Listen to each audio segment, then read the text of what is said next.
Desperate to find the next piece of evil billionaire Quentin Covington's circular blueprint, Kevin and his teammates Dalton and Olivia traveled by train to Dust Storm, Kansas, a remote desert town with a population of only 84 people. But once they arrived, Kevin quickly realized that something was very wrong with the people living there. Everyone seemed all hazy and distant, as if they were sleepwalking through their day-to-day lives.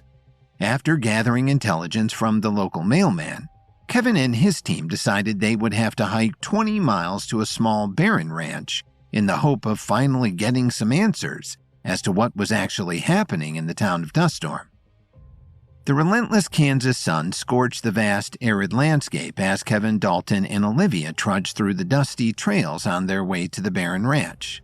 The near ghost town of Dust Storm, Kansas stood eerily quiet as its entire population watched the trio disappear into the distance. As soon as Kevin, Dalton, and Olivia were out of view, the townsfolk all sighed and then returned to their turkey and mayonnaise sandwiches and their static-filled television screens. The excitement, for them, was over. Meanwhile, the wind swept across the barren landscape, carrying with it a relentless cascade of fine dust that clung to everything in its path. Kevin, Dalton, and Olivia trudged through the desolate expanse of Kansas, their faces obscured by scarves shielding them from the relentless assault of dirt and grit. Dust Storm, Kansas had earned its name for a reason, a place where the wind whispered secrets to the empty land, secrets that the trio were about to unravel. The trio pressed on, and the summer heat bore down upon them, baking the ground beneath their shoes. Dalton slowed to a stop. 10-minute break? Kevin nodded in agreement. Let's double-check our supplies. Olivia looked through her backpack. We've got plenty of rations, but water is definitely running low. We didn't plan on the town being bone dry. We also didn't plan on having to hike 20 miles on foot, Dalton noted as he emptied sand out of his tennis shoes. Kevin grinned. Let me see what I can do. Kevin squinted against the relentless Kansas sun as he stepped out into the arid expanse of the desert. The dusty wind enveloped him, the parched earth crunching beneath his boots. Water was a precious commodity out here, and survival depended on finding it. There's got to be water here somewhere, Kevin reassured himself as he surveyed the surrounding landscape, his eyes scanning the sparse vegetation for any signs of moisture. The brittle branches of shrubs and the sun-bleached grass offered little hope. Kevin licked his dry lips. Olivia and Dalton were relying on him to find water, and the unforgiving desert offered no guarantees. With a determined frown, Kevin knelt down, his hands making contact with the sun-baked soil. He closed his eyes, connecting with the energy of the land. The ancient wisdom of the earth whispered to him, guiding his instincts. Kevin took a deep breath, allowing the vastness of the desert to flow through him. A simple stick lay nearby, a humble tool, but Kevin recognized its potential. Gripping the stick firmly, he stood and began to walk in different directions, each step a deliberate search for the hidden veins of water beneath the surface. The divining rod responded to the energy coursing through Kevin, twitching and vibrating with an otherworldly resonance. He felt the pull, an invisible force guiding him toward an underground reservoir. The connection between man and nature became tangible as Kevin moved with purpose, his senses attuned to the subtle energies of the earth. Several feet in, Kevin halted, a sense of certainty washing over him. The divining rod trembled in his hands, pointing downward. Without hesitation, he drove the stick into the ground, the dry soil resisting, before giving way to the depths below. Kevin began to dig. Come on, I know you're down there.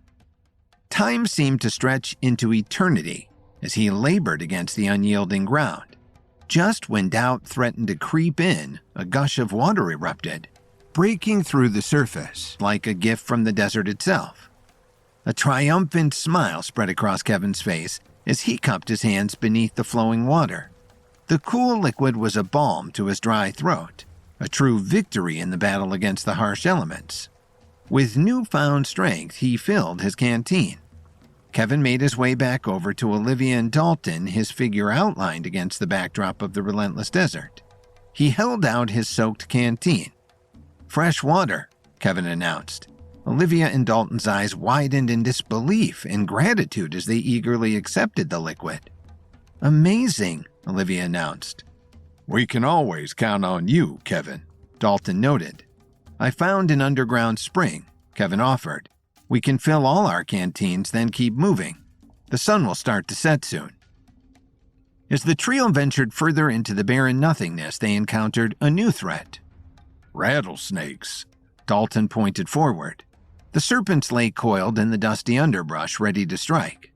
Kevin attempted to communicate with them. He spoke softly, his words carrying a strange, otherworldly resonance. But the rattlesnakes remained poised to strike. It became clear that communication with these creatures was beyond even Kevin's talents at the moment. I can't get through to them, Kevin noted. That's the second time now. Something must be in the air. Either way, let's be safe and go around them. They took the long way around the threat. As the sun began to set, Kevin suggested that they set up camp for the night. When we reach that ranch, we'll want the element of surprise to get a better sense of what we're up against, Kevin noted. If we set up camp now, we can aim to get there at dawn's first light. Catch whoever's there while they're still sleeping. Agreeing with the plan, the trio worked together to establish a basic, simple campsite. The wind tugged at the edges of their tents, and the ever-present dust settled over every surface. The night air brought a welcome drop in temperature, but the eerie quiet of the open desert carried a sense of foreboding. The three finished pitching their tents as the sky transformed from a fiery orange to the deep purples of twilight. The trio huddled around a small fire. "How's Lily?" Olivia inquired, doing her best to make a friendly conversation. "Good," Kevin replied. "You should stop by the house sometime soon. I know she'd love to see you." You two are in the suburbs now, right? Dalton chimed in. "That's right," Kevin responded. "We were hoping for a little calm and quiet, but it's been stressful for Lily, I think. She just opened her clinic and now she's considering a run for mayor." "Wow, mayor!" Olivia exclaimed. "She's come a long way." "We all have," Kevin replied with a warm smile. Just then, there was a rattle. All focus turned towards the ominous sound. "Did you hear that?" Dalton asked. "I think we all did," Olivia retorted. A second rattle could be heard, then a third. They were surrounded. "There's no reason to worry," Kevin offered. "As long as there's a fire, they won't bother us." Dalton looked over their supply of wood. "We're running a little light on kindling. Maybe I should go out to replenish the supply." "I appreciate the offer," Kevin said as he stood. "But you and Olivia should wait here. I'll take care of it." Kevin took a single branch, lit it over the fire, and used it as a torch as he walked back out into the darkness ahead. The land stretched before him, a barren desert under a moonless sky. The wind howled relentlessly, challenging Kevin's efforts to keep his flames alive. He moved cautiously, the sand beneath his feet shifting as he scanned the desolate landscape for any signs of life. Kevin's breath hung in the cold air, and he shivered, not just from the chill, but from an unsettling feeling that he was not alone. Gathering several pieces of firewood, Kevin focused on sustaining the small flame that danced at the end of his torch. The wind whipped against him, threatening to extinguish his only source of light. Just as he managed to secure a handful of dry branches, a sharp rattle pierced the air, sending a chill down his spine. Kevin swung his torch towards the sound, only to hear another rattle behind him. Adrenaline surged through him as a third rattle closer than the others echoed ominously. Kevin turned in a defensive manner, realizing that he was encircled by an unseen threat. The rhythmic rattling continued, a symphony of danger closing in on him. Fighting against the unsettling uncertainty, Kevin steeled himself. He couldn't run. He was trapped in this desolate expanse. His only option was to confront whatever surrounded him. Digging his feet into the gritty desert floor, he readied himself for an unknown adversary. The rattling persisted, growing louder and more pronounced until a hooded figure stepped out from the darkness. Kevin stepped back, startled by the unexpected visitor. "What's going on? Who are you?" Kevin demanded. The tension was easy to hear in his voice. A calm, familiar voice responded. I think you know. With a deliberate motion, the hooded figure removed his covering, revealing a face Kevin had seen countless times before. Kevin's eyes widened as he whispered in disbelief, "The Night King."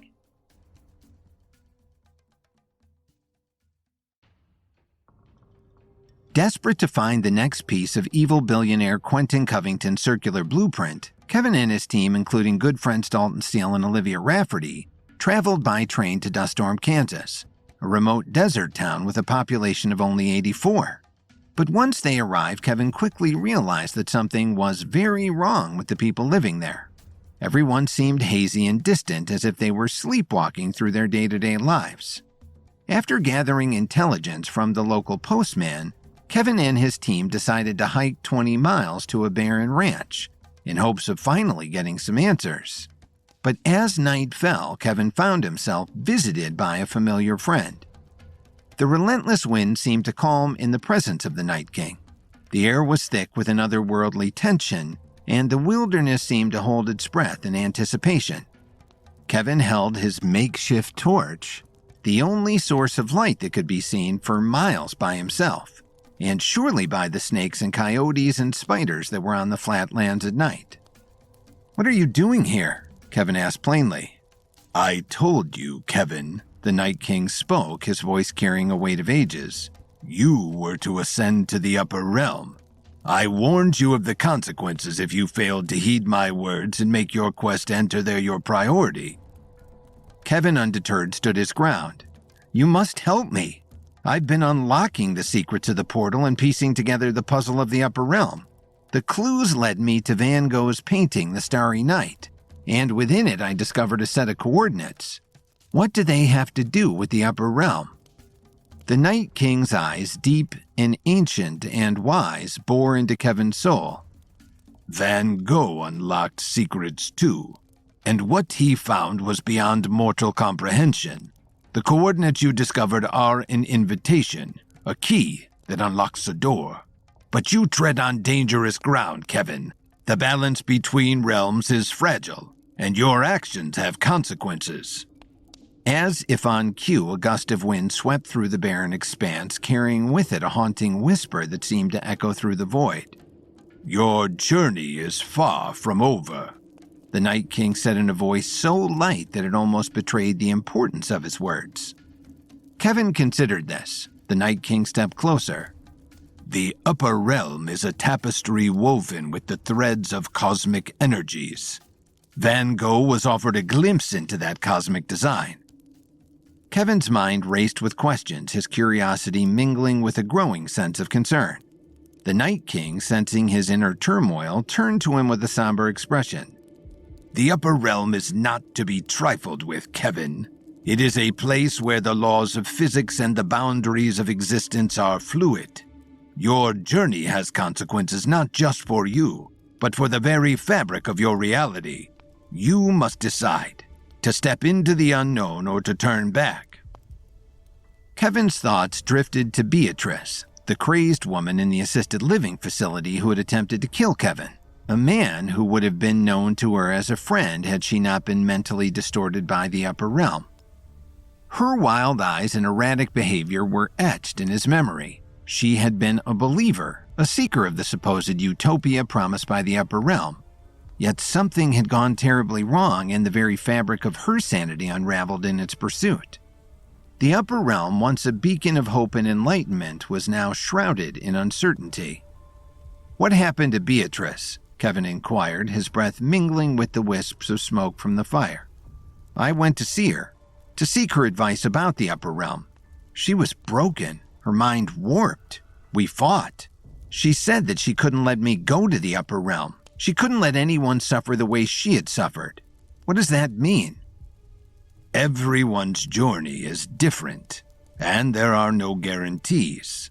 The Night King's evasive answers hung in the air like a lingering mist. "Is that what happened to Van Gogh?" Kevin prodded. The Night King's gaze seemed to wander inward. Van Gogh was a tormented artist in search of peace, a brilliant mind shattered by the unknown, a casualty of the pursuit of enlightenment. "Why are you hiding the truth?" Kevin demanded, frustration and confusion etched across his face. Be honest with me. What is happening in the upper realm? The Night King, like a sage wrapped in ethereal robes, sighed. Tumult and chaos, my friend. Tumult and chaos threaten the very fabric of the upper realm. Forces at play, unseen and malevolent. Malevolent? But it's supposed to be a place of enlightenment, a realm of peace, Kevin protested.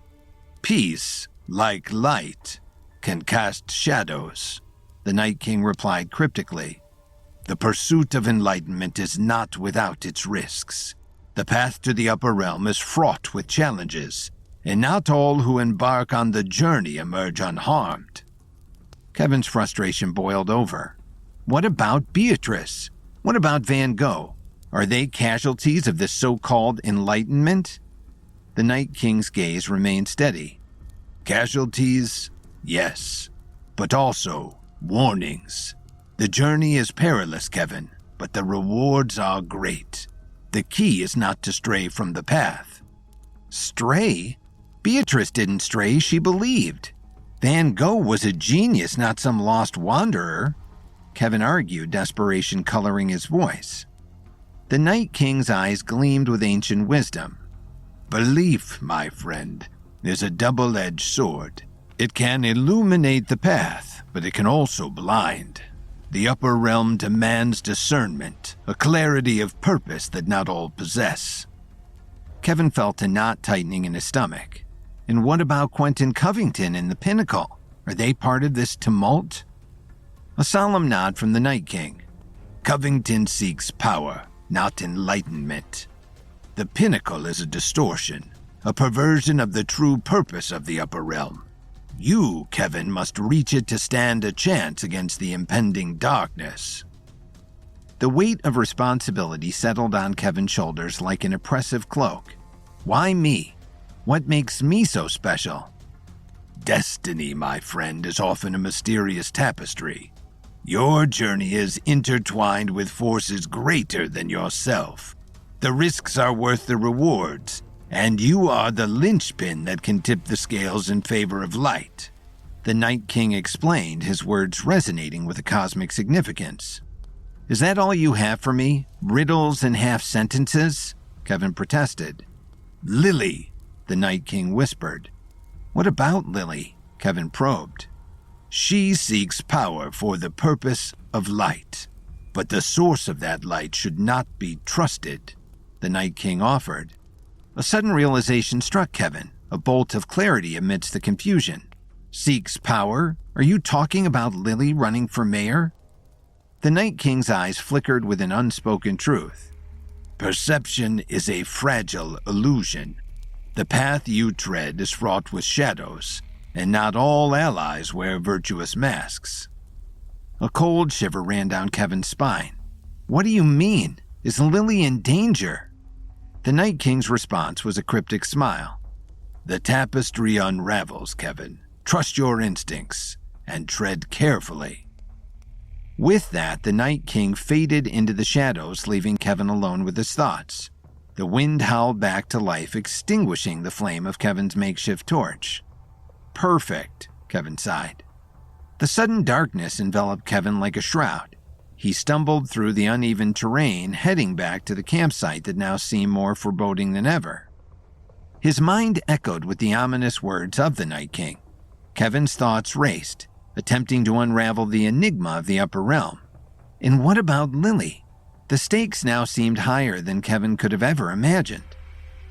As he approached the camp, Kevin suddenly began to slow. A powerful odor assaulted his senses, a strange bitter smell that cut through the dusty air. Kevin's eyes widened as he realized what it was. Gas! Kevin's heart pounded as he quickened his pace, a premonition of impending disaster gnawing at him. The campsite came into view, bathed in an eerie half-light from the still-burning campfire. But something was very wrong. The tents lay in disarray, the contents of Dalton and Olivia's backpacks sprayed across the ground. Dalton! Olivia! Kevin called out as he raced forward. A distant sound of random noises shattered the desolate silence. Screaming, cackling, engines roaring. Kevin arrived just in time to witness a nightmarish scene. Dalton and Olivia lay unconscious on the ground, their bodies limp and vulnerable. Shadowy figures obscured by the darkness swarmed around them like vultures. 24 unseen thugs, their faces hidden by bandanas, worked with ruthless efficiency, dragging Kevin's friends away. "Let them go," Kevin shouted as he raced up to help his friends. Desperation fueled Kevin's actions as he charged toward the scene. The group of thugs halted their evil task, turning their covered faces toward Kevin. In that chilling moment, the laughs of ill will transformed into a cold, calculating silence. Without warning, the assailants scattered, sprinting towards a line of idling ATVs. "Wait! Wait!" Kevin shouted. "Stay and fight, you cowards!" In a symphony of revving engines, the thugs vanished with Olivia and Dalton into the encroaching darkness, leaving Kevin alone amidst the wreckage of his shattered campsite. "Dalton! Olivia!" The dust-filled wind burned Kevin's lungs. In that moment, a vow etched itself into the core of Kevin's being: vengeance. He was going to rescue his friends from the clutches of darkness and expose the hidden puppeteers pulling the strings. The quest for answers had just become a race against time, and Kevin knew that the shadows harbored secrets darker than even the unforgiving night. Kevin's mysterious meeting with the Night King, who appeared to him as he sought kindling for his campfire on the Kansas prairie, leads Kevin to more questions than answers, which is not unusual for one of their conversations.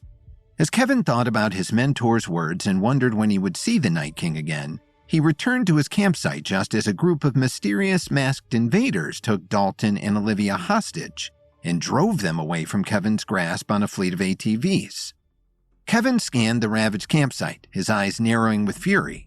Dalton and Olivia, his companions through thick and thin, were gone. They had been taken by what Kevin could sense were mysterious thugs with some levels of 2 and 3.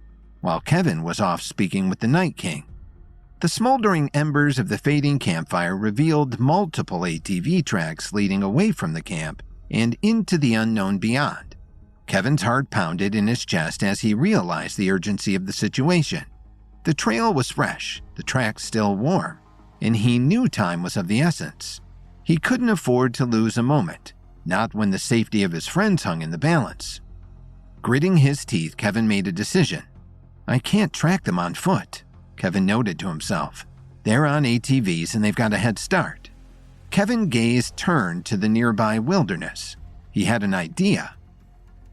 Focusing his thoughts, Kevin sought a mental link with the creatures of the wild. It was a skill he had cultivated, a rare gift that allowed him to communicate with animals on a deeper, almost telepathic level. However, ever since arriving in Kansas, that connection had waned, leaving him frustrated and disconnected from the natural world. Kevin had sensed that the evil veil that dust storm the tiny and odd Kansas town was under was so menacing and dangerous that not even animals would come near the area. This time, however, there was no room for doubt. Kevin closed his eyes, shutting out distractions as he went deep into the recesses of his mind. The wind faded around him, the dust settled, the landscape seemed to hum, the very essence of nature responding to his call. He could feel the pulse of the earth beneath his feet. Kevin pushed harder than he had ever pushed before. Whatever barrier was keeping the creatures from responding to him earlier, Kevin had to power past it. His friends needed him. As Kevin focused his energy, a distant neigh broke through the quietude of the night. Kevin's eyes snapped open, and a rush of excitement surged through him. A wild Mustang, its coat a mix of silver and black, stood nearby. The majestic creature regarded Kevin with intelligent eyes, acknowledging the unspoken bond that now linked them. Kevin had done it. He had broken past the barrier that Dust Storm's strange aura had cast over the animals of the area. "Thank you," Kevin whispered as he approached the wild Mustang, his hand extended in a gesture of trust. The horse, seemingly understanding the urgency of the situation, nuzzled against him. In a silent agreement, Kevin mounted the beast, the two of them becoming one as they raced off to rescue Dalton and Olivia. The wind whipped through Kevin's hair as the Mustang galloped with unmatched speed, following the tracks left by the ATVs. The sun started to rise in the east as Kevin and the Mustang covered the ground at an astonishing pace. As the distance closed between them and the kidnappers, a dark silhouette emerged on the horizon, a desolate ranch that seemed to rise like a fortress in the midst of nowhere. As they approached, Kevin noticed the eeriness that surrounded the fortified structure. The ranch was heavily guarded by shirtless thugs wearing bandanas over their faces to avoid the swirling dust. The Mustang slowed its pace, its instincts urging caution. Kevin dismounted, crouching low in the thin, patchy brush as he surveyed the area. The ranch, with its weathered wooden walls and boarded windows, gave off an air of abandonment. It stood as a testament to a forgotten era, an Old West relic repurposed for evil deeds. The tracks led straight to the imposing entrance, where a dozen guards sat lazily. Kevin's mind raced as he formulated a plan. He couldn't just storm the ranch head-on. He didn't know how many thugs were still unseen or where exactly Dalton and Olivia had been taken. He didn't want to lose the element of surprise. With the greatest care, Kevin edged closer to the ranch, his senses on high alert. As Kevin crept closer, all of his keen instincts were on high alert. His eyes scanned the surroundings until they fell upon a grim sight. Olivia and Dalton.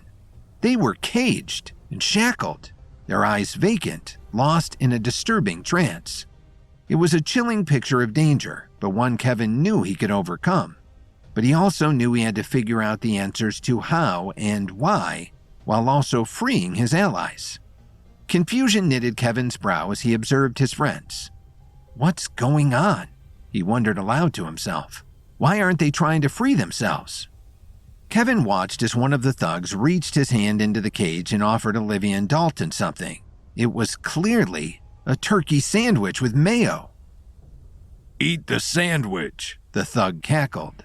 Another thug stuck his hand into a large vat of mayonnaise and scooped up a big handful. He reached into the cage and pushed his finger against Dalton's mouth. "Eat the mayo, big boy. You gotta eat up all that mayonnaise." The answer dawned on Kevin like a sinister revelation. They were being drugged. The same eerie blankness he had encountered in the townspeople of Duststorm now consumed Dalton and Olivia, rendering them helpless and vulnerable. The drugs must be in the mayonnaise, Kevin whispered to himself in the darkness. The realization fueled a surge of urgency within Kevin. Just then he took note of something new. The ranch hands moved around the property like shadows. A group of them raised a tall wooden pole into the air. They placed kindling around the pole and covered the ground with gasoline. What are they doing? Kevin wondered. One of the thugs called out towards Dalton and Olivia, who remained practically unmoving and emotionless in their cage. "Eat up, you two, and then we're gonna let you climb up on this pole." The other thugs cackled with delight. They called out into the swirling winds. "This is for you, wind god. We offer these human sacrifices as a way to stop the blinding dust. Stop the dust." A chill ran down Kevin's spine. They were preparing a ritual sacrifice, and Dalton and Olivia were the guests of honor. Kevin needed to act, and he needed to act fast. But caution held him back. He couldn't afford to tip his hand until he knew the full extent of the threat he faced. He only had one shot at saving his friends. Kevin, a level 7 fighter, assessed his surroundings. The ranch hands, presumably armed and formidable, lurked in the shadows. They were leveled fighters, surely. Kevin could sense their auras through the darkness, but he also knew that even in their greater numbers, he could easily defeat them and not deplete his far greater powers in the battle. But he didn't want to set off the alarms by fighting his way inside. He needed a distraction, something that would scatter them without revealing his presence.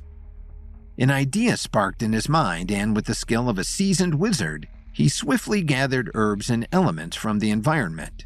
In the cover of dusty, dying foliage, Kevin crafted dozens of mini explosives, each a tiny package of chaos waiting to be unleashed. Able to connect with the animals in the environment once again, Kevin focused his mind on the pack of rattlesnakes he had encountered earlier. The rattlesnakes, now responding to his call, slithered silently to his side. Kevin directed them to take the tiny explosives and disperse them strategically throughout the camp, threading the dangerous needles that would send shockwaves through the ranch. As the snakes moved with serpentine grace, the ranch hands who could see that snakes were swarming their compound remained oblivious to the larger threat, their attention fixated on the unsettling dance of the reptiles throughout the ranch. The tension in the air thickened as Kevin prepared to orchestrate the grand finale. As the dust and sun hit the chemical compounds that Kevin had created, a chain reaction occurred. The explosives went off, and a symphony of chaos erupted in a long series of sparks and smoke. The ranch hands, already unnerved by the rattlesnakes, were now engulfed in a frenzy of panic. The gods, it seemed, had gone mad, and chaos reigned as they scattered in disarray. "The wind god is mad at us," they called out.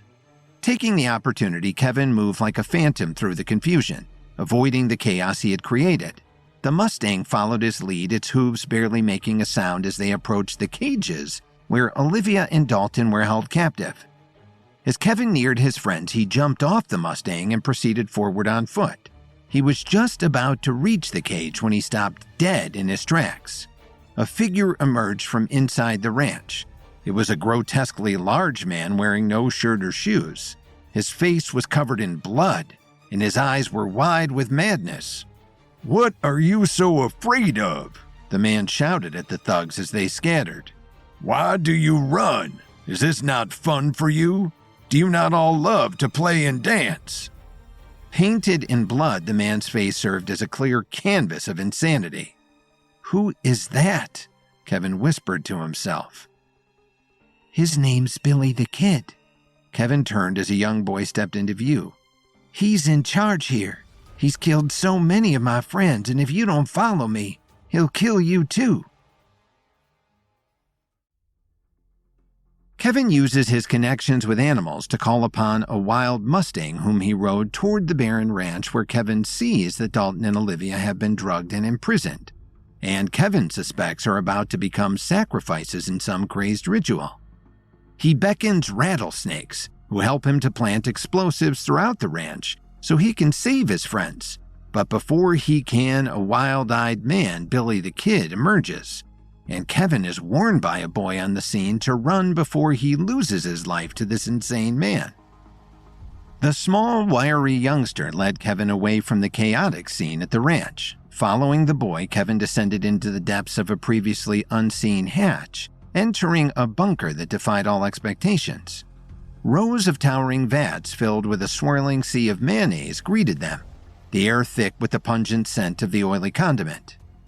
"What is this?" Kevin asked. The young boy, his eyes gleaming with both fear and excitement at having the opportunity to tell an outsider about the insanity of the ranch, turned to Kevin. "Welcome to the heart of madness, where giants churn the very mayonnaise of our imminent death." Kevin surveyed the bizarre surroundings, his mind grappling with the surreal scene before him.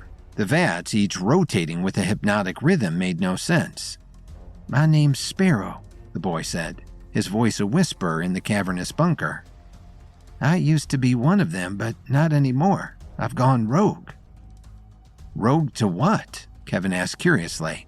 Sparrow took a seat on a tiny broken stool. "I'm from Duststorm, Kansas, a town about 20 miles from here." "I've been there," Kevin noted. "I just came from there, actually." "Then you know," Sparrow replied. "Know what?" Kevin countered.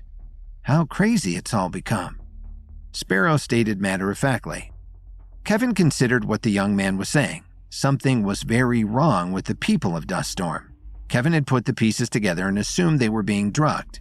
The turkey sandwiches with mayonnaise that they ate every day were clearly being laced with something that affected their minds. But he wasn't sure, and he didn't know why. Kevin had work to do, and yet he also had to save Dalton and Olivia from looming danger. Kevin hoped that Sparrow would provide the answers he needed. "What do you know about Duststorm? What can you tell me?" Kevin asked. "Only what my parents told me," Sparrow replied. "The entire town was bought by Quentin Covington, 1,000 acres, and we all signed up for it. We all agreed." "Agreed to what?" Kevin probed. "It was supposed to be an experiment in monotony, in boredom, soul-crushing boredom," Sparrow continued. The poor souls that populated the town became unwilling subjects in Covington's pursuit to measure the limits of the human tolerance to boredom, including my parents. Kevin was at a loss. But why? That he didn't tell us. Sparrow sighed. But soon enough I discovered his true intentions. Covington's developing a mind-mush drug. He wants to know how much boredom people can endure before finally losing their minds. He was using the drug to try and dull our senses, make it easier for us to deal with the boredom. But some of the tests went too far. The levels of drugs, the amount, they were too much. Some people couldn't handle it, like Billy the Kid up there, and others died, like my parents. I'm sorry, Kevin offered. Sparrow's eyes betrayed a mix of sorrow and anger as he continued. It doesn't matter. They're gone now, but we're all still here and we need help. But why would Covington want to experiment with something like that? Kevin wondered. What advantage does it give him? You tell me, the kid retorted. All I know is that Billy the Kid, Covington's lieutenant, went the most insane from too much mind mush. He started drugging people with random amounts of the drug for no reason. It wasn't a monitored experiment anymore. He was just bored and wanted to mess with people's minds. As more and more revelations spilled out of him, Sparrow confessed the fear of leaving the ranch. The erratic madness that had consumed Billy the Kid made him a volatile threat, a ticking time bomb that Sparrow dared not provoke. The vats of mayonnaise churned around them, a macabre dance of shadows and secrets. Kevin, now clued into the deadly evil that lurked within the experiment, felt a surge of determination to tear apart the twisted web of Covington's machinations. I want out, Sparrow whispered, a plea for freedom. But I'm scared that Billy the Kid will kill me if I try. I know you. You're Kevin Williams from Chicago. We don't get much news from the outside world, but the postman brought us a newspaper once with your face on it. You're a hero. Can you help? Kevin, his resolve hardening, looked Sparrow in the eyes. We need to get out of here, together. I won't let Billy the Kid or Quentin Covington keep their hold on you or this madness. I need to free my friends, and all the other people in Dust Storm. But none of that is possible unless I can come up with an antidote to this mind-mush drug. Will you help me? Sparrow considered what Kevin was asking. He nodded in empathic agreement. Kevin smiled at the reply. Good, then let's get started. In the dimly lit bunker filled with swirling vats of drug-laced mayonnaise, Kevin's mind whirred with urgency. The malevolent Mayo mind mush threatened not only his newfound ally Sparrow, but also the countless souls trapped in the strange experiment that went by the name of Dust Storm, Kansas. He searched the bunker for the necessary supplies. Digging into his satchel, Kevin retrieved a power pill, a potent substance that could at once heighten his senses to the brink of hyperfocus. Sparrow, his young ally, became an invaluable asset. Kevin sent him scrambling back to the surface of the dry terrain, instructing him to retrieve tumbleweed, prairie smoke, and milkweed, local flora that held the promise of countering the effects of the Mayo Mind mush drug. As Sparrow disappeared up the ladder, Kevin began the alchemical process, refining the contents of the power pill with the gathered minerals and herbs. The air in the bunker thickened with the strong scent of the compound that Kevin was creating. The antidote started to take shape. Sparrow returned, a wild mixture of dried plants in his arms. Kevin took the offered bounty and incorporated the elements into the antidote. Kevin started to make a makeshift fire and examined some of the poison mayonnaise. He took a sample for deeper evaluation later and continued his work on the antidote. After a time, Kevin finished his first pass at the antidote. I think that might just do it. He showed the new mental enhancement pill to Sparrow. What does it do? The young kid asked. Kevin grinned. If the mind mush drug turns you into a slow-moving zombie, this pill can transform your mind into a fast-moving cheetah. Or, at least, it will if it works properly. The duo stood in the bunker, their minds racing with the gravity of their mission. The antidote, their tool against the Mayo Mind mush drug, represented a tiny step in the process of resistance against the insane Billy the Kid. It gave them a chance. Stay here. I'm going to test the antidote on my friends, Kevin explained. When I know if it works, I'll come back for you and we'll bring it to the town. Sparrow nodded. Be careful. With the remedy in hand, Kevin climbed out of the bunker and the vats of mayonnaise continued their hypnotic dance below him. As Kevin stepped back out onto the barren landscape, his senses on high alert, he spotted Dalton and Olivia still in their cage. The ranch was still in a state of chaos. The Mind Mush thugs still running around like chickens with their head cut off after the series of explosions Kevin had set off throughout the compound. Kevin raced towards his friends. He was just about to reach the cage when a figure stepped in front of him.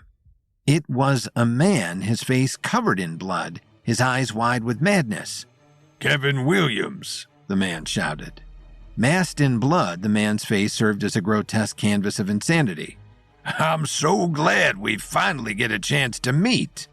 The madman regarded Kevin with a twisted grin, a wolf among the scattered sheep. A tense silence lingered between them, broken only by the distant echoes of panic and the soft rattle of the remaining snakes. "Who are you?" Kevin questioned the man bluntly, his eyes darting across the landscape to make sure no other threats were approaching. The man's eyes bore into Kevin, a predatory glint flickering beneath the painted mask.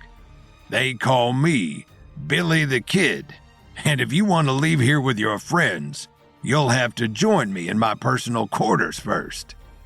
The air was heavy with an unspoken challenge, and Kevin knew that the true test of his strength and fortitude lay before him. As Kevin faced the blood-painted mastermind of the ranch, he steeled himself for the confrontation that would determine the fate of not only his friends, but the twisted souls entangled in the web of Billy the Kid's madness. Kevin learned from Sparrow, a resident of Duststorm who was able to avoid the experiments being performed on the population there, that Billy the Kid was overseeing tests about boredom for Quentin Covington. But Kevin still doesn't know what the reason for such tests could be. Knowing that the drug that was creating Mind Mush was being fed to the citizens in their daily mayonnaise, Kevin, with Sparrow's help, created an antidote that he could use to save Dalton and Olivia.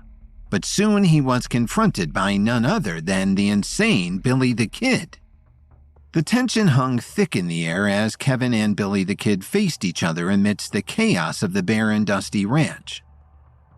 Billy's face, painted in an unsettling mix of blood and madness, bore the scars of a mind unhinged. The bright light of dawn seemed to amplify the twisted energy that surrounded the two men. "Why did you take my friends?" Kevin demanded, his eyes narrowing at his new and mysterious enemy. Billy the Kid's response came as a manic cackle. "Gotta keep the men happy. You see they've all gone a little cuckoo. They think the gods are punishing us with this constant dust and wind. And who am I to argue with them? It is windy. It could be the gods." The dust blew between the two men as the standoff continued. "But why don't you join me for a little drinky drink and we can discuss the matter further?" Billy the Kid offered. Somehow he made a simple offer sounded both insane and deadly dangerous, and Kevin wasn't about to let his guard down in the face of this lunatic. "Let my friends Dalton and Olivia go and then we can talk," Kevin countered. Billy the Kid shook his head violently. "No, that's not... What? Who do you think you are? I set the terms here. I tell you what to do. One drinky drink and then your friends and you can go wherever you want. Up, down, or sideways, I don't give a hoot. But if that somehow doesn't happen, then I'm sorry, then they're gonna have to be sacrificed to the dust god." Billy the Kid laughed at the idea, the cackle lingering in the air like a haunted melody. Kevin could see and hear that this man had been so overtaken by insanity that he couldn't even put forth a sentence that was not dripping with his craziness. He was, Kevin realized, stark raving mad. Billy the Kid's eyes gleamed with a disturbing playfulness that others might have mistaken for innocence, but not Kevin. Billy rattled on. "Oh, sure, I get it. That seems nuts. But you have to understand my men's minds are a little wacky lately. I think it's the sun. I also think it's the wind. But I also think it's the dust. So much dust. But if you really pressed me, I would say it's the terrible hunger." "What does that mean?" Kevin probed. Billy looked around in confusion. "What it means is, all we eat is turkey sandwiches with mayonnaise. Every meal is a turkey sandwich with mayo, and I think the boys are getting a little tired of that specific diet. I think your fellow spies, Dalton and Olivia, you call them, must seem like a tasty treat for them right about now. I'm joking, but seriously, my men are going to eat your friends. People taste better than you think," Billy added, a macabre grin stretching across his face. "Now can we please go inside and talk more?" Kevin recoiled, a mixture of disgust and disbelief gripping him. "You're out of your mind. I'm not going anywhere with you. Let my friends go right now or I'll beat you into a pulp and take them with me." Kevin could easily rip Billy the Kid to shreds, especially since the man who was rambling about cannibalism and other evil acts was so close to going over the edge that Kevin wouldn't even need to exhaust his level 7 powers in the battle. But he still needed to find the secrets behind the ranch and Duststorm, and killing Billy the Kid might undermine that quest. Billy the Kid's laughter echoed once more, his voice erratic and wild. "Quentin said you'd say something like that." The name caught Kevin's full attention. They were in Kansas to try to find Quentin Covington's blueprint. With all the craziness that had taken place over the last few hours, Kevin had almost forgotten his core mission.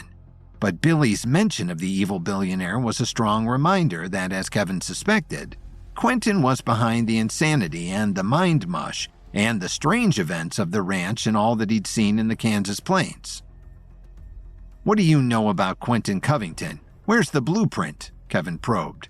"That's what I've been trying to tell you, but I can't tell you anything unless you join me inside," Billy the Kid said as he motioned toward a door. Kevin knew that Billy the Kid was out of his mind, but with Dalton and Olivia out of immediate danger, Kevin could take a chance by entering Billy the Kid's lair, though he could not let his guard down for a moment. "All right," Kevin replied. "Lead the way." The men stepped into a small room lined with pictures of Billy the Kid on every wall and surface. On the floor was a dead thug, his lower half missing, his blood seeping across the floor. "Sorry for the mess," Billy offered. "What do you think of my photography? I'm no John Kodak." Kevin didn't respond. He got right to the point. "All right, I followed you in here. Now what do you know about Quentin Covington?" Billy mused wildly. "So many things. Circular blueprints. Everyone always asking about the circular blueprints. Why? I like circles. The Earth is a circle.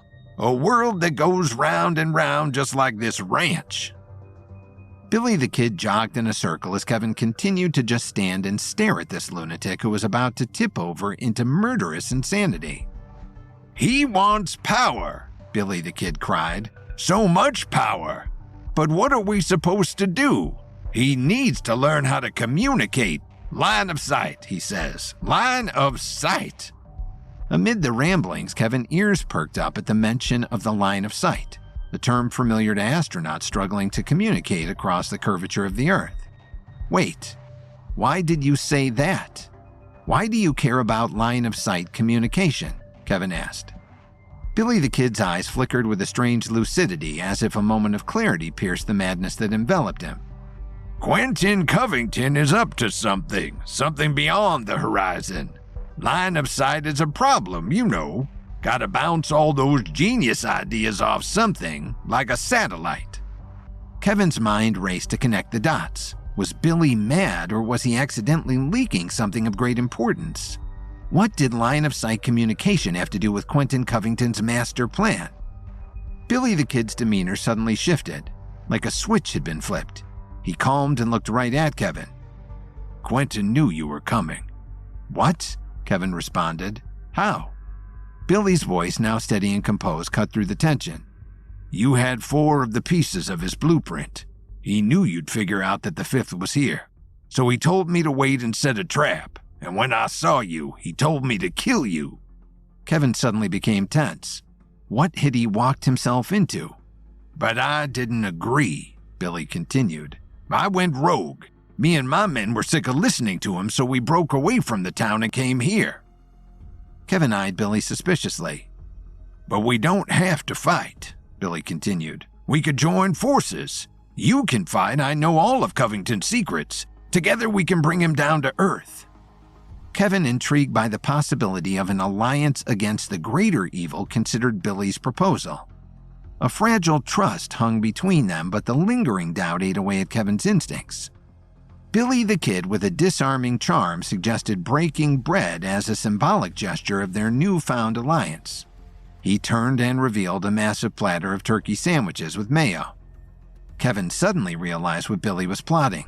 The sandwiches were drugged. Billy was trying to act like he wanted to form an alliance so that he could get Kevin to eat the sandwiches. Kevin knew that the effects of the drugged mayo made people hazy. It turned minds into mush. But Kevin had a plan of his own. "All right, let's eat a meal together," Kevin offered. Billy squealed with delight. He turned to take hold of a sandwich, and as he did, Kevin ingested a mental enhancement pill from his satchel. Kevin's idea was simple. If the drugs inside the turkey sandwiches caused your mind to turn to mush, then Kevin could cancel out the effects with a mental enhancement pill. Billy handed Kevin the sandwich. "Let's eat." Kevin ate his sandwich as Billy wore a sly grin. "Tasty," Kevin quipped. Billy the Kid's sinister laugh echoed through the ranch. As the drug-laced turkey sandwich with mayonnaise began to take effect on Kevin, he played the part of the unwitting victim. He purposely began to slow his movements, doing his best to make Billy think his plan had worked. What's happening?" Kevin repeated slowly, playing the part of a sleepwalker.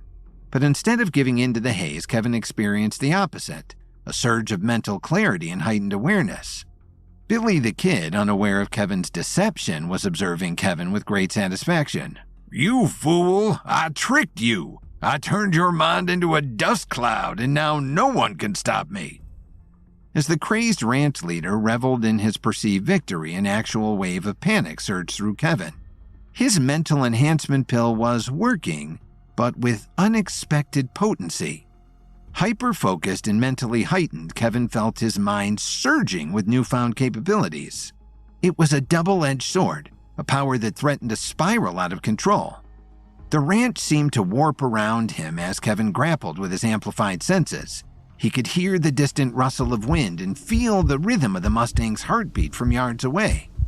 His thoughts raced like wildfire, and he feared losing himself to the overwhelming surge of mental prowess.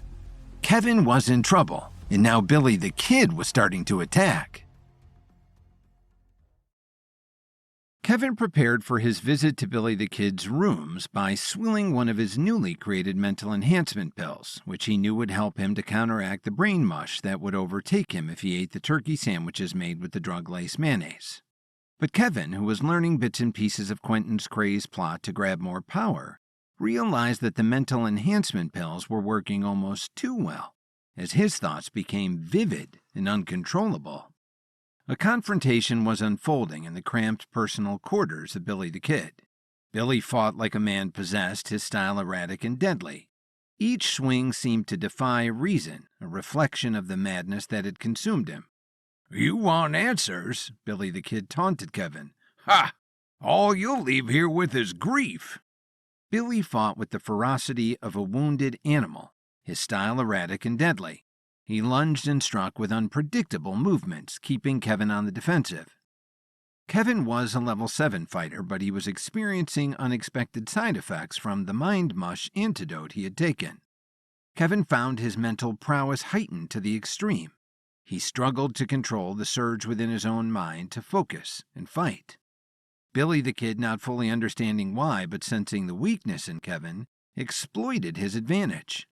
He watched as Kevin stumbled, clutched his ears, and covered his eyes.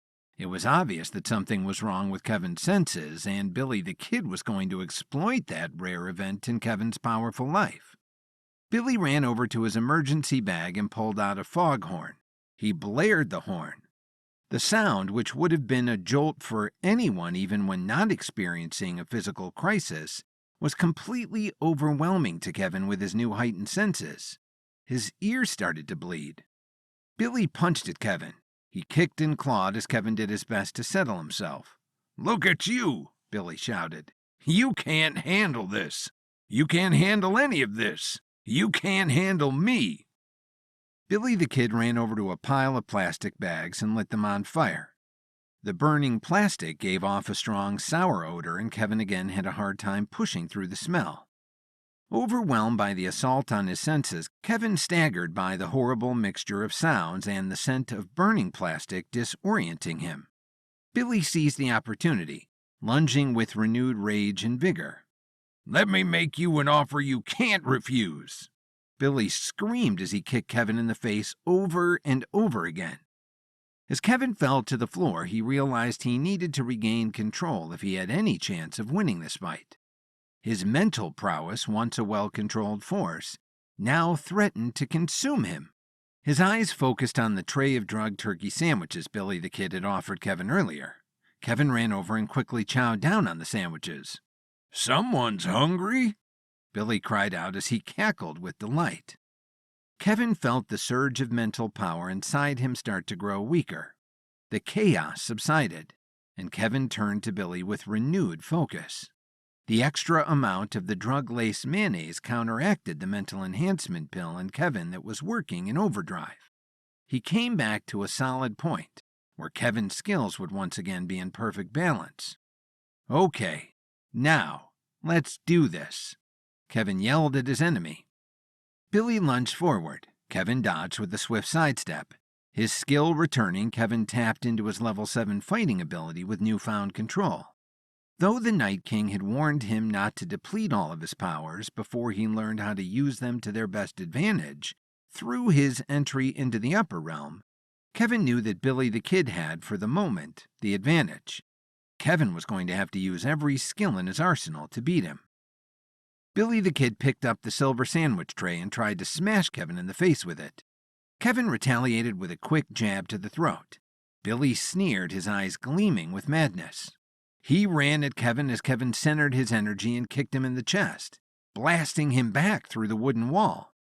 The fight spilled out into the barren ranch outside, the shadows of onlookers forming a twisted ring around the combatants as they continued to do battle.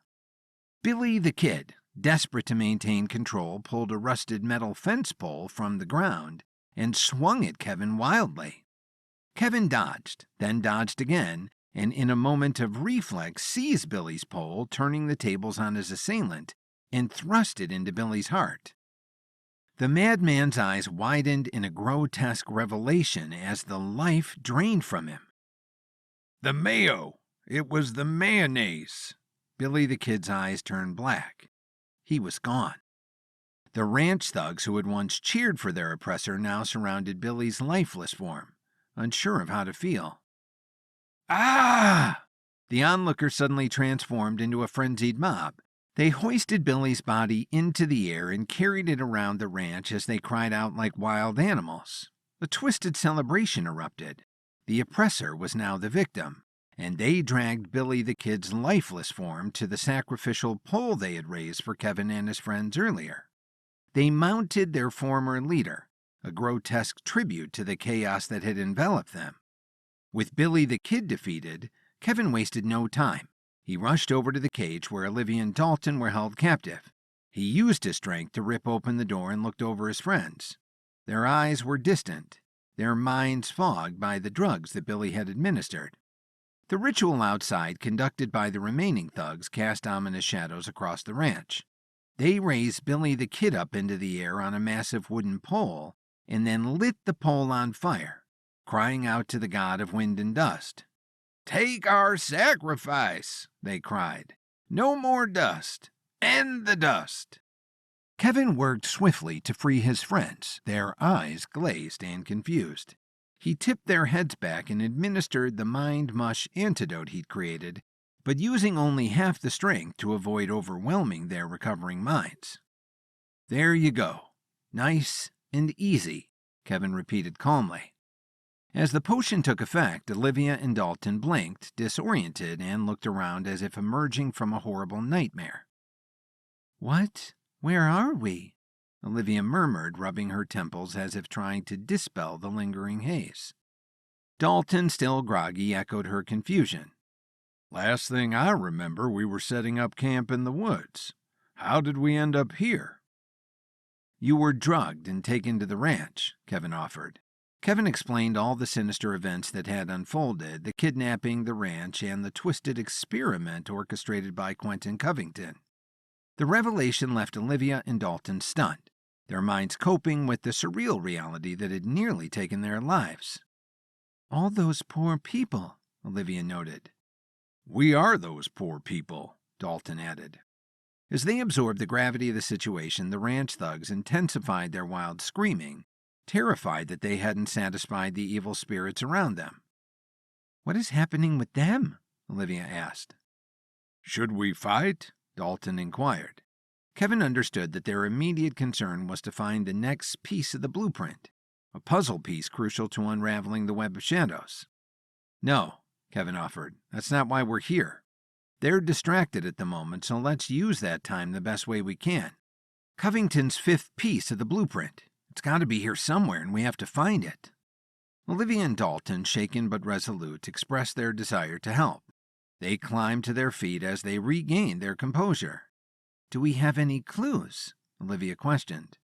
"Nothing," Kevin countered. "Should we tackle one of these idiots?" Dalton motioned towards the ranch thugs who continued their mad celebration. "Maybe we can interrogate the group." Kevin shook his head. "No, they're just henchmen, and most of their minds are completely gone already. We won't get much from them." "Then what?" Olivia asked, her concern growing. As the trio contemplated their next move, a sudden shift in the atmosphere caught their attention. A large, ominous shadow loomed over them, and they instinctively looked up. High in the sky, a hovering balloon cast a foreboding silhouette against the dimming light. "What is that?" Dalton wondered aloud. "The moon?" "It's the middle of the day, genius, and we're not scheduled for an eclipse," Olivia quipped. Dalton sighed. "That's right. But to be fair, I have been drugged for the last 12 hours, so to me it still feels like night." "It's a hot air balloon," Kevin realized. "Oh, wow," Dalton said as he and Olivia both stared in wonder. "That's it. That's where the blueprint could be," Kevin whispered, the realization sparking a renewed sense of purpose. "We have to get up there." "Up there?" Olivia repeated. "How?" "Maybe we can shoot it down," Dalton offered. "The wind is so intense already. This dust is unreal." A sense of revelation swept over Kevin. The balloon, seemingly an ordinary plaything, held the potential key to their quest. The blueprint, a piece of knowledge coveted by the shadows, could be hidden within the floating sphere. As the trio exchanged knowing glances, they understood that their journey had just taken an unexpected turn, propelling them toward the unknown heights, where answers awaited. Kevin's battle with Billy the Kid ended with Billy's death, and with Kevin's surprise that Billy's followers rejoiced and turned his body into a human sacrifice for the gods. After Kevin rescued Dalton and Olivia from their cage and fed them enough of his mental enhancement pill to stabilize their minds, Kevin set himself to the task of finding the next piece of Quentin Covington's blueprint, which he thinks might be stashed in the hot air balloon hovering over the ranch. Kevin descended into the bunker, which smelled heavily of mayonnaise, as his mind still reeled from his recent battle with Billy the Kid. Dalton and Olivia followed closely behind. The three took in the giant vats of mayo being churned all around them. "What is this?" Olivia whispered. "The mayo is how Covington drugged all the people in Duststorm," Kevin replied. "Daily mayo," Dalton remembered. "So that's why they had so many stupid turkey sandwiches." Sparrow, the young rogue who had given Kevin information about Billy the Kid, waited below. He ran over to Kevin to find out what had happened in Kevin's battle with the crazed overseer of the ranch. "What happened?" Sparrow asked excitedly. "Billy the Kid is dead," Kevin stated plainly. Sparrow, though emotional at the thought, nodded in acknowledgement. "Thank you for avenging my parents. I'm an orphan now because of that lunatic. He deserved to die. I'm glad you made that happen, Kevin. You're a hero in my mind." Kevin put a comforting hand on Sparrow's shoulder. "It was your information that helped me defeat him, so thank you. But we're not done yet." Sparrow didn't understand. "There's a blueprint here. A piece of a blueprint. It has to be. Here or someplace close by," Kevin explained. "I don't know anything about a blueprint," Sparrow replied. What's in the hot air balloon? Dalton cut in. We spotted a big hot air balloon floating outside, Kevin added. Is it Billy's? Sparrow suddenly realized. Yes, Billy loved hot air balloons. Even before he went mad, he was always tinkering with them. He didn't trust technology. He was scared Quentin Covington would be able to hack into a car or plane, but a hot air balloon couldn't be touched by anyone but the people on the hot air balloon. That's why he constructed hundreds of them. Hundreds? Olivia repeated. They never worked, Sparrow continued. Billy and his men were all drugged out of their minds. Their brains didn't work right. So even though Billy loved the idea of hot air balloons, he could never get them to work, except one. That's gotta be where the blueprint is, Olivia said as she thought over the information Sparrow was offering. If I were crazy, that's where I'd hide my valuables, Dalton agreed. So now we just have to get up there before the whole thing flies off forever, Olivia added. Kevin nodded in agreement. He had an idea. He turned back to Sparrow. You said Billy tried to make hundreds of hot air balloons? That's right, Sparrow replied. Where? Kevin dug deeper. Did he have a compound or some kind of a specific facility? The graveyard, Sparrow responded ominously. The graveyard? Olivia repeated. That sounds pretty dark and scary, just like Billy the Kid, Dalton added. There's a field not far from here. It's got all of Billy's failed attempts just gathering dust, Sparrow offered. With all this wind and dust, they might be half buried by now, but they're there for sure. Can you take us to the graveyard? Kevin asked. Sparrow shook his head. Yes, Kevin smiled. Then lead the way. Sparrow led Kevin, Olivia, and Dalton across the desolate Kansas landscape. The wind and dust beat across their faces until they arrived at the crash site. There, Sparrow pointed forward. The group slowed to a stop. Hundreds of deflated and crashed hot air balloons lay strewn out across the landscape in different levels of decay. Look at that, Olivia whispered in awe. The hot air balloons lay in ruins, a silent testament to Billy the Kid's obsessive pursuit of the skies, and his constant failure to make any progress on his goal. Kevin, his analytical mind already at work, stepped forward and began examining the wreckage. We need to get at least one balloon up and running. It might be our only hope of reaching the other one and seeing if the blueprint is inside. On it, Dalton replied. With Sparrow, Olivia, and Dalton at his side, Kevin set to work. The dusty air echoed with the vibrant sounds of collaboration. Sparrow, though young and unfamiliar with the inner workings of a hot air balloon, displayed a willingness to learn. He followed Kevin as he started to sew together two different wrecked balloons. You mind if I watch? Sparrow inquired. Of course not. I wouldn't be here if it weren't for your help, Sparrow, Kevin replied. As they labored, Kevin realized the fuel source in the basket of the least damaged hot air balloon was malfunctioning. They wouldn't be able to get off the ground without it. The burner's cracked, Kevin noted. If we can't get that flame hot enough, we won't be able to do anything, Olivia offered. Maybe I can find a solution using some of my herbal skills. I could give that half-flame a kick, maybe, Kevin wondered out loud. And we need to figure out a way to steer it. Kevin set to work mixing an accelerant for the flames as Olivia and Dalton finished sewing together two separate balloons to make a single, usable whole balloon. Sparrow looked around the wrecked balloons for anything that could be used as a makeshift rudder to help them steer. The patched-together hot air balloon, once a torn and battered relic, slowly transformed under the team's collective effort. The fabric mended, the fire roared, and a rudder was mounted. It's ready, Kevin exclaimed as he took in the makeshift marvel that they had all constructed together. Let's get our gear and climb aboard.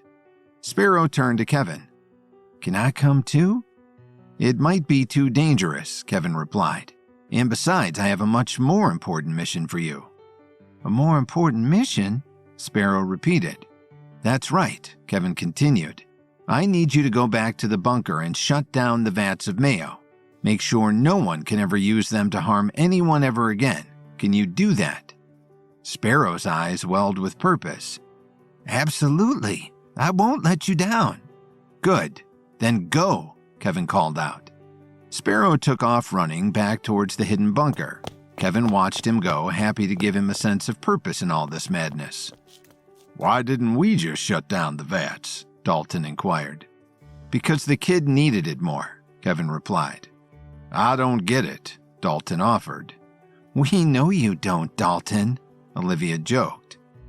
Meanwhile, Sparrow's young face was etched with determination as he climbed back down into the dimly lit bunker.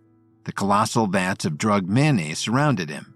The rhythmic hum of the machinery filled the air as he approached the source of torment that had plagued his town.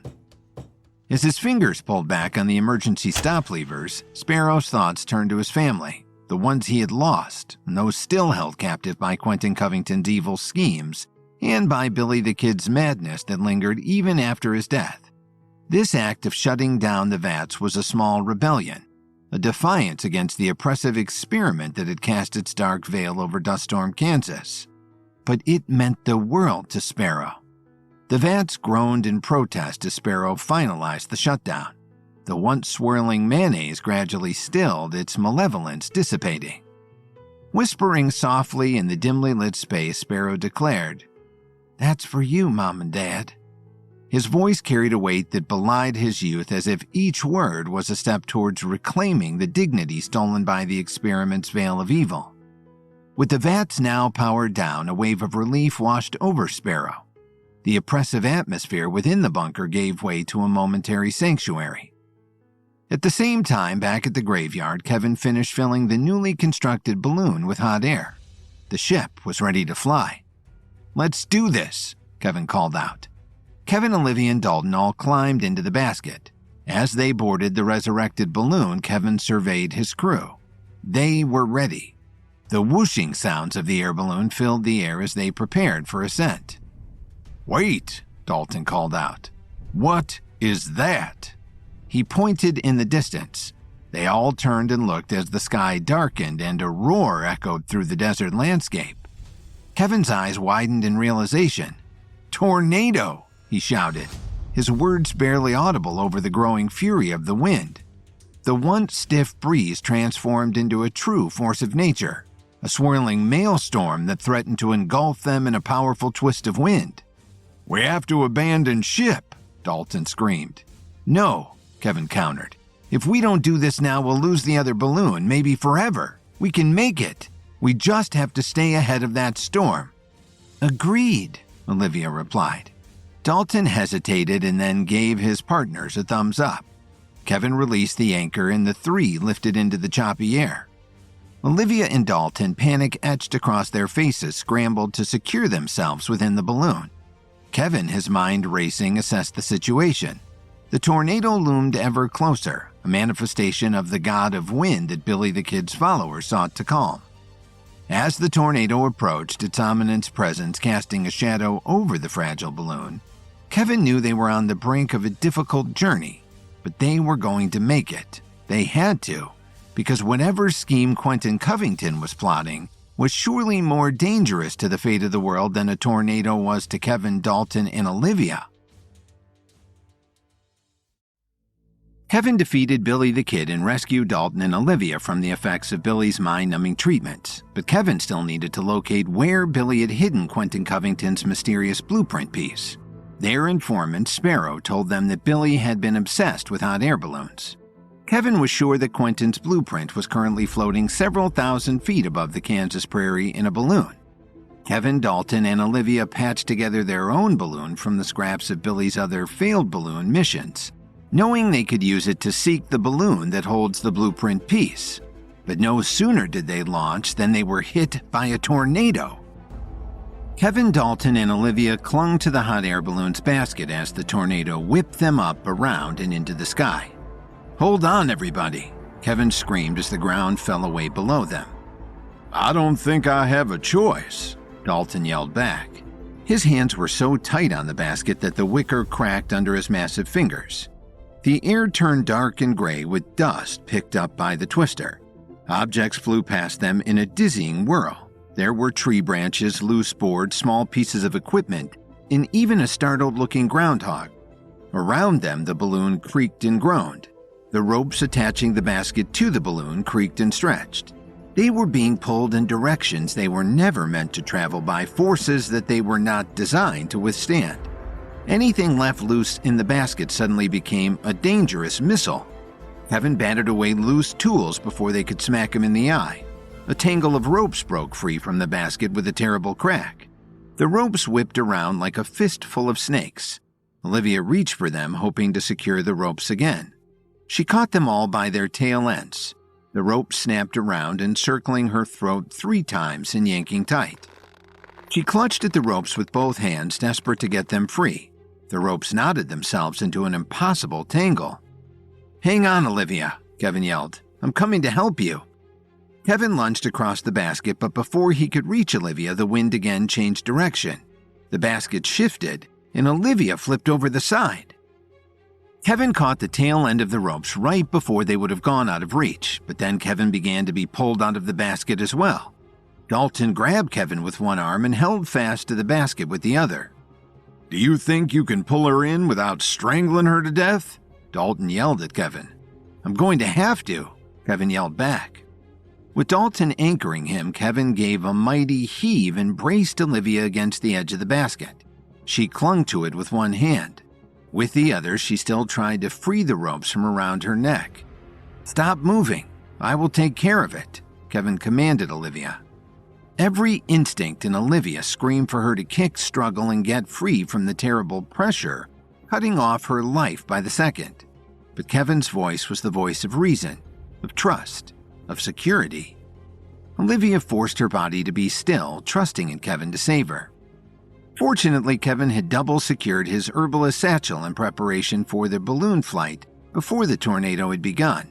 Without even looking, he shoved one hand inside, knowing exactly where the tool he needed was located within its many organizational pockets. The knives and scalpels he used for his herbal craft would be too delicate or take too long to cut through the thick rope strangling Olivia.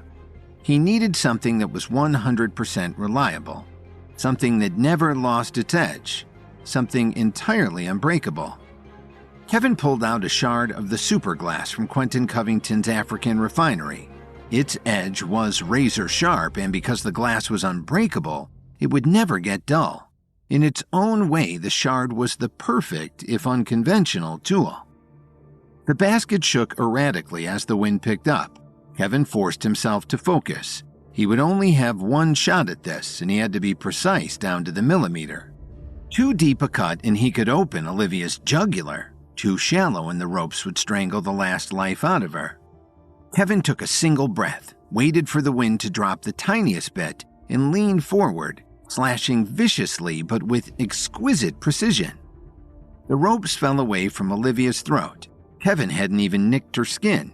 He helped her climb back up over into the basket where she huddled on the floor, panting and trying to get her breath back. "Thank you, Kevin," Olivia gasped. "You saved my life. That was incredible." "You're a goddamn miracle worker," Dalton added. "But I think we've got another problem." Dalton pointed upward. The huge patchwork balloon above their heads had never been designed to take tornado-level winds. The winds were now reaching 200 miles an hour. Pieces of the balloon were coming free and flapping wildly. A few bits peeled off completely and were whipped off and away by the twister. "We've got to patch those holes or else there'll be nothing left. The balloon will tear itself apart from the inside while the tornado tears it apart from the outside," yelled Dalton. "I'm going to have to patch it," Kevin yelled back. "You're going to patch a hot air balloon in the middle of a goddamn tornado?" Dalton exclaimed. "I don't think there's a person in the world with a skill set to do something like that in these winds, Kevin." "I have no other choice. If we don't get that balloon patched, we're going to crash as soon as this twister lets us free. And then we will never be able to catch up to the other balloon that I'm sure has the piece of Quentin's blueprint." Kevin pointed upwards to where they could just make out the second hot air balloon that they had been after all this time. It was a small red and yellow dot high above them, also caught in the wild winds of the tornado. "What are you going to use to patch the balloon?" Olivia wanted to know. "All of our supplies have gone over the side." "I've got something in my satchel I can use in place of thread," Kevin informed them. but I'm going to need something to use as a patch. I don't think anything I'm wearing will do the trick." He looked down at his clothes. As always, they were simple and modest. Chinos and a cotton shirt. "Cotton is no good," Kevin told them. "Nylon would work, but silk would be better. Olivia?"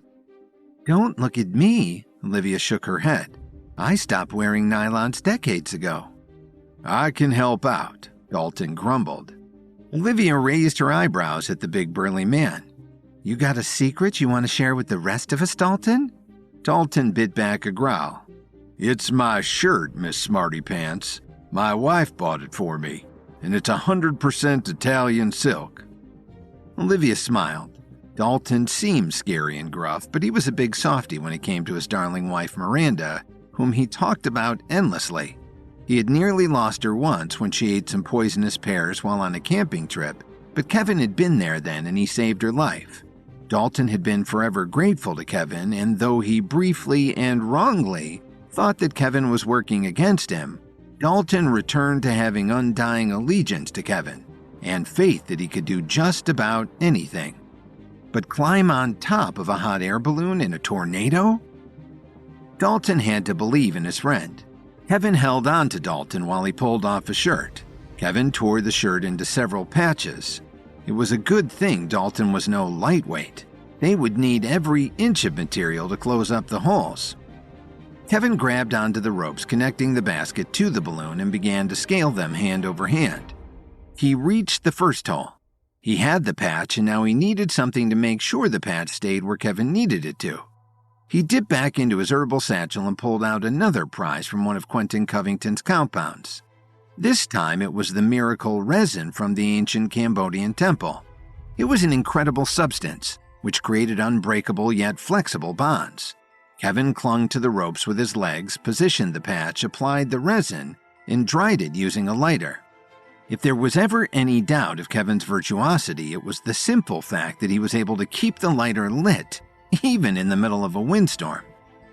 Kevin finished the last patch when suddenly the wind died away completely. The balloon and its passengers began rising quickly in the clear, still air. It was so quiet Kevin could almost hear his heartbeat. "What the hell is this now?" Kevin heard Dalton exclaim. "It's the eye of the storm," Kevin called back down. With the patches in place, we're rising again. "Kevin, look up," Olivia exclaimed. Kevin did. Their target balloon was irreparably damaged and starting to shred away. It was falling just as fast as Kevin's balloon was rising. They would soon pass each other completely. Kevin saw his opportunity. It was the best he was likely to get, but it would require Kevin to have perfect timing. The other balloon flashed past Kevin, but he managed to see a shining figure in the balloon's basket. Kevin was sure he saw the domed head of the robot manning the basket. It was the same model that Kevin had met in Q Covington's Tokyo apartment. It was just like Q's little robot butler, Simon. This must be Simon Mark II. Kevin could wait no longer. He leapt from the balloon, launching himself out into clear, thin air. "Heaven!" screamed Olivia in surprise. Kevin's timing was perfect. He landed on top of his target balloon like a gymnast sticking her landing on the mat. He quickly slid down the sides of the balloon, clinging to the ropes until he could reach the basket. Swinging into the basket, Kevin was confronted by the little robot. "Welcome aboard, sir," the robot greeted Kevin. In one hand, it clutched a clear glass tube. Kevin could see that the piece of blueprint he was after was inside the tube. "It's good to see you again, Simon," Kevin replied. "I'm sorry about this." Kevin punched the robot, its black dome of a head cracked wide open. Simon Mark II fell over with a sad whine. Kevin plucked the glass tube from the downed robot's hand and tucked it into a satchel. At that exact moment, the tornado shifted, and the balloon was no longer in the eye of the storm. Kevin and the balloon were flung wildly around the tornado. Kevin clung to the side of the basket. He could only hope that the twister would run itself out soon. No sooner than Kevin had the thought, the twister did begin to die. The circles became slower and slower. Kevin and the balloon began falling again. Kevin stared in horror as the ground rushed up to meet him, coming faster by the second.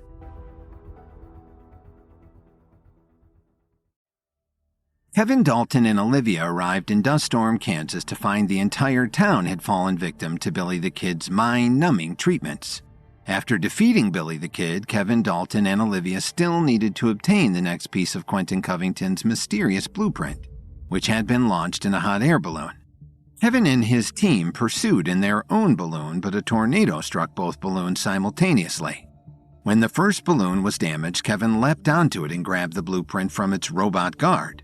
But before Olivia and Dalton could rescue him, the balloon Kevin was in hurtled toward the ground. Olivia raised her hand to shade her eyes.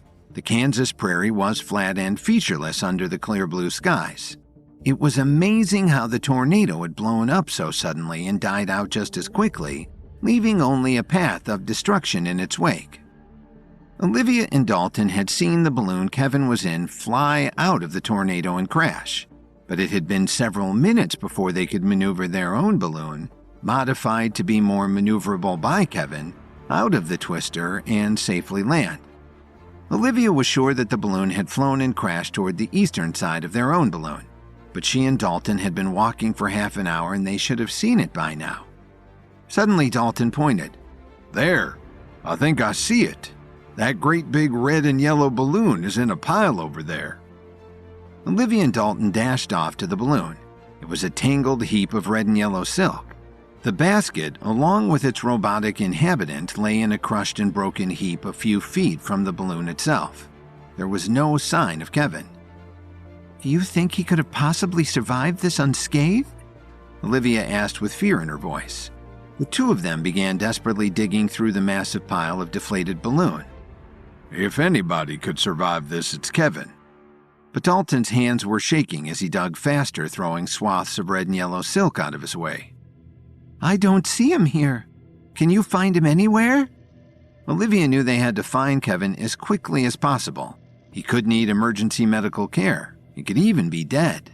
But Olivia didn't want to think about that. "Are you looking for me?" On the far side of the balloon, Kevin sat up and waved. Dalton groaned with relief as he and Olivia hurried over to help Kevin stand. Indeed, Kevin was mostly unharmed. He had just had the wind knocked out of him from his fall from the sky. "It's incredible that you're not as flat as Kansas is itself," Dalton exclaimed. "Not really," Kevin said mildly. "It was simple enough. When I realized that I was going to crash, I climbed up to the top of the balloon again, so all of this silk and whatever hot air was left would cushion my fall." Kevin waved the glass cylinder containing the piece of Quentin Covington's mysterious blueprint triumphantly.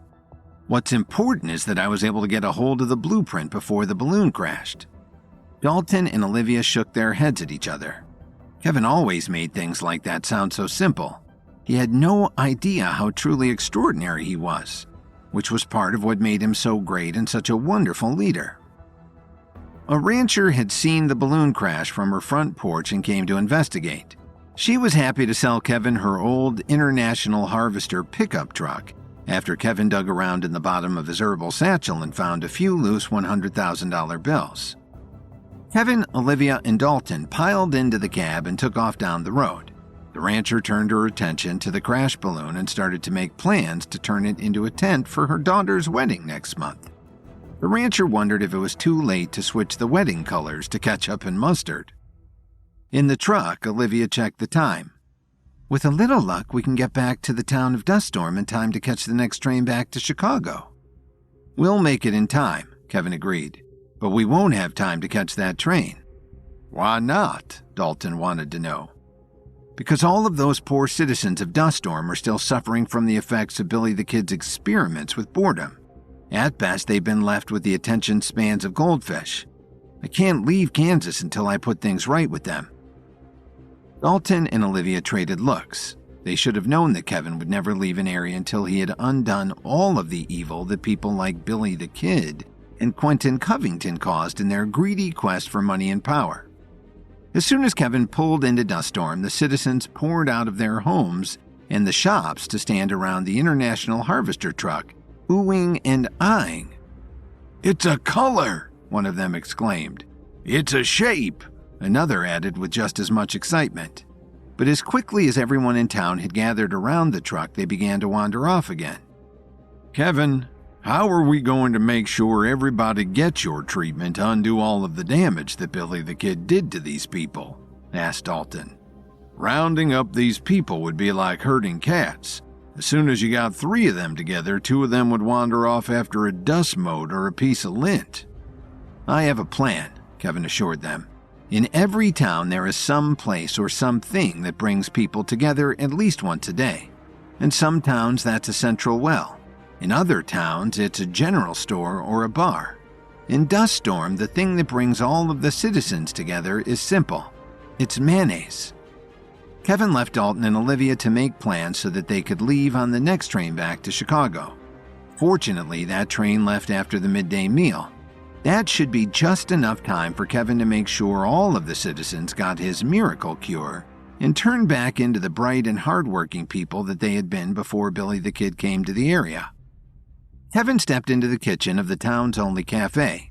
Since they had lost their attention spans and most of their minds, everybody in Dust Storm ate the same thing for every meal, at the same place, at the same time. They had mayonnaise on white bread sandwiches that they ate standing up because there wasn't enough room in the cafe for everybody to sit down at once. Kevin opened the industrial fridge in the cafe kitchen. Inside was a single item, a 5-gallon bucket of mayonnaise. Kevin pulled out the condiment and set it on the counter. "What are you doing?" asked a dull voice. The cafe's proprietor stood in the doorway. He didn't sound angry, but there was still more emotion in his voice than Kevin had heard from anybody else in town.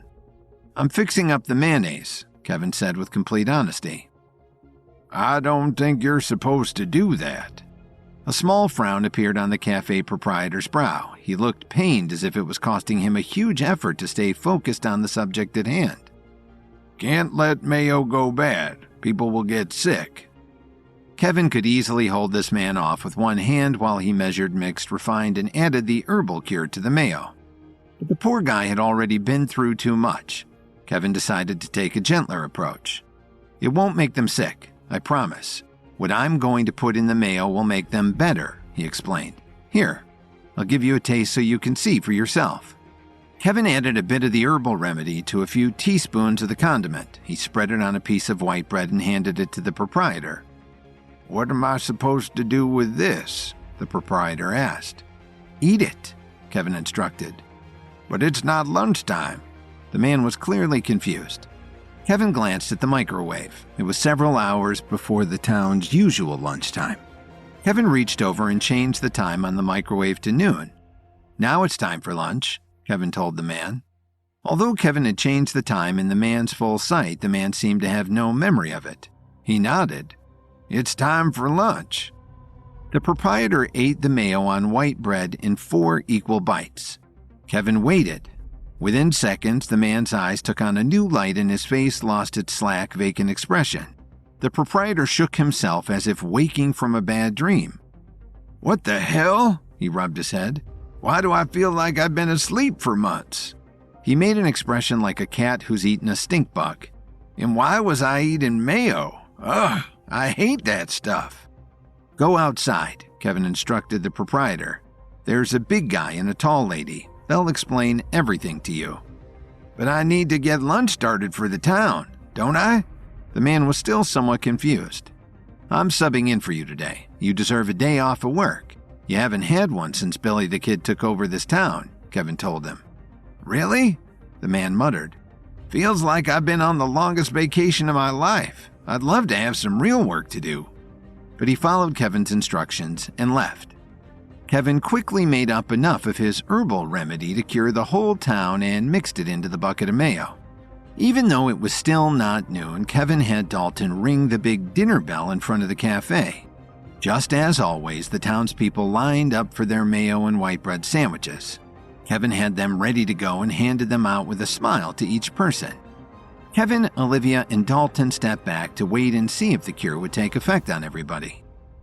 "I put in a call to a couple of grocery stores in nearby towns," Olivia informed Kevin.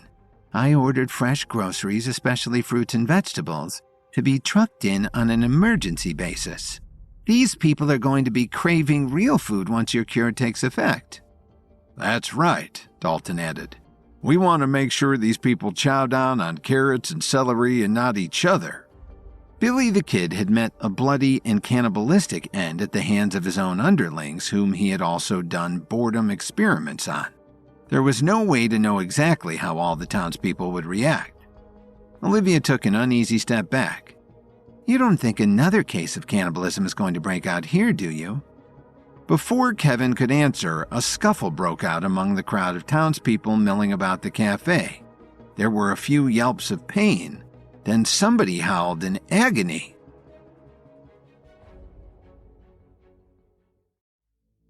After acquiring the next piece of Quentin Covington's mysterious blueprint, Kevin, Dalton, and Olivia returned to the town of Duststorm, Kansas to give the locals an antidote to the tainted mayonnaise that was used by Billy the Kid as part of Quentin's sadistic experiments. Kevin administered his herbal cure through the town's only cafe, but Olivia expressed concerns that another cannibal incident might break out like the one that consumed Billy the Kid after Kevin killed him. Another agonized howl came from the crowd that had packed into Duststorm's only cafe for their usual midday meal of mayonnaise sandwiches on white bread. Kevin pushed through the crowd trying to find the source of the pain cries. He found 3 people all standing on one leg and holding their other foot. Standing at the center was a big man in heavy boots. I'm sorry, cried the man in the boots. "I didn't mean to step on everyone's toes, but it's so crowded in here." He looked around in confusion. "Why are we all standing around the cafe like this?" He looked at the half-eaten bread in his hand. "And what happened to the rest of these sandwiches? Why are they nothing but mayo? I thought we were getting turkey, too." Many people in the crowd echoed the same questions. Olivia let out a relieved breath. There were no signs of cannibalism. There were just too many people in too small a space. "It's a long story," Kevin announced to the crowd, "but let's move this outside where there's more room and I'll explain everything." The crowd trickled out the door. Olivia and Dalton brought up the rear. "I know Kevin can explain it, but are all these people going to believe him?" Dalton wondered. "It's a pretty incredible story." Olivia dumped an uneaten sandwich into the trash on her way out. What other possible explanation for mayo sandwiches could there be? Later that same day, Lily met her best friend Rachel for afternoon tea at the chic and glamorous Salix Leaf Hotel, where Rachel was the manager. They had been joined by Lily's other friend and personal physician, Dr. Serafina Willow. "I'm so excited for your campaign to be mayor of Chicago, Lily," Rachel gushed. Serafina agreed. "What a fabulous idea." Lily smiled and sipped the pregnancy tea her friend Nancy had given her. Rachel had the Salix Leaf Hotel's kitchen brewed up special at Lily's request. "I'm excited too. There's so much good I could do for the city as mayor. I just hope I can live up to the job." "Of course you can." Rachel had nothing but faith in her dear friend. But then Serafina frowned. "I just hope the campaign isn't too hard on you. I heard what your opponent, Hayden Smart, said about you faking your pregnancy just to get sympathy votes." Lily dismissed Hayden and his accusations with a wave of her hand. "It's all so ridiculous. I'm not even going to dignify his comments with a reply." Rachel looked worried. "Are you sure about that? A political campaign is just like an advertising campaign. Whoever gets the last word usually wins." Lily munched on a finger sandwich and looked thoughtful. "I hadn't thought about it like that. What does your campaign manager advise you to do about Hayden's accusations?" asked Serafina. Lily shrugged. "I don't have a campaign manager yet. Everything happened so fast I haven't had time to find one." Rachel's eyes lit up. "I could be your campaign manager. Please, Lily. I would love to help you become mayor of Chicago." "Really? You never told me you were interested in politics, Rachel." But Lily loved the idea of working closely with her best friend the more she thought about it. "I was really active in student government when I was in college," Rachel told Lily. "Plus, I design and oversee all the advertising campaigns and PR for the Salix Leaf Hotel." Rachel waved her hand around the hotel's opulent tea room. Not only was the tea room booked out for several months in advance, but the hotel also ran at 100% capacity year-round. "I can't argue with your success," Lily proclaimed. "Rachel, I'd love to hire you to be the manager for my campaign for city mayor." The two women clinked their teacups in a toast to seal the deal. "So, how do we want to address Hayden's accusations that you are faking your pregnancy?" Rachel immediately began strategizing. "Do you want to have Kevin make a statement refuting it? Or Dr. Willow here could make a public announcement with your permission. No one would doubt the word of a respected member of the medical community like her." "I'm afraid you might have a bigger problem than just Hayden's silly accusations about your pregnancy," Serafina interjected. "Like what?" Lily asked, all concerned. "You remember Sid Mangolia, your friend Nancy's ex-boyfriend and the father of her unborn child?" Lily repressed a shudder. "How can I forget him?" Though Lily was horrified at the thought of Sid, she didn't even know the truth behind his connection to Nancy. Sid hadn't really been Nancy's boyfriend or baby daddy. Nancy wasn't even really pregnant. She was only faking being with the child to get close to Lily on Juanita Hernandez's orders. Juanita had hired Sid to pose as Nancy's abusive ex, so Lily would invite Nancy to stay with her and Kevin. But things had not gone according to plan.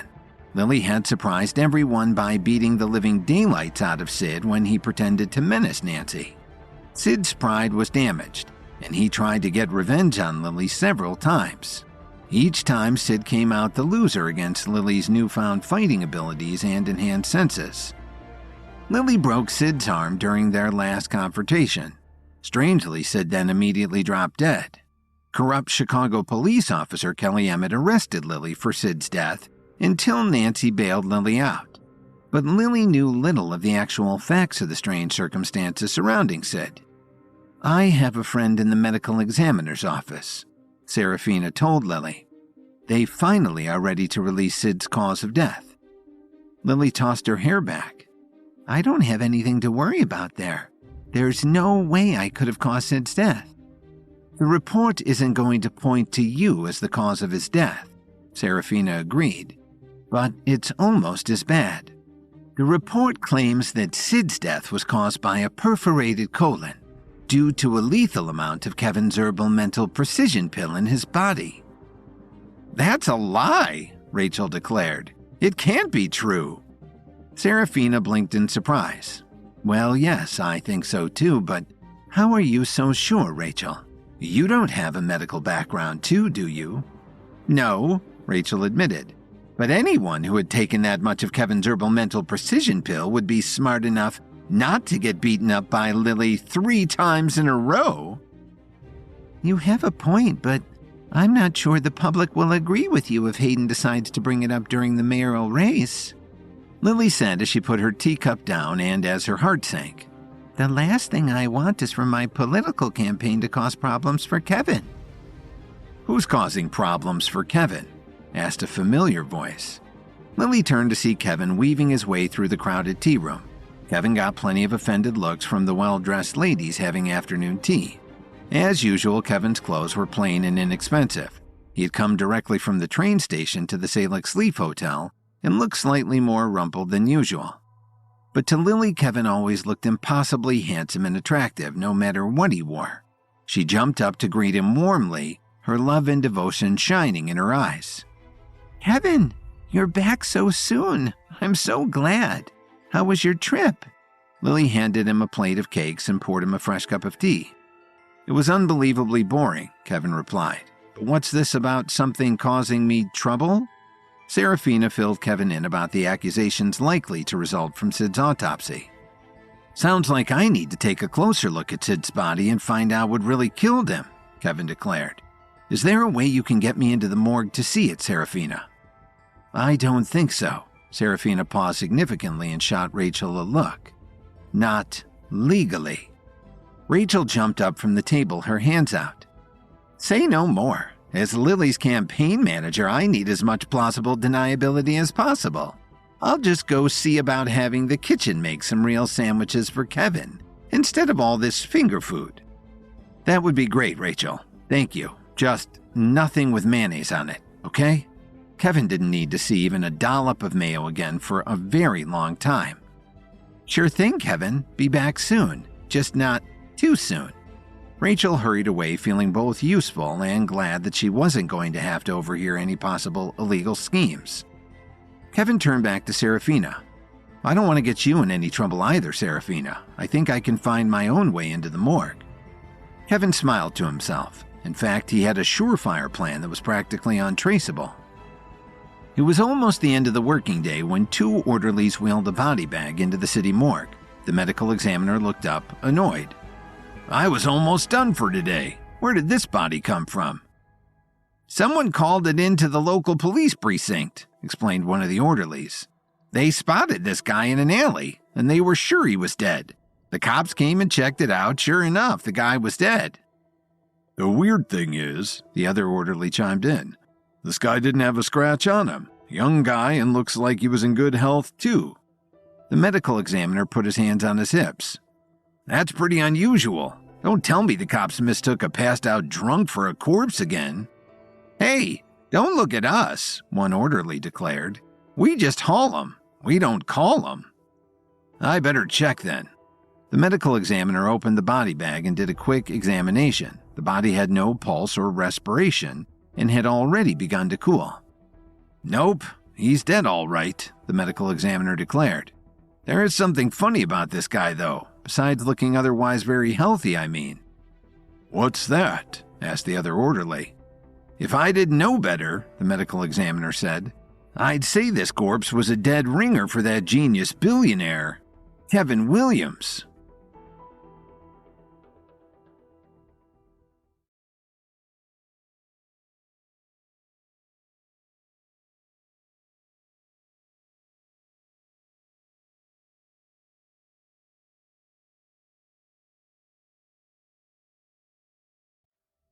Lily's bid for mayor of Chicago has been threatened by rumors that the medical examiner will release a report that claims Nancy's abusive ex-boyfriend, Sid Mangolia, died of an overdose of Kevin's mental precision pill. Knowing this is the worst kind of evil political lie, Kevin seeks to set the record straight. Later that day, a body is wheeled into the city morgue. The medical examiner confirms there are no signs of life and remarks on an odd coincidence. This body looks just like Chicago's richest man, Kevin Williams. That couldn't possibly be, could it? The 2 orderlies bent over the cold, still body on the medical examiner's table. The first orderly frowned. "Now that you say something, I guess it does kind of look like that Kevin Williams guy, but I thought he'd be taller." The other orderly peered closer. "I don't think you guys know what you're talking about. That Kevin Williams is a billionaire and a genius. This guy looks like someone who works at a car wash because he's not bright enough to get a better job." "I guess you're right," the medical examiner sighed. "And if Kevin Williams were dead or missing, the whole city would be in an uproar. You 2 knuckleheads get on out of here so I can get some real work done." "Didn't you just say it's the end of the day and you wanted to go home?" one of the orderlies pointed out. "I'm a dedicated and hard-working public servant, a real humanitarian." The medical examiner shot back. "Now you 2 sorry sacks get the hell out of my sight." The orderlies grumbled, but they both headed out the door, happy to have their shift over with. As soon as the orderlies were out of sight, the medical examiner locked the door and returned to the corpse he had been working on before he had been interrupted. He opened the dead man's mouth, reached in with a pair of pliers, and extracted a shiny gold tooth. Kevin was somewhere far away from his body. It was cold and dark here. Most people would have been scared, but Kevin had been here before. The cold and dark held no fears for him, and then some internal clock told him to come back to himself. Kevin pushed himself forward. His consciousness returned to his body. Kevin's eyes flickered open. He saw a white lab coat and a flash of gold. Kevin's consciousness retreated. It was not yet time to come back. The medical examiner dropped the gold tooth into his lab coat's pocket and gave it a pat for good measure. He moved on to the new corpse. "Okay, Mr. Not Kevin Williams, open wide and show me the money." The medical examiner opened the body's mouth and peered inside. Unfortunately, this body's teeth were perfect, showing no signs of decay and were a gleaming white. The medical examiner sighed. Guess I'm not making a boat payment off of you, buddy. The medical examiner decided he might as well get started with the autopsy on the new body since he was still here. The medical examiner picked up a bone saw and prepared to cut open the corpse's shirt and torso with one slice. Suddenly, the corpse's hand shot out and latched onto the medical examiner's wrist, freezing the bone saw in place. The medical examiner let out a scream of terror and tried to back away, but the corpse held onto his wrist like the Grim Reaper himself. The body slowly sat up like something out of a horror movie. "This can't be happening," claimed the medical examiner. "This can't be happening. You're dead. You have to be dead. I checked you myself." Kevin allowed his consciousness a moment to settle fully back into his body. The death pill that Kevin had taken had slowed his breathing and heart rate down so far that it had been undetectable by the medical examiner. Kevin had used the death pill once before, and he had to pretend to be dead in order to deceive Juanita Hernandez and retrieve Lily from being kidnapped at her and Ethan's hands. He knew it would work again, and it did, just as well this time. Kevin's body was only slightly cold and stiff after his supposed death, but it was warming up quickly, and Kevin soon hopped off the table. The medical examiner scrambled backward. "Who the hell are you? And what do you want?" Kevin rolled his shoulders and cracked his neck. "I'm exactly who you thought I wasn't, and I'm here to find out the real cause of Sid Mangolia's death." Sure, no problem." The medical examiner scrambled to a nearby filing cabinet and pulled out a report. "I've got it here, all ready to go." "I don't need to read that work of fiction," Kevin snarled. He grabbed the report and threw it into the trash can. "I'm here to do an honest autopsy on Sid." The medical examiner drew himself up, his dignity all offended. "What makes you think my report wasn't honest? I am a humble civil servant who—" "I saw you stealing from the dead," spat Kevin. "Worse is that you've made my wife worry and cause her extra stress while she is already pregnant. That is something I can never tolerate." Kevin slammed his heel down on the medical examiner's foot. There was the crunch of breaking bones. Kevin shoved the medical examiner back and he fell into a wheeled office chair that shot off across the room. "Stay there while I take a look at Sid. Where is he?" Kevin demanded. The medical examiner pointed to one of the cold storage units that lined the left side of the morgue. Kevin gathered a set of tools, put on a pair of gloves, and opened the drawer containing Sid's body. He quickly conducted a professional-grade autopsy on the man. It was no surprise that Kevin could find no sign that Sid had ever taken Kevin's herbal mental precision pills or any other supplement that may have contributed to good health.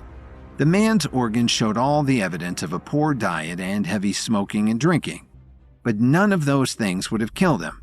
Continuing on, Kevin discovered that Sid's guts had been turned into hamburger, apparently ripped apart from the inside. Kevin dug through the lacerated bits of intestine and finally found what he was looking for. There was a tiny shred of metal no bigger than a few centimeters. This was curious. How had it gotten inside Sid's body and how it had caused so much damage? "Don't do it!" Kevin suddenly barked out. Behind Kevin, the medical examiner had been reaching for the phone on a nearby desk to call for help. Kevin hadn't even needed to turn around to know that the man had been about to try to make trouble. Kevin sniffed at the shred of metal he had pulled from Sid's guts. It had a strange smell, but one he recognized. It was cordite, a common ingredient found in ammunition and explosives. Kevin held up the shred of metal to show the medical examiner. "This is what really killed Sid." "I've never seen that before in my life. I don't even know what it is," whimpered the medical examiner. "I know," Kevin replied. "I can tell you've barely looked at this body at all. For your information, this is a piece of a micro-explosive. At some point, Sid had swallowed it, knowingly or unknowingly. It would have lodged in his guts harmlessly right up until somebody activated the explosive's detonator remotely." Kevin marched over to the medical examiner. "Give me your watch." The medical examiner gripped his watch protectively. "What? My watch? Are you going to rob me now, too?" "Are you sure that's your watch? That's a solid gold Rolex. Seems awfully nice for a guy who is just a humble public servant," Kevin said as he sneered at the medical examiner. "Of course it's mine." The medical examiner saw the expression on Kevin's face and quickly handed over the watch. Kevin gave it a quick glance. "Who calls you Pookie Bear?" Kevin wanted to know. "What? Nobody calls me that. That's ridiculous," the medical examiner protested. "Really? Because that's what the engraving on this watch says." Kevin read off the engraving. "To my Pookie Bear from Snookums." The medical examiner tried to think fast. "I never noticed that." Kevin rolled his eyes. Snookums is going to be so disappointed. "Now, are you sure this is your watch?" "It is. It really is," the medical examiner protested. Kevin raised his heel, holding it threateningly over the medical examiner's other foot, the one that had not yet been broken. Okay, so maybe the watch wasn't mine originally," the medical examiner finally confessed. "But I don't know where it came from or who sent it, I swear." "Keep talking," Kevin prompted. "The watch just showed up on my desk one morning," the medical examiner explained. "There was a note on the box telling me what to write in the report regarding the cause of death for Sid Magnolia. So I did. I figured it didn't make any difference to Sid, he's dead." "It makes a difference to my wife," explained Kevin with a deceptive calm. "That means it makes a difference to me." Suddenly, Kevin kicked the chair out from under the medical examiner. The medical examiner hit the floor hard. He cried out as his broken foot was jarred. "Write up an honest report for the cause of Sid's death and file it immediately," Kevin commanded. "Otherwise, I'll be coming back here and then it won't be the dead bodies who will be losing teeth." The medical examiner babbled his agreement as Kevin stalked out of the morgue. Kevin still had the gold watch in his hand. He needed to find out where it had come from. Kevin knew just the person to ask. Phoebe Anderson ran one of the best antique auction houses in the city, and she was a close personal friend of Kevin and Lily. She had even accompanied Kevin on some of his recent adventures in his quest to find the portal to the upper realm, which seemed to be connected to Van Gogh's Starry Night painting. Her expertise in antiques and fine art was invaluable. If anybody could help him find where the watch had come from, it was Phoebe. And the watch would lead Kevin to whoever had sent it to the medical examiner and was trying to ruin Lily's bid for mayor. Kevin's expression darkened as he thought of anyone going against his darling Lily. When he found the culprits, what Kevin would do to them would make what Kevin had done to the medical examiner look like a pat on the cheek. No one crossed Kevin Williams and didn't regret it.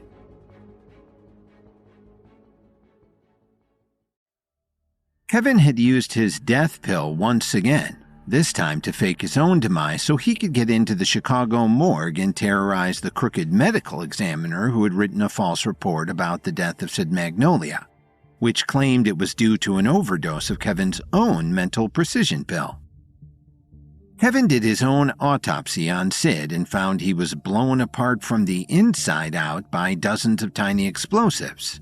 Whoever was behind that murder and behind the medical examiner's faked report, for which he was paid a gold watch, was going to be found by Kevin, who was not about to let his and Lily's good names be dirtied. Although he had many balls in the air, Kevin decided to take the solid gold Rolex watch to Phoebe Anderson in the hopes of finding out who was behind the efforts to derail Lily's bid for mayor of Chicago. He also still needed to work out what Quentin Covington's master evil plan was, along with the location of the sixth and final piece of the mysterious blueprint Kevin had been collecting from Quentin's outposts all over the world. And there was also the small matter of locating the portal to the upper realm, and the last clue Kevin had found in Vincent van Gogh's famous painting Starry Night. Kevin smiled as he opened the door to Anderson's auction house, which was Phoebe's family's business. Already posted in the window was a sign that read, "Lily Williams for Mayor of Chicago." Phoebe was consulting with the receptionist when Kevin walked in. She smiled at him in greeting. "Kevin, how great to see you. Did you see the sign out front?" "I sure did," Kevin beamed, happy that Lily's friends were so quick to support her political ambitions. "Thank you for showing your friendship." "It's not just friendship," Phoebe protested. "I can't think of a single person who would do more good for the city unless it's Kevin Williams." Phoebe gave a sly smile. "Sure you and Lily don't want to run together as a double ticket?" I'm very sure politics aren't for me. Kevin thought of his exchange with the medical examiner just minutes ago. The man had been left with a broken foot and the threat of worse by the time Kevin had finished with him. I'm not diplomatic enough to be a politician, Kevin finished. I know what you're saying.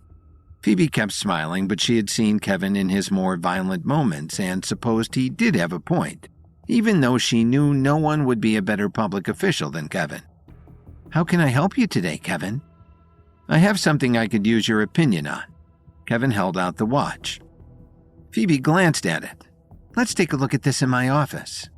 Phoebe led Kevin into her office. She laid the watch out on a square of black velvet under a lit magnifying glass. She gave it a quick but thorough assessment. It's a beautiful watch, solid gold and with the craftsmanship Rolex is famous for. It's at least 20 years old based on the style, but I can't be more precise than that without going to Rolex directly.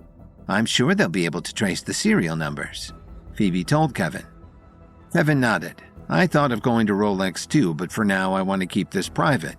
Someone used this watch to bribe the medical examiner to file a false report on Sid Mangolia's death that tarnished the reputation of Williams Pharmaceuticals and endangered Lily's run for mayor.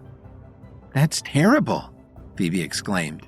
I heard that idiot Hayden try to claim Lily's pregnancy as only a stunt, but I had no idea it had gone beyond that.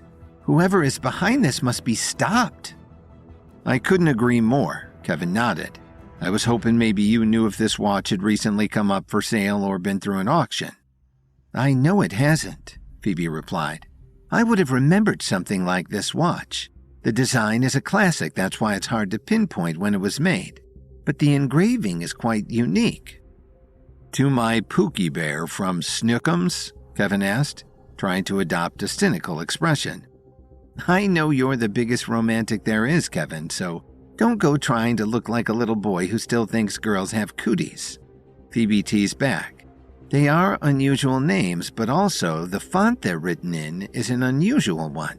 I think the engraving was a custom job, not one that was ordered along with the watch originally. Think you can find who did it? Kevin wanted to know. Phoebe nodded. Yes, but it might take some time, especially if the engraver was older or out of town. I'll have my people get on it and let you know as soon as we find something. Phoebe took a deep breath. Speaking of finding something, are you any closer to discovering what those numbers under Starry Night refer to? Phoebe and Kevin had traveled to New York to view the famous masterwork by Vincent van Gogh, only to realize the painting in the New York Museum of Modern Art was a forgery. Of course, Kevin tracked down the original and returned it. In return, the museum allowed him to examine the painting under an X-ray. That's when Kevin found a curious set of numbers Van Gogh had inscribed under the paint. A series of hints and clues led Kevin to believe these numbers were a clue to the portal to the upper realm. Van Gogh may have visited the upper realm himself, and the journey may have been the real source of the artist's madness. Kevin shook his head. I'm still not sure what the numbers on the painting refer to. It could be any number of things, including geographical coordinates, Phoebe added. The problem is I have so many irons in the fire right now, Kevin went on. There's my quest for the upper realm, but there's also Quentin Covington's plan, whenever that is. And of course, there's also Lily's run for mayor, and most important of all, Lily's pregnancy. It's too bad you can't kill two of those birds with one stone, Phoebe offered. Kevin thought, maybe I can. An hour later, Kevin entered his war room at Williams & Williams Pharmaceuticals. The only one there was Zara, the tech whiz who had accompanied Kevin on some of his recent adventures. Zara, pull all the blueprints we have of Quentin Covington's, Kevin ordered. Sure thing, Kevin. Zara jumped to obey. She could tell something was about to happen. Although her journeys with Kevin were sometimes perilous, Zara wouldn't have traded the excitement or the knowledge she gained for anything. Zara laid the 5 pieces of the mysterious blueprint out across the conference table. There was the piece Kevin had recovered in Greenland, where Quentin had fed GMO corn to local people, causing terrible distortions in their bodies. After that was the piece from the ancient Cambodian temple where Kevin had learned of the incredible resin, one that created an unbreakable yet flexible bond that had gone into the temple's construction. After that, Kevin had tracked Quentin's operations to Africa, where super glass was being refined from the rare sands of the Serengeti. The fourth piece was actually a 3D printout from a computer file Zara had helped Kevin download at a robotics factory in Japan. And most recently, Kevin had returned from Kansas where he had obtained the fifth piece and healed the minds of an entire town who had fallen victim to horrific mind experiments by one of Quentin's lieutenants who had gone insane himself. But even with 5/6 of the blueprint, Quentin's master plan still wasn't clear. Kevin shook his head. I still don't get it. What do all these places and things add up to? Maybe if we had the last piece we would know, Zara offered. Agent Karen Stone of Interpol and Stanley Cooper of the Reapers have been trying to locate Quentin's sixth compound, but they haven't had any luck. I'm going to have to figure out where it is on my own. Kevin considered. It's not just the places that are strange. It's this alliance. Why are the Mavericks helping Quentin? They've invested huge amounts of resources and personnel to work at most of his outposts. We've seen signs that the Pinnacle is involved as well. Zava suppressed a shiver. If Quentin and the Mavericks and Pinnacle are all aligned, that can't mean anything good for the rest of us. It can't, Kevin spoke gravely. This might be the biggest threat ever possible to the Foundation. Kevin dropped into deep thought. His body went perfectly still as he brought all of his considerable mental powers to the problem. Suddenly, his head shot up. Bring up a map of the world, Kevin ordered, and show the locations of all the known compounds of Quentin Covington. Zara did as Kevin asked. The map appeared on the largest monitor in the room. Each of Quentin's compounds was a glowing red dot.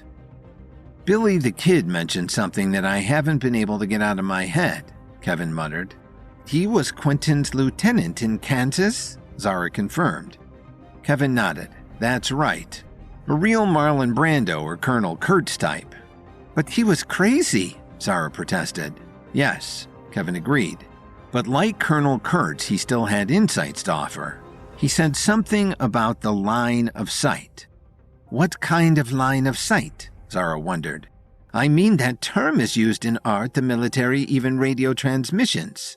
She paused as an idea came to her. Maybe the sixth compound is in the line of sight of the others. Zara clicked a few computer keys. Lines appeared on the map showing the pass between all the compounds. No, that's not it. Kevin jumped up and gently nudged Zara from the computer terminal.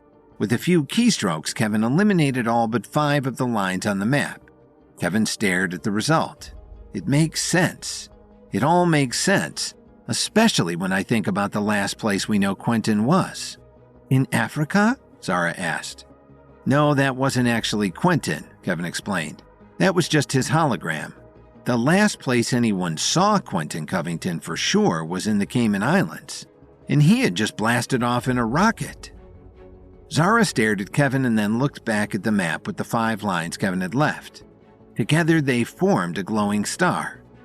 Get Agent Karen Stone of Interpol and Stanley Cooper of the Reapers on the phone for me, Kevin demanded. We're going to need to get access to NASA.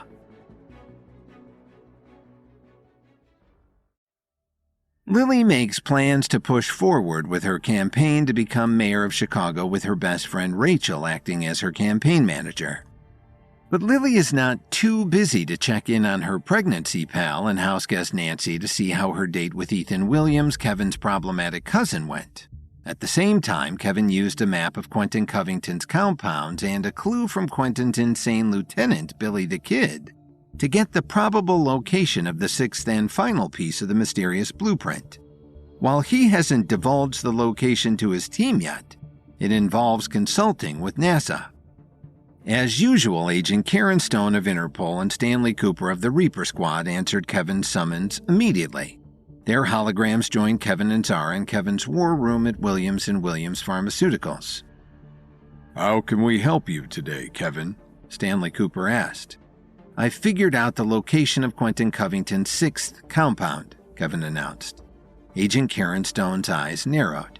She knew Kevin's abilities were extraordinary, but the combined forces of Interpol and half the governments on the globe hadn't been able to find the location of Quentin's elusive sixth base. "So where do you think it is, Kevin? And how'd you figure it out?" "It was staring at us the whole time," Kevin replied. "Quentin practically wrote its location in the sky the last time we saw him." Stanley Cooper frowned, still not understanding. "You're going to have to spell it out for us, Kevin." Quentin Covington was last seen leaving the Cayman Islands in a rocket ship. The Caymans are so close to Florida, I'm sure NASA picked up the launch on their scanners. Stanley Cooper's hologram looked toward something Kevin couldn't see. He paused and then his eyes widened before saying, "You're right about that, Kevin."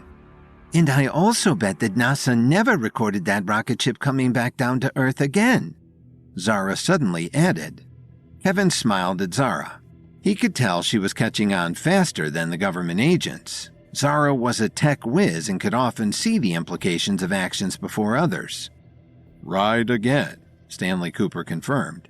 Agent Karen Stone's mouth worked in surprise. "So, that means Quentin Covington is in outer space?" "That's right. Based on something one of his lieutenants said, I believe that Quentin Covington has his sixth compound somewhere on the dark side of the moon," Kevin declared. Billy the Kid babbled on and on about the importance of line of sight.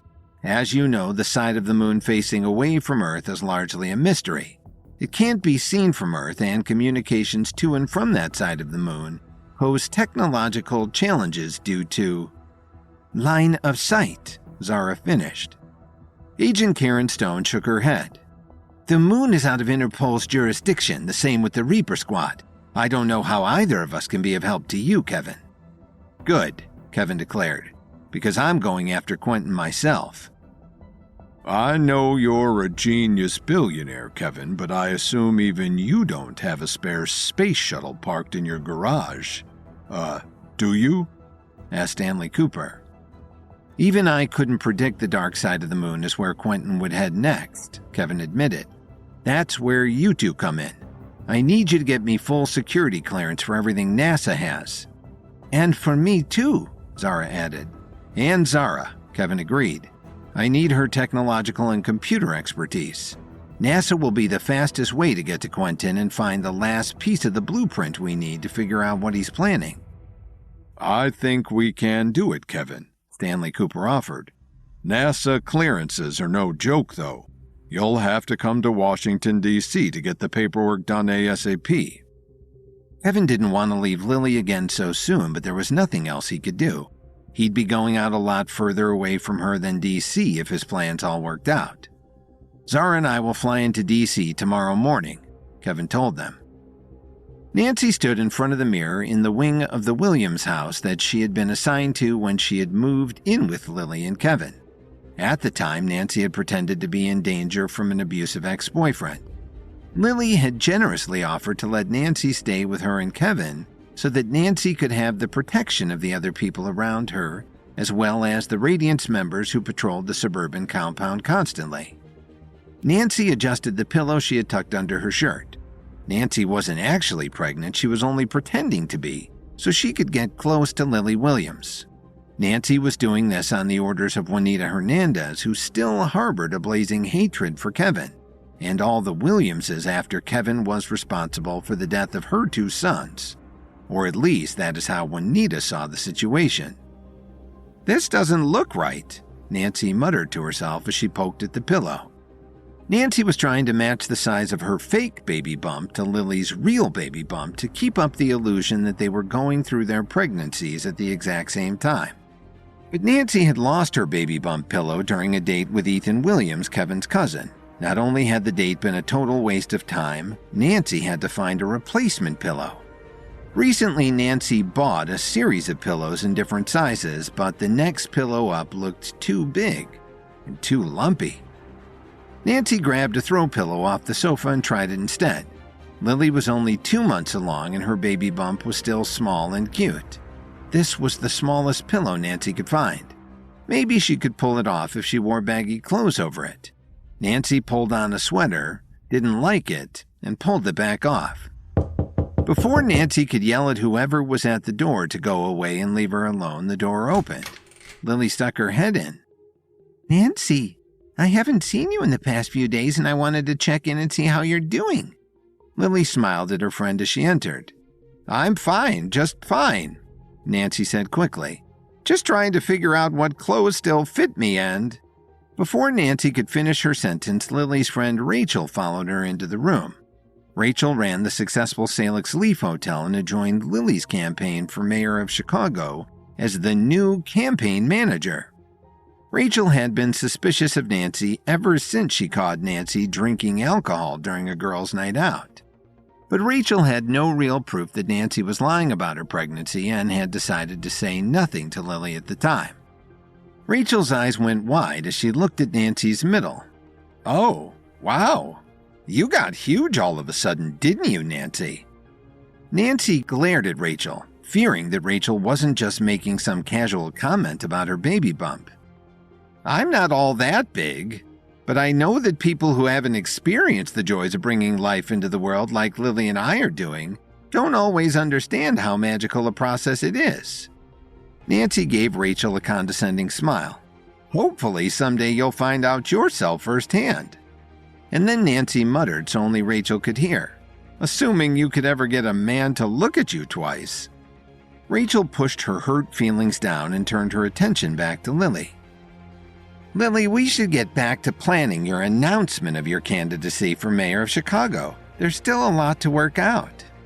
"You're right, Rachel. There is so much to think about." Lily smiled at Nancy. "Nancy, you're good at organizing things. Why don't you join us and offer us your opinions on a few things?" "I'm happy to offer my help since you obviously need it." Nancy directed another glare at Rachel. Lily smiled brightly. "Great. And you can tell us all about your hot date with Ethan Williams while you're at it." "Oh, I wouldn't call it a hot date." Nancy searched for the right words. "I'm not sure Ethan and I have compatible lifestyles." Although Lily had invited Ethan and his father Thomas to her gender reveal party that was coming up in a few months, Lily had never forgiven Ethan for his part in a kidnapping scheme that resulted in Lily being held captive in Ethan's basement. "I have to admit I'm a little bit relieved to hear you say that," Lily offered. "When it comes to family, people should get second—" "Eighth," interjected Rachel. "Eighth chances," Lily finished. "But I really think you deserve somebody better, Nancy." "I couldn't agree with you more," Nancy replied, thinking of Ethan's vermin-infested apartment. "I'll just have to try to find some way to get over my disappointment." "I'm sure we can think of something," announced Lily. "An all-expense-paid shopping spree to a high-end jewelry store?" Nancy suggested with complete sincerity. Lily laughed, thinking it was a joke. She didn't think her friend Nancy cared about material things. After all, Nancy volunteered her time at the local soup kitchen, which is how Lily met her in the first place. But that gave Lily just the idea she needed. "I know what we'll do," Lily announced. "I don't want my campaign to be just about me running for mayor. I want it to be about all of the good being done in the city of Chicago, and all of the good that can still be done. We can have the rally announcing my candidacy for mayor at the soup kitchen." "Huh?" Nancy had been lost in thoughts of diamonds and emeralds and pearls. "What soup kitchen?" "Why, yours, of course." Lily frowned at her friend. "The place where we met? How could you forget, Nancy?" Nancy had hardly been back to the soup kitchen with its disgusting smells and more disgusting people. She was going to have to do some fast talking to cover up the fact that she had largely forgotten that she was supposed to be running the place. "Sorry, Lily, of course. I know what you meant." Nancy rubbed her temples. "I think I just had a little touch of brain fog. Pregnancy can do that to you, you know." "Really? I didn't know," Lily smiled. "I've never felt more clear-headed in my life." In fact, since becoming pregnant, all of Lily's abilities have improved remarkably. Lily attributed it to pregnancy hormones, never realizing her body would soon fail her completely.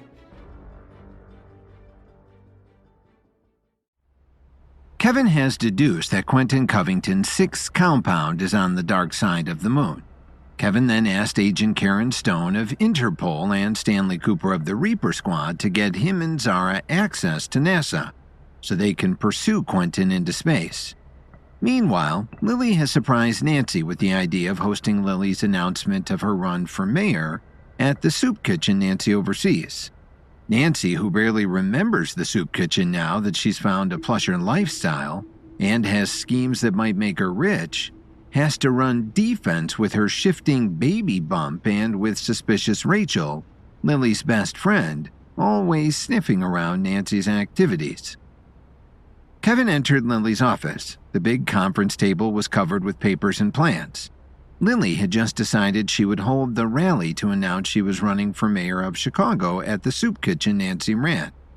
Now the women, including Rachel, who had eagerly agreed to be Lily's campaign manager, just had to work out all of the hundreds of little details to make the rally a reality. Unfortunately, Lily's mother, Dorothy, had also joined the women and was doing what she did best. She was making trouble. "But I don't understand why you need to announce your campaign for mayor at a grubby old soup kitchen," Dorothy protested. "Why can't you have it somewhere elegant, like the Eos Ballroom on Navy Pier?" "Mom, didn't you see on the news that Navy Pier has some kind of unexpected structural damage?" Lily asked. "A big section collapsed into Lake Michigan, and the whole pier is closed for repairs." "That's terrible," Rachel interjected. "Was anybody hurt?" Lily shook her head. "No, fortunately the pier was closed for a private event, but there was a mix-up in scheduling, and no one had showed up that night." In fact, Kevin had been there that night, lured out by hundreds of secluded valley assassins who had posed as merrymakers and taken over the whole pier. Kevin had killed every last one of them, but with their bodies at the bottom of Lake Michigan, no one was ever likely to find out about them. Dorothy continued to make suggestions, each more lavish and ridiculous than the last. "Sorry to interrupt, ladies," Kevin finally announced. "I just need a quick word with my wife." Kevin edged over to Lily and greeted her with a kiss on the cheek. "I'm so sorry," Kevin began. "I think I'm going to have to make a trip to D.C. again. There's some paperwork I need to attend to in person there." Agent Karen Stone of Interpol and Stanley Cooper of the Reapers had agreed to get Kevin and his computer tech expert Zara access to NASA, as Kevin requested. But this meant that Kevin and Zara would need to travel to Washington, D.C. in person to complete their security clearances. Lily smiled at her darling husband. "I hope it will be a short trip at least." "It will be as short as I can make it," Kevin smiled back at Lily. He didn't want to worry her with details about a dangerous trip to outer space when she had so much on her mind already. But he wanted to be as honest as he could be. "But I know I am going to have to go on to Florida from Washington, D.C., and then from Florida I'm going to have to go further, probably a lot further. I'm so sorry to leave you again at a time like this." Lily patted Kevin's arms reassuringly. "I know your work is so important, Kevin, and I love that you are so devoted to it. Don't worry about me. I'm fine, better than fine, actually. I've never felt stronger, smarter, or more energetic. Being pregnant has made me almost feel like an entirely new person." "I can see that you're already glowing," Kevin replied with love in his eyes.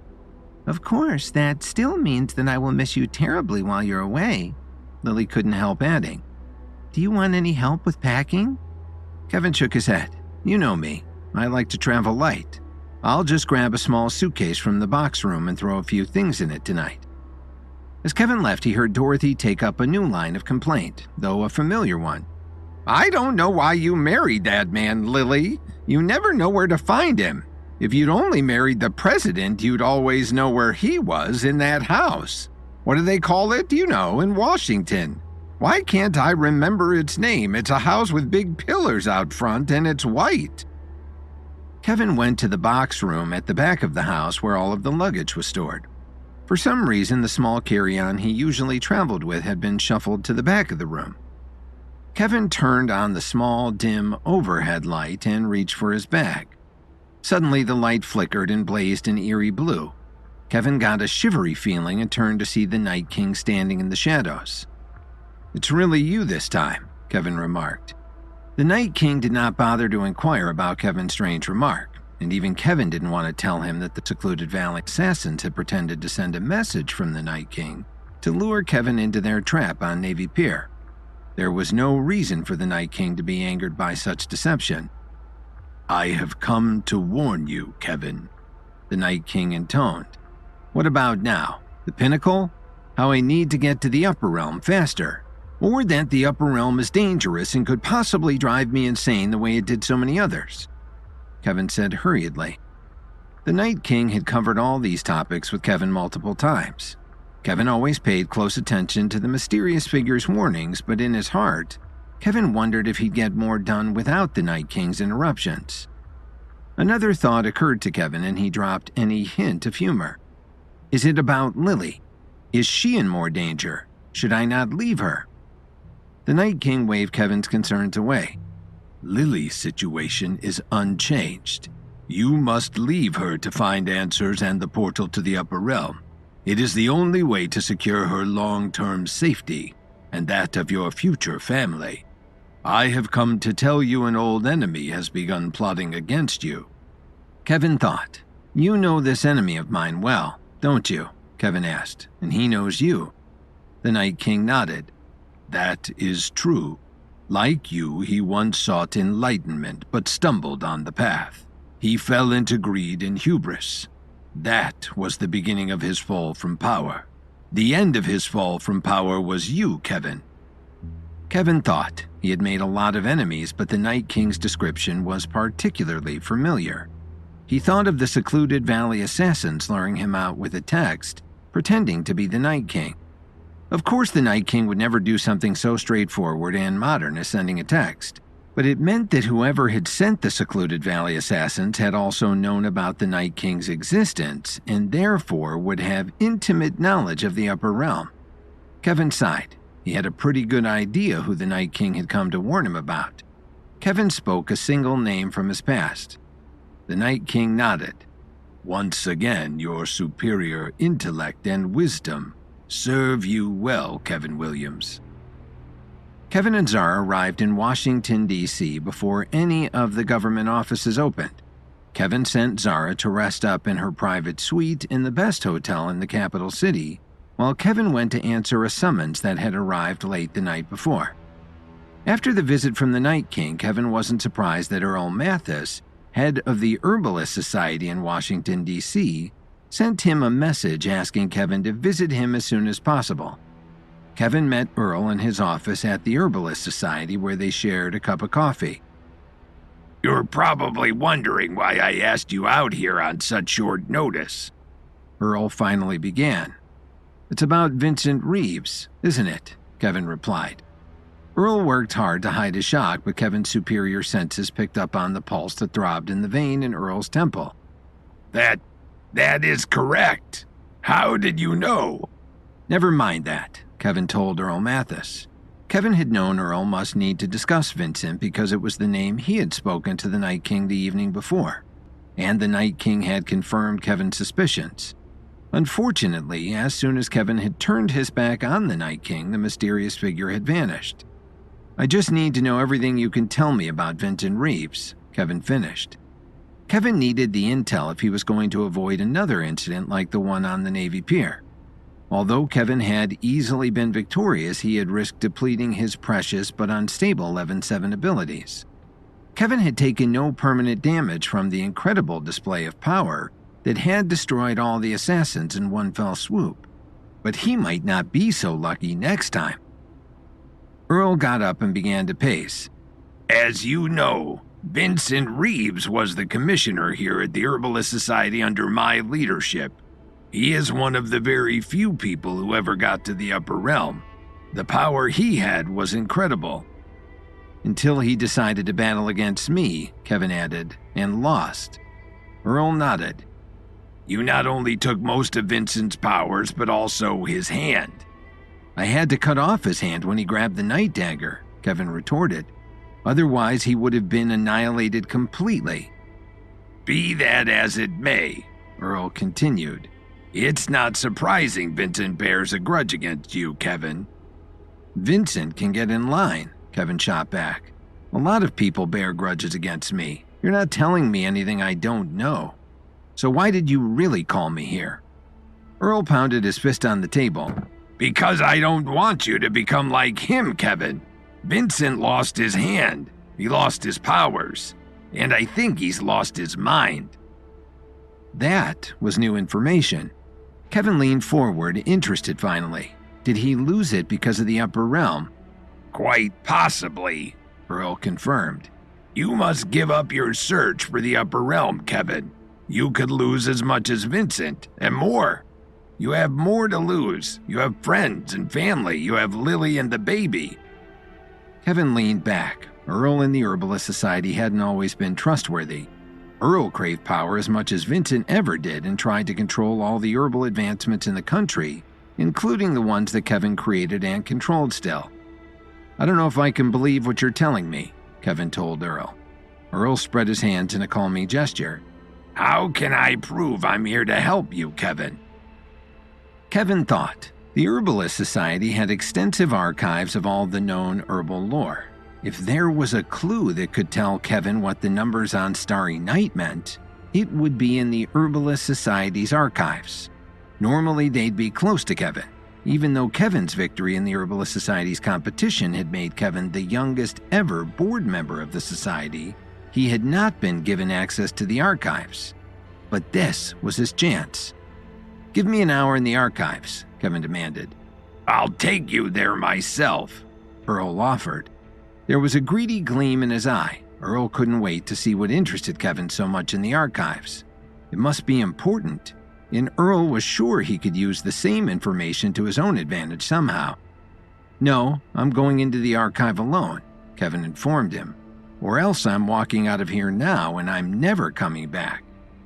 Earl knew Kevin meant it. Kevin was always a man of his word, and he was too powerful for Earl to get on his wrong side. Earl's shoulders slumped. Fine, you can go alone, Kevin, but I can't promise what you find there won't do you more harm than good.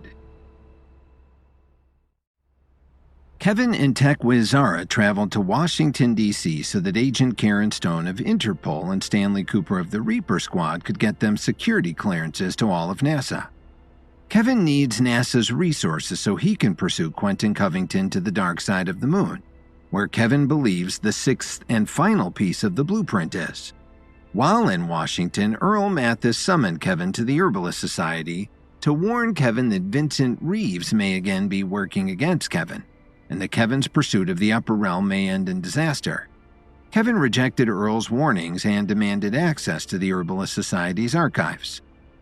The Herbalist Society's archives were dark and dusty. Here, every bit of known herbal knowledge and lore had been assembled in one place. Much of it went back centuries, if not millennia. There were books, scrolls, papyrus, vellum, and even a few stone tablets. Kevin would not have time to go through all of it if he stayed here for the next 10 years. Today, he even had less time than that. He was supposed to meet Agent Karen Stone of Interpol and Stanley Cooper of the Reaper Squad, along with Zara, so that Kevin and Zara could get their security clearances for NASA. Kevin would have to be very strategic to find any information that would help him find the portal to the upper realm. He scanned the shelves of the section of works relating to the upper realm. Most of these works he was already familiar with, but then Kevin's excellent eyesight caught a glimpse of something hidden far back on one of the shelves. Kevin pulled out a small, slim volume, not much more than a pamphlet. It was old, at least 300 years old. The title was Entrances to the Upper Realm in the New World. This sounded exactly like what Kevin needed. He opened it and began to speed read the contents. In less than 2 minutes, he had the whole thing memorized. Agent Karen Stone of Interpol and Stanley Cooper of the Reaper Squad stood outside the unremarkable government building with Zara. Agent Karen Stone tapped her foot impatiently. Our appointment is at 10 o'clock. We pulled a lot of strings to get you and Kevin the security clearance. If he's late, it will delay the whole process, she told Zara. Zara tossed her hair. Kevin is never late. In fact, he's here right now. Kevin finished for her as he walked up to the group. Then let's get this show on the road, Agent Cooper declared as he led them inside. Inside the building, Kevin and Zara had their fingerprints taken. They also had their footprints taken. Their irises were scanned and their earlobes were fully documented with scans. "You really need to scan my ears?" Zara asked the tech. "Ears are incredibly unique," the tech informed her. "No two ears are ever alike. Computers are actually better able to identify people by their ears than they are by their faces. It could totally replace facial recognition software if only guys like him would just get their hair cut a little more often." The tech hooked a thumb at Kevin, who didn't like to spend a lot of time on his appearance or fancy haircuts. Kevin smoothed his hair back down over his ears and internally thought that was one more argument against going to the barber's every week. He didn't want everyone to recognize him by his earlobes. "The last step is to do a brain scan," Agent Karen Stone informed them. "The technology is still in its infancy, but it's no surprise that NASA is an early adapter." She led them to a standing MRI. Zara stepped in, and in a few minutes, a colorful scan of her brain appeared on the screen. "The brighter and more colorful the scan, the more intelligent the brain," the tech again explained. "A dog's or a cat's brain just shows up as a murky swirl with only the areas of the brain that process smell or sight lighting up." The tech examined the scan of Zara's brain.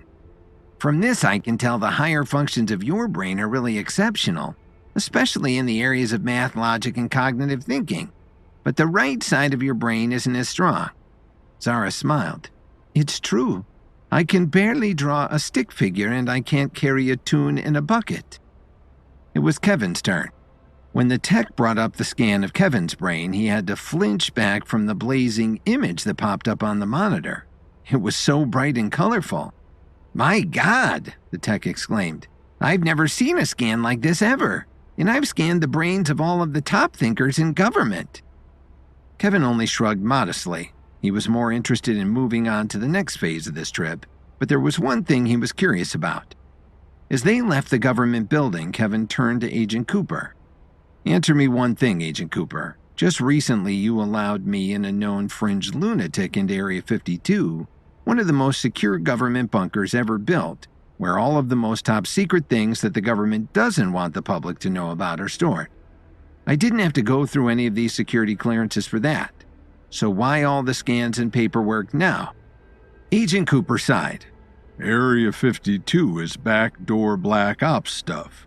It's not on anybody's budgetary radar, which means it's not on anybody's regulatory radar either.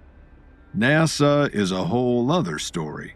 It's public-facing, so all the I's must be crossed and the T's must be dotted.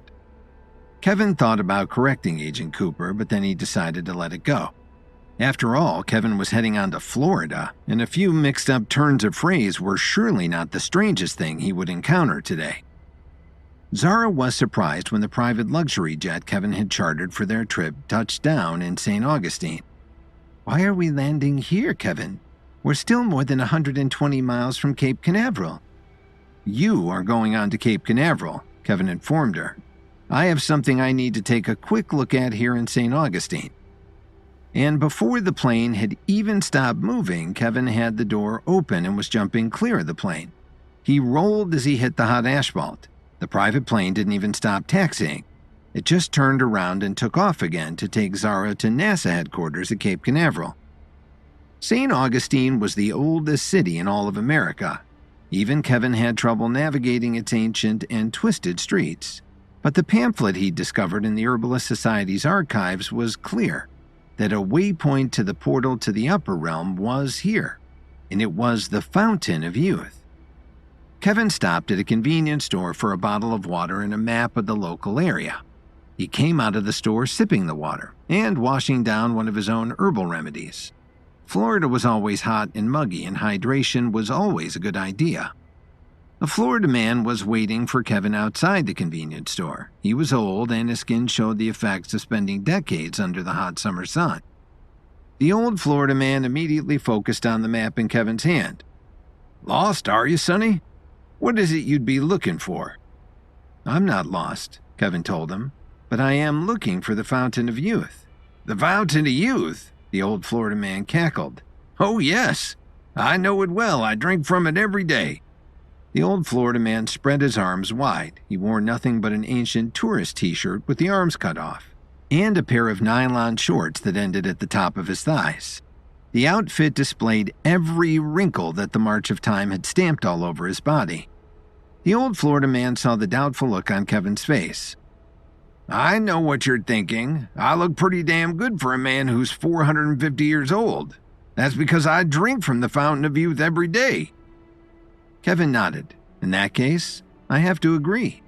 You do look really good for a man who's more than 4 centuries old." The old Florida man got a sly look. "I can show you where it is. They hid the fountain of youth away where you would never expect to find such a magical spot. But I figured it out. I'm the only one who knows where it is. I can take you there for a price." "And what price is that?" Kevin asked. The old Florida man eyed Kevin. "Normally I charge $20, but you seem like you're maybe not as flush as some of my other clients. I'll cut you a deal and take you there for 10. Kevin checked his pockets. "Do you have change for a $100,000 bill?" Kevin asked. The old Florida man rubbed his chin. "Can't say that I do." Kevin handed him the bill anyway. "Still seems like cheap at that price for the fountain of youth," Kevin proclaimed. The old Florida man led Kevin through a series of winding streets until they reached a large brick building of no particular architectural style. Kevin and the old Florida man entered through the automatic doors. A whoosh of cold air conditioning hit them in the face. Kevin looked around. He was in the carpeted atrium of a 1970s-era Holiday Inn. "There it is," the old Florida man said as he pointed dramatically. In the center of the atrium, plastic plants surrounded a concrete basin from which a slow trickle of chlorinated water perfumed the air with the tang of bleach. "Hey," yelled an angry voice. "I told you not to come in here again." A hotel worker ran up to the old Florida man and grabbed him by the arm. "The lobby and the atrium are for guests only." "But we are about to be guests," Kevin told the worker. "I want to take a couple of rooms here for the night." Although when traveling with his teams, Kevin always made sure they had the best accommodations in town, Kevin wasn't picky about where he stayed himself. He knew he would have to be in St. Augustine overnight, and this hotel was as good as any. It was well after dark when Kevin left the old Florida man sleeping in his room and slipped out of the hotel. Only a block away was his real destination, Ponce de Leon's Fountain of Youth Archaeological Park. The park was a combination of historical exhibits and tourist attractions. Through luck or some strange twist of fate, the fountain the park featured actually was fed from a spring that issued forth directly from the Floridian aquifer and contained over 30 minerals in a rare combination. This was the location the Herbalist Society's ancient text had directed Kevin to. The moon shone down on the fountain, making the area almost as light as day. From his pocket, Kevin withdrew a copy of the numbers he had found on Van Gogh's Starry Night painting. He held them up to the water and stared at the reflection. The rippling water reflected back the sequence of numbers, only now reversed. The series still could refer to any numbers of things, but Kevin instantly recognized that one of those possibilities was geographical coordinates. Could it be as simply as following lines of latitude and longitude to find the portal to the upper realm? Suddenly, the hairs on the back of Kevin's neck prickled. His exquisitely tuned senses picked up on 100 little changes in the environment. Kevin knew just then that he was not alone. "Come on out. I know you're there," Kevin called. A shadowy figure stepped out from under a nearby palm tree. Kevin ignored the figure and called again. "All of you come out." Another figure stepped from the shadows, then another, and then more, until 100 armed assassins surrounded Kevin from every side. Realizing that the final piece of Quentin Covington's circular blueprint might not be tethered to the Earth, Kevin made plans to visit Cape Canaveral, Florida, in hopes of teaming up with the scientists at NASA. But after a visit from the Night King, Kevin decided to take a quick detour to St. Augustine, Florida, the oldest city in the United States, and the place where the legend of the Fountain of Youth first originated. When Kevin went to visit the fountain, he found that when reflected in the water, The coordinates he had first discovered behind Van Gogh's Starry Night flipped, revealing a completely new set of numbers. But before Kevin could dig into the revelation further, he found himself surrounded by a group of deadly assassins. As Kevin stood beside the Fountain of Youth, a tourist attraction that offered the hope of something supernatural, 100 assassins suddenly appeared, encircling him in every direction. "It's a trap," Kevin whispered to himself as his hands balled into fists. Kevin eyed down the men, fearless. "I haven't got all night," Kevin called out.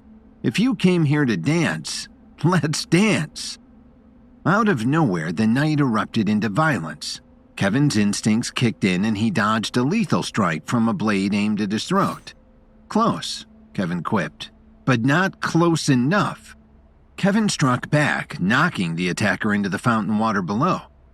From the garments and fighting styles, Kevin knew immediately who he was up against. Secluded Valley assassins. Lots of them.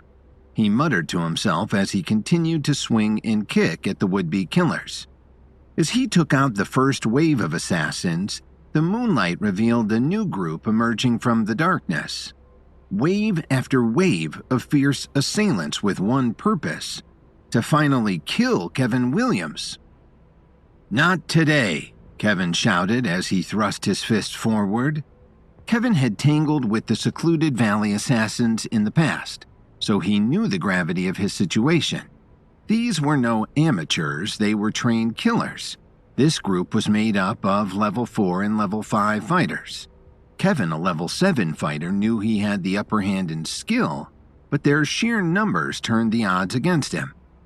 In the blink of an eye, Kevin found himself pushed back into a corner, hundreds of assassins closing in. Kevin had nowhere to run. He took in his surroundings. "They're maneuvering me into a kill box." His level 7 abilities were potent, but they weren't limitless. He needed to end this melee quickly, before fatigue made him vulnerable, and the warnings from the Night King about using all of his power so early in his journey, and before he could find out how to harness them correctly, and well into the future, through the enlightenment he'd find in the upper realm, echoed through his thoughts. He focused, drawing upon every ounce of his training, every fiber of his being. One by one, he faced his assailants. Swift and precise, Kevin dispatched them with deadly efficiency. 10-on-1 odds meant nothing to a level 7 fighter in his prime. Adaptability was Kevin's strength. A specialized team of assassins appeared wielding cattle rods. They took turns shocking Kevin with jolts of electricity. Kevin gritted his teeth, enduring the pain. In a clever counter move, he disarmed one of his attackers and took hold of their rod. Now he was armed with the power of electricity.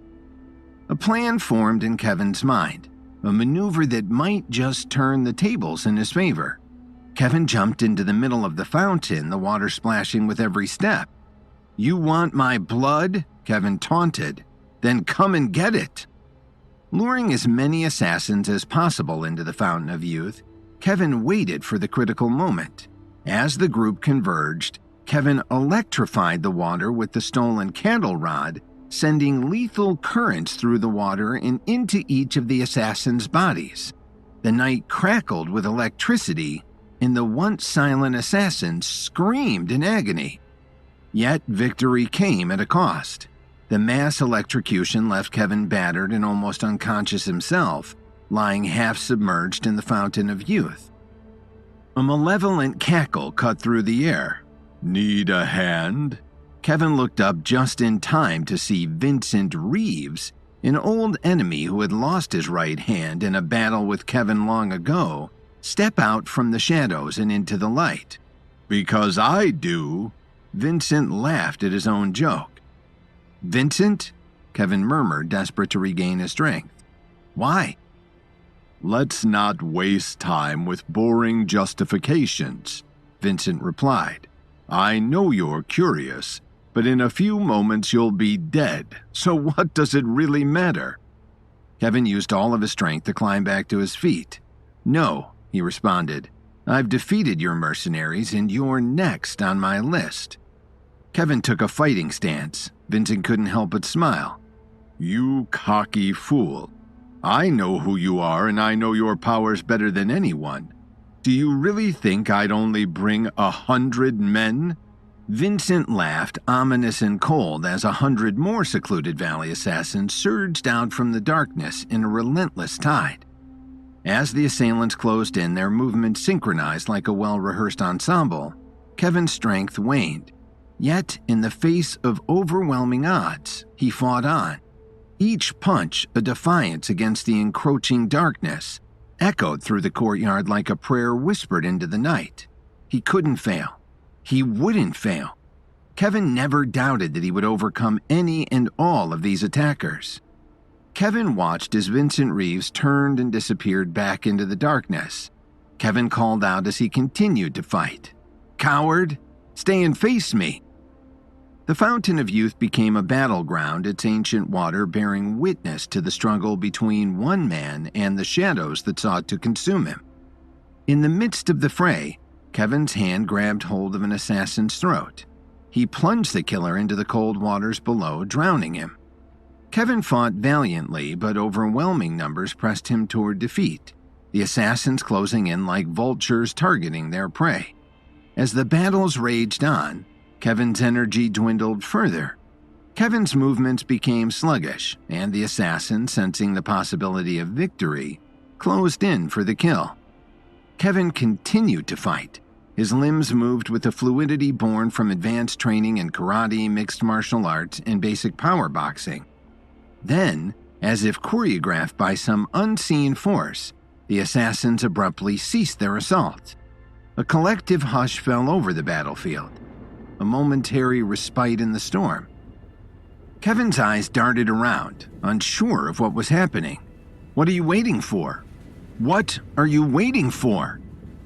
A path suddenly formed through the ranks of assassins, and from the darkness emerged a colossal figure. Kevin could sense the problem immediately. This was a level 7 fighter, a match for Kevin, but not as tired. The giant, a hulking mass of muscle and menace, stepped forward to face Kevin. The clash of titans was imminent, a battle that would decide the fate of the night. The giant smiled. "Kevin Williams, a legendary fighter. It will be my honor to kill you." The horde of assassins cheered. Kevin took a deep breath, focusing on himself.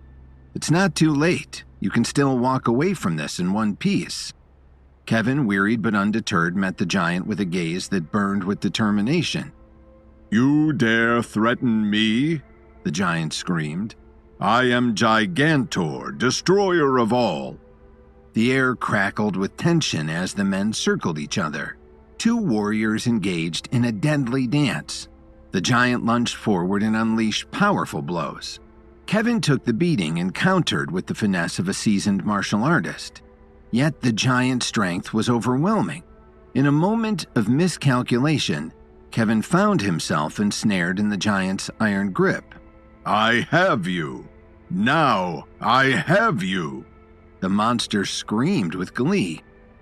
The assassins standing around watching began to celebrate.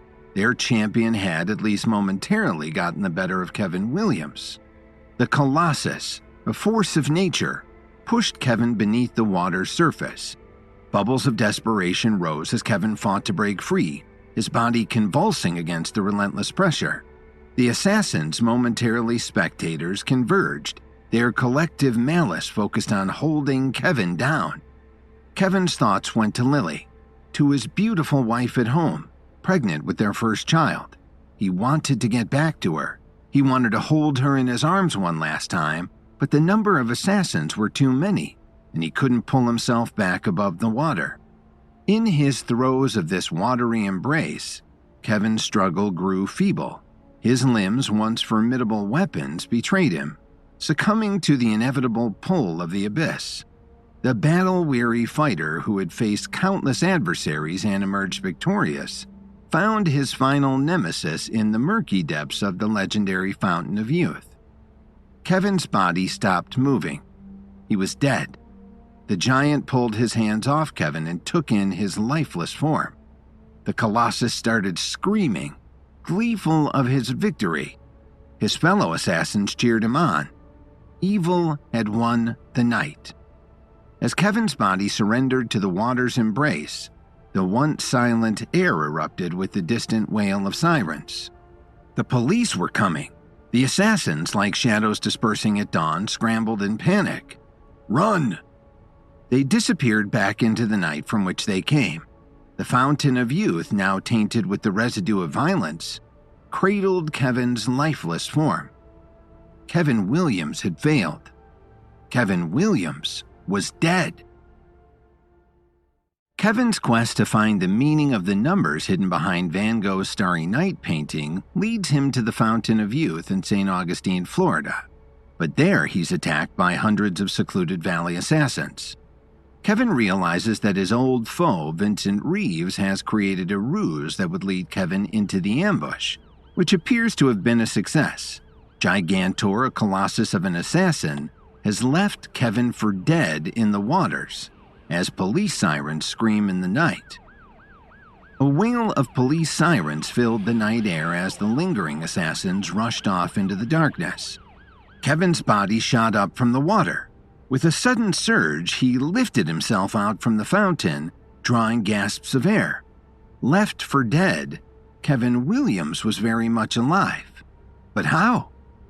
In a carefully orchestrated ruse, as Kevin realized he was losing strength during his massive melee with hundreds of Secluded Valley assassins, he reached into his satchel and quickly swallowed an underwater breathing pill that had sustained him as the Secluded Valley killers pushed his head into the Fountain of Youth.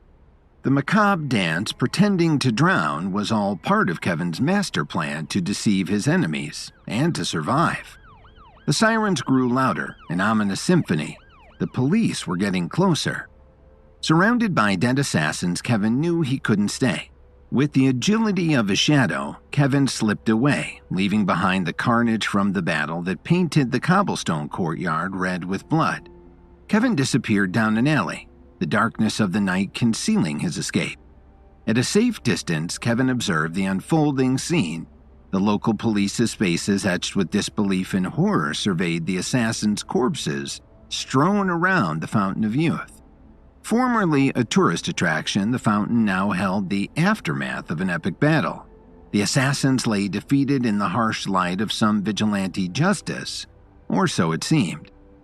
Kevin's thoughts churned like a high-powered steam engine. His mind raced through the possibilities, the enigma of the assailant's origin, and the puppet master pulling the strings. Vincent Reeves had revealed himself, but Kevin hadn't dealt with him in a long time. Why had he chosen to return? Why now? A different name echoed in Kevin's mind, Earl Mathis. Earl, a high-ranking member of the Herbalist Society, had been the guide that led Kevin to St. Augustine, Florida. A mentor turned adversary, Earl harbored resentment. Kevin's rapid ascent through the Society's ranks had eclipsed even the most seasoned members. Kevin was the youngest ever board member, a feat earned through the big contest in D.C., and his success was a thorn in Earl's side. Vincent Reeves, once Earl's protege, was now clearly responsible for carrying out Earl's dirty work. Kevin could see the threads, the tangled web of revenge that connected them all. The Herbalist Society, an organization steeped in secrets and power struggles, had become a circling foe. Kevin was furious, but for now his vengeance would have to wait. His focus shifted to the more pressing threat, evil billionaire Quentin Covington. Kevin had to locate the final piece of Covington's blueprint before it was too late, and to do that he would need NASA's help. The drive to Cape Canaveral was long and hot. Even at night, the humid Florida air was stifling. Kevin rode in the back of a black SUV, its windows tinted, its metal hull bulletproof. Reaper Squad leader Stanley Cooper and Interpol agent Karen Stone sat up front. "Appreciate the ride," Kevin offered. "Cut the crap," Agent Stone replied.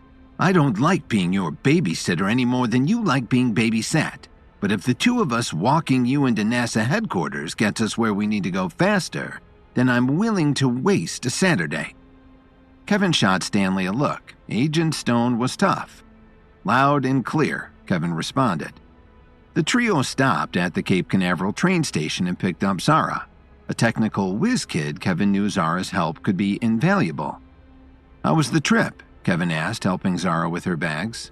"Too long," Zara replied. "Just the idea of getting to see the latest high-tech space rockets at NASA. I couldn't sleep. This is like a dream come true. Thank you for the invite, Kevin." "Calm down," Agent Stone interjected, killing the joyful mood. "We're here to work. This is NASA, not a McDonald's ball pit." Kevin smiled. "I'm glad you're excited, Zara. I'm excited too." As they drove down a long private back road, the sprawling NASA launch facility appeared in the distance, a testament to humanity's quest to reach out into the cosmos. Agent Stone handed Kevin and Zara 2 packets of information. "Our contact's name is Worm Greenleaf." "Worm?" Zara repeated playfully. "That's fun." "No, it's not," Agent Stone replied coldly. "He's been the chief at Cape Canaveral for 50 years. Word on the street he's not too happy about us getting you 2 special access." "He doesn't like that he has to give us the grand tour," Stanley chimed in. "But NASA owes the Reapers for a mess we cleaned up for them not too long ago, so Worm doesn't have much of a choice." "Sounds fun," Kevin grinned. The entrance, guarded by security measures befitting Fort Knox, opened to welcome Kevin and his entourage. The group stepped into the inner sanctum of NASA and looked around. The rhythmic hum of machinery was drowned out by the excited chatter of astrophysicists and engineers. Zara's eyes went wide at the sight. "Oh, wow." "Take a picture. It'll last longer." Worm Greenleaf, an old bitter man with a walking cane and overly large glasses, awaited the group. "But also, no pictures. We don't normally let tourists in here." "We're not tourists," Kevin offered. "Hopefully we can be mutually beneficial to each other." Stanley Cooper made the introductions. "Mr. Greenleaf, meet Kevin Williams." Worm frowned in disapproval. "Mutually beneficial? How could you help us? We're NASA. You look like an accountant from Price Waterhouse.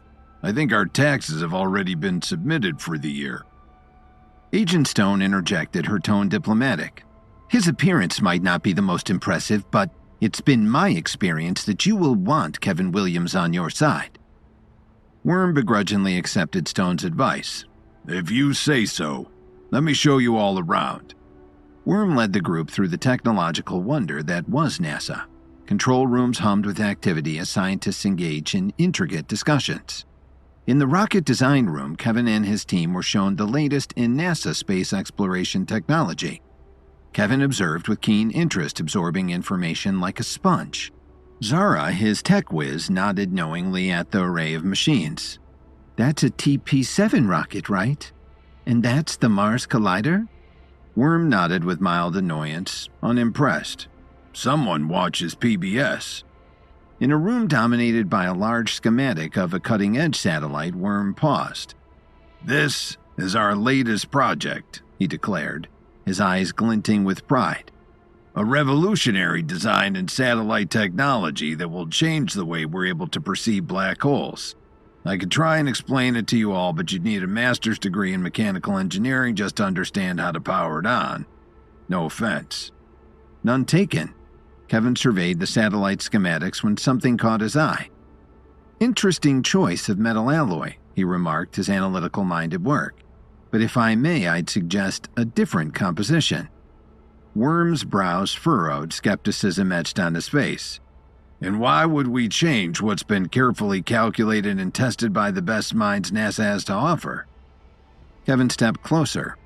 "Because if you don't change the metal composition, that satellite will compress the second it leaves our solar system." Worm shook his head. No, that's wrong. How could you possibly know that?" Kevin's eyes narrowed, his thoughts racing. "I'm an herbalist, and I have to say the mineral composition in this metal compound is weak, especially under extreme conditions. You're risking structural instability." "You've got a lot of nerve," Worm retorted. Stanley stepped forward, vouching for Kevin's expertise. "Listen to him. He's a master herbalist. If he says your metal alloy can be stronger, it can be stronger." Worm, swayed by Stanley's strong endorsement, folded his arms and challenged Kevin. All right, genius. Show me what you've got. Worm motioned to a chalkboard. In the blink of an eye, Kevin dove into the intricacies of the metal's composition. He outlined an alternative mix, a fusion that promised resilience and strength. Worm, initially skeptical, found himself nodding in reluctant approval. But how do you get the bond to be that strong? Worm inquired. In my experience, it's all about the temperature you heat it at, Kevin replied. Zara, sensing the opportunity, keyed into the nearby computer terminal. The schematics on the screen morphed to reflect Kevin's proposed changes. A new vision, a fusion of technology and intuition, emerged before their eyes. That's interesting, Worm offered. Very interesting. Worm Greenleaf, now intrigued, regarded Kevin with newfound respect.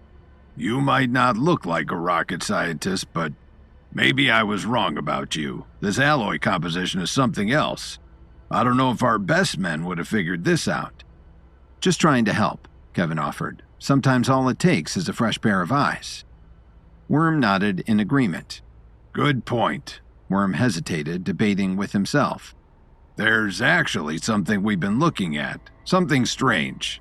We haven't been able to figure out exactly what it is or where it came from. Maybe you could take a look? Kevin smiled. Like I said, always happy to help. Worm led them down the hall to a more secure room in the back. Whatever he was about to show them, not many human beings had ever seen before. But now Kevin Williams was not only going to see it, he was going to be able to give NASA his brilliant insight. Realizing that the final piece of Quentin Covington's circular blueprint might not be located on planet Earth, Kevin made plans to visit Cape Canaveral, Florida, in hopes of discussing the matter with the geniuses at NASA. At first, NASA Chief Worm Greenleaf was wary about helping Kevin, whom he mistook for, alternately, a tourist or an accountant.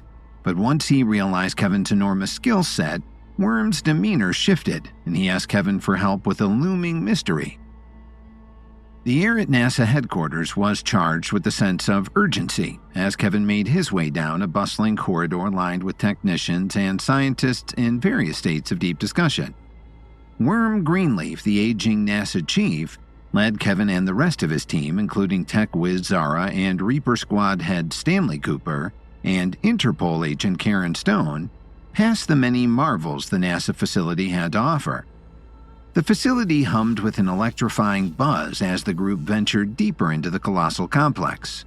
The fluorescent lights overhead flickered intermittently. The scent of metal and machinery permeated the air. Still using his cane to walk, Worm Greenleaf led the group through a maze of corridors, each one lined with doors bearing cryptic labels like Quantum Propulsion Lab and Astrogenetics Research. They made their way across the compound and through the astronaut training area, a vast expanse filled with simulators, centrifuges, and mock spacecraft. Astronauts in training, clad in futuristic suits, floated within anti-gravity chambers, practicing maneuvers that defied earthly physics.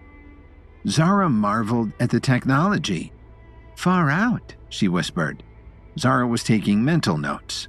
With Kevin's riches from his pharmaceutical business, she knew that he could afford to stock his war room and his labs in Chicago with the latest technology. Zara was making a wish list that she knew Kevin would fill, because his work fighting evil characters like Quentin Covington would already require that Kevin had the most up-to-date gadgetry known to mankind. As the group continued forward, the rhythmic hum of machinery faded into the distant echoes of hushed conversations and the clinking of tools. They entered the Rocket Development Center, a sprawling space where teams of nerdy scientists pored over disassembled rocket engines like surgeons dissecting the secrets of the cosmos. Zara felt a surge of excitement and curiosity as she witnessed the fusion of human intellect and cutting-edge technology. "Oh wow, even more far out," she exclaimed even louder. "These engines could push the boundaries of propulsion technology. It's like witnessing the birth of a new era. This is the frontier of human achievement." "Keep moving, hippie," Agent Stone cut in coldly. Kevin, maintaining his stoic demeanor, observed their surroundings with a keen eye, curious about where their final destination would lead them. Continuing their journey, the group encountered a kitchen dedicated to the exacting and unique art of making and preparing space food. The aroma of dehydrated delights wafted through the air as technicians meticulously prepared meals that could sustain astronauts on their interstellar journeys. Kevin couldn't suppress a grin as he sampled a bite of what looked like a futuristic granola bar, savoring the peculiar blend of flavors designed to nourish the body in the vacuum of space. The final spectacle awaited them as they approached a colossal pool, its surface still and reflective. This was the epicenter of anti-gravity testing, where scientists manipulated conditions to simulate the weightlessness of outer space. In the water, astronauts clad in specialized suits practiced maneuvers with the grace of celestial dancers, defying the laws of gravity. Zara gave the would-be astronauts inside the pool an enthusiastic thumbs up. Agent Stone rolled her eyes, but Kevin couldn't help but smile at the youthful excitement. Greenleaf led the group down one last hall before finally reaching a simple metal door marked Restricted Access. Worm stopped.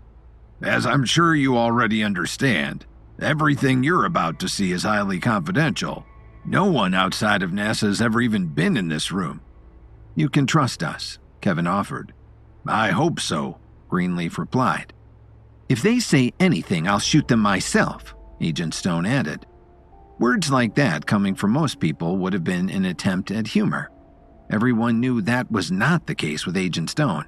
She'd be happy to have an excuse to shoot someone. The door swung open, revealing a high-tech storage bunker. Worm motioned toward the center of the room where a table full of debris sat waiting. Oh, wow. Will you look at that? Zara exclaimed as she approached the random pieces of glass and metal. Worm spoke in hushed tones as he explained. We've been tracking this phenomenon for months now. Unexplained debris is being discovered all over the world, connected in a way we don't yet understand. Pieces of strange glass discovered in the Indian Ocean, the Pacific Ocean, falling out of the skies into people's backyards and into busy parking lots. Falling out of the sky? Zara repeated curiously. That's why they brought it to us, Greenleaf countered. Zara stepped closer. Look at this, she said, pointing to clusters of metallic fragments. These look like pieces of the mechanical suits we saw Q using in Tokyo. These fell from the sky? Kevin furrowed his brow. And that's the indestructible glass Quentin had been developing in the desert. I'm willing to bet they're all using the super adhesive he was so curious about reproducing too. Who's Quentin? Worm Greenleaf asked. Quentin Covington, reclusive billionaire, pillar of evil, Agent Cooper offered. I think I've heard the name, Greenleaf replied. He runs another one of those NASA wannabe sites, right? Among other things, Kevin noted as he continued to look over the wreckage. For some time now, we've been tracking Quentin. So far, we've discovered 5 different hidden compounds he built all over the world. Compounds for what? Greenleaf inquired. Lots of things, Zara noted. Lots and lots of things, and most of it is represented on this table of debris, Kevin continued. Photometallic glass, mech suit, super adhesive resin. He was working on all of them in different locations. Greenleaf looked around the group. Why? We're not sure, Agent Stone cut in, but we have theories. It's more than theory, Kevin countered. Quentin has ties with an evil organization known as the Pinnacle. Their goal is world domination, but the exact nature of their plan has eluded me thus far. Worm's eyes went wide. World domination? That's a bold claim. I agree, Kevin replied, but unfortunately it's also true. Okay, so why is all this junk falling out of the sky? Greenleaf probed further.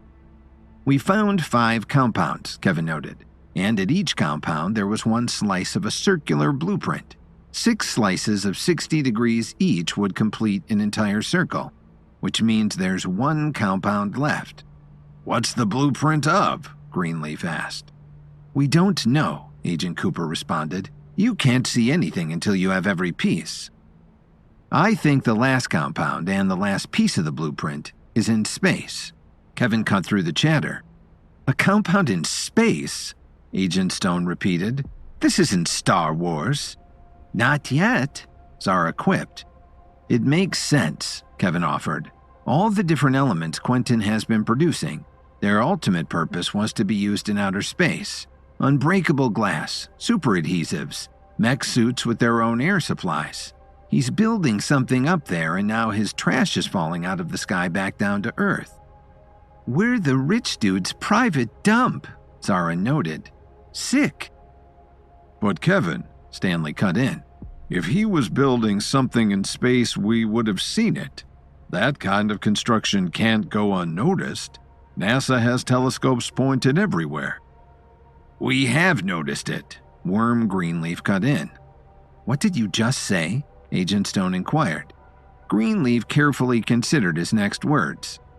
Follow me.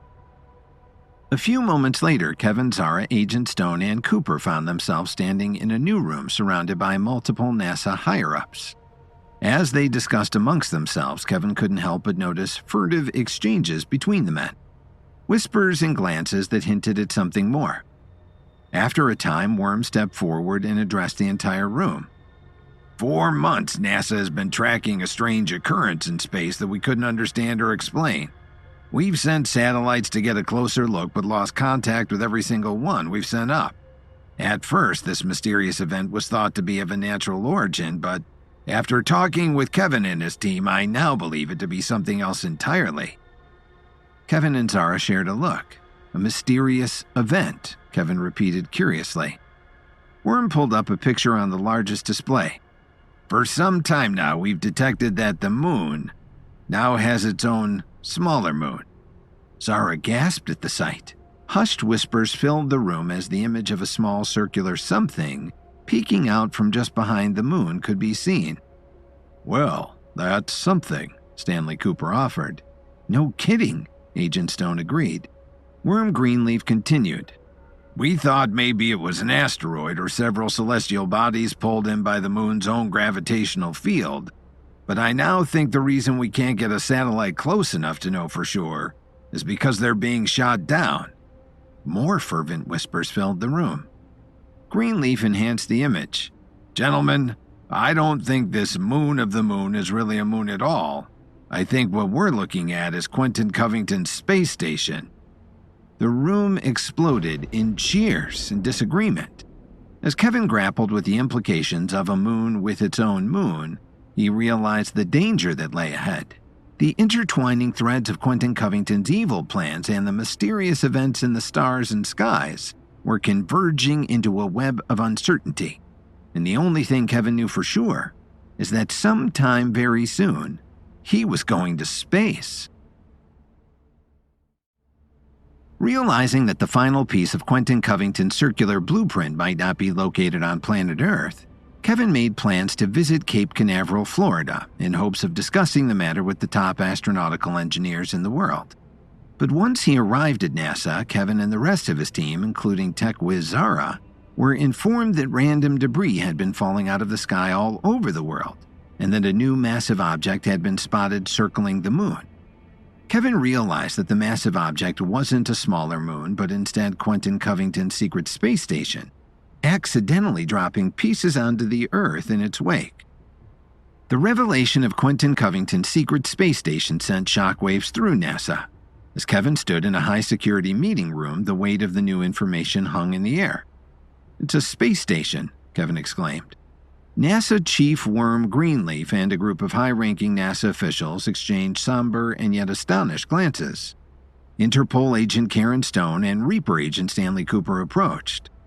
A space station? Stanley asked. Are you sure? It all makes sense, Kevin replied. Every step has led us to this. It's so obvious now. The NASA scientists and even Worm Greenleaf had to look at Kevin with amazement. What he found obvious was still a mystery to them. We'll alert the intelligence community, Agent Stone interjected. If we get the okay, maybe we can shoot that thing out of the sky. No, Kevin replied. We still need so many questions answered. Is Quentin on that space station? Does he have the 6th piece of the blueprint with him? What does it show? We've got another problem, Worm Greenleaf blurted out as he cut into the conversation. Kevin arched an eyebrow, waiting for an explanation. Another problem? Worm sighed. That mass that appeared to be circling the moon's moon as we've been calling it as well, it's vanished. Vanished? Zara repeated. You just showed us pictures. We literally lost sight of it this morning, Greenleaf explained, as if that was the kind of explanation that made sense at NASA. An object that big, it shouldn't be possible, but that's the reality we're currently facing. It's got a cloak, Kevin offered. At Quentin Covington's Amazon base, he used a massive photometallic dome that made his compound blend into the jungle. This space station, the moon's moon, is still up there. It's probably just encased in the same photometallic glass, blending it into the cosmos beyond. That glass is also virtually indestructible, Stanley Cooper offered. Agent Karen Stone's expression sank. Which means we can't just shoot it out of the sky. Exactly, Cooper replied. So, how do we get to it if we can't even see it? Zara inquired. A good question. Kevin's mind raced as he connected the dots. The moon's moon didn't just appear overnight. It had to have been placed in that orbit the same way we place phone satellites into Earth's orbit. What are you saying? Greenleaf asked curiously. I think Quentin has a moon base, Kevin replied coolly. We haven't seen anything like that with any of our telescopes, Greenleaf offered. The moon's surface, for the most part, is clear. The dark side, Kevin whispered ominously. The dark side of the moon? Zara repeated with momentary excitement. Kevin processed all the information quickly. Line of sight communication. Quentin was worried about line-to-sight communication because he knew he was going to launch his space station from a base on the dark side of the moon where light and radio communications can't survive because of the line-to-sight. Greenleaf considered the possibility. Kevin continued. There has to be a compound there, and Quentin has to be there or he was there, and the final piece to the circular blueprint is almost certainly there. It's all waiting for us up there, in the dark. Worm nodded in reluctant agreement. It's a bold theory, Kevin, but given what we know, it also oddly makes sense. Kevin swung into action. He turned to Greenleaf. I need your best rocket, one that can take me to the moon and land on the dark side. I'm going to go and see what's actually going on up there. I'm coming with you, Zara exclaimed. Greenleaf turned to the other NASA heads. They were all in agreement. We'll provide you with the best rocket we have, but landing on the dark side of the moon is no small feat. It's a risky endeavor. Kevin smiled confidently. I've faced worse. If Quentin is up there, we need to stop him. Humanity is at stake. Greenleaf exchanged more heavy looks with the NASA heads. Kevin noticed. What? What is it? What aren't you telling us? Greenleaf cleared his throat.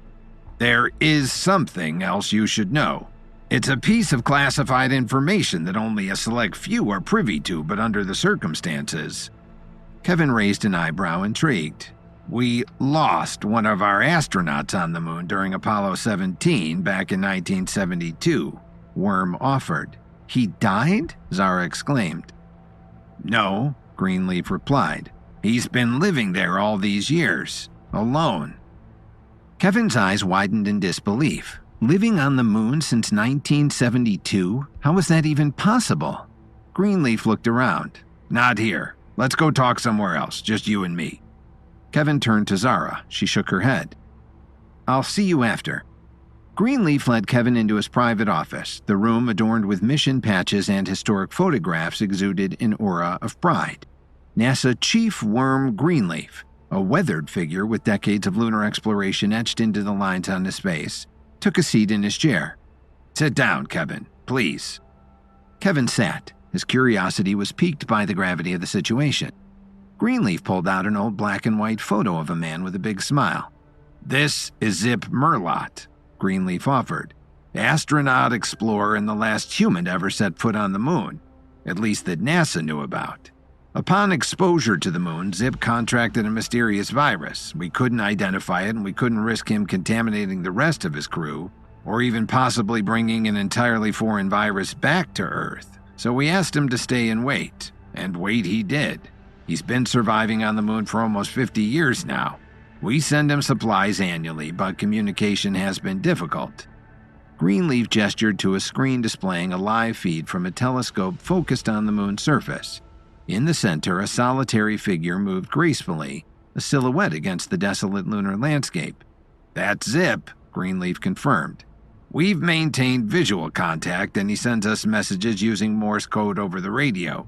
It's a primitive but effective means of communication.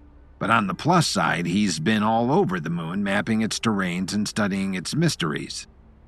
A mixture of awe and disbelief coursed through Kevin's veins. The lost astronaut, now a lunar hermit, held the key to the uncharted territories of the moon. "We can't risk you getting contaminated with whatever Zip was contaminated with, but as long as you stay in your suits and at a safe distance, he should be able to guide you across to the dark side. An area we've never been able to map or photograph ourselves. Zip's knowledge could be invaluable to you up there." Kevin, fueled by a sense of purpose, met Worm Greenleaf's gaze. "I'll aim to land right by Zip's camp." "Good. That's good," Greenleaf replied. "But be careful. He's sick, and he's been up there alone for a long time." Kevin nodded. Understood. As preparations for the mission unfolded, Kevin found himself in a massive hangar, staring in silence at the relic that NASA deemed their best. It was an old Apollo test rocket. Once the pinnacle of space exploration, it now lay dormant under layers of cobwebs and dust. Kevin surveyed the aging piece of technology, his eyes tracing the curves and edges that once defied Earth's gravity. The challenge ahead was monumental. The rocket, though a testament to past triumphs, required a technological facelift if it were to carry him safely to the moon and back. Zara, Kevin's tech whiz friend, renowned for her prowess in squeezing every ounce of potential out of outdated systems, appeared from beneath the mammoth ship. "Kevin, my man, you've got me working on a real antique here," Zara remarked. Kevin grinned. "Antique or not, it's got history. We just need to make sure it has a future, too." Zara nodded agreeably.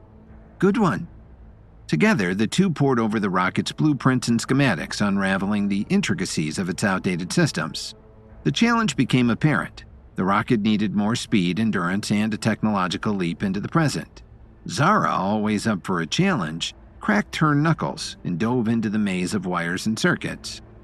"This bird's gotta fly faster and longer," Zara declared, her eyes scanning the rocket's body, as if envisioning its transformation. "Greenleaf gave us access to every engineer and subdivision," Kevin noted. "Whatever we need, we can find it on the premises." Zara, her fingers dancing over the keyboard, nodded in agreement. "We'll need to optimize the propulsion system, upgrade the navigation software, and boost the communication array. This old boy is about to become state-of-the-art." Kevin grinned. "Sounds good. Now let's work fast. We finally have a date with Quentin Covington, and I don't want to be late."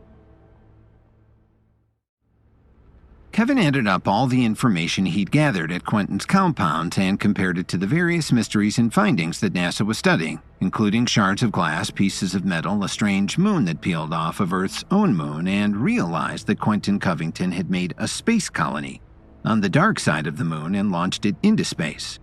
Having been told by Worm Greenleaf that NASA lost track of the moon, the space colony, and that there is a long-abandoned astronaut named Zip Merlot living on the moon, Kevin and Zara prepare for a mission to find out what evil deeds Quentin is concocting in space, and Kevin hopes Zip can be a help.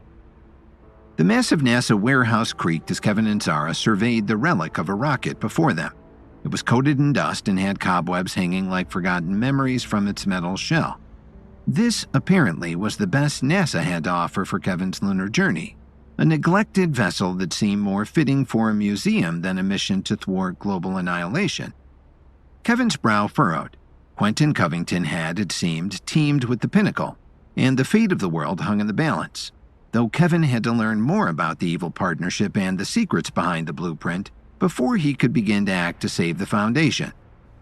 With the clock ticking down, Kevin knew that time was of the essence. The mission to reach the dark side of the moon and to infiltrate Covington's secret base demanded swift and decisive action. Standing in the cavernous hangar, Kevin turned to Zara, his trusted tech whiz, and handed her the reins. "Zara, You're in charge. Get this rocket up to speed. We don't have a moment to waste," Kevin declared, his eyes reflecting the urgency of the mission. Zara, undeterred by the challenge, accepted the responsibility with a nod. "Leave it to me. You've taught me everything you know, and that's more than enough to make this relic dance like she's never danced before." "I don't doubt it," Kevin replied. "But let's make sure you've got all the help you need to get her on that dance floor." Kevin sought out NASA Chief Worm Greenleaf. Greenleaf, with a wise and knowing nod of his hand and a quick signature on some paperwork, granted Zara the authority to assemble a team of engineers to breathe life back into the tattered and worn Apollo test rocket. Zara wasted no time. She scoured Cape Canaveral for the best and brightest engineers. The mission required not just skilled minds, but a team that could harmonize, bringing a symphony of expertise to the outdated rocket. "You're smart," Zara complimented one potential engineer. "But are you adaptable?" As word of the mission spread through NASA, a dream team began to take shape. Nerdy engineers, each with their own unique expertise and a shared history of pushing technological boundaries, eagerly answered Zara's confident lead. "This is it, folks," Zara announced to her assembled team, a twinkle of excitement in her eyes. "We're not just sending a spacecraft to the dark side of the moon, we're rewriting history in the process." She played Pink Floyd's Dark Side of the Moon, and the team dove headfirst into the intricacies of the outdated Apollo rocket. The engineers sprang into action. Welding torches hissed, and the hum of machinery echoed through the cavernous space. Zara's mind buzzed with calculations and adjustments as she worked side by side with the dedicated team. She was the maestro of this cosmic orchestra, conducting with unwavering confidence and the best vibes. She was fun. As Zara and her team carefully but quickly breathed life into the aging Apollo rocket, Kevin took it upon himself to dive into the realm of alchemy, concocting a series of pills that would become his and Zara's arsenal for the lunar journey. In the heart of the space food kitchen, Kevin commandeered an oven and transformed it into an unconventional laboratory. "We were using that to make space ice cream," a disappointed NASA chef commented. "I'll have it back to you in no time," Kevin offered. Kevin went to work. His first creation, the gravity pill, aimed to counter the effects of the moon's diminished gravitational pull. Kevin, drawing on his herbal skills and scientific knowledge, crafted a pill that would simulate the gravitational forces of Earth, ensuring their bodies would adapt seamlessly to the lunar surface. "So much for the moon bounce," Kevin quipped. The body heat pill followed suit. Aware of the moon's frigid temperatures, especially on the dark side, Kevin engineered a formula that would sustain his and Zara's core body temperatures in the chilling void of space. The tiny capsules held the promise of warmth, shielding the astronauts from the unforgiving cold that awaited them beyond Earth's atmosphere. In case things get a little too moon-base and chill, Kevin frowned, not loving his second quip as much. Finally, Kevin turned his attention to the potential threat of Zip's mysterious moon virus, the space-centered viral pill, a concoction of antiviral agents and immune boosters, aimed to fortify Zip's system against any extraterrestrial pathogens that might linger on the lunar surface. In the makeshift laboratory, Kevin carefully measured and mixed, his mind a fusion of science and intuition. "I don't know if this is enough to save you, Zip," Kevin muttered to himself, "but I couldn't live with myself if I didn't at least try." Zara, taking a break from the rocket modifications, joined Kevin in the kitchen, her eyes widening with curiosity. "What are you cooking up here? It smells like a mix between a pharmacy and a bakery." "We use this space most of the time to make space ice cream." The same chef from earlier stood nearby and added his 2 cents worth. Kevin grinned, holding up a tray of neatly arranged pills. "These are our essentials for the lunar journey: gravity pills, body heat pills, and antiviral pills. We've got to be prepared for anything out there." Zara chuckled. "You're turning this kitchen into a cosmic apothecary. I like it. Let's hope these pills work as well as you think they will." "Let's hope we don't need them," Kevin countered. The days melded into nights as the rocket and the pills neared completion.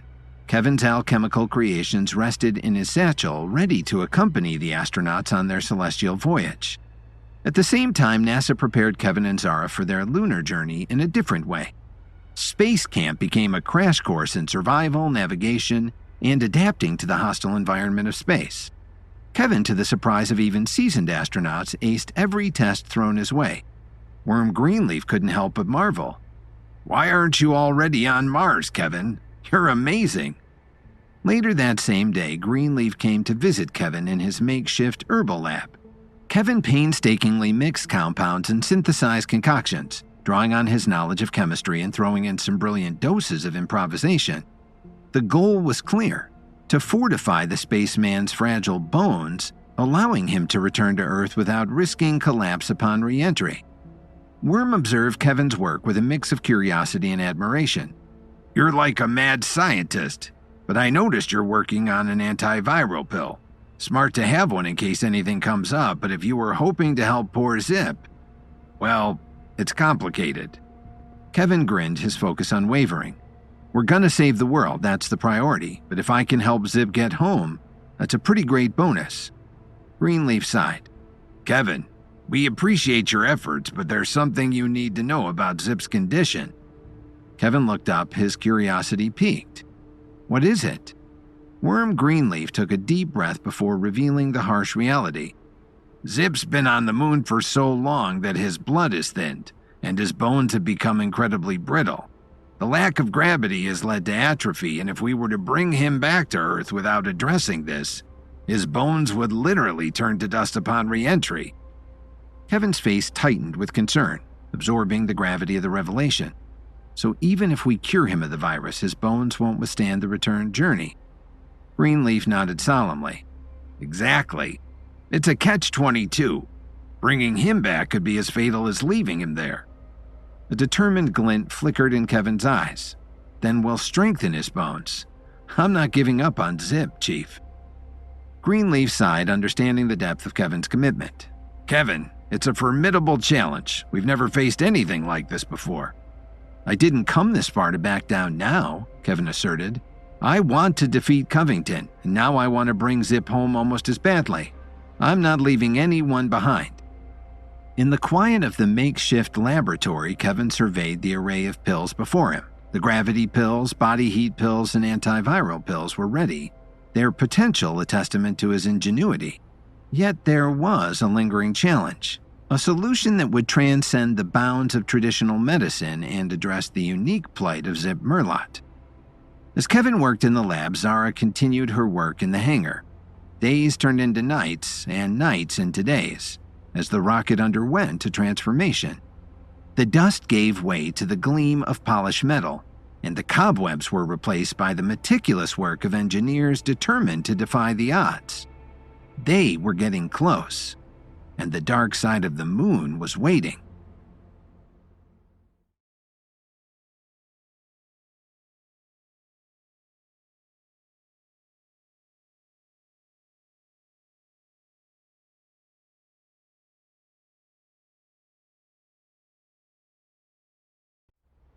Realizing that the final piece of Quentin Covington's circular blueprint might be located on a secret space station, Kevin made plans to rendezvous with stranded astronaut Zip Merlot on the dark side of the moon. But before Kevin and his team, including tech whiz Zara, could blast off into space, they had to prepare a special herbal remedy for Zip, so that the long-stranded Apollo astronaut might be able to return to Earth without all of his gravity-weakened bones crumbling to dust. Working on his newly named Lunar Phoenix pill, Kevin found himself once again on the brink of a scientific breakthrough that could reshape the fate of mankind, and more specifically and immediately, help stranded astronaut Zip Merlot. However, the challenge of perfecting the bone replenishment pill proved to be an elusive puzzle. Kevin immersed himself in research, his mind grappling with the complexities of lunar biology. "How's it going, Kev?" Zara asked as she walked into the makeshift laboratory to grab a space snack from the fridge. "Good, but I've hit a slight roadblock on the last pill I need to craft," Kevin replied. "How's our rocket coming?" Zara, a tech whiz, lab assistant at Williams & Williams Pharmaceuticals, and Kevin's good friend was busy retrofitting an old Apollo rocket with a team of engineers in a hangar down the hall. "Good. We'll be ready as soon as you're ready. And I know you'll figure out that pill. You always do." She headed out with a smile. That night, with frustration gnawing at him, Kevin wrung out his still damp socks after a particularly sweaty workout at the Nassau Holiday Inn, where Kevin had been staying in a humble junior suite. As a droplet of salty water splashed into the sink, Kevin's eyes went wide as he was hit by a wave of inspiration. "Aha!" Kevin exclaimed to himself. "The Fountain of Youth!" Kevin had visited the tourist attraction known as the Fountain of Youth days earlier, and in that moment he realized that while an actual fountain of everlasting life might just be a myth, St. Augustine's reputation for restorative waters, on which the myth was originally based, held at least a molecule of truth. The salty brine off the coast, known for its rejuvenating properties, would become the catalyst for Kevin's breakthrough. On a whirlwind day trip to St. Augustine, Florida, Kevin donned his diving gear and prepared to plunge into the watery depths below. The mission was to secure the key to Zip Merlot's salvation. Kevin checked his equipment with meticulous care, ensuring that every strap and seal held firm against the pressure of the deep. The boat bobbed gently on the surface, a tether connecting him to the world above. With a final breath, Kevin plunged into the water. The ocean floor greeted him with a kaleidoscope of colors, a vibrant tapestry woven by nature. Kevin's eyes, shielded by the diving mask, roved over the coral landscape. Each formation held the promise of discovery, a potential source of the rejuvenating properties he sought. As he ventured deeper, Kevin examined different types of coral, his gloved hands gently touching their surfaces. He documented his findings with the extreme care and attention that he was known for, as he recognized the importance of selecting the right genus to extract the elusive properties hidden within the coral's depths. The coral reefs teemed with life, a bustling ecosystem of aquatic wonders. Schools of fish, their scales shimmering in hues unseen on land, darted through the intricate and elaborate coral formations. Kevin marveled at the diversity of species, his underwater journey becoming a voyage of dual significance, a search for rejuvenating secrets and an immersion into the beauty of marine life. In the dance of sunlight filtering through the water, Kevin spotted a particular genus of coral. It stood out, a beacon amidst the underwater garden. With cautious precision, he collected samples, ensuring to disturb the delicate balance of the ocean as little as possible. The underwater clock ticked, but Kevin's focus remained unyielding. Each piece of coral he gathered held the potential to unlock the mysteries of longevity, and the ability to breathe life into Zip Merlot's bones, weakened by his 50-year-long lunar exile. Emerging from the depths, Kevin cradled his underwater bounty. The boat, tethered to his journey below the sea surface, welcomed him back to the air and sun. The azure sky mirrored the ocean's hue, and the triumph of the day's quest radiated from Kevin's triumphant gaze. "That's the one!" Kevin exclaimed victoriously. "I've got it!" Back on solid ground, Kevin examined the coral samples with a mixture of excitement and reverence. These small, seemingly unremarkable organisms held the potential to rewrite the fate of an aging astronaut stranded on the moon. The secrets of rejuvenation lay nestled within their intricate structures. Back at Nassau, Kevin worked tirelessly to refine the lunar phoenix pill. The lab buzzed with anticipation as the breakthrough neared completion. With the pill ready, Kevin turned to Worm Greenleaf, the aging NASA chief, for assistance. "So you're telling me you think this pill can make Zip's bones strong enough to return back to Earth?" Greenleaf inquired. "That's right, Chief," Kevin replied. "But we need to test it first. What do you say? Feel like being a guinea pig?" Greenleaf was older and walked with a noticeable limp and cane. His expression firmed. "If this gives Zip a chance, it would be my honor."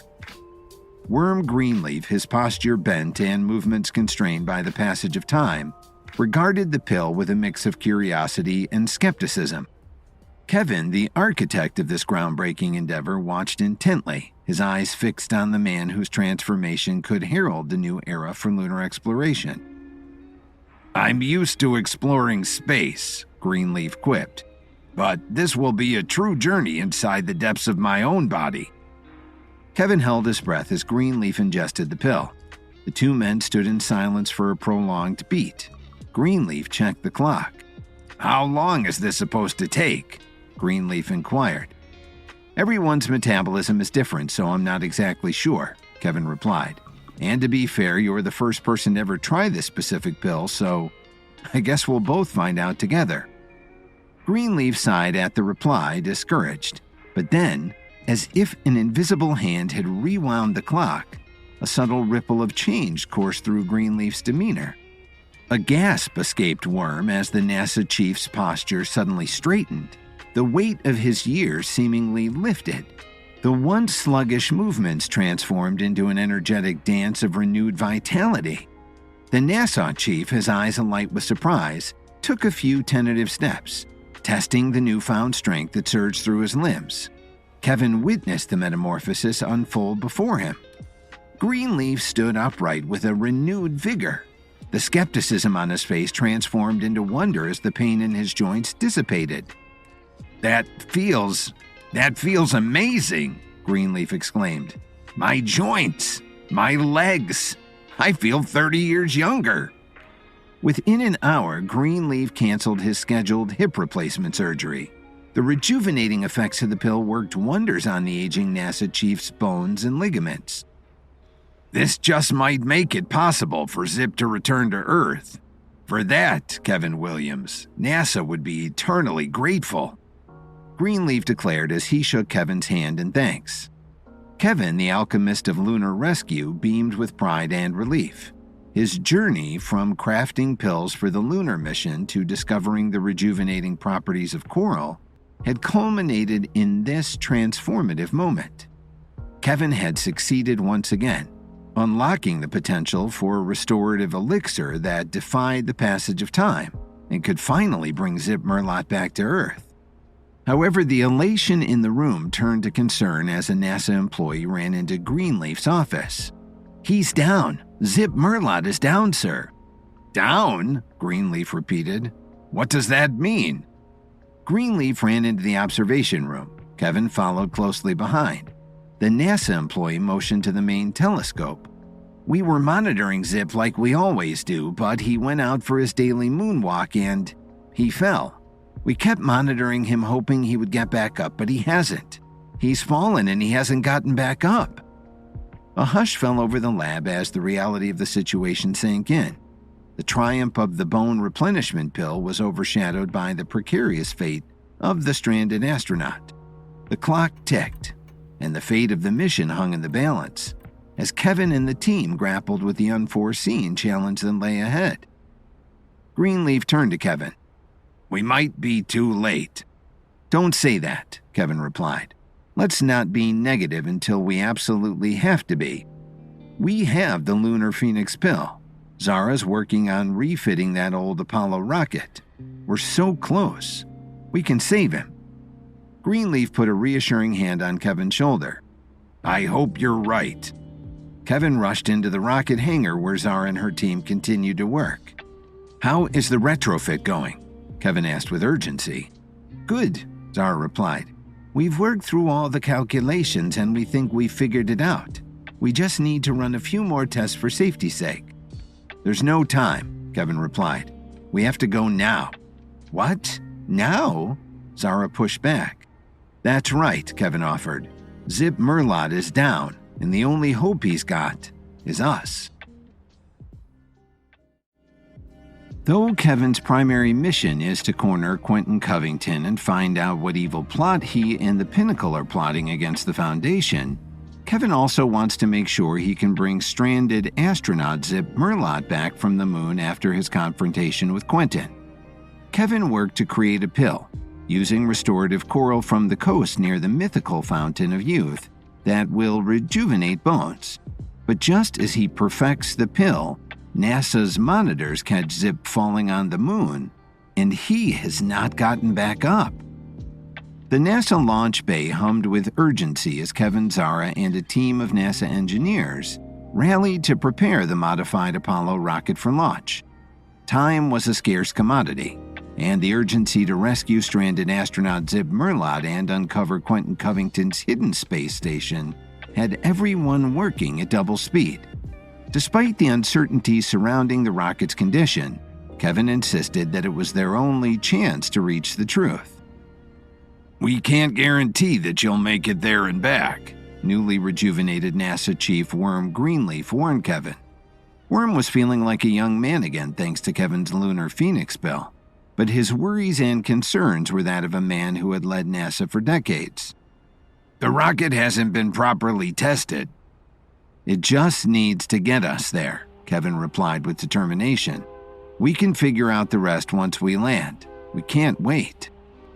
As the engineers made last-minute adjustments, Kevin and Zara supervised the preparations, their eyes fixed on the rocket that would carry them into the cosmic unknown. The air was charged with anticipation as the team worked, their expertise merging with the urgency of the mission. "Fuel her up. We're going," Kevin declared, the gravity of the situation reflected in his eyes. Zara nodded in agreement. "She's ready. I know we can handle any problems that might come up during the actual flight." "This is dangerous, but if anyone can handle it, it's Kevin. I've come to believe that over the past few days, but still," Worm Greenleaf offered. Kevin looked the anxious, worried chief right in the eye. "Zip's not responding. We need his unique understanding of the moon's surface to help lead us to Covington, so I need to get in this rocket and save Zip so he can help us, to save the world." "Point made," Greenleaf agreed. "We'll fuel up the rocket now. She'll be ready to launch in 20 minutes. 20 minutes appeared on the NASA clock. The countdown loomed large, a ticking reminder of the imminent departure. The rocket, a relic of past lunar triumphs now retrofitted for an uncharted mission, stood tall on the launch pad. The team, driven by a shared sense of purpose, made the final preparations with a steely focus as the ground crew filled the tanks with fuel. Inside the control room, Worm Greenleaf oversaw the final checks. "Communications," the technician called out. "Go for launch." Greenleaf continued. "Navigation," another technician replied. "Go for launch." The tension in the room escalated, the hum of machinery blending with the cadence of the racing heartbeats. NASA was about to launch its first Apollo rocket in 50 years. Meanwhile, in a quiet corner of the facility, Kevin pulled out his phone and called his beautiful pregnant wife.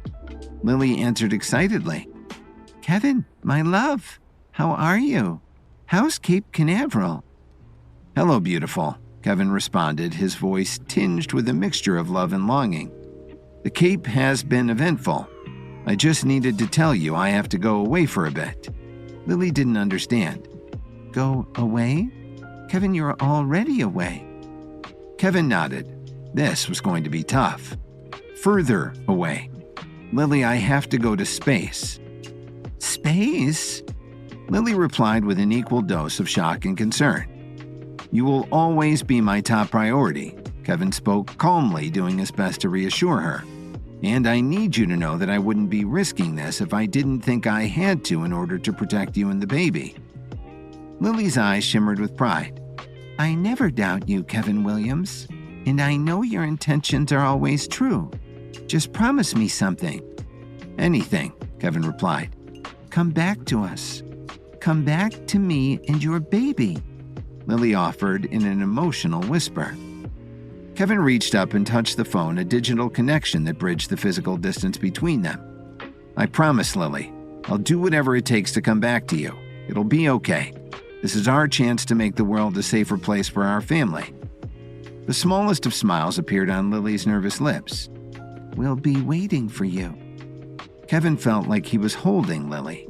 Their love transcended the distance between them. The countdown clock reached its crescendo, the culmination of hours and hours of preparation, sacrifice, and determination. As the final launch sequence began, the rocket rumbled to life, a modern echo of so many past lunar endeavors. "We are a go for launch at T-minus 10 seconds. Greenleaf spoke into his headset. In the midst of the controlled chaos, Kevin and Zara buckled into their seats and double-checked that they were securely fastened, as they were about to be blasted into outer space. Kevin turned to Zara. "You ready for this?" Zara grinned mischievously. "I was made for this." The two faced forward, excited for what came next. Greenleaf's voice echoed through the cabin. 3, 2, 1. The jets fired and the rocket soared into the waiting celestial tapestry above, leaving Earth behind in a ball of smoke and heavenly fire. As the rocket cleared the launch pad successfully, the atmosphere in the control room shifted. A collective breath was released, and the team gazed at the screen with a mix of hope and apprehension. Greenleaf let out a deep breath. "Go get him, Kevin." The quest to rescue Zip Merlot, uncover Quentin Covington's plot, and return safely to Earth hung in the balance, written in the stardust of an adventure that transcended the boundaries of the earthly plane. Meanwhile, as the rocket carrying Kevin blasted into space, Lily was entangled in a more earthbound drama that matched the cosmic uncertainties of her husband's lunar mission.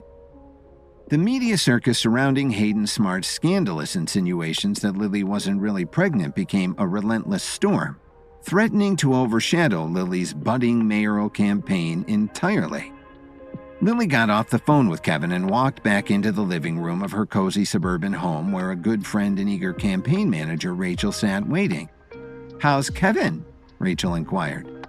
"Same as always," Lily replied with a warm smile, hopeful. "Well, we should be getting on the road," Rachel noted. "The press conference is in half an hour." Lily nodded and the two headed for the car. In the face of persistent rumors about the parentage of her unborn child, Lily decided to confront the scandal head-on. The decision to hold the press conference had been Rachel's brainchild, a strategy to counteract the toxic speculations. The press conference unfolded outside Lily's clinic and beside the soup kitchen that Nancy managed. A mob of reporters was pushing and shoving in their eagerness to get a sensational story. Lily, with a determined expression, faced the sea of flashing cameras, ready to defend her family's honor. "I am here to address the baseless rumors and malicious gossip surrounding my pregnancy," Lily declared, her voice unwavering. "My husband Kevin and I are so excited to bring this new life into the world together, and we won't let anyone make us feel different about that. I wanted to repeat that it is both ridiculous and offensive to suggest anything other than that. Now, I would like to introduce our family friend and the doctor overseeing my pregnancy, Dr. Serafina Willow, who can attest to the authenticity of my impending motherhood." Dr. Willow stood nearby, waiting. She had been with Lily through the entire pregnancy and was ready and willing to fight for her friend's honor. Dr. Willow stepped forward, her authoritative presence commanding everyone's attention. "I have been overseeing Lily's prenatal care, and I can categorically affirm that Lily is, without a doubt, pregnant. In fact, her pregnancy is progressing normally." A ripple of awkward laughter spread through the room as the absurdity of the situation unfolded.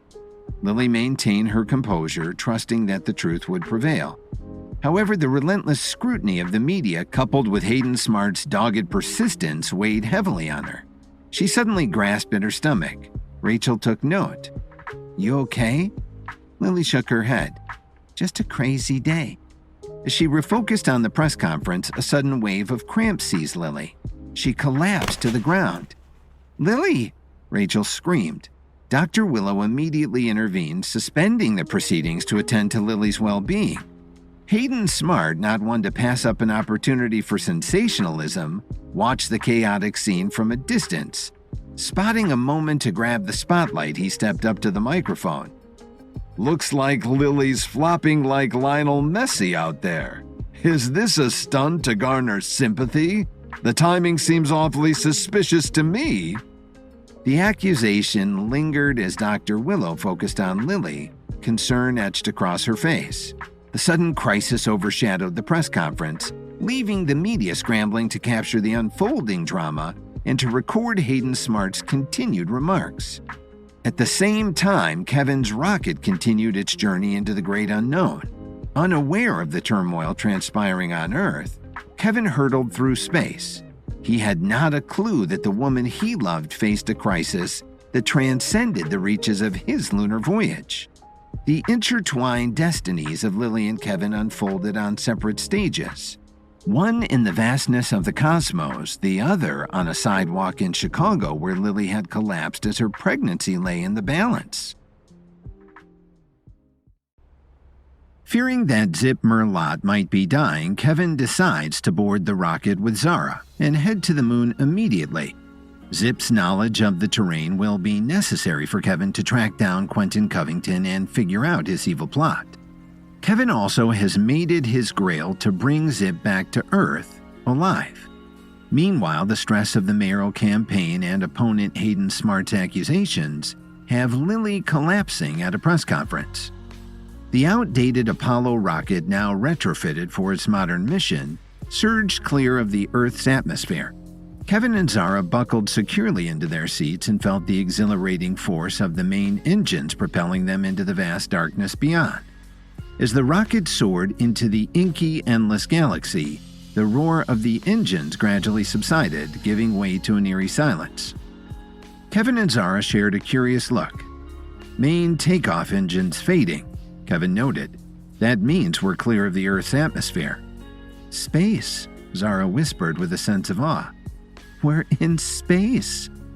The vibrations that once coursed through the cabin ceased, leaving Kevin and Zara suspended in a quiet vacuum. The zero-gravity indicator blinked, signaling the onset of a weightless realm. Kevin's eyes sparkled with excitement, reflecting the childlike wonder of a man who had never experienced the weightlessness of space before. Zara, too, shared in the exhilaration. Long-range engines need about 5 minutes to warm up, Kevin noted. Should we stretch our legs? Zara smiled as she unbuckled from her seat, floating effortlessly through the cabin. Kevin did the same. How amazing is this? Zara exclaimed with delight. I never thought I'd get to experience zero gravity. Zara, her long hair floating around her like a celestial halo, grinned. It's like flying without wings. I could get used to this. Don't get too comfortable, Kevin noted. 3 minutes till long-range engines ignite. Zara nodded in understanding. They only had a few moments to enjoy before more important matters took hold of their attention. The sense of playfulness enveloped them as they spun and twirled, reveling in the microgravity environment. The journey to the moon, once shrouded in the seriousness of its mission, momentarily transformed into a celestial playground. The whimsical dance in zero gravity came to an abrupt halt. A sudden impact jolted the rocket, sending alarms blaring and sirens wailing through the cabin. Kevin and Zara, now tethered by the gravity of an impending crisis, exchanged worried glances. What was that? Zara wondered. Check the navigational computer, Kevin added. Zara swiftly checked the computer readouts. We've been hit. We're losing air and fuel. Fast. Kill the long-range engines, Kevin ordered. But Kevin, what about the moon? Zara countered. We won't make it to the moon in a leaking ship. Kevin's expression tightened, the weight of the situation pressed upon him. He looked out the tiny rocket windows, trying to see what he could outside. Debris! It's more debris! Zara exclaimed. The hull of the ship was hit by a dozen tiny pieces of metal, moving at a high rate of speed. It's like being shot at. How do we fix it? Kevin probed. Zara hesitated for a moment before delivering the stark reality. There's only one way. One of us has to go out there, spacewalk, and make manual repairs. The gravity of Zara's words hung in the air in unspoken acknowledgement of the perilous task that awaited them. The silent void outside the cabin contrasted with the urgency pulsating within. Kevin, drawing on a reservoir of determination, met Zara's gaze with a resolute nod.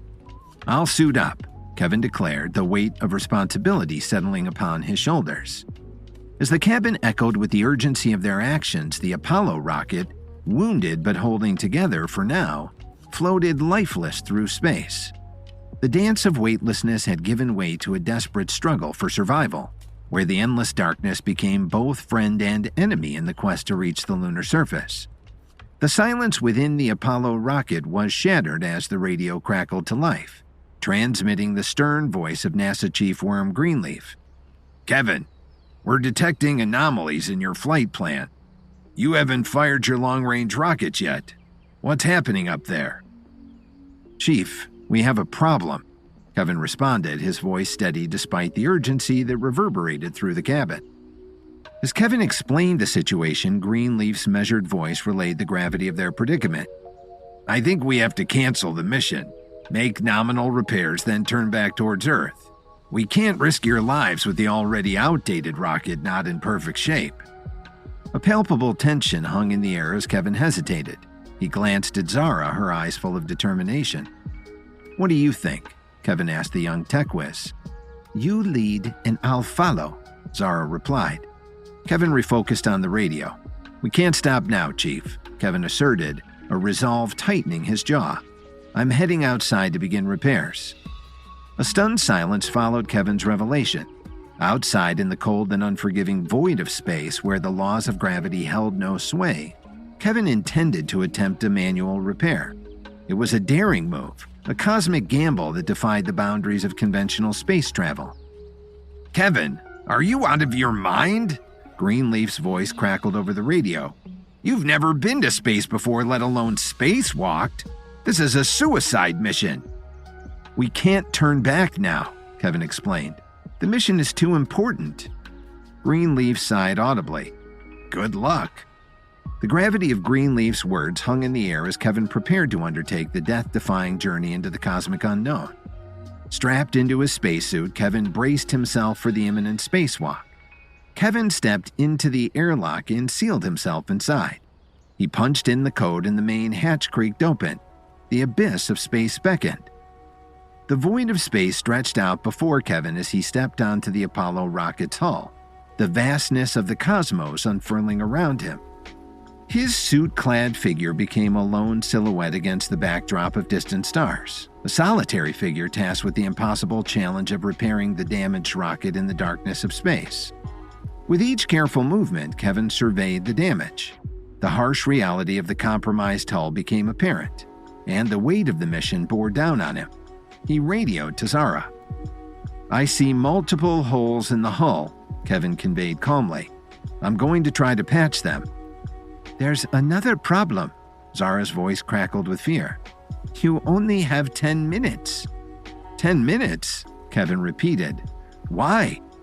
The engines can't be shut down for longer or there's a chance they'll freeze up and never fire again. Zara warned with an urgency lacing her words. Kevin sighed. Copy. 10 minutes. The seconds ticked away as Kevin went to work. The extensive damage demanded his full focus and his hands moved with the precision of a cosmic surgeon. As the final adjustments fell into place, Zara's voice relayed the news. Readings inside the ship are back to normal. You've done it, Kevin. But just as a sigh of relief threatened to escape, Kevin's keen senses caught a glimpse of impending danger. Fragments of an unknown origin were hurtled toward him in a chaotic dance. Zara, new debris field incoming, Kevin exclaimed as he raced back towards the hatch. It was too late. The debris began to hit Kevin and the ship.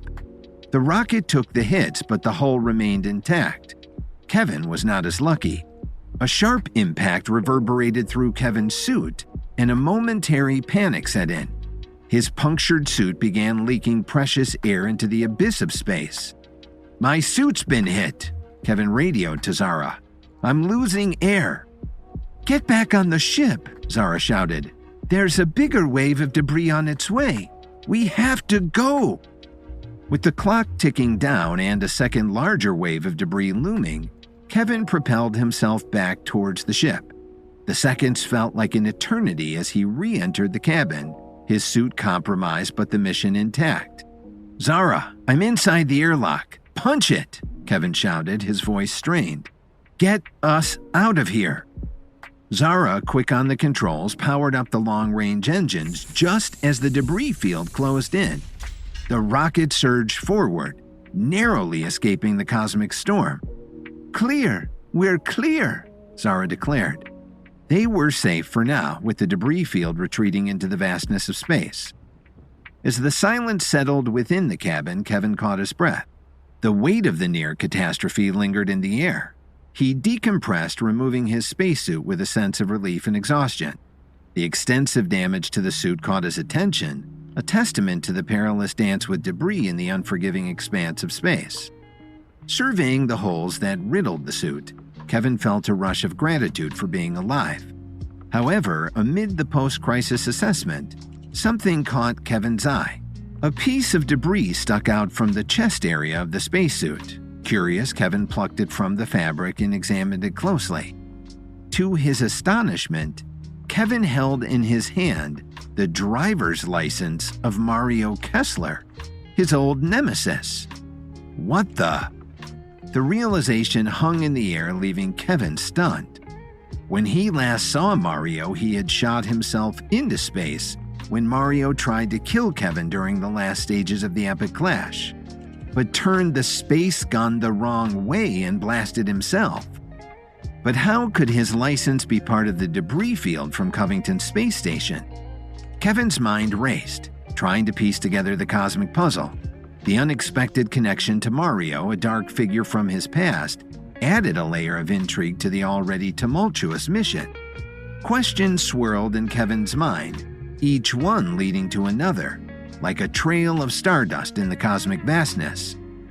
As the Apollo rocket hurtled further into the cosmic unknown, Kevin found himself grappling not only with the challenges of the mission, but also with the unexpected threads of his past that seemed to intertwine with the mysteries of the present.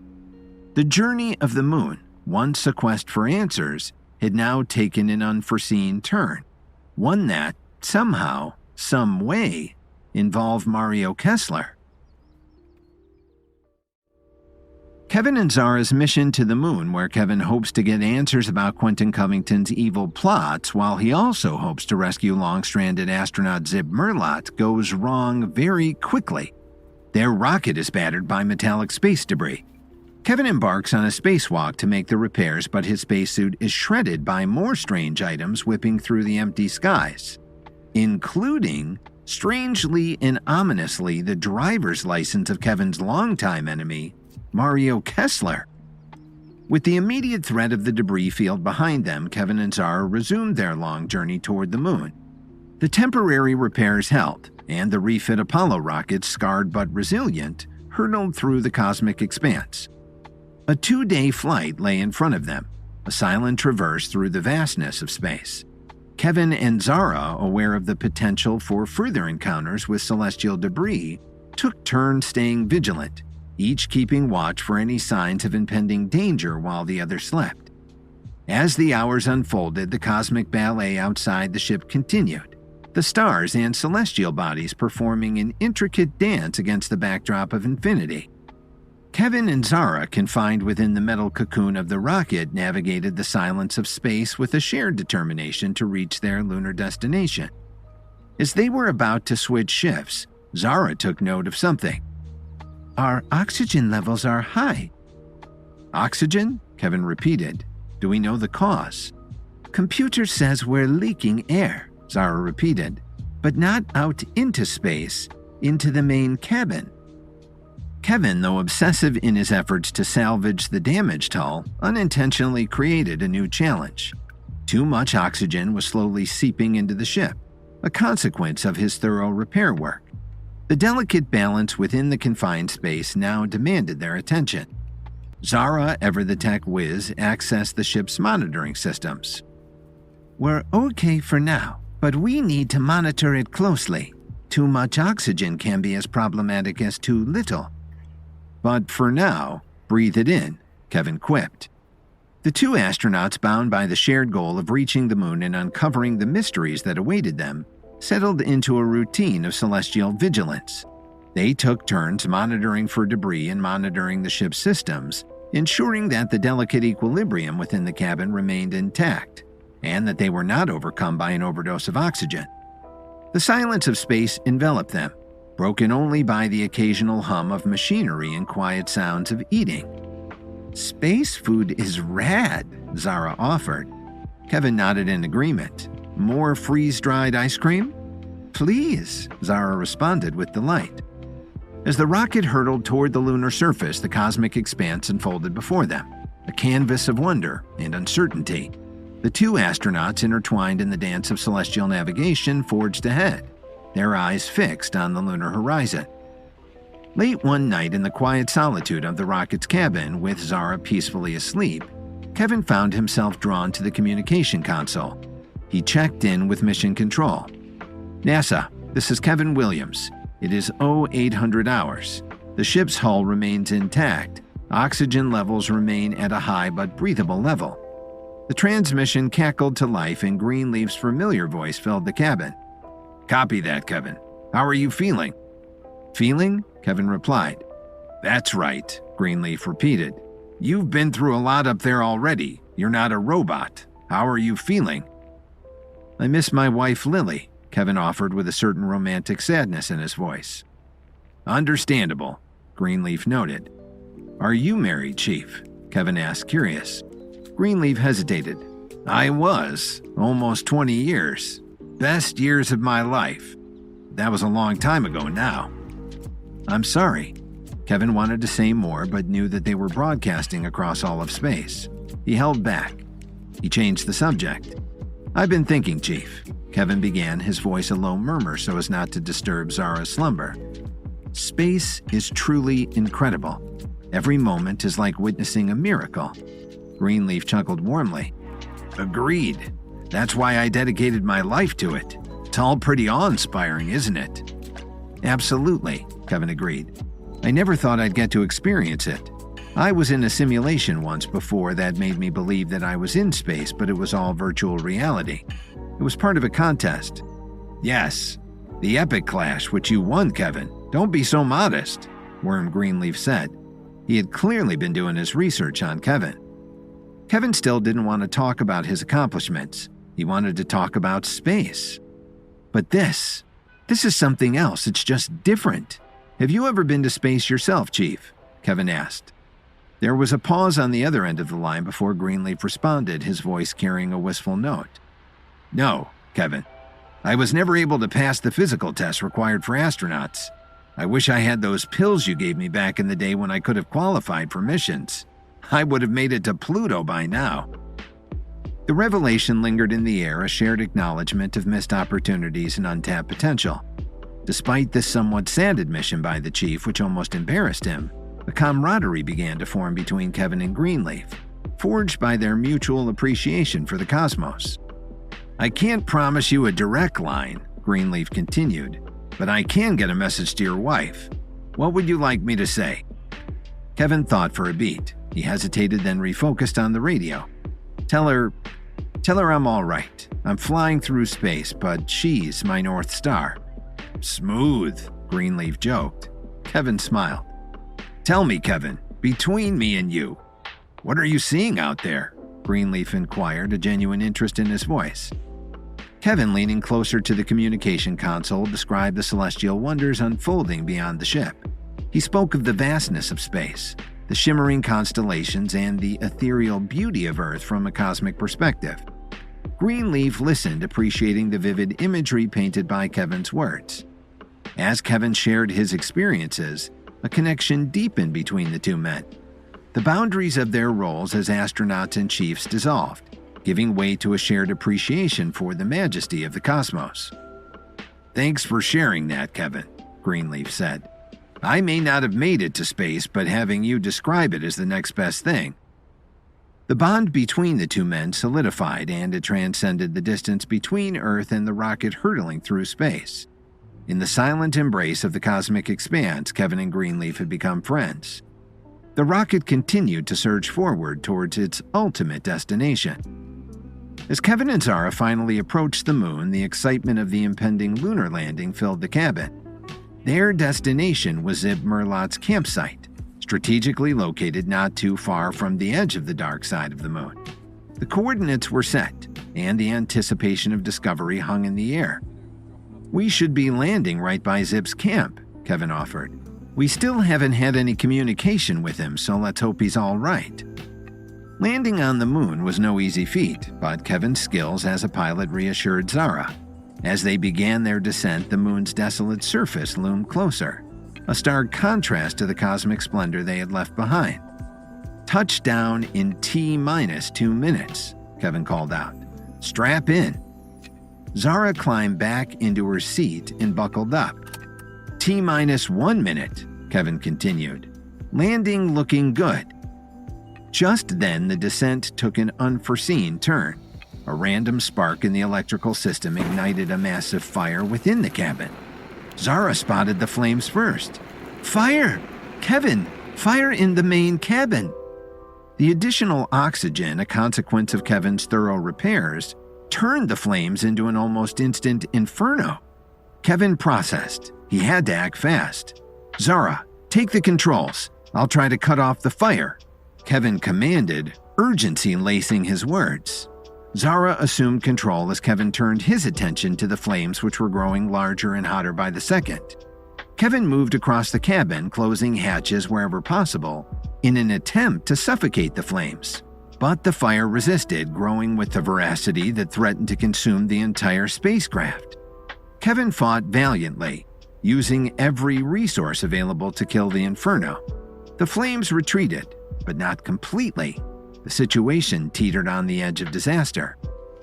Zara tried to land the ship, but the controls were erratic. The Apollo rocket was being thrown off course. "Kevin, brace for landing," Zara shouted over the roar of the flames. Zara guided the quickly descending rocket toward the lunar surface, her hand steady on the controls. The landing was awkward, but Zara managed to bring the rocket down. As the dust settled on the moon's surface, Kevin's voice cut through the post-landing tension. "We need to get out of the ship before the flames consume us. Put on your helmet." The urgency of the situation hung in the air as they secured their helmets, preparing to exit the rocket. However, a new obstacle emerged. The hatch refused to open. Frustration mounted as Kevin and Zara struggled with the unyielding door. "Why won't it open?" Zara exclaimed. The reality became apparent. The rocket had landed off course and something outside the ship was blocking the hatch from outside. Kevin's mind raced as he assessed the situation. "We need to find another way out. There has to be an emergency exit or another access point. We can't let the flames catch up with us." The lunar surface, once a symbol of exploration, now became the stage for a life-and-death struggle. Kevin and Zara, in their desperate bid for survival, sought an alternative exit, while both feared in their hearts that the next few moments might be their last. Kevin's repairs to the rocket were successful in keeping it from exploding, but it also allowed oxygen to seep into the cabin. As Kevin and Zara prepare to land on the moon, there is a spark that erupts into an inferno. Kevin gives Zara the controls of the rocket so she can land as he tries to put out the flames. The rocket does land on the moon, but its position means that the hatch is locked shut. Kevin and Zara have only seconds to figure out how to get out of the rocket before they burn to death on the moon. The claustrophobic confines of the Apollo rocket pressed in on Kevin and Zara as they grappled with the unyielding exit hatch. Smoke curled around them, the acrid scent of burning metal filling their helmets. The fire, fueled by the influx of oxygen, cracked menacingly. "Kevin," Zara cried out. "The fire! We can't stop the fire!" With the exit hatch stubbornly blocked and the fire still growing within the cabin, Kevin's mind raced for a solution. Time was slipping away, and the urgency of the situation pressed upon them. A desperate idea formed in Kevin's mind. "Zara, grab onto something. I'm going to power up the right navigational thruster." "The right navigational thruster?" Zara repeated. "Why?" Kevin raced toward the control panel. "We're going to tip the whole thing over." Zara's face went pale. She realized what Kevin was suggesting. She braced herself. The decision hung in the air as Kevin initiated the power sequence for the right thruster. The ship rumbled, protesting the sudden tilt, and Zara clung to whatever ledge or pole she could find to steady herself. The lunar landscape tilted into view through the small windows, an unsettling perspective as they prepared for the inevitable descent. "Here we go!" Kevin shouted as the tall ship began to tip over. The moment of impact was a violent mass of sound and vibration. The lunar soil rushed up to meet them, and the ship slammed onto its side with a bone-jarring thud. Inside the cramped module, Kevin and Zara fought against the disorienting force, their helmets echoing with the harsh clang of metal against rock. Kevin checked on Zara. "Still with me?" he called out with concern. Zara threw a thumbs up. "Still here? For now?" With the immediate danger of the fire still growing, Kevin wasted no time. "I'm blowing the exit hatch." He grasped onto the release handle and yanked it back. As the hatch was released, the sudden vacuum of the moon sucked the remaining air out of the module. The force of decompression extinguished the fire in a dramatic display, leaving behind a silence that resonated with the weight of their predicament. "You did it!" Zara exclaimed. "You killed the fire!" "But hopefully not the ship," Kevin noted. The aftermath revealed the havoc wreaked upon their spacecraft. Components dangled precariously, and the once pristine interior now bore massive burns and scars from the lunar descent. Kevin surveyed the damage, the realization settling heavily on his shoulders. "This is bad. The ship's in bad shape. I don't know how we're going to make it back home." Kevin made his way over to the control console. "Engines are dead. Radio's dead. We can't take off, and we can't radio NASA for help." Zara's response, delivered against the backdrop of the lunar tomb, held a flicker of resilience. "You'll find a way, Kevin. You always do." The lunar landscape, once a symbol of exploration, now stretched around them as a silent witness to their struggle. The journey to the moon, fraught with unforeseen challenges, had become a test of survival against the cosmic canvas, a stark reminder that the unknown could transform even the most carefully planned missions into a battle for life and a quest for a safe return. At the same time, back on Earth and in Chicago, Lily found herself confined to a hospital bed, a sanctuary of sorts under Dr. Serafina Willow's watchful care. The sterile white walls offered a stark contrast to the chaos that had unfolded at the press conference days earlier.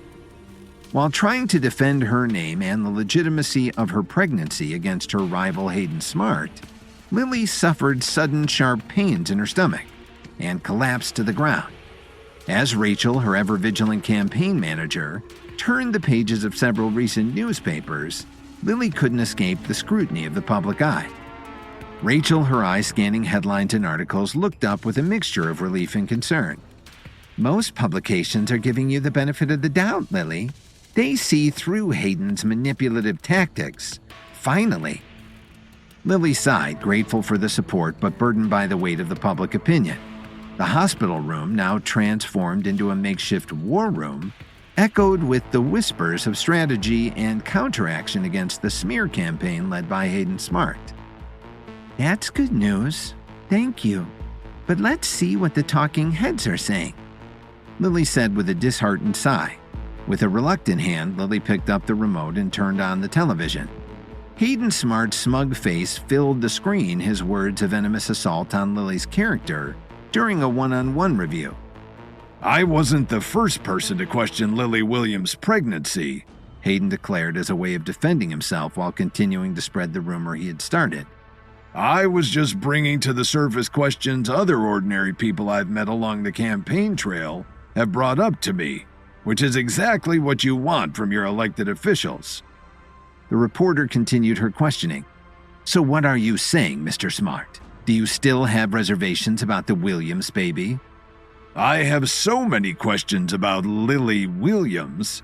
Kevin Williams is a hero, and he doesn't deserve the kind of constant backlash his wife seems to bring to their family. Maybe she's really pregnant. Maybe she's not. But that's not the only question. Do we forget that Lily Williams was present at a man's death not more than 2 weeks ago? What's the connection there? A mayoral candidate is in the same place as a man who could have been murdered. What does that say? How can we trust Lily Williams? Rachel couldn't take it anymore. She took the remote and turned off the tiny TV. "Don't listen to him, Lily," Rachel remarked, her voice filled with indignation. "He's just doing his best to tarnish your reputation. He's a creep, and people will see through his act eventually." Dr. Serafina Willow entered Lily's hospital room with a soft smile that barely masked the concern in her eyes. Lily, tethered to the hospital bed by various IV drips, looked up with trepidation. "Dr. Willow, how's the baby?" Lily asked, her voice laced with a vulnerability that only a concerned mother could express. Dr. Willow, a paragon of calm and professionalism, chose her words with utmost care. "Lily, your pregnancy is going well. All vital signs are within the normal range. Sharp cramps can be normal during this phase of the pregnancy. You have nothing to worry about." A wave of relief washed over Lily, her features softening as the weight of worry lifted, if only for a moment. The hospital room, once a battleground of emotions, now held a fragile peace. "That's wonderful news, Serafina," Lily responded. "Thank you so much for always being there for me. Can you tell me more about the baby?" Dr. Willow hesitated, the delicate dance of language unfolding. "Lily, your, next generation is healthy and progressing as expected." "Why are you being so vague?" Lily asked. Dr. Willow smiled. "I'm trying to avoid using specifics, as I don't want to ruin the big surprise at your big gender reveal celebration. So I'll continue to just say that everything is as it should be with your pregnancy. In fact, it's going splendidly, far better than you, Kevin, or I even expected a month ago." Lily, recognizing the need for secrecy, nodded in agreement. "You're right, Dr. Willow. Thank you." As Dr. Willow continued her updates on Lily's health and the baby's progress, Lily yearned for a connection with Kevin. As Dr. Willow left the room, Lily's focus turned to Rachel. "I want to talk to Kevin. Can we try to contact NASA?" "Of course," Rachel replied. "Just sit tight. I'll make the call." Rachel dialed the number and handed the phone over to Lily. Lily was overcome with a sense of joyful anticipation. However, the line remained eerily silent, denying her the comfort of her beloved husband Kevin's voice.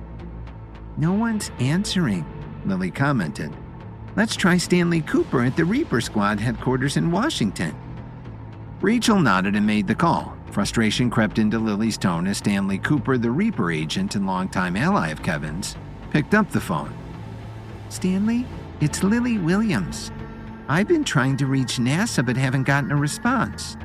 Are there any updates on Kevin's space flight?" There was a pause on the other end, a heavy sigh cutting through the air. "Lily, there's been an incident on the surface of the moon. We may have a problem." The words hung in the room like a storm cloud. Lily's heart raced, a sense of dread settling over her. In the midst of her own turmoil, the realization dawned that the chaos surrounding her might extend far beyond the confines of Earth. As Lily braced for a revelation from Stanley, the delicate balance between her personal turmoil and the cosmic unknown threatened to unravel. Lily feared that Stanley might be about to tell her the worst news any wife in love could possibly hear. On the moon, Kevin had to use some of the rocket's own power functions to ignite so the module could tip off, and thus free Kevin and Zara, who were trapped inside because the hatch was locked shut. Meanwhile, back in Chicago, Lily has learned that all is going just fine with her pregnancy, according to friend and Dr. Serafina Willow. But when she tries to contact Kevin through NASA, she is told by Stanley Cooper of the Reaper Squad that there's been an unexpected event on the moon, and that Kevin is in trouble. The lunar surface stretched before Kevin and Zara like an alien landscape bathed in an ethereal glow. As they emerged from the lunar module, the vastness of space and the desolation of the moon unfolded around them. Zara, her eyes wide with wonder, couldn't contain her amazement. "Wow," she breathed, her voice crackling over the intercom. "The moon!" Kevin joined her in marveling at the extraterrestrial scenery. The Earth hung in the cosmic void, a distant oasis against the stark backdrop of the moon's surface. "We made it," Kevin whispered, grateful. "Now let's just hope we can make it back." As Zara descended the escape ladder, a sharp pain shot through her arm. As she grimaced, clutching it instinctively. "Kevin!" she cried. Kevin rushed down the ladder and to her side, concern etching lines on his face. "What is it, Zara?" "My arm! Something's wrong with my arm," Zara admitted, doing her best to calm her breath. Kevin, his astronaut training kicking in and combining with his knowledge of the human body and its functions, examined her arm with a careful touch. "This isn't right. We need to get you back inside and set a splint. Can you make it?" With a nod, Zara followed Kevin back into the lunar module. She looked back at the surface of the moon one last time before she finally re-entered the ship. The familiar hiss of the hatch sealing shut echoed through the confined space. As they re-entered the spacecraft, the lunar landscape faded from view, replaced by the sterile surroundings of the module. Kevin, relying on his knowledge of herbalism and his extensive study of medical procedures, improvised a makeshift splint for Zara's injured arm. The lunar module, designed for exploration rather than life-saving medical care, lacked the resources for comprehensive treatment. Nevertheless, Kevin's expertise proved invaluable in addressing the immediate issue. "We'll need to be cautious with that arm," Kevin advised, his concern evident in his eyes. "I'm sorry, Kevin," Zara offered. "I must have broken it during our rocky landing. My adrenaline was pumping so hard I didn't even notice." "It's not your fault, Zara," Kevin replied. "We're all just doing our best to survive this mission with little training in a somewhat rickety rocket. But you need to take it easy for a bit." "That's not an option," Zara countered. "Suit communication still works, but our long-range radio is down. Navigation control is down. The fire took out most of our core systems." "That's why you need to stay here, take it easy, and do your best to get that long-range radio back online," Kevin replied with a calm assuredness. Zara nodded in understanding. "On it. What are you going to do?" Kevin's focus turned to the escape hatch. "I'm going after Zip." Despite the unforeseen setback, the rescue mission pressed forward. The lunar surface, with its desolate beauty, stretched out before Kevin as he prepared to embark on the search for Zip Merlot. The astronaut NASA had left to live on the moon for 50 years to save Earth from potential contamination. The coordinates indicated that Zip fell unconscious about a mile away, a relatively short distance on Earth, but a significant journey on the moon. "Zara, I'm heading out to find Zip. Let me know if you're able to reach NASA," Kevin radioed through his space helmet. "Got it, Kevin. Be careful out there," Zara replied, her voice steady over the intercom. Kevin's boots made contact with the moon. Stationed nearby was an outdated lunar rover covered in moon dust. "There's a rover out here," Kevin radioed to Zara. "I'm going to see if I can get it up and running. It's obviously old, and I doubt that Zip has been using it for a few decades." "Copy that," Zara responded. Kevin, undeterred by the challenges of the lunar surface, found himself seated in the dusty interior of the outdated 1970s-era lunar rover. Its mechanical components, frozen in time, awaited the touch of Kevin's hands, which had only recently been put through space camp training. And though Kevin awed the NASA officials with his ability to learn the processes in a fraction of the time most of the astronauts took, getting an ancient moon rover up and running was not going to be an easy task even for him. With a determined spirit, Kevin jump-started the rover's engine, the antiquated machine rumbling to life with a stream of sounds echoing in the lunar vacuum. "I've got life in here. The engine can still purr," Kevin noted. The rover, a relic from a bygone era of moon exploration, possessed a charm that transcended its age. As Kevin explored its interior, a weathered copy of Life magazine from 1971 caught his eye, signed by none other than Rod Serling from the Twilight Zone. The artifact spoke of a time when lunar exploration was still in its infancy, a poignant reminder of the progress made since.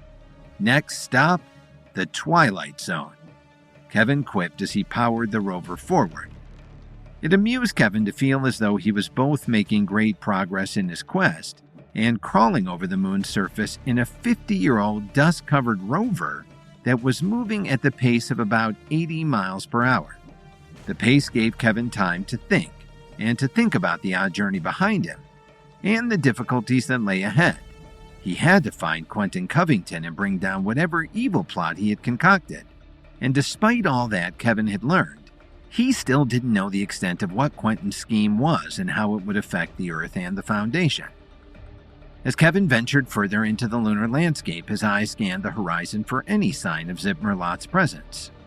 The moon, with its silent craters and sprawling plains, held its secrets close, and Kevin felt the weight of the unknown pressing in on him.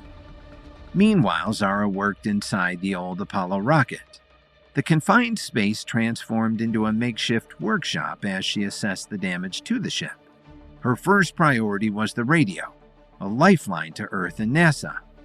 "You can do this," Zara whispered to herself, trying to boost her confidence. She made her way over to the tool chest and opened it up. To Zara's delight, the tools floated in the low-gravity environment. With her arms still in a splint, Zara went to work. She dismantled the core radio components. With methodical precision, she examined each piece, identifying the points of failure. The delicate dance of repairs unfolded as Zara worked against the backdrop of the lunar module's interior. The hum of machinery filled the air as Zara began the intricate process of bringing the radio back to life. It was a race against time, with the success of the mission hinging on their ability to reestablish communication with NASA. Outside, Kevin pressed on in his search for Zip Merlot. The moon's surface, bathed in the cold glow of cosmic light, held the promise of discovery and the lingering shadows of uncertainty. As Kevin pushed the outdated rover forward, the lunar landscape unfolded before him. The low-gravity environment allowed for a light and bouncy ride. The wheels of the rover churned up lunar dust as Kevin made his way across the barren surface, the hum of the engine echoing through the silent expanse. "Nice and smooth," Kevin repeated over and over again, doing his best to will the old rover onward. Kevin checked the map. He was still half a mile from Zip's camp and the unconscious astronaut. The lunar surface was quiet, Kevin alone in the middle of nowhere. There was something peaceful about the experience. However, the tranquility was shattered by an odd alarm that went off inside the rover. Kevin looked around to see what the problem could be. His eyes darted over multiple switches and components before spotting the cause of the unexpected siren.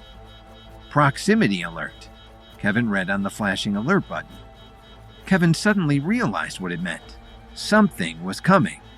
Kevin looked up to spy an unexpected sight on the lunar horizon. Floating in the air, a bizarre-looking ship emerged, its silhouette casting an ominous shadow against the cosmic backdrop. Kevin's eyes went wide. He was not alone on the moon. As the tiny flying drone approached, it grew in size. It wasn't a small ship. It was something massive. "What is that?" Kevin exclaimed. Before he could react, the drone unleashed a barrage of gunfire, the lunar dust erupting in plumes of smoke and debris. The drone was shooting at Kevin on the surface of the moon. Kevin swerved the rover, desperately seeking cover from the onslaught. The antiquated vehicle rattled with each impact. It couldn't take much more than this. As he continued to maneuver, Kevin radioed Zara. "Zara, come in. I'm under attack. There's something out here." The intercom crackled to life as Zara's voice filled Kevin's ears. "Under attack? Kevin, what's happening out there? Are you okay?" The drone fired again. The rover took multiple hits. All kinds of alerts and alarms started to beep as Kevin pushed the throttle forward, doing anything and everything he could to get clear of the drone. As Kevin maneuvered the rover through the lunar battlefield, the ship continued its assault. The celestial dance of discovery had morphed into a desperate pursuit, a fight for survival on the desolate surface of the moon. After tipping over the rocket so the hatch could be opened, Kevin and Zara merged onto the moon's surface, but Zara realized her arm was broken in the chaos. While Zara stayed behind to start repairs on the rocket's standard communication system, Kevin took an old lunar rover to try and find Zip. But as the rover rolled out, a high-tech drone appeared on the horizon and opened fire on Kevin. The lunar rover, a relic from a bygone era, rattled across the moon's surface, pursued by the sleek and advanced-looking space drone. Zara radioed from the Apollo rocket. "Kevin, I heard something. Tiny blasts. What's happening out there?"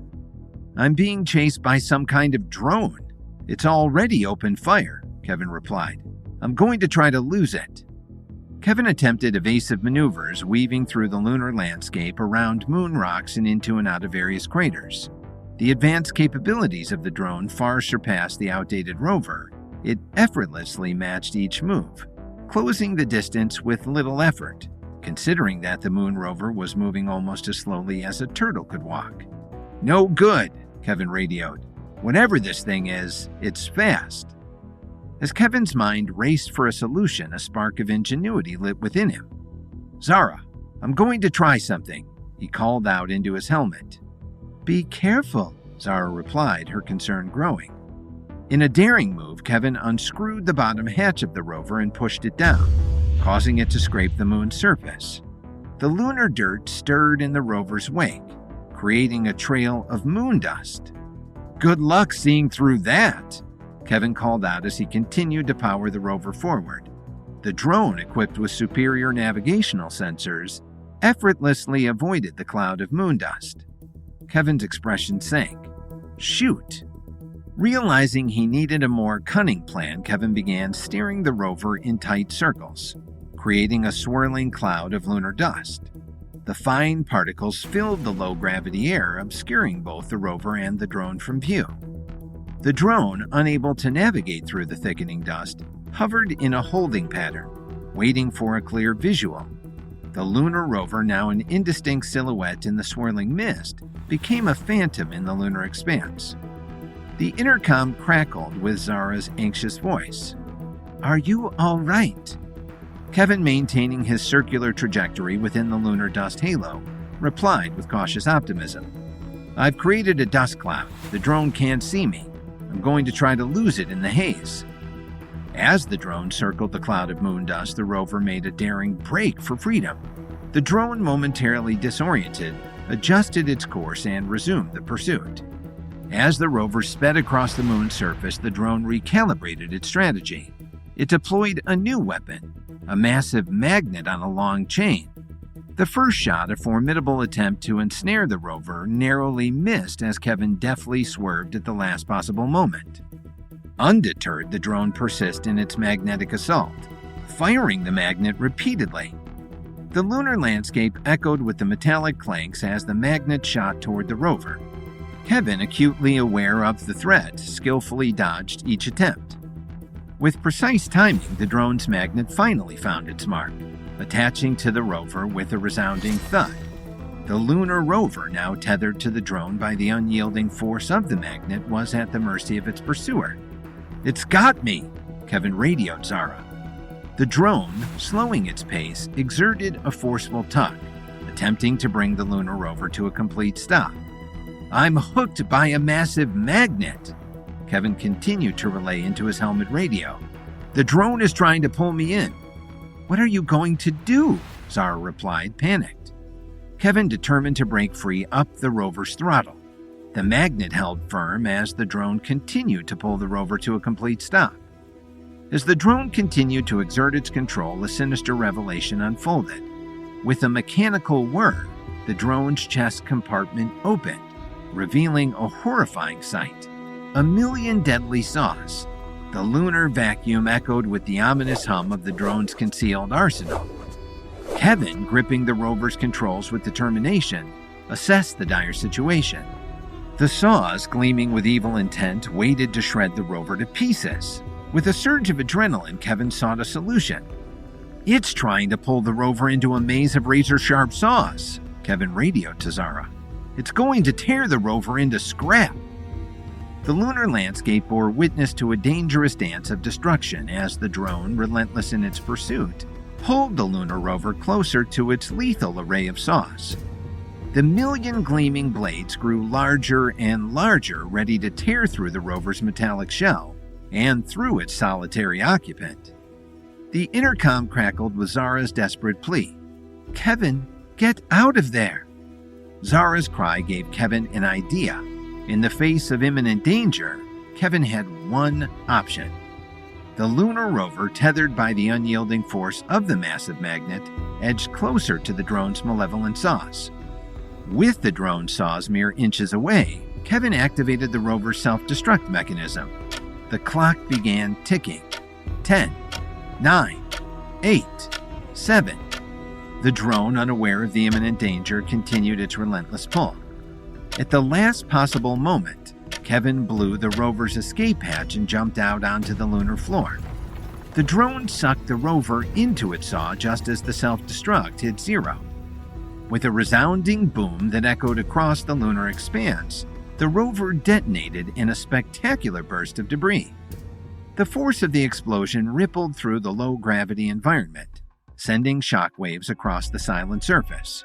The drone, caught in the blast radius, disintegrated into a cosmic symphony of destruction. Its million saws, once set to create mayhem, were now scattered across the moon, their lethal intent thwarted by the calculated sacrifice of the lunar rover. As the debris settled on the moon's surface, the outcome of the lunar struggle became clear. The rover, now a fragmentary testament to Kevin's resourcefulness, had taken the drone down with it. A new crater formed in the wake of the destructive battle. Kevin lay on the ground in his spacesuit, grateful to be alive. "Zara, we did it," Kevin radioed back to the Apollo rocket. "The drone was destroyed. We're safe." The explosive aftermath of the rover's self-destruction left a momentary sense of relief. As the drone shattered into a million pieces, the lunar landscape seemed to settle into an eerie calm. However, the illusion of safety was quickly shattered. From within the wreckage of the drone, a new threat emerged. A robotic pilot crawled out from the debris. Kevin watched as the metal arms of a deadly mech warrior climbed out from the newly formed crater. Its metal body was singed and dented, its eyes red. It was damaged and angry. A relentless fusion of artificial intelligence and cold calculating metal, the robotic pilot fixed its gaze on Kevin. Its purpose was clear: terminate this enemy. Kevin's relief evaporated into a renewed sense of urgency. The lunar vacuum echoed with the metallic footsteps of the robotic pilot as it engaged in a foot chase along the barren surface. Kevin, propelled by the low-gravity environment, raced against the relentless pursuit. The lunar landscape, once a theater of cosmic confrontation, now bore witness to a cat-and-mouse game between man and machine. Kevin, dodging and weaving through the lunar landscape, sought refuge from the unyielding gaze of the mechanical adversary. "Zara," Kevin radioed, his breath labored. "The drone pilot! It's a mech warrior! It's after me!" "Run, Kevin!" Zara screamed. "Run!" Zara's words hit Kevin, but not the way she intended. Kevin realized that all he had been doing was running. First from the drone, and now from this mechanical monster. Growing tired from the continued pursuit, Kevin finally decided that it was time to quit running. He slowed to a stop and turned to fight. "Let's finish this," Kevin called out as the robot warrior approached. Kevin, armed with a moon rock, engaged in a fierce battle with the robotic Terminator. The low-gravity environment lent a surreal quality to the fight, each move defying the laws of earthly physics. Kevin, a level 7 fighter even in this cosmic arena, but one who was not used to altering his talents to battle a robot, utilized his skills to smash the robot into submission. Moon rocks, once mere artifacts of the lunar landscape, became weapons in the hands of an intrepid explorer defending himself against his mechanical adversary. The robot fell back, and Kevin focused all his strength on the final assault. He smashed his moon rock into the robot's face over and over again until the metal man stopped moving altogether. Kevin had done it. He had beaten the machine. Breathing heavily, Kevin surveyed the battlefield, victorious yet wary. The intercom crackled to life with Zara's concerned voice. "Kevin, are you okay? What was that thing?" Kevin, still catching his breath, replied, "Fine. I'm fine. Now." Just then, Kevin noticed something new. On the fallen robot's chest plate was a name, inscribed, "The Anata." Recognition flickered in Kevin's eyes. The pieces fell into place, revealing a startling revelation. Hugh Covington's girlfriend, Anada, Kevin muttered to himself. The connection clicked in his mind. Quentin Covington has some sort of presence here on the moon. Now I'm positive of that. The lunar landscape, once a battleground, now held the traces of a hidden adversary. Kevin, fueled by the urgency of his mission, realized that the pieces of the puzzle were falling into place. Quentin Covington, the elusive architect of the moon's mysteries, was closer than ever before.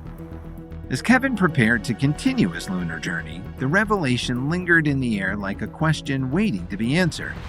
The secrets of the moon, entwined with the enigma of Quentin Covington, awaited their unveiling in the cosmic theater of exploration. Kevin's battle with the killer drone that intended to saw him into little pieces ends when Kevin brings down the drone, and then battles a mechanical assassin that Kevin defeats. Kevin sees that the mechanical contraption is called the Anada, and he remembers that was the name of Hugh Covington's girlfriend in Tokyo. Kevin now has evidence that Quentin Covington has some sort of pressure on the moon, and Kevin knows it cannot be one that will be beneficial to Earth and the Foundation. The lunar landscape stretched out before Kevin, a vast expanse of desolation orbiting around the cold glow of Earth. With the defeated robotic pilot left in the dust and the remnants of the lunar rover scattered across the surface, Kevin's focus shifted to the mission's original objective, finding stranded astronaut Zip Merlot. Walking across the moon's surface, Kevin covered almost half a mile when he stumbled upon the makeshift outpost that Zip Merlot had fashioned for himself over the past 5 decades. The camp stood as a testament to resourcefulness, pieced together from whatever Zip had salvaged or found on the barren lunar plains. Zip Merlot, left behind after the Apollo 17 mission, had carved out a life in the lunar solitude, using his wits and whatever basic resources were available, as well as the yearly shipment of supplies from NASA. It was the least NASA could do to supply him with some sort of comfort, since the organization had decided to leave him on the moon after realizing he was contaminated with a virus that could easily spread through the Foundation should he be allowed to return to Earth. Kevin was impressed. Tents were scattered across the landscape, stitched together from mylar sails and reinforced with mounds of moon rocks. They stood resilient against the lunar vacuum. Their muted silver hues blended seamlessly with the gray, dusty surface, creating a ghostly mirage of human habitation on an alien frontier. Amid the tents were relics of past lunar missions, old satellites repurposed and transformed into sheds and sleeping quarters. These remnants of space travel history stood as silent witnesses to the passage of time and the evolution of the lunar outpost. Beneath the lunar surface, Zip had dug dozens of lunar caverns, providing shelter and protection from the harsh cosmic elements when needed. Zip Merlot, the lone inhabitant of this lunar sanctuary, had burrowed into the moon's surface, carving out subterranean spaces that offered refuge against any possible lunar extreme. Stacks of oxygen tanks glinted in the reflected sunlight. Each tank, a lifeline in the void, bore the marks of years spent in solitude. Nearby, supplies of water carefully stored in sealed containers provided a precious resource in the water-scarce lunar environment. Stacks of space food in old magazines could also be seen. It was clear NASA had, as they assured Kevin, been sending supplies for years to Zip, and he had done his best to stack and store them all. The air carried a faint hum of machinery, the remnants of life-sustaining systems cobbled together from salvaged equipment. Solar panels, their surfaces scratched and faded, captured precious sunlight to power the outpost's essential systems. In the midst of this lunar homestead, Kevin spotted Zip Merlot lying unconscious, covered in a cloud of moon dust. The astronaut, who had lived through half a century of lunar isolation, was a living testament to human resilience against the vastness of space. Or, Kevin worried, was he a dead testament to it? Zip! Kevin's voice, muffled by the spacesuit, carried across the lunar expanse. The astronaut's still form lay silent as Kevin raced toward him. "Zara," Kevin called into his radio. "I see Zip. I'm going to engage." "Be careful, Kevin," Zara responded with concern. "Remember, he's got a rare lunar disease." "Understood." Rushing to Zip's side, Kevin's gloved hands worked with urgency. Zip was unconscious, his eyes shut. But was he dead? Kevin quickly checked Zip's oxygen level. It was in the red but still pumping. Kevin was relieved to realize that Zip was still alive. "He's still got air," Kevin relayed to Zara back in the Apollo rocket. "But he's in the red. I've got to get him to shelter fast." The veteran astronaut was almost out of air. The thin thread of life that connected Zip to the lunar expanse was on the brink of snapping. Kevin's eyes darted around the camp. Zip needed air, and Kevin needed to be able to remove Zip's spacesuit in order to administer first aid. In the proximity of the lunar outpost, a small space capsule stood as a silent witness to years of lunar survival. Its metallic exterior had an airtight seal and its own supply of oxygen. Kevin realized this was his only hope. With careful precision, Kevin moved Zip into the capsule. Kevin sealed the hatch behind him and lay Zip down on the metal floor. Removing Zip's spacesuit revealed the toil of lunar survival. Long hair cascaded around a haggard face adorned with an unkempt beard. The astronaut, once a symbol of clean-cut human exploration through NASA, appeared weathered by the lunar solitude. Lines etched by time and isolation traced the contours of Zip's face. Kevin worked to bring Zip back from the verge of death. "Come on, Zip," Kevin whispered. "You've made it this far. Just go a little further. Stay with us." In the claustrophobic confines of Zip's lunar capsule, Kevin's satchel became a repository of potential salvation. Kevin extracted a power pill for general health alongside a lunar phoenix pill, an elixir specifically engineered to fortify Zip's bones against the long-term effects of weightlessness in space. As Kevin administered the pills, a subtle transformation unfurled within Zip almost instantaneously.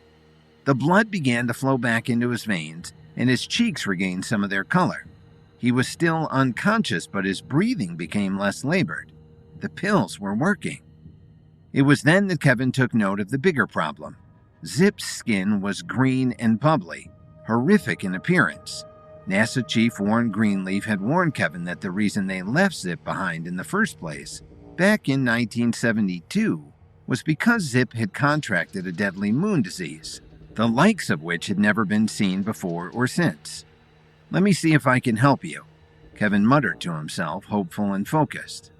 In the confined quarters of the lunar capsule, Kevin's determination to unravel the mystery of Zip's ailment took center stage. With the resourcefulness of a lunar detective, he transformed the capsule into a makeshift lab, ready to dissect the secrets hidden beneath Zip's enigmatic illness. "I'm gonna run some tests on Zip's skin," Kevin radioed back to Zara, who was still trying to repair the retrofitted Apollo rocket they had used to land on the moon. "Copy that, Kevin," Zara replied. "I've got thrusters back online, but I'm still working on getting the long-range radio back up and running." "Stay on it," Kevin replied. "The sooner we can talk to NASA, the sooner we can tell them everything we've already discovered up here." "Absolutely," Zara confirmed as she ended the transmission. Taking a sample of Zip's green-tinged skin, Kevin embarked on a meticulous journey of analysis. The lunar capsule, once a sanctuary against the cosmic unknown, now bore witness to a scientific endeavor fueled by the urgency of discovery.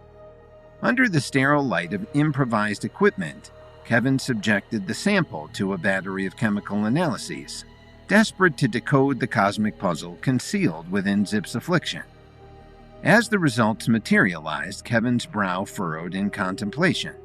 The green skin, once a cause for concern, revealed itself not as an extraterrestrial illness, but as a terrestrial consequence. "It's a rash," Kevin noted to himself. "It's just a simple rash." The lunar isolation, it seemed, had been an unwitting consequence of an unforeseen allergic reaction. Examining Zip's old spacesuit, Kevin identified the culprit. Cotton. The very fabric meant to protect Zip from the lunar void had turned into an unwitting antagonist. 50 years of lunar solitude had been the unintended consequence of an allergic reaction to the material encasing him.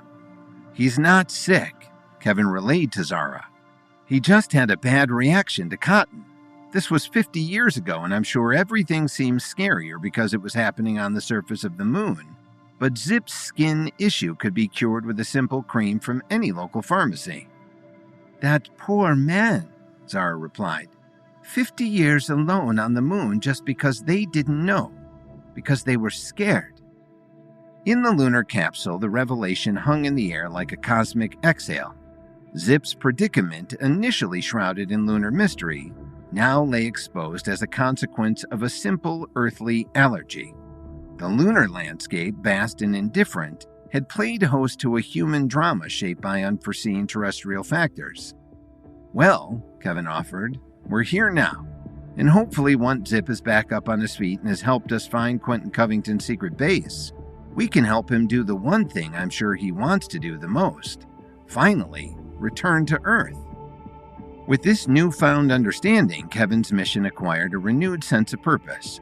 Kevin needed to save the world. He had to defeat Quentin Covington. He had to protect Lily and their unborn baby. And he had to make sure aging astronaut Zip Murlot could finally find his way home.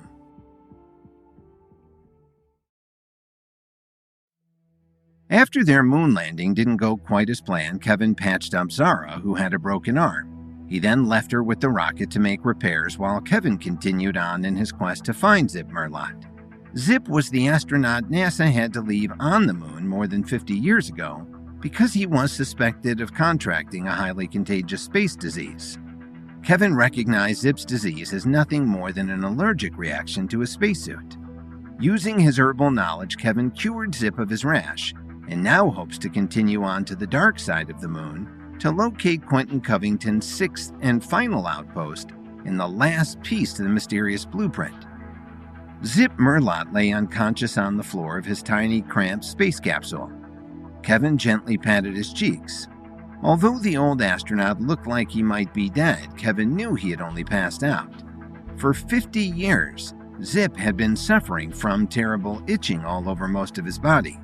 When Kevin was able to counteract his body's allergic reaction to a spacesuit, the relief from the epidural irritation was so great that Zip's central nervous system had essentially shorted out.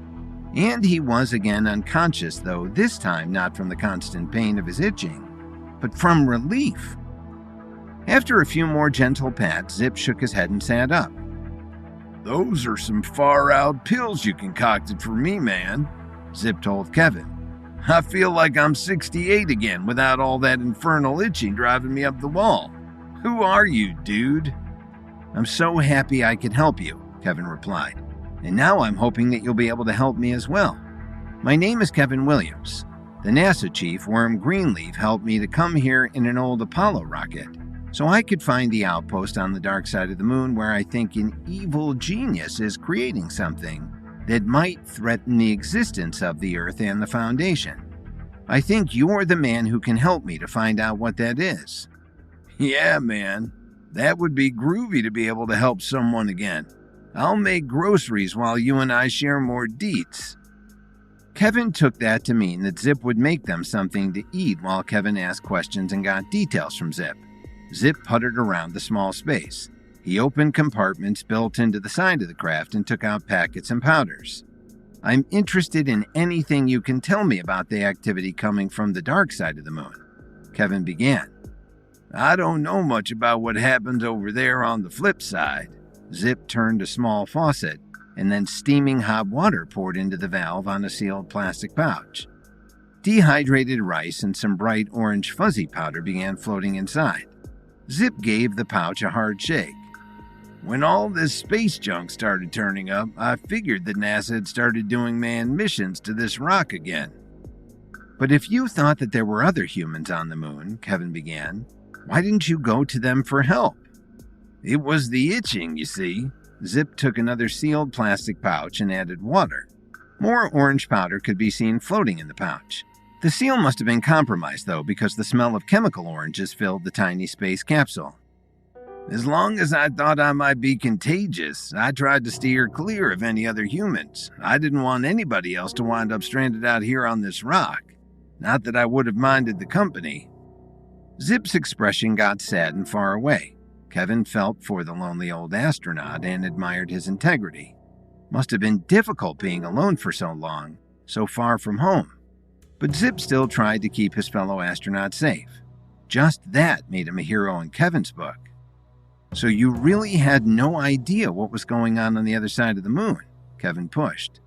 "Well," the old astronaut looked a little cagey. "I won't say that I didn't at least try to have a bit of a look-see over there. I can only watch reruns so many times, and the change of scenery did me some good." Kevin leaned forward. This was exactly the kind of thing he needed to know. "That's more like it," Kevin encouraged Zip. Zip handed Kevin the 2 packets. They were identical except that one had rice floating in an orange sauce, and the other one just seemed to have orange goop inside of it. "Well, the first thing I noticed before I could see anything was the music. It came blaring over the radio waves every now and again, but sometimes I could hear it through my suit, too." "What kind of music?" Kevin asked. "It was kind of weird," Zip frowned. "Not like anything I'd ever heard before. Upbeat and bouncy, but still kind of weird." Zip hummed a few bars of a jaunty tune. It took Kevin several minutes, but then he recognized it. Zip sat down with his own pouches and glanced away from Kevin, embarrassed. "At times I thought the music might not be real at all. It might be something my own brain was making up just to try to keep me company. It did have a rather friendly sound to it." Kevin smiled. "You're right about that. The tune Zip had hummed was the theme song from the TV show Friends. But I can promise you, Zip, that you weren't having an auditory hallucination, and you didn't make that song up. It's one I recognize. It was popular on Earth maybe 25 years ago." Zip looked relieved. "At least I know that's real then. There was other stuff too, though I could have sworn I saw figures in the distance. Sometimes they seemed to be watching me. I wasn't sure if they were actual astronauts keeping their distance because of my little problem, or if maybe I was making those up as well." "I doubt that was the case either," Kevin assured him. When Zip motioned for Kevin to eat, Kevin tried the contents of the pouch with rice. That, at least, he could identify. It turned out to be a salty slurry of something vaguely familiar. "Is this rice-a-roni?" Kevin asked. "Yup," Zip nodded. "The cutting edge of space cuisine. Try the other one." Kevin sipped from the other pouch. The liquid was gritty and there was the same smell of chemical oranges. "And this is, It was really unlike anything Kevin had ever tasted before. "It's Tang," Zip declared. "I'm not surprised you never had it before. I bet they keep it special for us astronauts." "That is one possible explanation," Kevin said diplomatically. He didn't want to hurt the astronaut's feelings when he had been so generous, sharing his supplies with Kevin. When they finished their food, Kevin leaned forward again. "Here's the thing, Zip. There's something bad happening on the dark side of the moon. Really bad. I think it might affect not just the USA, but the whole world and all the people on Earth." "That's terrible," Zip exclaimed. "But I'm here to stop it," Kevin continued. "And I'm going to need your help to do it. You know the moon better than any other human who ever lived. I want you to come with me to the dark side of the moon and help me figure out and stop whatever is going on there." The old astronaut sat up straighter and saluted. Kevin could see the daring test pilot that he had once been. "It would be my honor." Back at the rocket that Kevin and Zara had arrived on the moon in, Zara was struggling to restore communications. It was difficult working with just one arm. Kevin had splinted the broken bone through Zara's spacesuit and had given her an herbal remedy to help her with the pain. The problem was that there were some things she just needed 2 hands for, like typing efficiently. Finally, the diagnostic program that Zara had been running finished. She examined the results. The communication system was working fine within the rocket itself. The problem was that the flat antenna attached to the side of the rocket that received and sent transmissions back to mission control in Cape Canaveral was currently being blocked by something. That something was outside the rocket ship, which meant Zara was going to have to leave the safety of the rocket in order to correct the problem. Kevin was counting on Zara to re-establish communications, and she wasn't going to let him down, no matter how awkward or difficult it was. She was able to do up her spacesuit with the long zipper tab with no problem. Putting on her space helmet one-handed was a challenge. Finally, she was able to palm the heavy helmet and scoop it onto her head. Getting it latched into place was another obstacle. Finally, Zara had to wedge her head against a wall, hold the helmet in place with one hand, and turn the rest of her body carefully to get the airtight seal to engage. At last ready, she made her way out of the airlock and carefully descended onto the moon's surface. Here, the lesser gravity helped her move. Still, she had to be careful not to be too enthusiastic and overshoot her destination. She made her way to the antenna's location and found it was buried under a massive pile of rocks.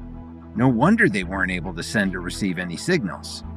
Zara was able to scrape away the smaller bits of rubble with her one good hand, but under all of those pebbles was a heavy moon boulder. She pushed and shoved at it, but could not get enough leverage with just one hand to make any real movement happen. Her only choice was to wedge the shoulder of her broken arm against the rock and heave with the rest of her body. It was awkward, and her feet had difficulty gaining traction between the low gravity and the fine, powdery moon dust. At last, she found a way to wedge herself into the space enough and heave the rock free, but Zara's overenthusiasm again betrayed her. She lost her balance and hurtled into the side of the rocket. With the dull crunch, she felt her arm dislocate at the shoulder. Zara realized in that instant that her stubborn need to prove her independence to Kevin might have made their already dangerous mission one that had ever more impossible odds of succeeding. Kevin suspected Quentin Covington's sixth and final outpost and the last piece to the mysterious blueprint were on the dark side of the moon. He and Zara traveled to the moon in a recommissioned NASA rocket ship, but a rough landing left Zara with a broken arm and the ship's communications cut off from NASA ground control. After splinting Zara's arm, Kevin left her to fix their communications and went to locate Zip Merlot. Zip was the astronaut NASA had to leave on the moon more than 50 years ago because he was suspected of contracting a highly contagious space disease. Kevin recognized Zip's disease as nothing more than an allergic reaction to his spacesuit and healed him. As soon as Zip agreed to accompany Kevin on his quest to locate Quentin Covington's outpost on the dark side of the moon, Kevin tapped his communicator to let Zara know that he was heading back with the old astronaut. Fortunately, their short-range radios had not been affected by the damage to the rocket ship. "Zara, this is Kevin. I've located Commander Zip Merlot and he is coming back to the rocket ship with me." Zara's voice came back over the radio. Even through the static, Kevin could tell that she was in some distress. "That's great to hear, Kevin. I've got communications back up. You will be able to contact NASA Mission Control in Cape Canaveral as soon as you return." "Is something wrong?" Kevin asked, concern in his voice. "I can tell you're in more pain than you should be from the way that you sound, Zara." "Sometimes you're too smart for my own good, Kevin. It's nothing that won't wait for you to get back," Zara replied before signing off. Kevin knew it would be faster to get back to the rocket ship than to argue with Zara. He would just have to trust her and take her at her word. Kevin and Zip hurried into their spacesuits and got into the lunar rover Kevin had repaired. They bounced over the surface of the moon as Kevin pushed the lunar rover to its top speed of more than 8 miles an hour. "You didn't tell me you brought a young lady with you," Zip exclaimed as they zipped along. Kevin eyed the old astronaut. Zip had been stranded alone on the surface of the moon more than 50 years.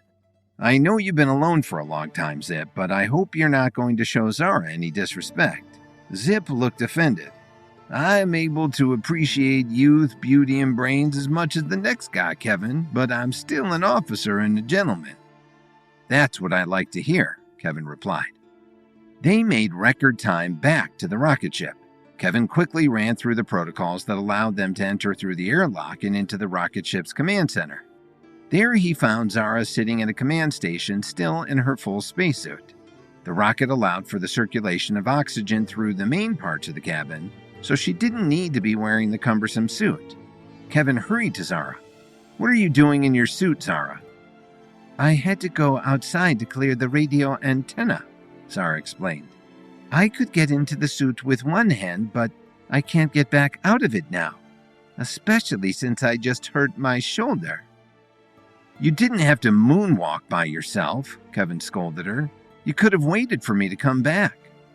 I wanted to reestablish communications as soon as possible, Zara retorted. Everyone back on Earth will be so worried, Kevin, especially Lily. A lot of worry can't be good for her or for the baby. Kevin relieved Zara of her space helmet and gave her a quick examination. I appreciate you considering Lily's feelings, he told her, but I think Lily is better able to cope than even I have given her credit for. Zara's shoulder wasn't broken as Zara feared, but it was dislocated, and a simple procedure would correct it. Kevin quickly reset the shoulder and gave Zara another herbal pill to help it heal faster. In minutes, Zara was smiling, the pain on her face gone. Kevin, you're amazing. I can't believe how much better I feel already. I can agree with you there, added Zip.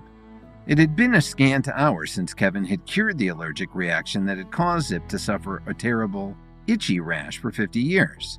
The relief was still so amazing, Zip felt like he could leap tall moon boulders in a single bound. Kevin thumbed the radio on and put in a call to Cape Canaveral. Mission Control, this is Kevin Williams reporting in. It was a rough landing, but we're all okay here and have now re-established radio contact. We've also located Commander Zip Merlot.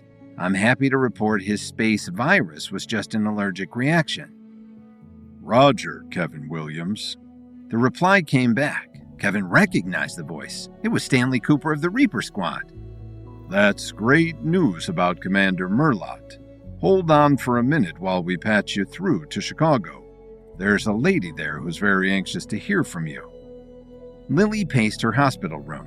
She had been brought to the hospital after fainting at the press conference announcing that she would be running for mayor of Chicago, while also countering the lies that opponent Hayden Smart had been telling the voters about her marriage and her pregnancy.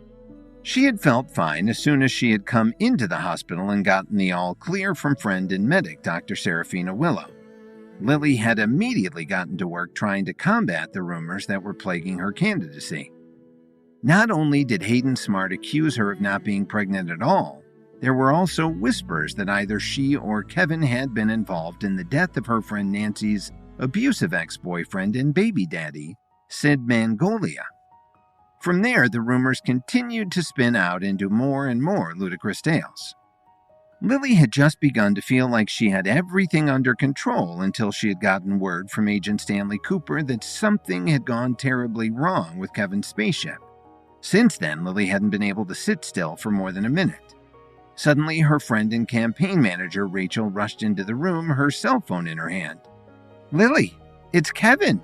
I have Kevin on the phone. Lily took the phone from Rachel. Kevin, is that you? Can you hear me? I can hear you, came back Kevin's voice, although the connection was terrible and his voice was distant and staticky. Are you okay, Lily? They told me you're in the hospital. What's going on? How are you? And the baby? Lily was so relieved she began to laugh and cry at the same time. We're fine, Kevin. Everything's fine now that I know that you're okay. I'm so glad to hear that. I can tell just from your voice that you are well and healthy, Lily. Lily could hear the relief in Kevin's voice just as clearly. This was part of the incredible connection the two of them shared, and the source of so much of the perfect trust and faith they had in each other. Kevin and Lily talked for a few more minutes, and then Kevin had to go.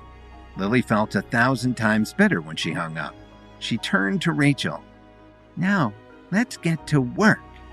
Unfortunately, no matter how Lily, Rachel, and Lily's doctor, Dr. Serafina Willow, discussed the problem, they couldn't find a surefire way to dispel all of the rumors and lies that were clouding Lily's campaign for mayor of Chicago. Lily's friend Nancy sat back from the others and said nothing. However, she was thinking about the situation in front of her the whole time. Nancy knew that these honest and forthright ladies would never come up with a solution to combat the lies and deception being spread by Hayden Smart, Lily's main competitor for the office of mayor. Stunts like the one Hayden was pulling could only be combated by even bigger stunts. That was just the kind of thing that Nancy was good at. Nancy didn't really care about Lily at all or her bid for mayor. Nancy wasn't even actually pregnant. She was only pretending to be so that Lily would think that they were pregnancy pals. In reality, Juanita Hernandez was paying Nancy to keep a close eye on Lily and report back to Juanita. Lately, Nancy knew her employment with Juanita was on rocky ground. She also knew that Juanita was behind the idea for Lily to run for mayor in the first place. So if Juanita wanted Lily's campaign to succeed, Nancy was going to do everything she could to make sure that it did. Nancy slipped out of the room and put in a call to Ethan Williams, Kevin's cousin. Nancy had gone on a few dates with Ethan, hoping that she could con him into a marriage that would give Nancy access to the Williams family fortune. The dates hadn't gone to Nancy's plan, to say the least, but that didn't mean Nancy was above using Ethan for her own ends. Ethan picked up before the phone got through its first ring. "Ethan, honey, it's me, Nancy." "Nancy, hi. I'm surprised to hear from you," Ethan replied. "You didn't return any of my last 43 voice messages or text messages." "Really? I must have missed them somehow." Nancy privately rolled her eyes. Ethan's pursuit of her was so pathetic she almost felt bad for the poor slob. Nancy put a coy tone into her voice. "The thing is, honey, there's this special little project that I could really use your help with." "Sure, I'd do anything for you, Nancy." Nancy smiled to herself. "That's just what I like to hear, Ethan. The thing is, I'm going to need you to kidnap Lily Williams." There was a shocked silence on the other end of the phone. Finally, Ethan replied, "Kidnap Lily Williams? You mean, again?"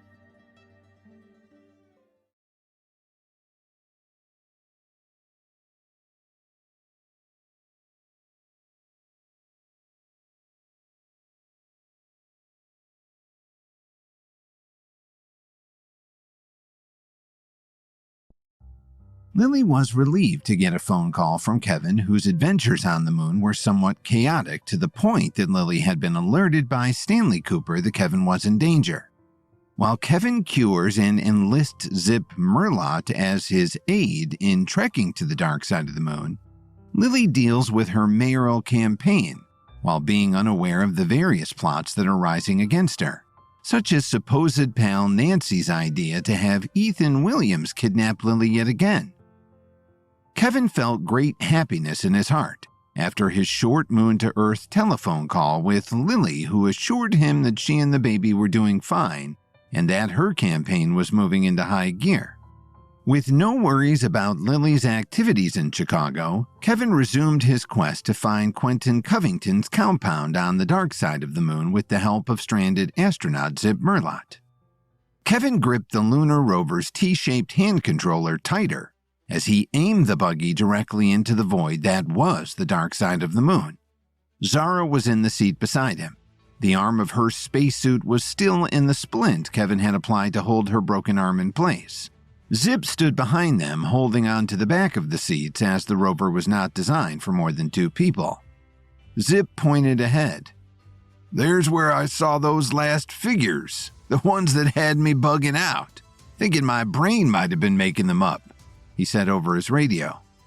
"That's good enough for me," Kevin replied, and he urged the lunar rover to go a little faster. They crossed the Terminator in the blink of an eye. Instantly, they could feel the incredible drop in temperature even through their spacesuits. This side of the moon never saw the light of the sun.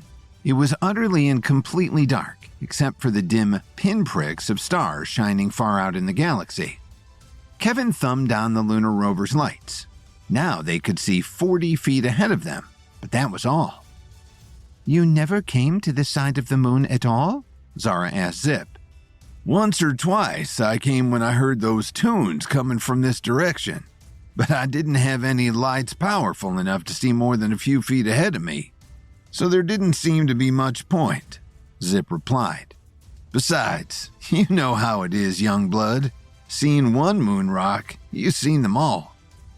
Inside his helmet, Kevin pushed a dispenser to release one of the herbal enhancement pills he had prepared in anticipation of this trip.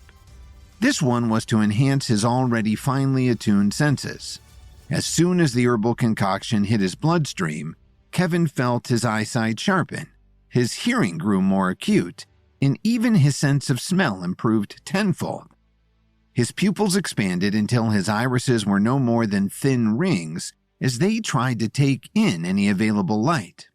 The blackness took on subtle shades, and to his left Kevin could see a shape darker than the blackness around it, jutting up from the moon's surface.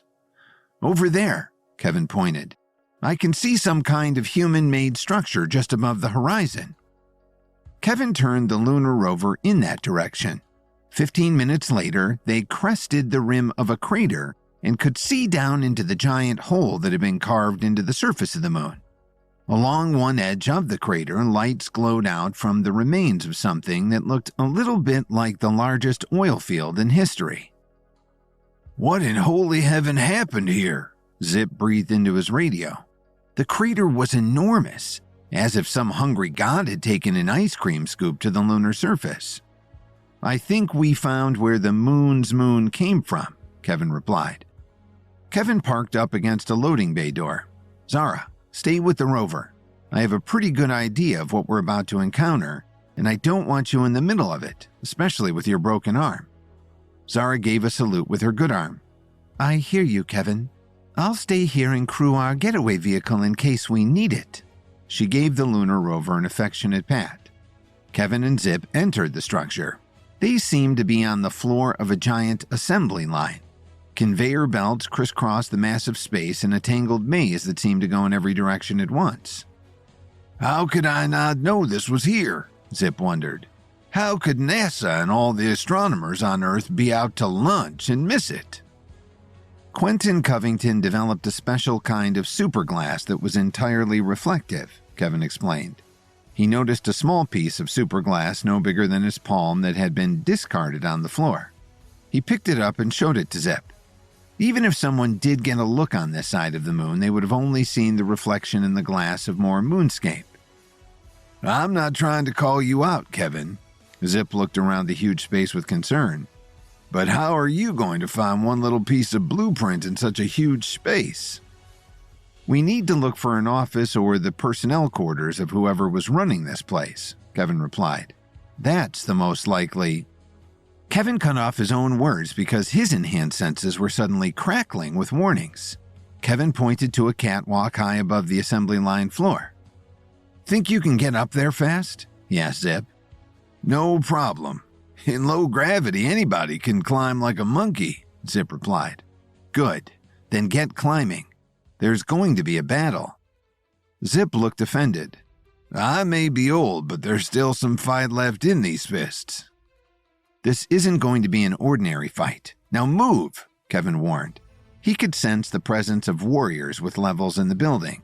There were a lot of them, and they were approaching their location fast.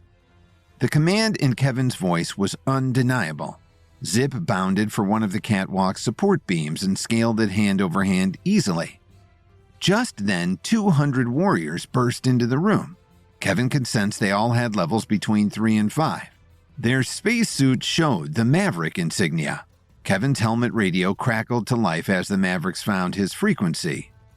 "Your entry here is unauthorized," the Maverick commander barked over the radio. "Surrender immediately or deadly force will be used against you." "I would like to see you try," Kevin laughed. The lead commander pointed at Kevin. "Team 1, apprehend the trespasser." 20 of the Mavericks charged Kevin at once. Their steps were bounding and inefficient in the low gravity of the moon. The Mavericks had not adjusted their fighting style to meet the needs of their environment yet.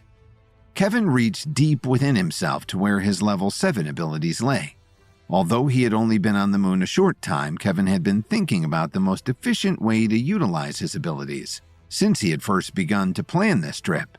He focused his powers inward, pushing them out in every cell in his body, strengthening them, giving them weight and mass. This change was offset by his level's ability to increase his strength. Kevin was suddenly 5 times heavier, but with no loss of power or agility. The first team of Mavericks charged at him, feet and fist flying, but with low gravity they had no force behind them. Their blows bounced off Kevin harmlessly. He swatted them as if they were flies, and their bodies flew through the room, crunching into machinery and conveyor belts. Their suits tore like tissue, and the life-supporting oxygen inside rushed out into the void of space. "Teams 2, open fire," yelled the Maverick commander. 40 more Mavericks drew rifles, stepped forward, and opened fire at Kevin. Instantly, Kevin reduced his mass so he could dive out of the hail of bullets. He almost flew as he stretched his body long to snatch up the discarded bit of superglass he had shown Zip only moments before. He used it to deflect the bullets back at the Mavericks. The piece of glass was tiny and left no room for error, but Kevin's movements were precise and perfect.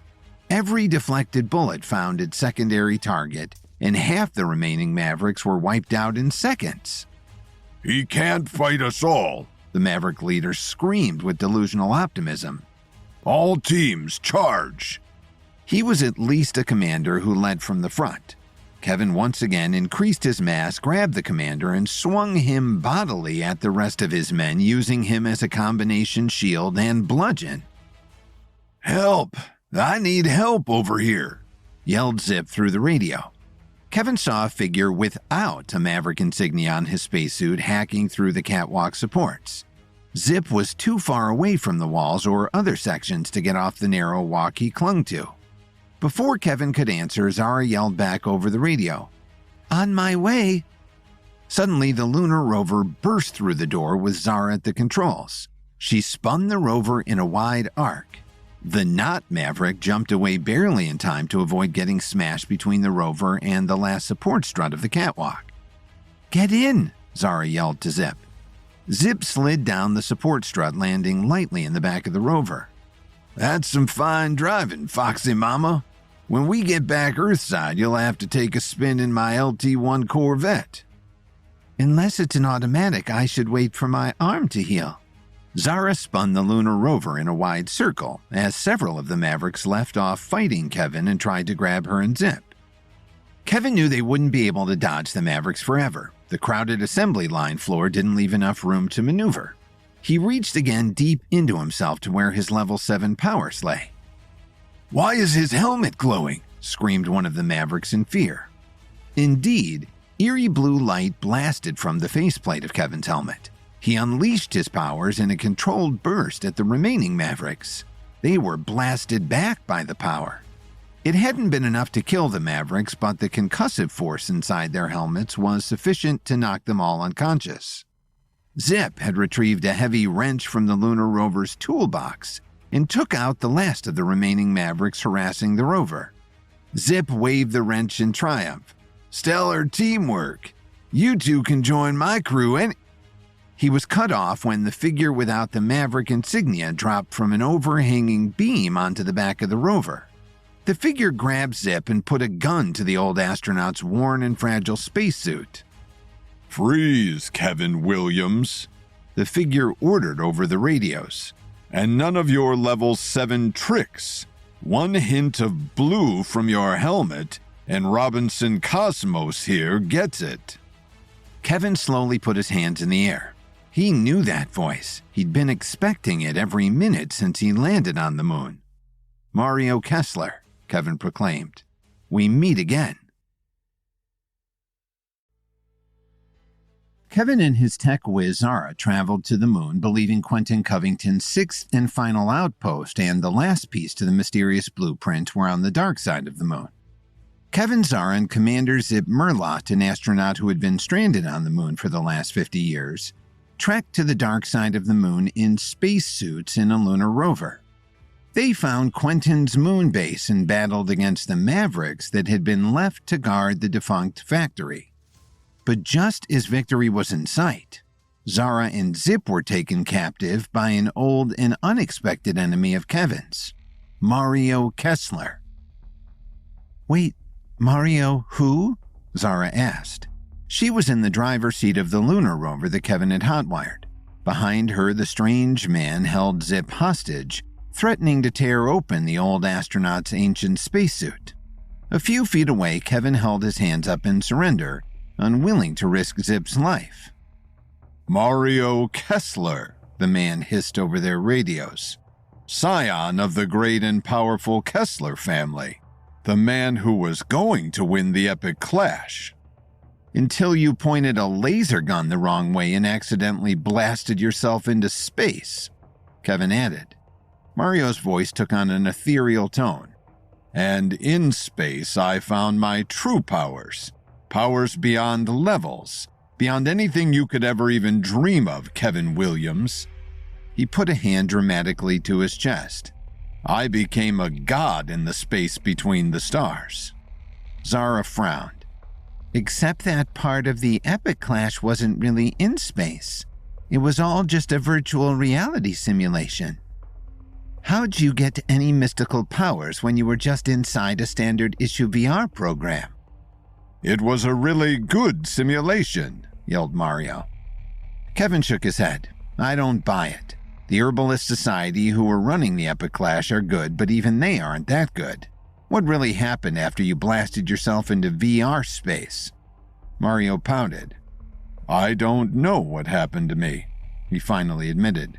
I woke up somewhere in the middle of the Australian outback. I think the Herbalist Society just dumped me where they thought no one would find the body and left me for dead. Mario tightened his hold on Zip's spacesuit, the fragile old material stretched, threatening to fray with any increase in force. They were all on the assembly floor of a defunct factory on the moon, and it wasn't pressurized for life support. The smallest tear would mean the end of Zip's life from invading cold and loss of oxygen. And dead is just what your old friend here will be if you don't do just as I say. Line up and start heading for those red doors, Mario commanded. Kevin and Zara obeyed, walking in front of Mario, who brought up the rear with his gun trained on Zip.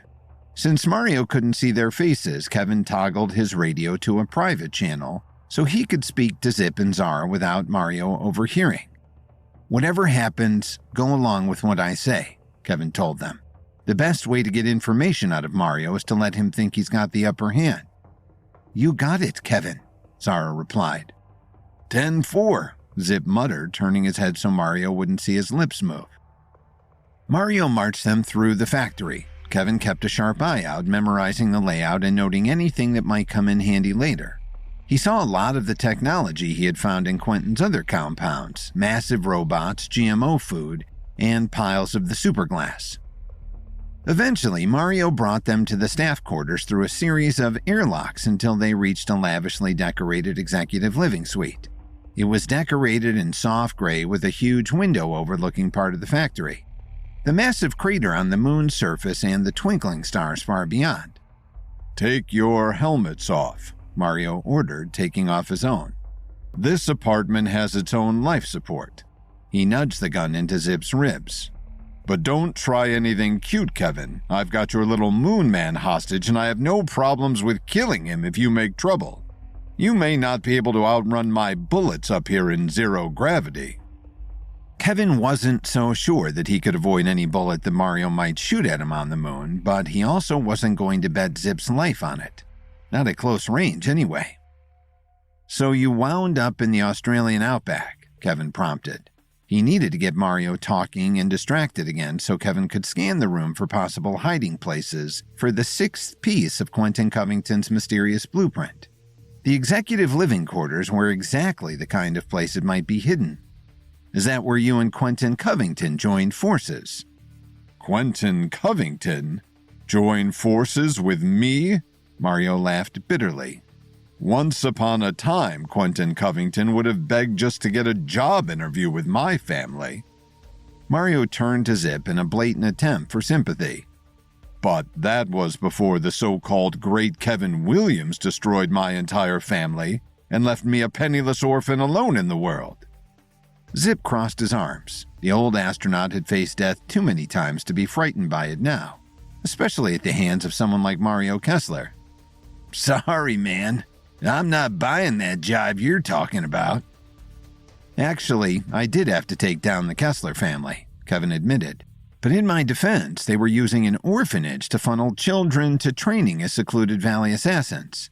And that was just the tip of the iceberg of their illegal business tactics in Washington, D.C., which had created a number of wars between rival factions that led to death. I was glad to see Raymond Kessler die, and to see the Kessler's family's fortunes die with him. You're the one who's going to be brought down now, Kevin, Mario laughed. He gestured out the window at the massive crater. I don't care how much money and power you have. You've missed your chance to get in on this. Kevin shot Zara a look. She knew it was her signal to jump in. She also waved at the crater. Exactly what is this? Or, exactly what was that? We've been collecting pieces of a blueprint from all of Quentin's compounds, but we're still missing the last piece. Without it, we can't figure out what his plan is. There, Mario pointed grandly out the window again, but this time he pointed up at a particularly bright star that seemed unusually close. Zip squinted up at it. That's no star. It's not twinkling at all. Which means it's some kind of satellite, Kevin added.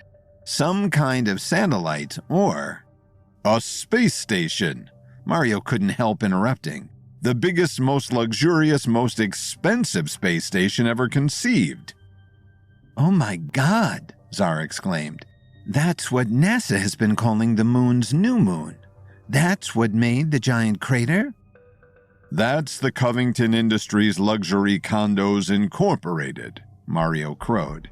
People will pay Quentin and the Pinnacle billions of dollars for a place on Silky. Even while being held hostage, Zip had to see the lighter side of things. Silky? Who the heck thought of that name? Mario's rage grew. I did. I suggested the hard C. Despite the gun in his ribs, Zip couldn't help but to mock Mario. Brilliant. But you know, I've lived in space for 50 years, Zip said with a shake of his head. It's not all it's cracked up to be. Do you think people are going to pay some made-up amount of money just to float around like a bunch of sea monkeys in a jar? You've been smoking the wrong end of the pipe, man. But Kevin's blood had gone cold with the realization. Quentin and the Pinnacle wouldn't have gone through all this trouble if they weren't certain people would pay huge sums for their space condos. Quentin and the Pinnacle plan to give people no other choice, which means they'll have to destroy the Foundation and make the rest of the world unlivable. That's right, Mario laughed. Zara rolled her eyes at Mario. Don't be so happy about it. You just said that you didn't have any money after Kevin destroyed your family. That means you're going to be stuck on Earth along with the rest of us poor peons. Why do you think I went to work for Quentin in the first place? Mario snapped back. I knew that once I got on the inside of his operation, I'd find the leverage I needed to secure my place on the space station. And I have it. It's right here. Mario grabbed a small doll statue from a table and waved it around. Quentin will have to let me on the space station when he finds out I have this. Without it, all his plans and schemes will be for nothing. Zara peered at it. It was a figure with slumped, defeated shoulders and a subservient tilt to its head. Zara read the small plaque at the bottom. Covington Industries Most Adequate Employee of the Month, Mario Kessler? I don't get it.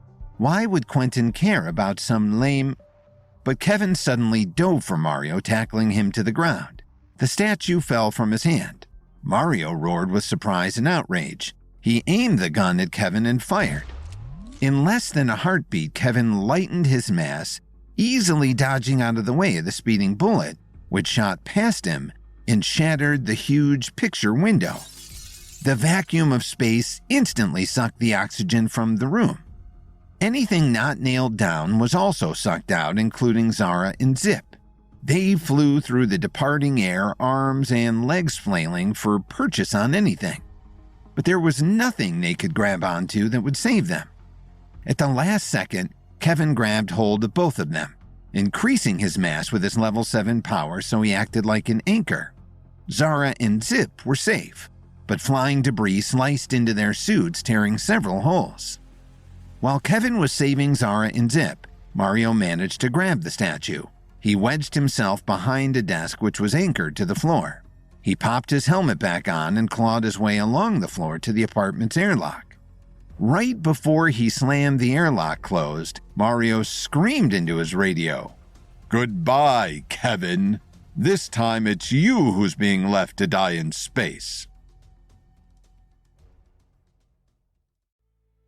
Kevin Zara and Commander Zip Merlot, an astronaut who had been stranded on the moon for the last 50 years, successfully invaded Quentin Covington's sixth and final outpost on the dark side of the moon. While Kevin evolved his level 7 powers for low-gravity fighting, Zip was captured by Mario Kessler, whom Kevin had competed against in the epic clash. Mario revealed that Quentin and the Pinnacle had built the massive luxury space station, which NASA had mistaken for the moon's new moon. Quentin and the Pinnacle planned to sell condos on the station at astronomical prices, but Mario believed he had the key to get in for free, an Employee of the Month trophy. When Kevin tries to take the award from Mario, Mario accidentally shoots out the window of the pressurized room. Kevin grabs Zara and Zip before they were blown out of the window, but Mario escaped. The sound of the air rushing out of the executive living quarters whistled in Kevin's ears as he clung to Zara and Zip, desperate to keep them from being blown out of the shattered window. Kevin transferred his grip on his 2 team members to one hand. Faster than the human eye could follow, Kevin snatched up a paperweight as it flew by. With all the force he could muster, he threw it at the shutter release button beside the window. The paperweight hit dead on. As always, Kevin's aim was infallible. The airtight shutter rattled down, sealing off the broken window. Zara and Zip bounced gently to the ground in the moon's lessened gravity. "Thank you, Kevin," Zara cried. You saved our bacon for sure, young blood, Zip added. "Why did you suddenly go after Mario and that silly trophy he had?" Zara wanted to know. Who cares about an award for being Covington Industries' most adequate employee of the month? It wasn't the trophy itself I cared about. There must be something attached to it or inside it that Mario believes Quentin will be willing to trade for a condo worth billions on the space station. The only thing that I can imagine Quentin wanting that much would be a key piece to his and the Pinnacle's evil scheme, Kevin explained. "Kevin, that's brilliant," Zara exclaimed. "It must be the 6th piece of the blueprint. But we still don't know what the blueprint is for." We know this Quentin joker wouldn't care about the blueprint for his space station because it's already been completed and taken off. Zip pointed out the remaining intact window at the glowing bright dot hovering above the moon's surface. Then the blueprint must be the other essential part of the Pinnacle and Quentin's plan, Kevin deduced with his faultless logic. It must be whatever they plan to use to make the Earth uninhabitable and force all of the rich people to buy expensive condos on the space station. "I have to get that piece of blueprint before Quentin does," Kevin declared. "We can't let them complete their plan.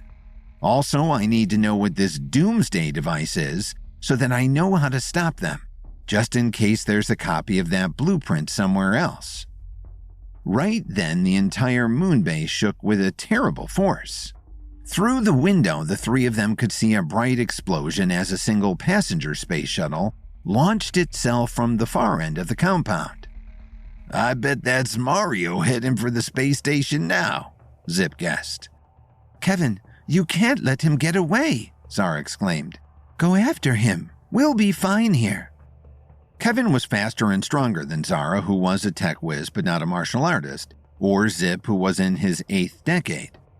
Furthermore, Zara and Zip's spacesuits had been damaged by the flying objects in the executive suite after Mario had shot out the window.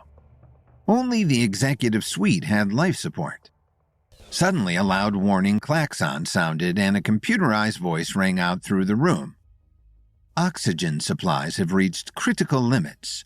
Life support will end in 5 minutes and counting. Please put on your emergency spacesuit immediately."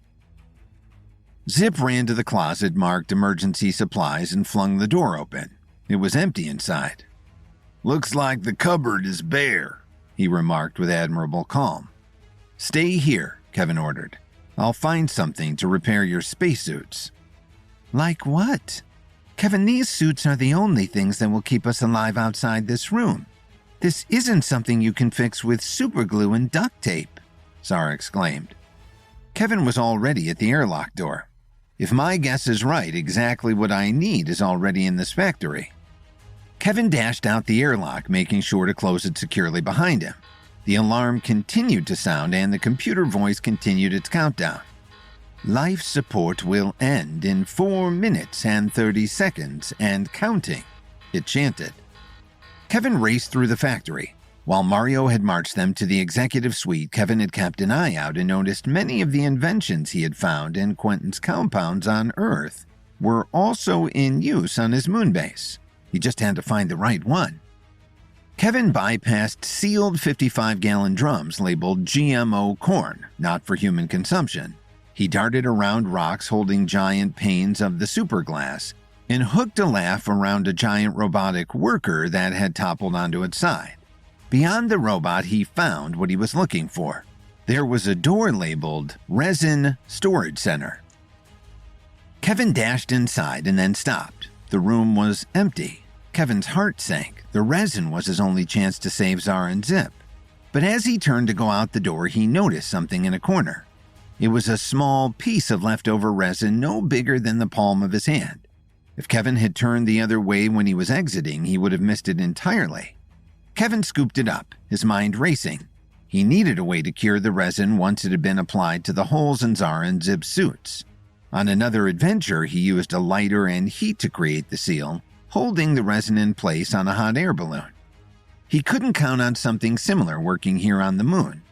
Ordinary fire was too chancy with so much oxygen in the air, and if the life support system ran out before Kevin could seal the holes, it wouldn't work at all. Kevin ran back through the factory. There had to be something here that Quentin Covington's workers had used for welding when they built the space station. Life support will end in 3 minutes and counting, chanted the computer voice. Kevin raided equipment lockers and improvised tool sheds on the factory floor. He dug through piles of discarded supplies and kicked down doors to equipment rooms.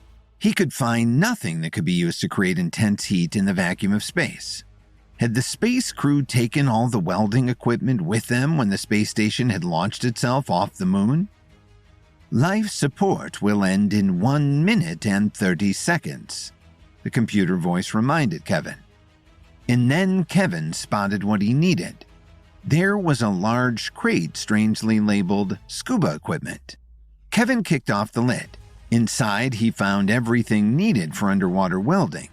Kevin knew that wet welding relied on an electric arc shielded by the release of a gas around it to both feed the arc and protect the welder from being electrocuted. In the cold vacuum of space, there was a danger of the welds cooling too quickly to create the necessary bonds, but Kevin would just have to take his chances. Zara and Zip's lives depended on it. Kevin raced back to the executive suite. Zara and Zip were gasping as the air supply was running low already. Life support will end in 1 minute and counting, the computer voice told them. Do Zip's suit first, Zara offered. His suit is worse than mine. Zip had been stuck on the moon for more than 50 years. His suit was old and had seen a lot of wear. Kevin quickly prepared the area around the holes and applied the resin, but Kevin had to then cure the resin to make sure the repairs would hold. Make sure you hold completely still, Kevin commanded Zip. One false move and Kevin could easily destroy Zip's suit or his body. Zip obeyed. Kevin fired up the welder. Fortunately, Zip's suit had been designed to withstand the high temperatures of direct sunlight without the insulating properties of the atmosphere on the moon. The wet welder's stream of gas obscured Kevin's ability to see what he was doing. He had to operate as much from feel and instinct as he did from his other senses. Life support will end in 30 seconds and counting. The computer voice chimed, just as Kevin finished curing the last of the resin on Zip's suit. Zip tried moving and flexing to test the sealed holes. Better than new. Wish I had some of that fancy goop 50 years ago. Would have made my life on this rock a lot easier. Kevin turned to Zara's suit. Hurry, Kevin, she urged. But Kevin couldn't hurry. He had to use the same exact precision and attention to detail on Zara's suit to ensure it could keep her alive. There. Done. Get your helmet on, Kevin ordered just as the computer voice announced. Life support will end in 0 seconds. Life support has ended. Zip tossed Zara her helmet, but Zara had broken her arm when the rocket she and Kevin arrived in crash-landed. She tried to catch the helmet with one hand but bobbled it. The helmet crashed to the floor and rolled away. "I've got it," Kevin yelled. The temperature in the room was plummeting to 300 degrees below zero, which it often was on this side of the moon where the sun's rays never shone. Zara's lips were already blue and she was shaking too hard to grasp her own helmet. Kevin plunked the helmet on her head and locked it into place. Zara's life support system engaged, immediately filling her suit with warm, oxygenated air. "Thanks, Kevin. That was close." Zara looked out the undamaged window. They could still see Mario's single-person space shuttle heading for the light of Quentin Space Station. "But how are we going to catch up to Mario and the last piece of the blueprint now?" Quentin planned to use this lunar station as a transfer point between Earth and the space station, Kevin told her. "You know what that has to mean, right?" Mario Kessler was feeling very smug as he piloted his single-person space shuttle towards the bright light of Quentin Covington Space Station. Quentin, that arrogant jerk, would dance to Mario's tune as soon as he realized that Mario had the all-important piece to the blueprint for Quentin's doomsday device. Mario had finally even defeated Kevin Williams, leaving him to die in the freezing eternal night of the dark side of the moon. Life could not be better. The shuttle's automated computer voice came on. "Secondary vehicle approaching from the rear at an unsafe speed," the computer informed Mario. Mario frowned. What the heck could that be? He had slit the throats of all of the remaining Maverick mercenaries whom Kevin had knocked out during his battle on the assembly line floor. "Show the view from the rear cameras," Mario ordered the space shuttle. A video feed popped up on the main control panel. It showed a secondary shuttle closer than Mario would have guessed possible. It was so close, in fact, that Mario could easily identify the person at the second shuttle's controls. Mario's face turned red as he screamed with rage. "Kevin!"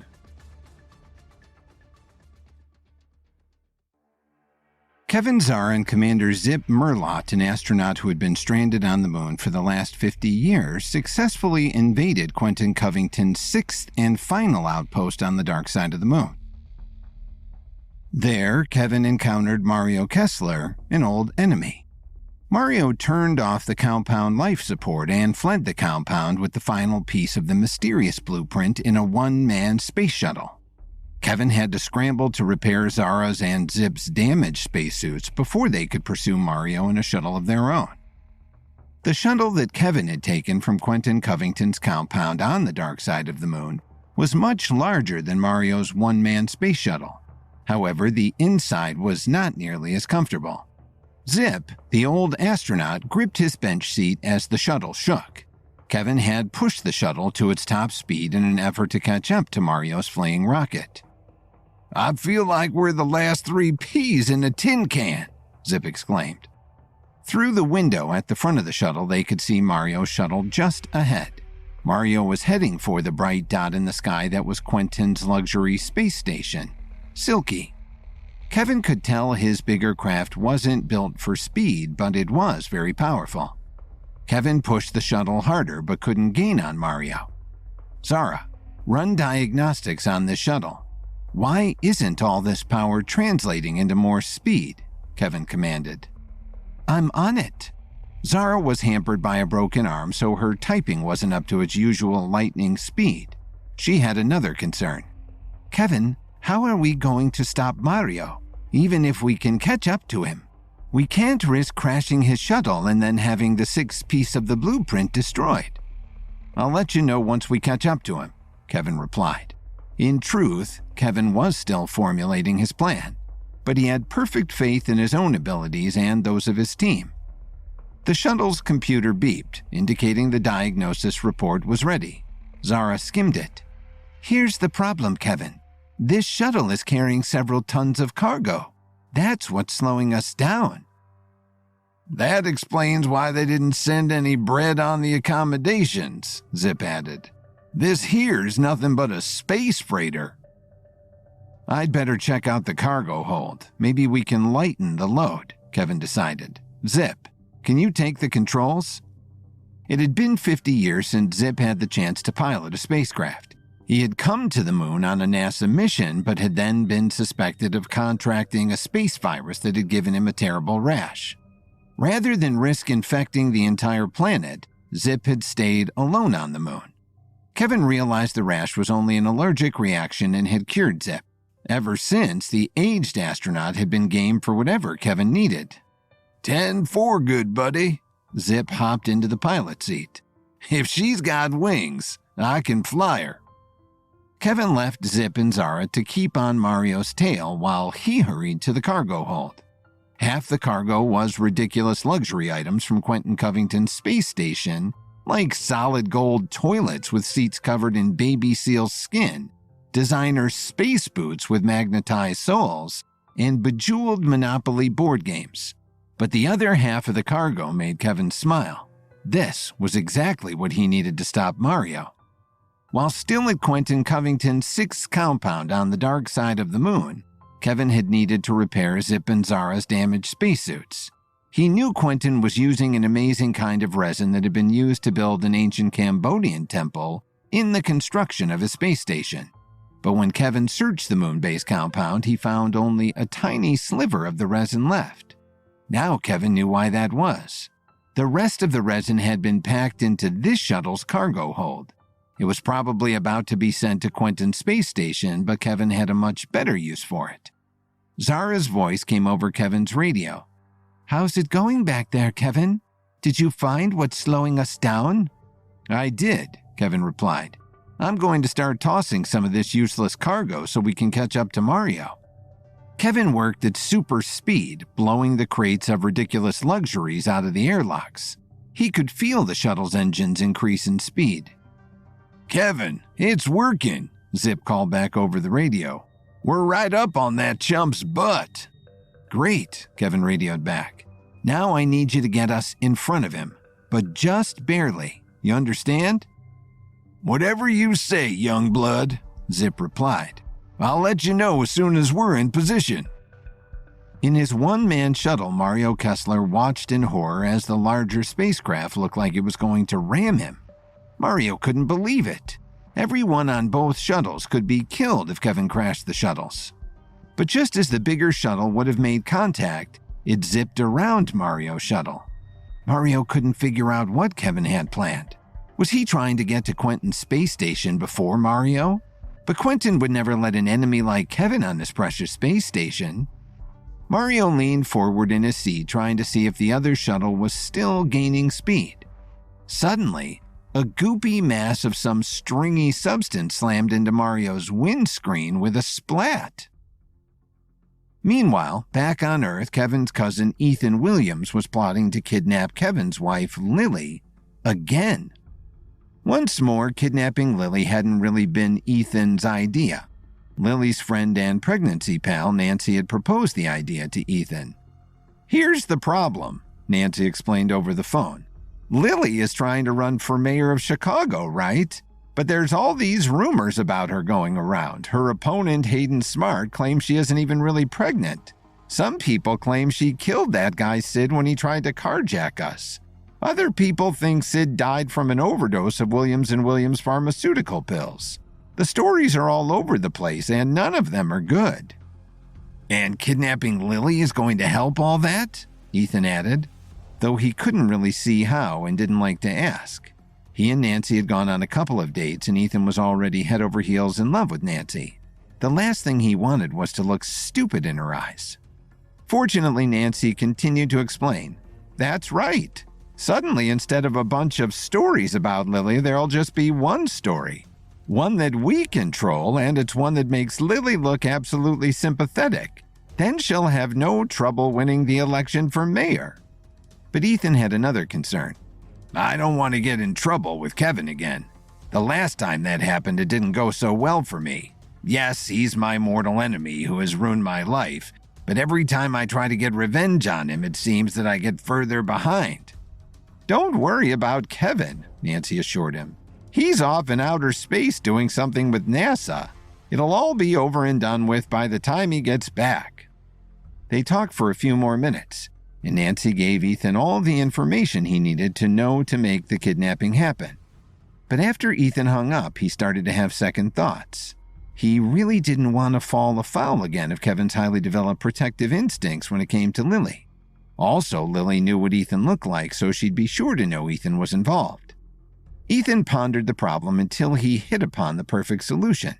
Instead of Ethan risking everything to kidnap Lily, he would be the one to save her. Ethan imagined himself swooping in, beating off Lily's abductors, winning Kevin's undying gratitude, and Nancy giving him a great big kiss and maybe something more for making it all happen. Of course, that meant that Ethan now needed someone else to be the kidnapper.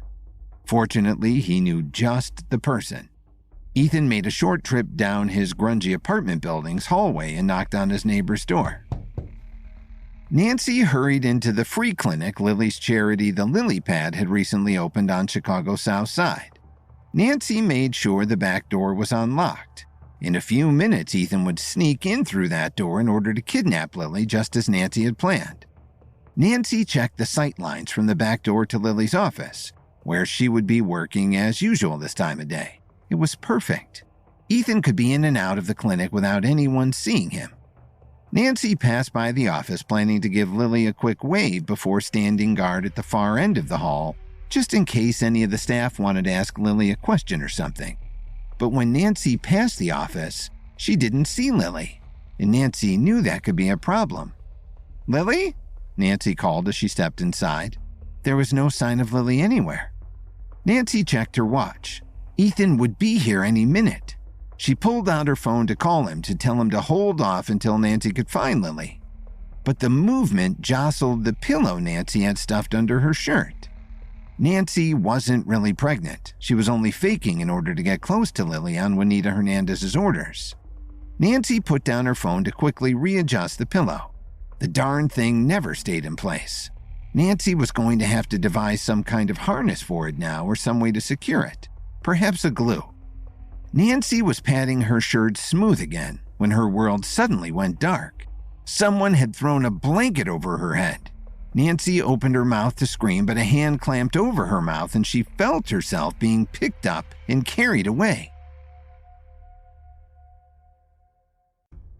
Kevin Zara and Commander Zip Merlot, an astronaut who had been stranded on the moon for the last 50 years, raced through space to capture Mario Kessler before he could reach Quentin Covington's luxury space station. Meanwhile, on Earth, Nancy decided to improve Lily's chances of getting elected as mayor of Chicago. Hoping to create sympathy for Lily, Nancy plotted to have Ethan Williams, Kevin's problematic cousin, kidnap Lily.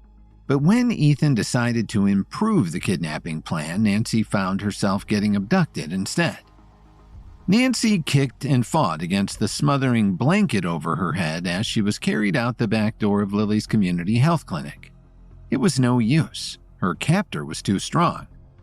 The next thing she knew, Nancy was tossed into a footlocker smelling of grease paint, and the lid was slammed shut. She heard the roar of an engine and knew that she was in the back of a car or a truck. Fortunately, she was only driven for about 10 minutes before the vehicle stopped. Nancy gathered her strength, bent her knees, and kicked out violently at the lid of the footlocker. The clasp broke off and the lid popped open. Nancy clawed the blanket from her head and looked around. She was in the back of a grungy van she didn't recognize. Where had Ethan gotten this old junker? And why had he grabbed Nancy when he was supposed to be after Lily? Suddenly, the back door of the van flew open. A large, grizzled-looking man with only 3 teeth glared at Nancy. "Who the hell are you?" Nancy demanded. 3 Teeth gave a little bow. "Hello, ma'am. You'll understand if I don't give you my name, but I will be your kidnapper for this evening." The man's voice was perfectly calm and cultured, even though he did have a bit of a lisp due to the missing teeth. Nancy pinched the bridge of her nose. She could feel a migraine coming on. "Don't tell me that idiot Ethan tried to outsource this kidnapping." 3 Teeth said nothing, apparently taking Nancy literally at her word. "You weren't supposed to kidnap me, you moron!" Nancy exclaimed. 3 Teeth crossed his heavily muscled arms.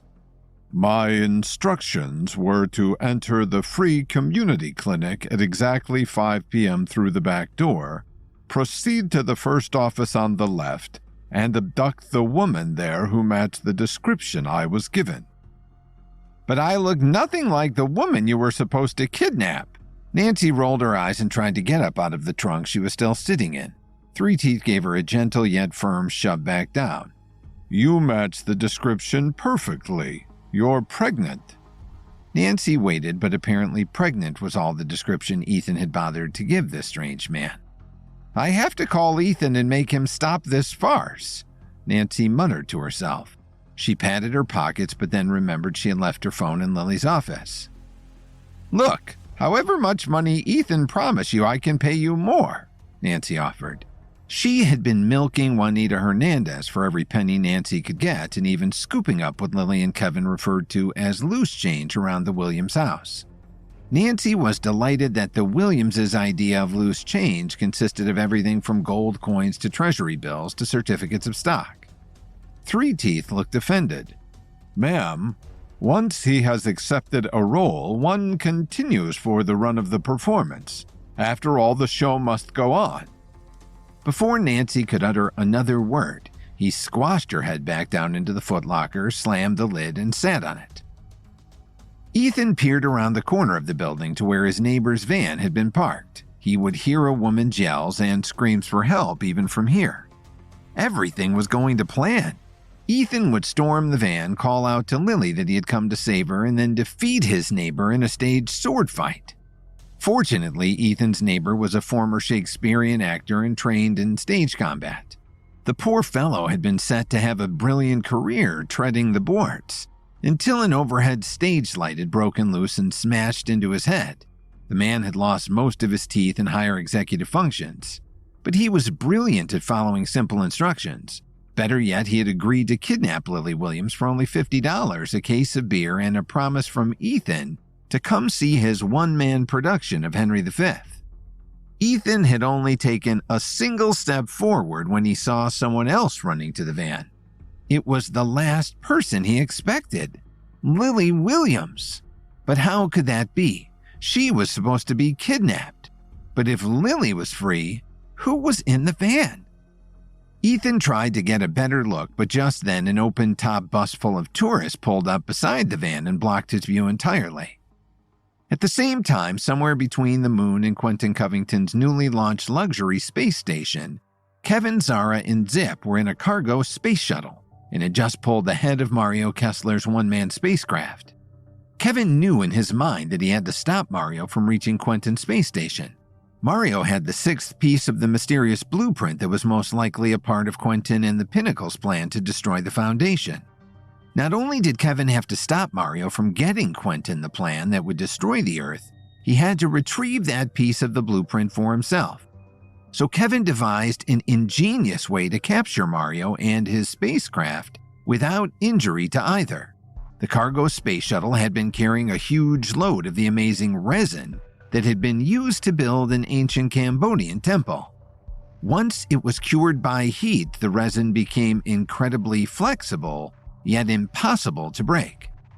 Kevin knew he could form this resin into a kind of webbing to catch Mario's spacecraft, but he had to find a high-temperature heat source to cure the resin, or else it wouldn't bond properly. Kevin realized he could use the cargo shuttle's thrusters once he found the shuttle had an interior fuel port. Kevin hauled the biggest crate of resin he could carry to the interior fuel port. He unlocked the port and stuffed pieces of the resin in as fast as his hands could manage. The resin moved with the fuel into the superheated engines of the cargo shuttle. The high heat melted the resin into long, sticky strings before it was blown out of the shuttle's thrusters and directly onto Mario Kessler's spacecraft. Another huge mass of the stringy, sticky substance hit the windshield of Mario's spacecraft. It instantly hardened and fused. "What the hell is this gunk?" Mario exclaimed. He grabbed the spacecraft's controller and tried to steer out of the strange substance pouring from the thrusters of the cargo shuttle ahead of him. His spacecraft tried to obey but was held in place by the thick web now connecting Mario to Kevin's shuttle. Kevin checked the cargo shuttle's rear viewport. Mario's little one-man spacecraft was well and truly tangled in the hardened lines of resin, stretching from one spacecraft to the other. Kevin clicked his radio on. Zip, Zara, cut the main thrusters. Cut them now. Kevin needed to make sure one end of the resin stayed tangled in his cargo shuttle's engines, or else Mario would get away. 10-4, Zip radioed back. Cutting engines now. Kevin heard the rockets instantly die. In the freezing void of space, they would cool instantly, and so would the resin. The two spacecraft were now inextricably linked. Zara came on the radio. Kevin, without the main thrusters, the moon's gravity will eventually pull us back down.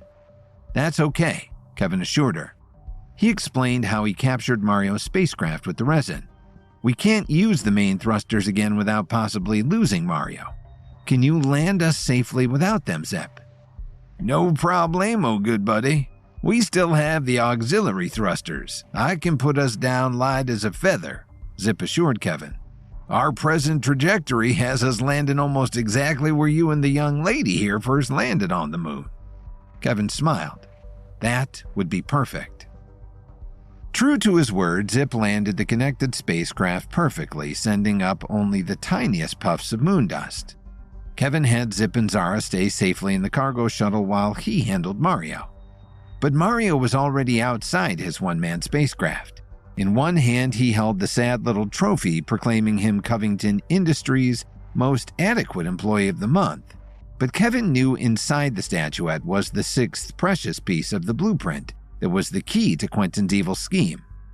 In Mario's other hand, he held a strange-looking laser gun. He waved it threateningly at Kevin. Stop right there, Mario commanded.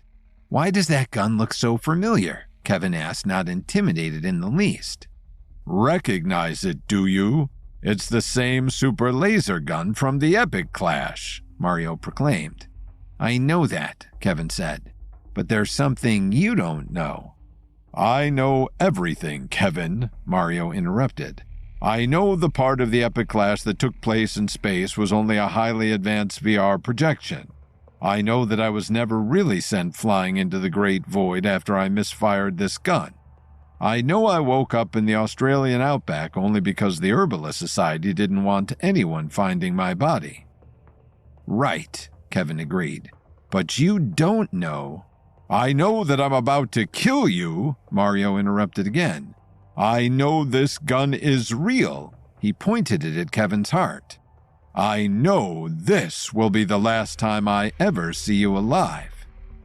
Kevin tried one last time. But Mario, you don't know. Goodbye, Kevin. Mario screamed and pulled the trigger.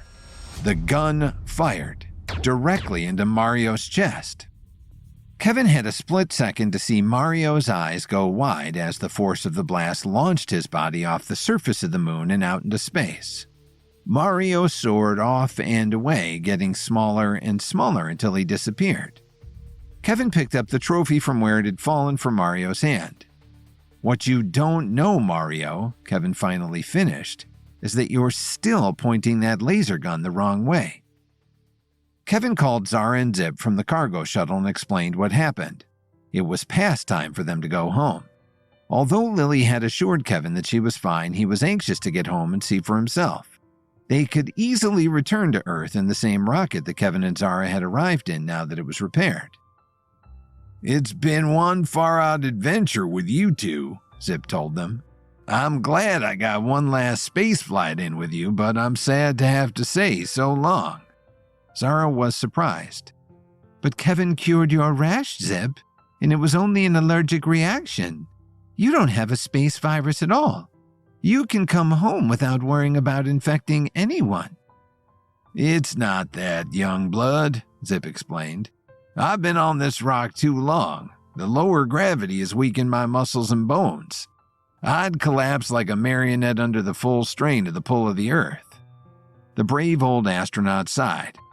I thought I'd made my peace with dying up here all alone, but maybe I was just jive talking to myself. He looked at the moon's horizon where the big blue marble that was the Earth was just beginning to rise. seeing it like this, with home so close and still so far away, it about just breaks my heart. In space, no one can cry. There's not enough gravity to pull the tears down a person's cheeks. But inside his space helmet, a tiny drop of water floated free of Zip's eye and shimmered for a moment before it was sucked into his rebreather. Then Kevin spoke up. "I have an idea." After Mario Kessler blasted himself into space, and this time it was into real space unlike the virtual reality space of the Epic Clash, Kevin and Zara were ready to go home with the sixth and final piece of Quentin Covington's mysterious blueprint. However, Commander Zip Murlot, the astronaut who had been stranded on the moon for the last 50 years, told them he wouldn't be going with them.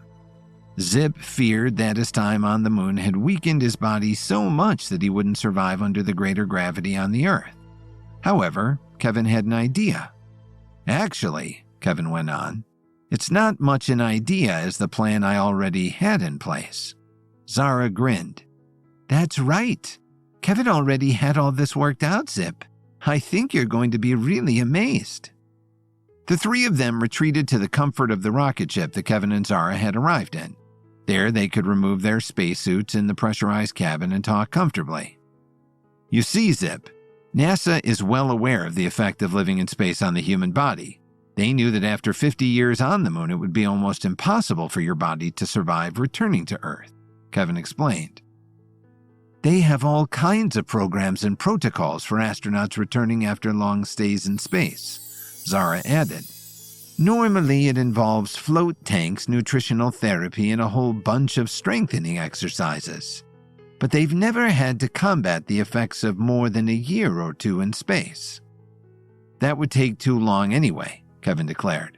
"So instead, I devised a series of herbal pills that will correct all of the effects of living on the moon on your body almost immediately." Zip's eyes got big. "Do you really mean it? I've seen you do some pretty far-out things out here on this rock, Kevin. Do you really know for sure that these herbal pills of yours will work? Or is this more of a hope and pray experiment?" "I'm absolutely certain," Kevin avowed. "The head of NASA himself, Worm Greenleaf, tested my bone replenishment pill." "Old Wormy Worm?" Zip exclaimed. "That dude is older than I am. What happened?" Kevin smiled.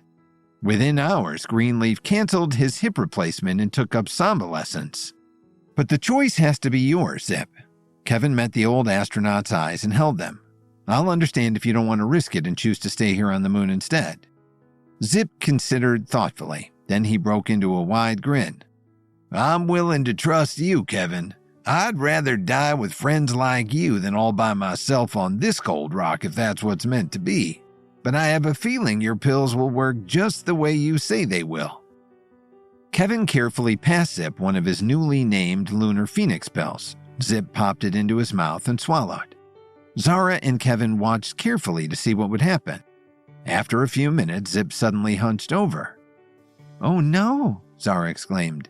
"That's the opposite of what Greenleaf did. Is it not working for some reason?" "I don't know," Zip said, a curious look on his face. "I don't feel bad. In fact, a lot of my aches and pains have gone away, but the feeling is, this is heavy, man." Kevin smiled. This was exactly what he had expected. "You should feel heavier," Kevin told Zip. "Your bone mass is coming back rapidly, so your body is, in fact, heavier. But don't worry, your muscles will strengthen too as they get used to the extra weight of your body." "Yeah, it's heavy, but it feels good, man." Already, Zip's posture was improving, and Zara could see he had new color in his cheeks. "Let's go home," Zip exclaimed.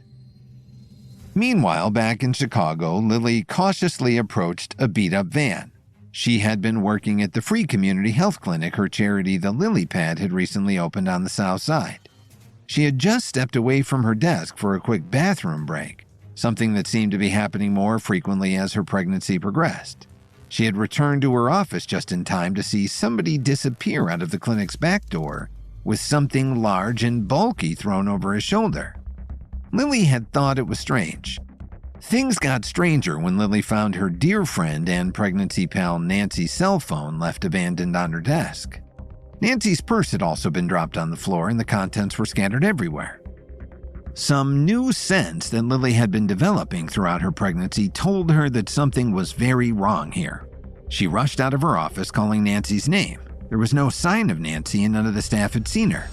Feeling like she was operating from pure adrenaline, Lily rushed out the back door in time to see the beat-up and extremely shady-looking van pulling out of the back parking lot. Without another thought, Lily took off after the van on foot. She was surprised at how easily she kept up with the vehicle, but chalked it up to heavy evening traffic in the city. She did lose the van after 10 minutes, though. Her heart sank as fear of her friend grew inside her, but Lily wasn't going to give up on Nancy. Instinctively, Lily began to conduct a systematic search of the nearby streets, working in an expanding spiral from the last place she saw the van. Lily had no idea how she had gotten the idea, it just made sense to her at the time. It didn't take Lily long to find the van parked on an unassuming back street. As soon as she got close to the van, Lily heard Nancy inside yelling and screaming for help. Lily dashed to the van's back doors and threw them wide. Inside, a large grizzled man with only 3 teeth sat on a rather squashed footlocker. Nancy had stopped yelling but was still weakly pounding on the sides of the footlocker. "What on earth are you doing to my friend Nancy?" Lily demanded fiercely. 3 teeth looked puzzled. "I'm sorry, ma'am, but this is a private command performance. It's not open to the public." 3 teeth had been a thespian before an unfortunate accident had taken most of his dental work along with his higher brain functions. He had retained his melodic speaking voice and inherent good manners, though. "I don't care what kind of weird interactive theater this is supposed to be," Lily declared. "Nancy is pregnant, and you have obviously kidnapped her. Let her go now. Why would you even do such a thing?" 3 teeth frowned. "You know, I don't think my character's motivations about that are as well developed as they could be." In fact, 3 teeth had been hired by Ethan Williams, Kevin's problematic and bungling cousin, to kidnap Lily, not Nancy. Ironically enough, the kidnapping plot had been Nancy's idea to begin with. Nancy hoped to detract from the rumors that were plaguing Lily's campaign for mayor of Chicago. The kidnapping was supposed to be entirely fake, but at the last minute, Ethan decided to outsource the role of the kidnapper to 3 teeth, hoping that he could then act as Lily's savior. Unfortunately, Ethan's vague description of the intended victim meant that 3 teeth had taken Nancy by mistake. Of course, Lily knew none of this as she glared up at the much bigger man. "I believe you may have some intellectual disability," Lily tried to say calmly, "but I can't let you keep my friend in that footlocker. Either let her out this minute or I will have to use force on you." 3 teeth laughed. "How are you going to do that, ma'am? You're less than half my size." He peered at her closer. "And I think you're pregnant too. You can't possibly think that you can—" Lily grabbed the man by his arm and with one heave yanked him out of the van. 3 teeth flew across the pavement and landed on his nose in the gutter. 3 teeth roared with pain.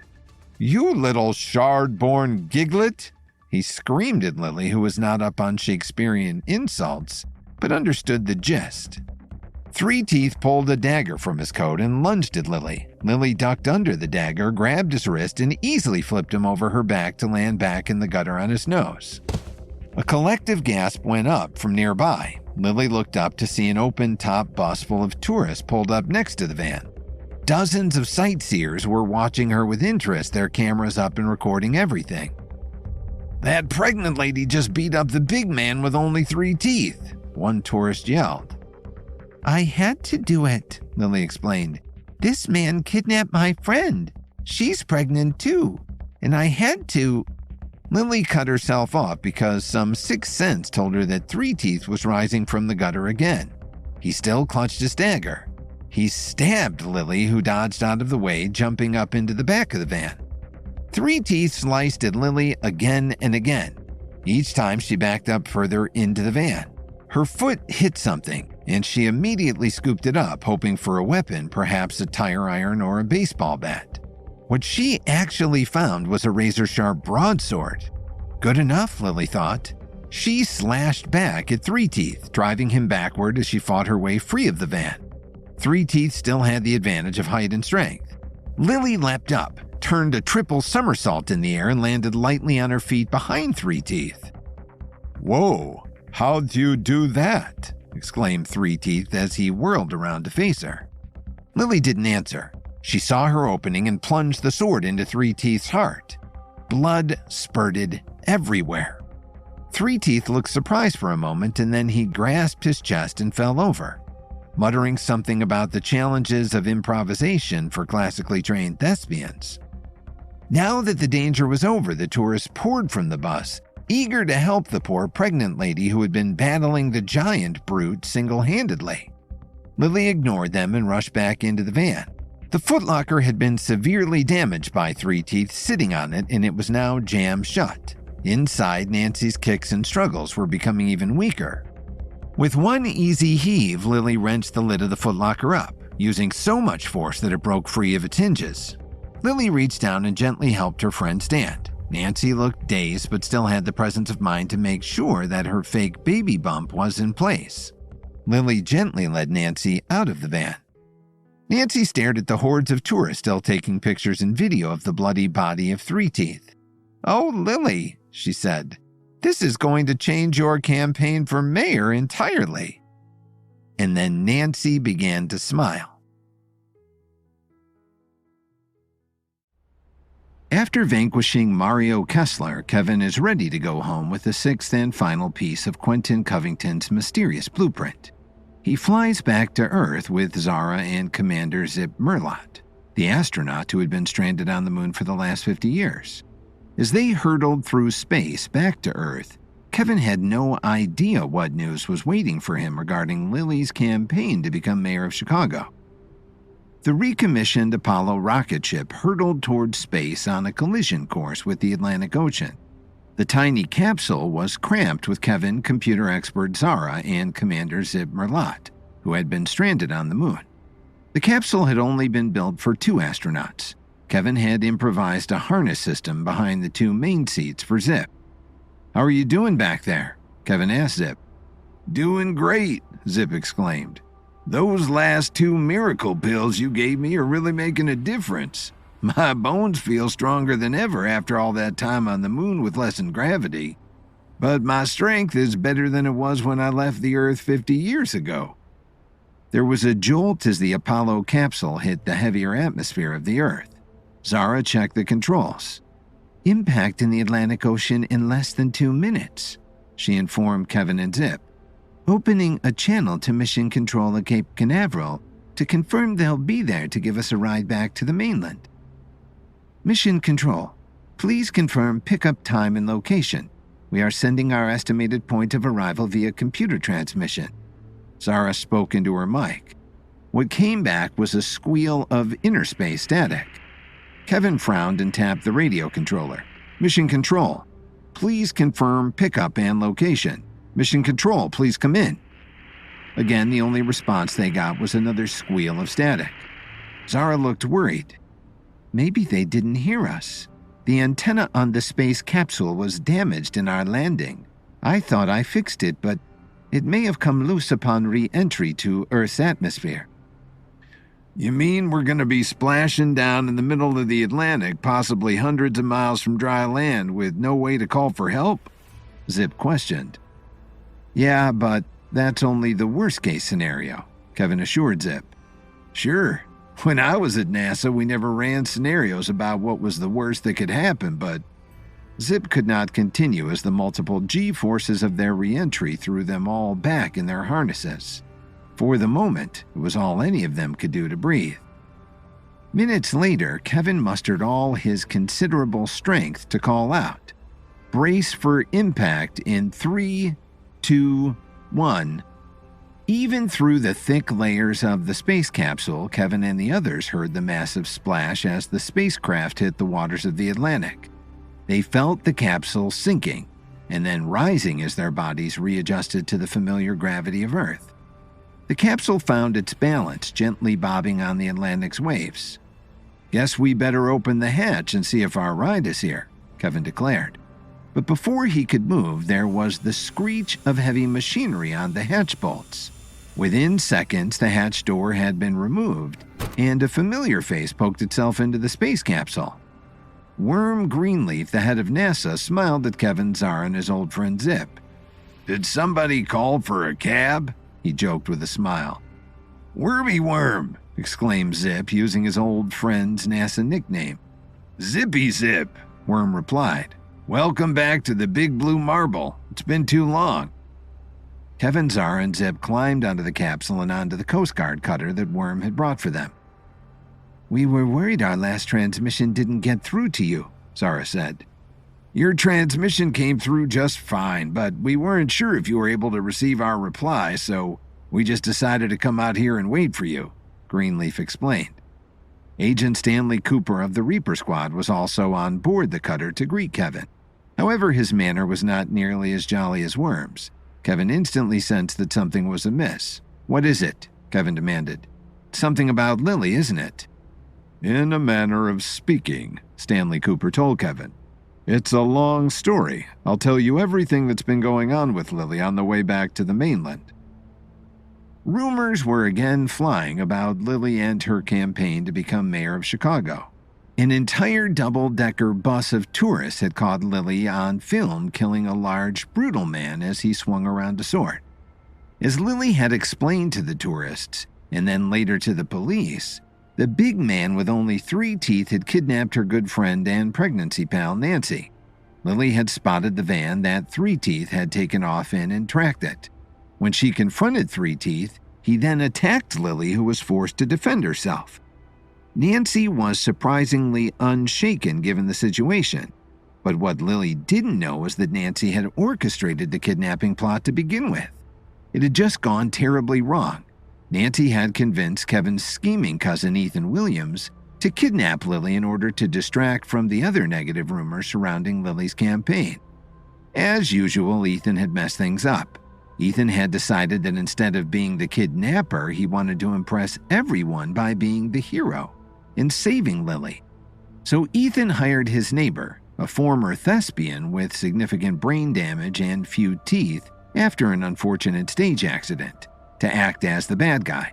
But Ethan failed to provide 3 Teeth with a detailed description of Lily, so when 3 Teeth saw Nancy, a pregnant woman, in Lily's office, he thought that she was his target.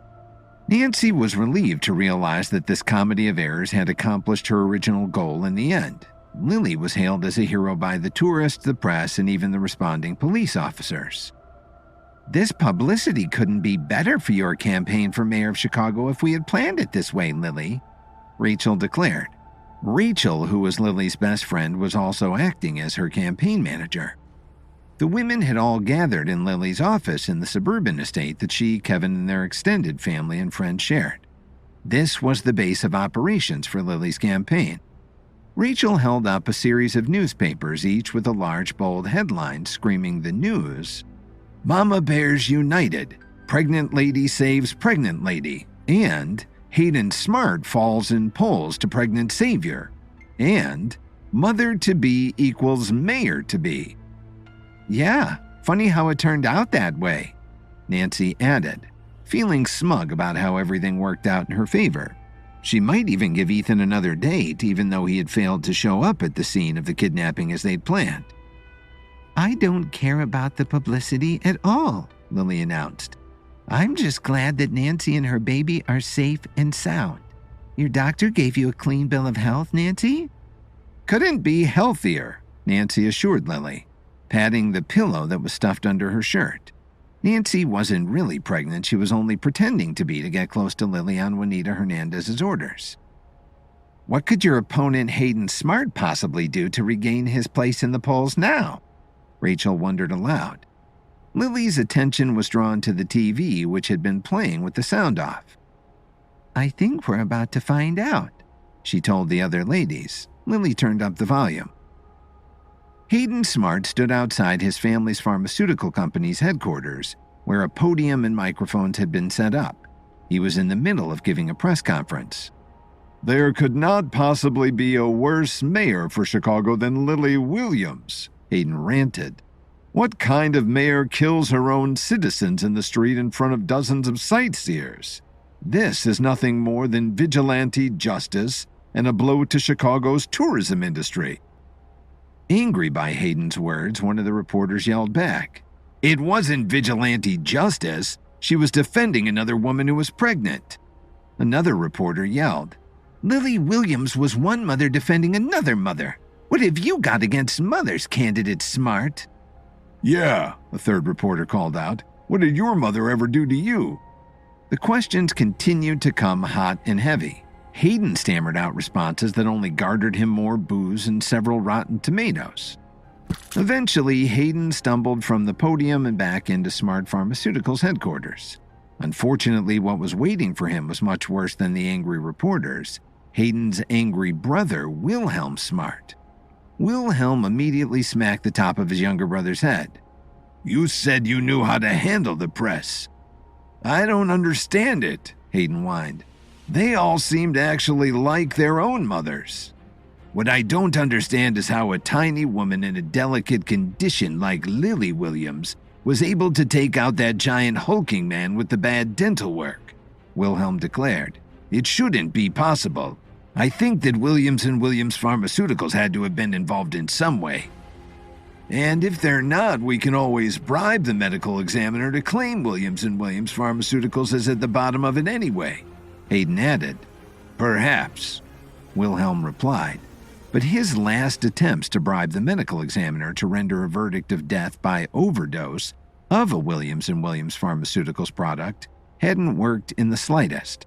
Perhaps that medical examiner needed more persuasion of the personal kind. If there was one thing Wilhelm couldn't stand, it was a man who didn't stay bribed. "Give me your watch," Wilhelm demanded of Hayden. If nothing else, Wilhelm wasn't wasting another good Rolex on the wimpy medical examiner. Hayden wanted to protest, but he feared his brother more than he feared losing his favorite watch, the one he had bought from the guy selling Birkin bags and pedigree puppies out of the trunk of his car. Hayden handed over his watch. The medical examiner for the city of Chicago was busy cleaning out his desk late that night. He had already had one terrifying visit from Lily Williams' husband, Kevin, in regard to the last dead body Lily had been involved with. Now that Lily was tied to another death, the medical examiner wasn't going to wait around for Kevin to break his other foot. Just as the medical examiner was hobbling towards the door, it was shoved open by Wilhelm Smart. The medical examiner's heart sank. This is how it all started before. "Tell me everything you know about the man Lily Williams killed in connection to the kidnapping of her friend," Wilhelm demanded. The medical examiner threw up his hands. "I don't know anything about that body." "I don't believe you." Wilhelm grabbed the medical examiner and noticed his broken foot. "Tell me, or the bones in your foot are going to go from just broken to shattered into hundreds of pieces." "No, really," the medical examiner pleaded. "I don't know anything about the body, nothing." "How is that possible?" Wilhelm sneered. "You're the medical examiner for all of Chicago. All bodies involved in a crime are brought to you." "That's what I'm trying to tell you," the medical examiner sobbed.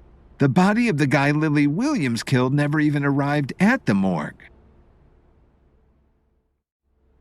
Kevin returned from the moon with the sixth and final piece of the mysterious blueprint to evil billionaire Quentin Covington's doomsday device. Meanwhile, Lily is set to win the office of mayor of Chicago by a landslide against her competitor Hayden Smart after Lily saved her friend and pregnancy pal Nancy from an apparent kidnapping. Lily skewered Nancy's abductor, a former Shakespearean actor with only 3 teeth, in front of a busload of tourists. But Hayden's brother, Wilhelm, discovered the actor's body had gone missing. Wilhelm shook the frightened medical examiner again. "What does that mean? What does that mean that the body of the guy that Lily Williams killed never showed up here at your morgue?" "I don't know," wailed the medical examiner. "That's what I'm trying to tell you." "Are you sure?" Wilhelm demanded. "Maybe it came in as a John Doe or something and you overlooked it." "I think I'd notice a corpse that had been stabbed through the chest with a broadsword." The medical examiner even managed to sound slightly offended. "It's not exactly a common weapon even here in Chicago." "Then what happened?" roared Wilhelm. It's not like a dead body can just get up and walk away.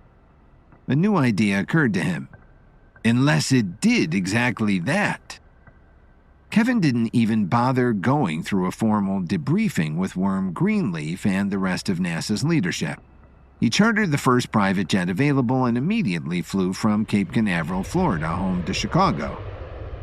Agent Stanley Cooper of the Reaper Squad had filled Kevin in on everything that had happened with Lily while Kevin was away on his mission to the dark side of the moon. Although Agent Cooper had reassured Kevin that Lily was okay, Kevin wouldn't feel right in his heart until he saw for himself that his darling wife and their precious unborn baby were healthy and safe. He sent Zara back to his war room at Williams & Williams Pharmaceutical while Kevin continued on to reunite with his beloved Lily. Kevin raced up the steps of his suburban home and charged in the door. "Lily, Lily, I'm home. Where are you?" "Kevin, is that you?" came a muffled voice from Lily's office. Kevin ran into the office. "Darling, I'm home." But the smile immediately fell off his face when Kevin saw who was sitting in the chair behind Lily's desk. It was Dorothy, Lily's mother and Kevin's eternally disapproving mother-in-law. "Oh, it's just you," Kevin stated flatly. "Where's Lily?" "Why should I tell you?" Dorothy huffed. "If you wanted to know where on earth your wife is, maybe you should have stayed on Earth to find out. What kind of husband goes running off all across the galaxy, leaving his poor wife pregnant and alone, helpless to defend herself against any kidnapping plots that might happen to come her way?" Kevin crossed his arms. "From what I heard, Lily was perfectly capable of defending herself against evil kidnapping plots, not to mention evil kidnapping plots against other people." "That's besides the point," Dorothy growled. "As her husband, it's your job to ensure that she is sheltered and protected at all times."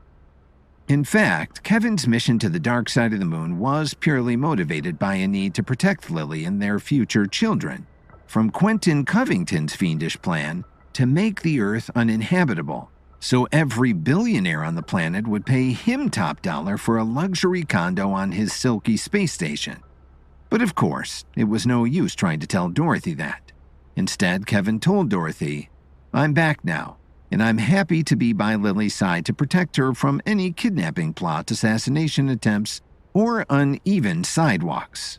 Now, if you'll just tell me where she is." Dorothy stuck her nose in the air. "I might be persuaded to give you a hint if I thought there was even the slightest chance that you—" Kevin's phone beeped at that moment. He checked his notifications and saw that Lily's campaign had posted a picture of Lily building a house as part of a volunteer crew for the nonprofit Homes for Humans. "Thanks. I think I got it," Kevin told Dorothy and turned his back on her as he walked away. Kevin arrived at the site of Homes for Humans' latest housing project.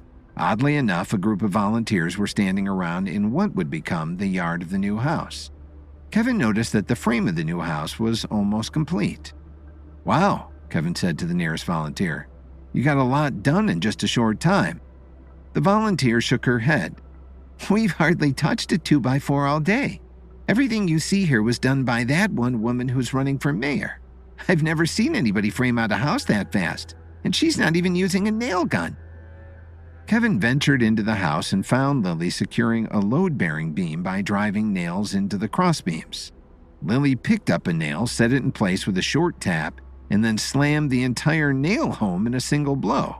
In 7 seconds, Kevin watched her firmly and accurately pound in 7 nails. "Are you thinking about giving up on being mayor and going into construction full-time?" Kevin asked her. "Kevin!" Lily exclaimed joyfully. She dropped the hammer and threw herself into Kevin's arms for a warm and loving welcome back. "These pregnancy hormones are the best things ever. I have never felt stronger or healthier," Lily told Kevin. "Not to mention deadlier," Kevin added. "I heard about you thwarting Nancy's kidnapping by running her attacker through with a broadsword." Lily frowned.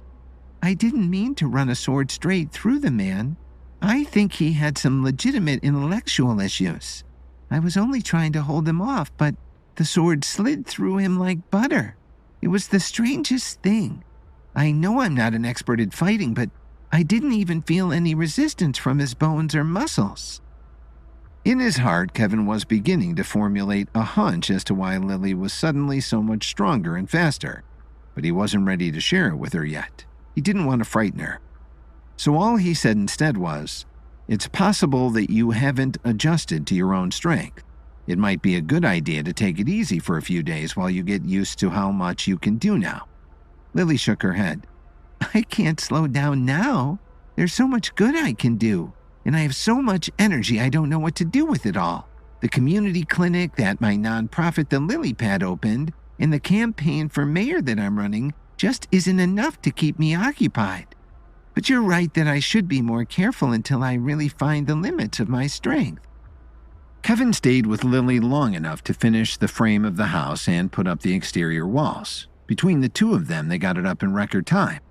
Of course, Kevin always adored Lily's company, but working as something closer to equals was a new pleasure.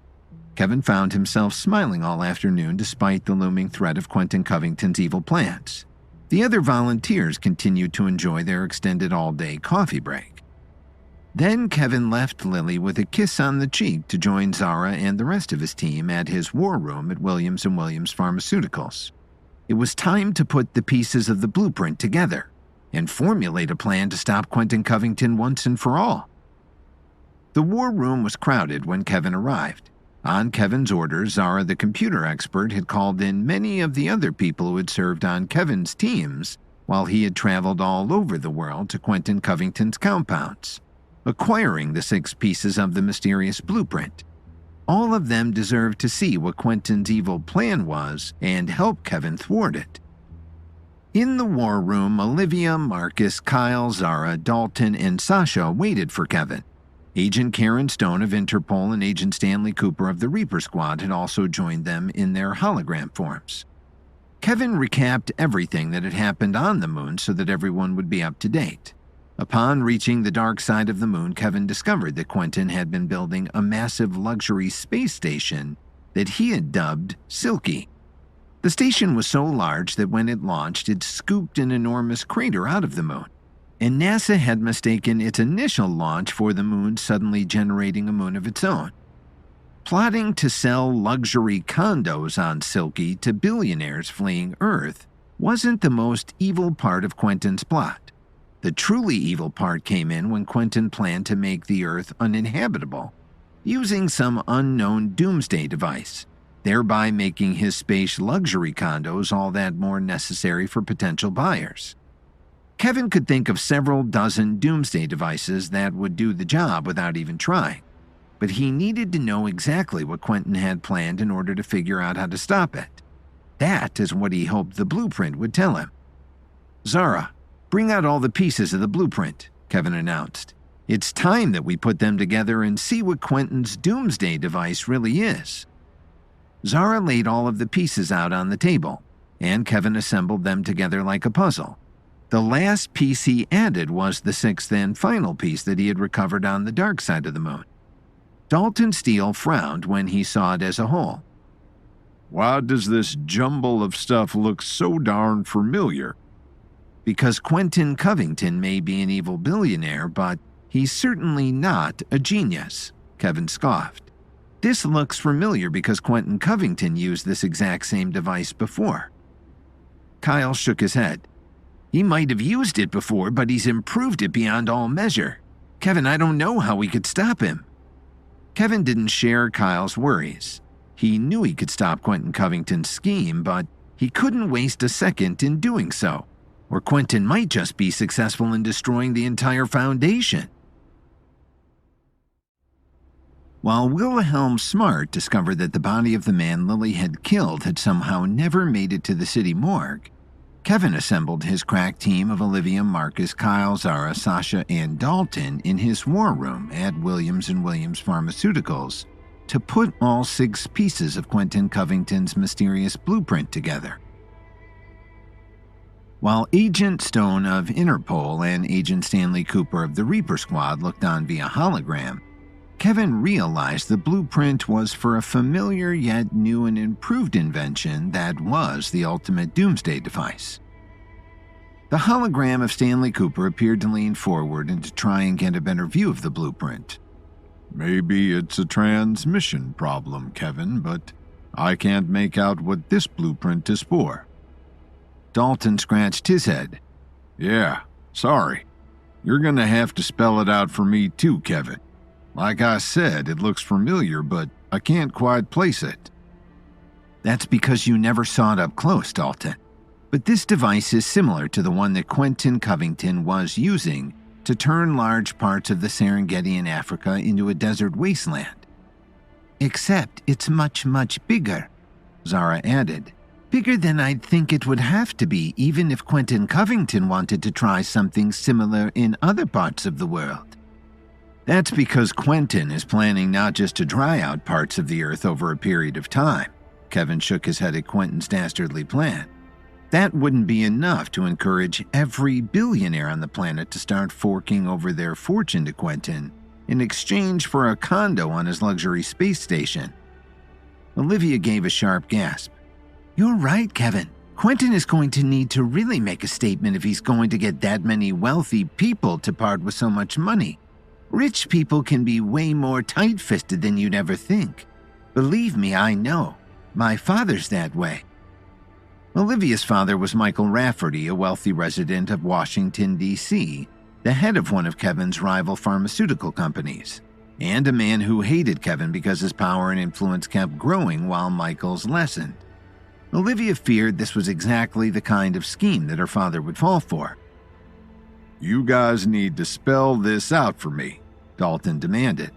What is Quentin going to do with this thing? Like the satellites Quentin was using to focus the sun's beams onto one small part of Africa, this orbital refraction lens will concentrate solar rays onto one geographical location, Kevin explained. But this version is meant to collect the solar rays over time, storing them up and then releasing them all at once, in a concentrated burst of unimaginable destruction. So he's going to start blowing up cities? Kyle suggested. Worse, Kevin pointed to several places on the blueprint. One of these orbital refraction lenses would have way more power than you'd need to blow up a city. Think more along the lines of blowing up an entire continent. This blueprint indicates that exactly 2 of these orbital refraction lenses were manufactured. What? Dalton interjected.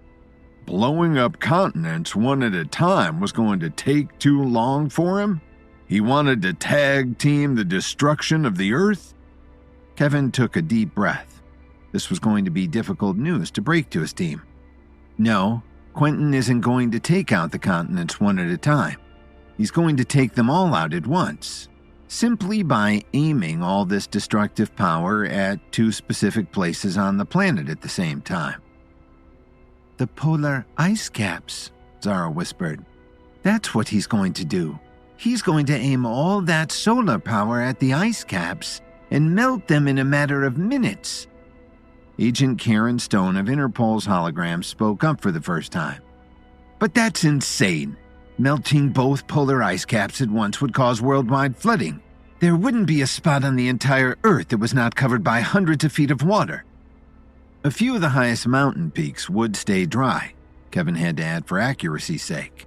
But it wouldn't matter because the entire foundation and billions of people would be drowned within an hour. Kyle let out a low whistle. No wonder all those billionaires are eager to fork over their savings to Quentin for a spot on his nice dry space station. What are we supposed to do, Kevin? Start building an ark and rounding up 2 of everything? Dalton held up a hand. Wait, this isn't good, I agree, but we beat this thing before, Kevin. Can't we just contact your hacker girl Scout Lala and have her turn these orbital refractor lenses back out into space the same way that we did in Africa? Kevin shook his head. That's one of the major improvements that Quentin added to these plans. These orbital refractor lenses can only be controlled from a central hub that's at... Let me guess, groaned Agent Karen Stone. They can only be controlled from Silky, Quentin's luxury space station that is now orbiting somewhere around the moon, but we're not quite sure where because he coated the entire space station in that super glass that reflects everything and makes it practically invisible. That's about the size of it, Kevin agreed. I better get on the horn to NASA right now, Agent Stanley Cooper put in. Something tells me that you're going to be heading back into space, Kevin. Let's hope that those space cases have another rocket ship that they're not using. That would be great, Agent Cooper, Kevin replied. But we have bigger problems than that. Even if we could find Quentin's space station, Silky, he's not likely to just open up the door for us. We need to find a way to get inside without him realizing it. Olivia snapped her fingers. And the first step to accomplishing that is finding a way to see how the station was built. What are all the entrances and exits? What are its weak spots that we can exploit? Kyle leaned forward. If Quentin is selling these space condos, there must be some way for the buyers to get a sense of what they're really paying for. Quentin has to have agents or something here on Earth who are making these deals for him. Kevin nodded. Those agents are exactly where I mean to start, just as soon as I can find one. Kevin finalized plans with his team, assigning them various tasks, whether it was getting supplies Kevin knew he would need for his next trip to outer space, contacting specialized personnel, or researching any one of the dozens of topics Kevin would have to become an expert in order to defeat Quentin Covington and save the entire planet. Kevin himself would work on finding a way to locate and make contact with whatever sleazy agents were promoting the luxury condos on Quentin's space station, Silky. Even then, Kevin's day wasn't finished. He still had to follow up with Phoebe Anderson. He wanted to see if she had been able to check on the history and ownership of the gold Rolex someone had used to bribe the Chicago medical examiner into claiming Nancy's abusive ex-boyfriend had died from an overdose of Williams & Williams Pharmaceuticals products. He also needed to inform Phoebe about what he discovered when he looked at the numbers he had found under Van Gogh's masterwork Starry Night when he had seen them reflected in Ponce de Leon's Fountain of Youth in St. Augustine, Florida. It was late when Kevin got to Phoebe's family's auction house. There was nobody at the reception desk, so Kevin proceeded on through to the warehouse attached to the main building. Normally, the warehouse held items set to go to auction within the day. Kevin had only seen it when it had been meticulously organized and ruthlessly clean. But now Kevin stared in amazement. The warehouse was stuffed to the rafters with priceless antiques, masterworks of art, furniture that went back hundreds of years, and the finest jewelry. Items were shoved haphazardly in every available space, and when space had run out, they had been carelessly stacked on top of each other. It excited Kevin's eyes to see so many antique treasures that he'd normally take the time to assess and value with his expert skills, but other matters were more important at the moment. "Phoebe," Kevin called out. "Phoebe, are you here?" "Kevin?" Phoebe called out in a strangled voice from somewhere in the depths of the chaos. Kevin actually had to stand on tiptoe to try and see over the sea of potential auction items. Far back in a corner, he could just see Phoebe's bun sticking up from behind a painting with a gold Baroque frame.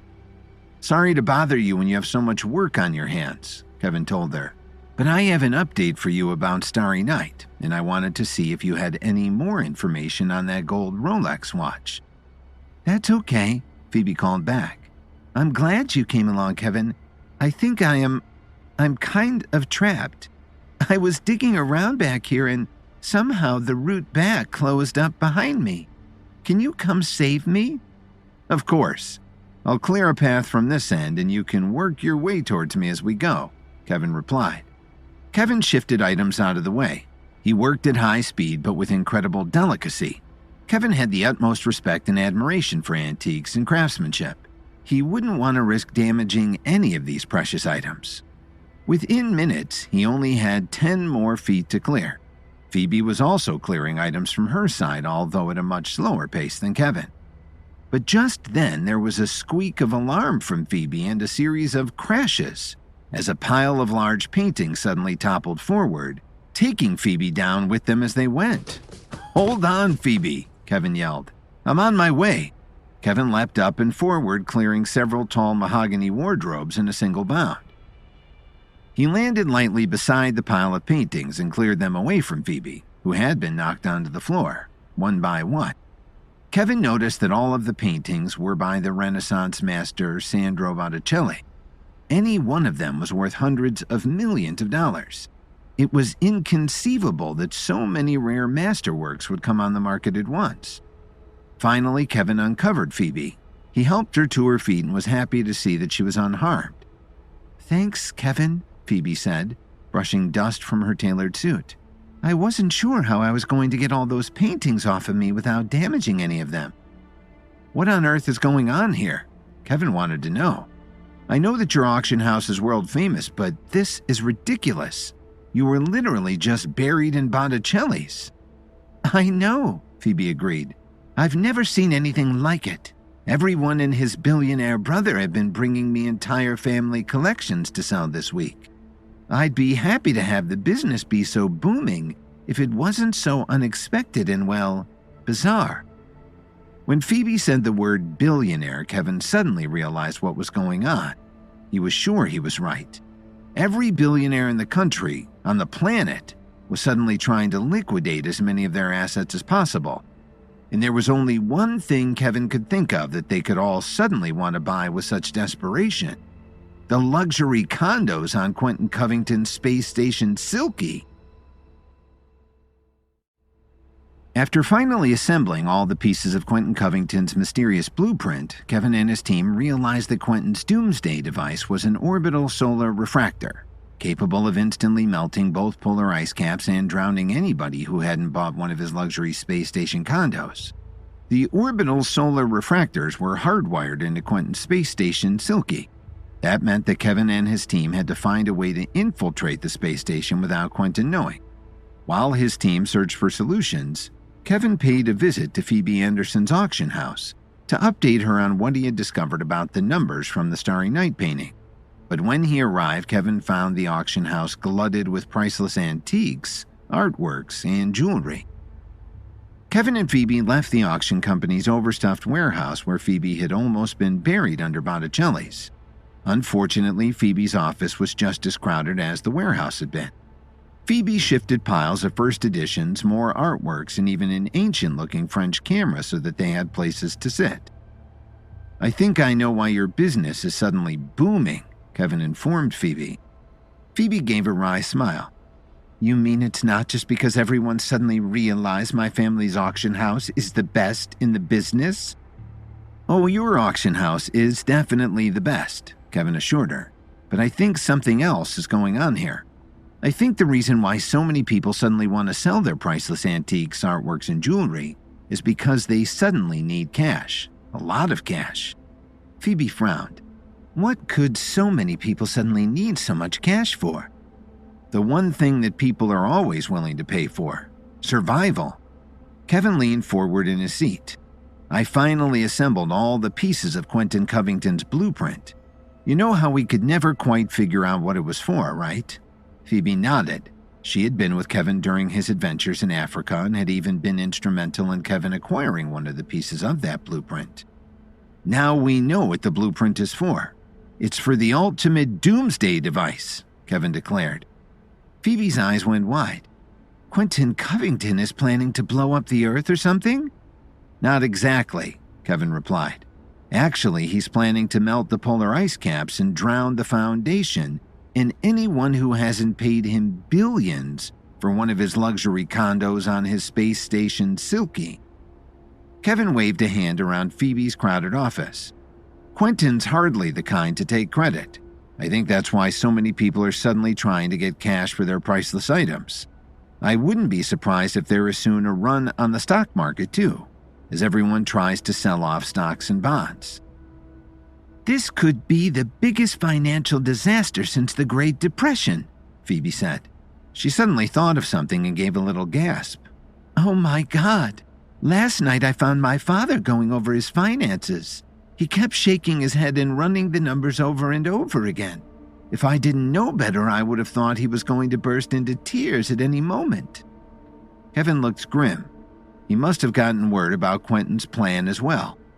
Is there any chance your father has direct access to one of Quentin's agents who are selling these luxury condos on the space station? Phoebe's eyes went wide. You're not thinking of caving to Quentin's plan and buying a condo yourself, are you, Kevin? Never! Kevin's eyes blazed with determination. But if we're going to defeat Quentin's plan, I'm going to need as much information about that space station as possible. Quentin's agents have to be using some kind of sales pitch or model home in order to sell these condos. I need a closer look at them.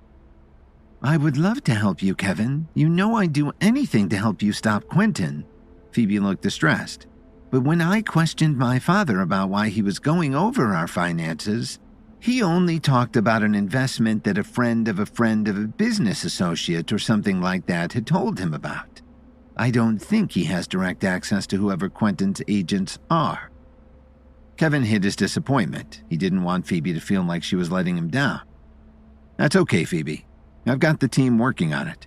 I'm sure between all of our resources, we will find them. I just hope it's in time.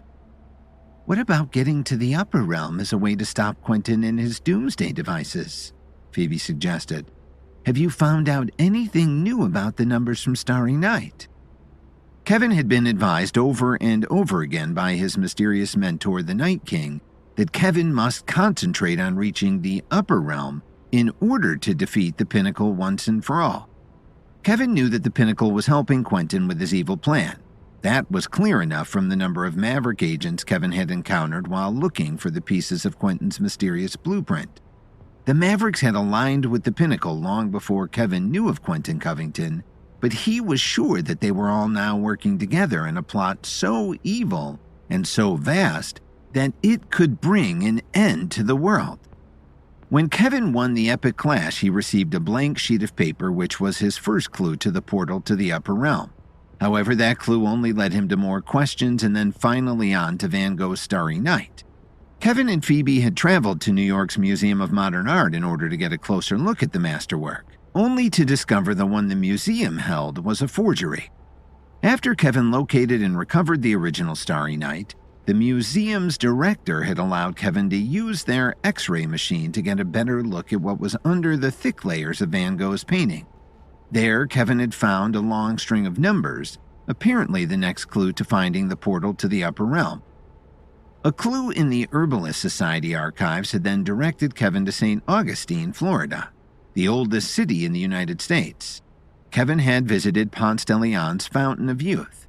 When the sequence of numbers from Starry Night had been reflected in the fountain's waters, Kevin realized that he might have been looking at the sequence backward the entire time. He handed a copy of the reverse sequence over to Phoebe. I think we might have been looking at this sequence backward. Do the numbers from Starry Night make any more sense to you like this? Phoebe frowned at the sequence of numbers.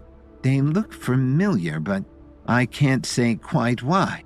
Are they supposed to be geographical coordinates like longitude and latitude? It's possible, Kevin shrugged, but for some reason that just doesn't feel right. Yes, I see what you mean. I feel like I've seen something similar to this very recently, but I just can't think of where.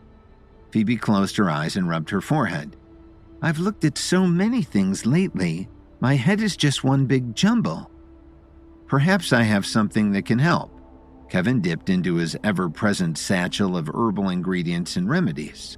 Would you be willing to try one of my mental precision pills to help you remember? Yes, that's a great idea, Kevin. Phoebe eagerly took the pill. She shifted items around until she found a fresh bottle of water and used a sip to swallow the herbal pill. Kevin waited quietly. He had perfect faith in all of his herbal remedies. He was sure that as soon as it took effect, Phoebe would be able to make the mental connection between the Starry Night numbers and whatever reminded her of them. She put her hands over her eyes and tried to focus. Already she could feel Kevin's mental precision pill taking effect. Her tired and foggy mind cleared. Everything suddenly got sharper. In her mind, it felt as if a chaotic, ransacked room full of thousands of files and disordered paperwork was magically being put to right. Everything organized, cross-referenced, and neatly put into place. Suddenly, Phoebe's head came up. I've got it. I remember where I had seen a series of numbers like that before. Kevin, hand me that camera that we moved when we came in here. Kevin gently picked up the old box-style camera. It was obviously over 100 years old and probably closer to 130 years old. Phoebe gently turned the camera over until she found a small brass plate. Here it is.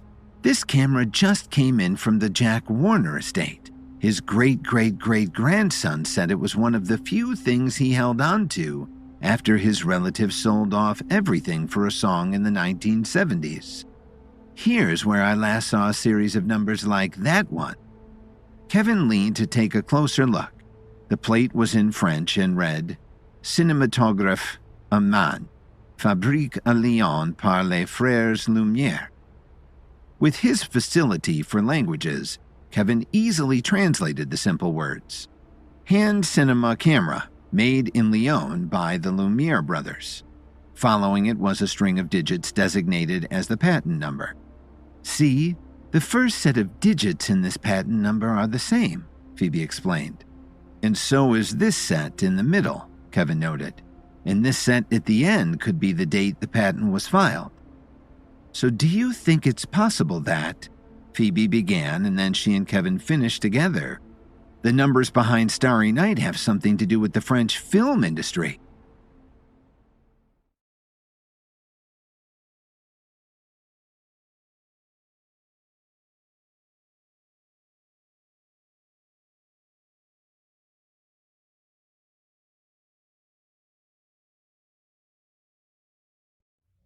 Kevin paid a visit to Phoebe's auction house to update her on what he had discovered about the numbers from the Starry Night painting. At the same time, the rest of his team searched for a way for Kevin to infiltrate Quentin Covington's luxury space station, Silky. Kevin believed it was the only way to stop Quentin's doomsday device from melting both polar ice caps and drowning everybody on Earth. Using one of Kevin's mental precision pills, Phoebe was able to connect the numbers from Starry Night to a patent number on one of the first motion picture cameras created in France. Kevin and Phoebe are now sure that their next clue to the portal for the upper realm is somehow tied to the French film industry's early days. Phoebe promised to learn all she could about the patent numbers. She and Kevin would probably need to take a trip to Lyon, France, in order to learn all that was possible. But that didn't solve Kevin's immediate problem of finding a way onto Quentin Covington's luxury space station and stopping him and the Pinnacle from destroying all life on Earth. Kevin left Phoebe to her own investigations to return to his war room and see what his team had turned up. As Kevin left, he passed more delivery people bringing in priceless artworks to Phoebe's auction house as the richest families in America desperately tried to raise the capital to buy a safe place aboard the space station Silky. As the richest families in America desperately tried to raise the capital to buy a safe place aboard the space station Silky. One of the new deliveries was a family of huge shiny balloon animals done in the style of Jeff Koons. But all the animals had distinctive features. Kevin realized that the statues were actually a family portrait, a family Kevin immediately recognized. Suddenly, he knew exactly who could lead him to Quentin Covington's agents and the information he needed to infiltrate Silky. Kevin raced into his war room in Williams & Williams Pharmaceuticals' main office. He immediately spotted who he was looking for, Olivia Rafferty. Olivia, did your father ever commission a family portrait done as a series of giant mylar balloon animal sculptures like the one Jeff Koons is famous for? Kevin demanded. Olivia blinked in surprise. Working with Kevin was never dull, but sometimes it was downright bizarre.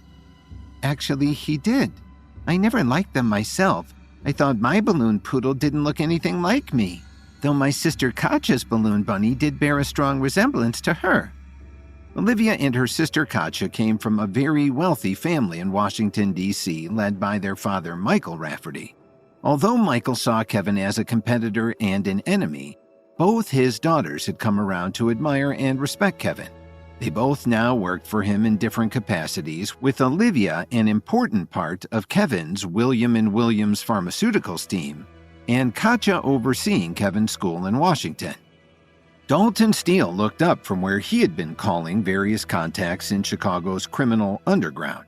trying to find anyone who had a connection to the agents who were selling Quentin Covington's luxury space condos. "That's a funny way to do a family portrait," the big man commented. "Me? I like a nice picture of the family from one of those places at the mall." Fabulously expensive family portrait sculptures were a fad in upper-class circles for a hot minute. "That's my dad for you," Olivia shrugged.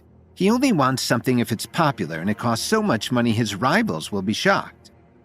"I think that's exactly what he's doing now," Kevin told Olivia. He went on to tell his team about his visit to Phoebe's auction house and his suspicion that Olivia's father, Michael Rafferty, was liquidating his assets in order to buy one of Quentin Covington's space condos.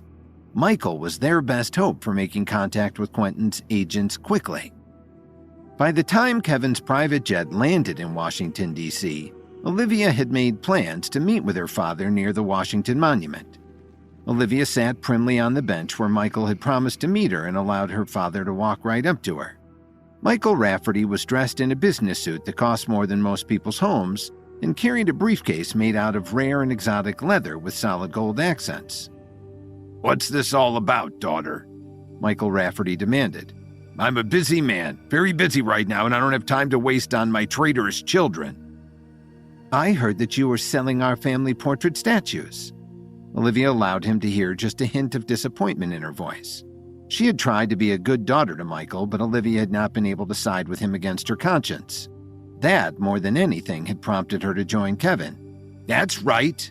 Michael was enjoying the cruelty of driving this moment home. "I won't need them where I'm going." "Are you thinking about retiring? Maybe to Paris or Dubai?" Olivia suggested as she tried to lead her father into giving up information. "Ha! I wouldn't dream of going someplace with so much riffraff and peons," Michael laughed. "I'm going somewhere so exclusive they don't even consider you unless your bank balance has 10 digits. 10 digits in cash, right?" Olivia asked, all innocent. Michael was suddenly suspicious. "What do you know about it?" Olivia shrugged. "The rumors are all over the place, something about incredibly expensive luxury condos with views that are out of this world."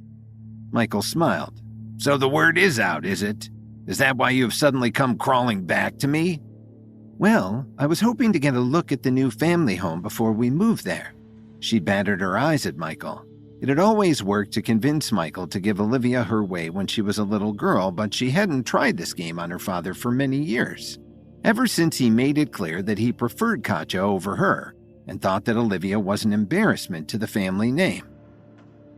"Maybe there's a floor plan or a model the agent is showing to prospective buyers. What's the name of the agent again?" But this was the moment that Michael had been hoping for. He relished it in his mean and shriveled soul. "You don't think I'm taking you along with me, do you, traitor daughter?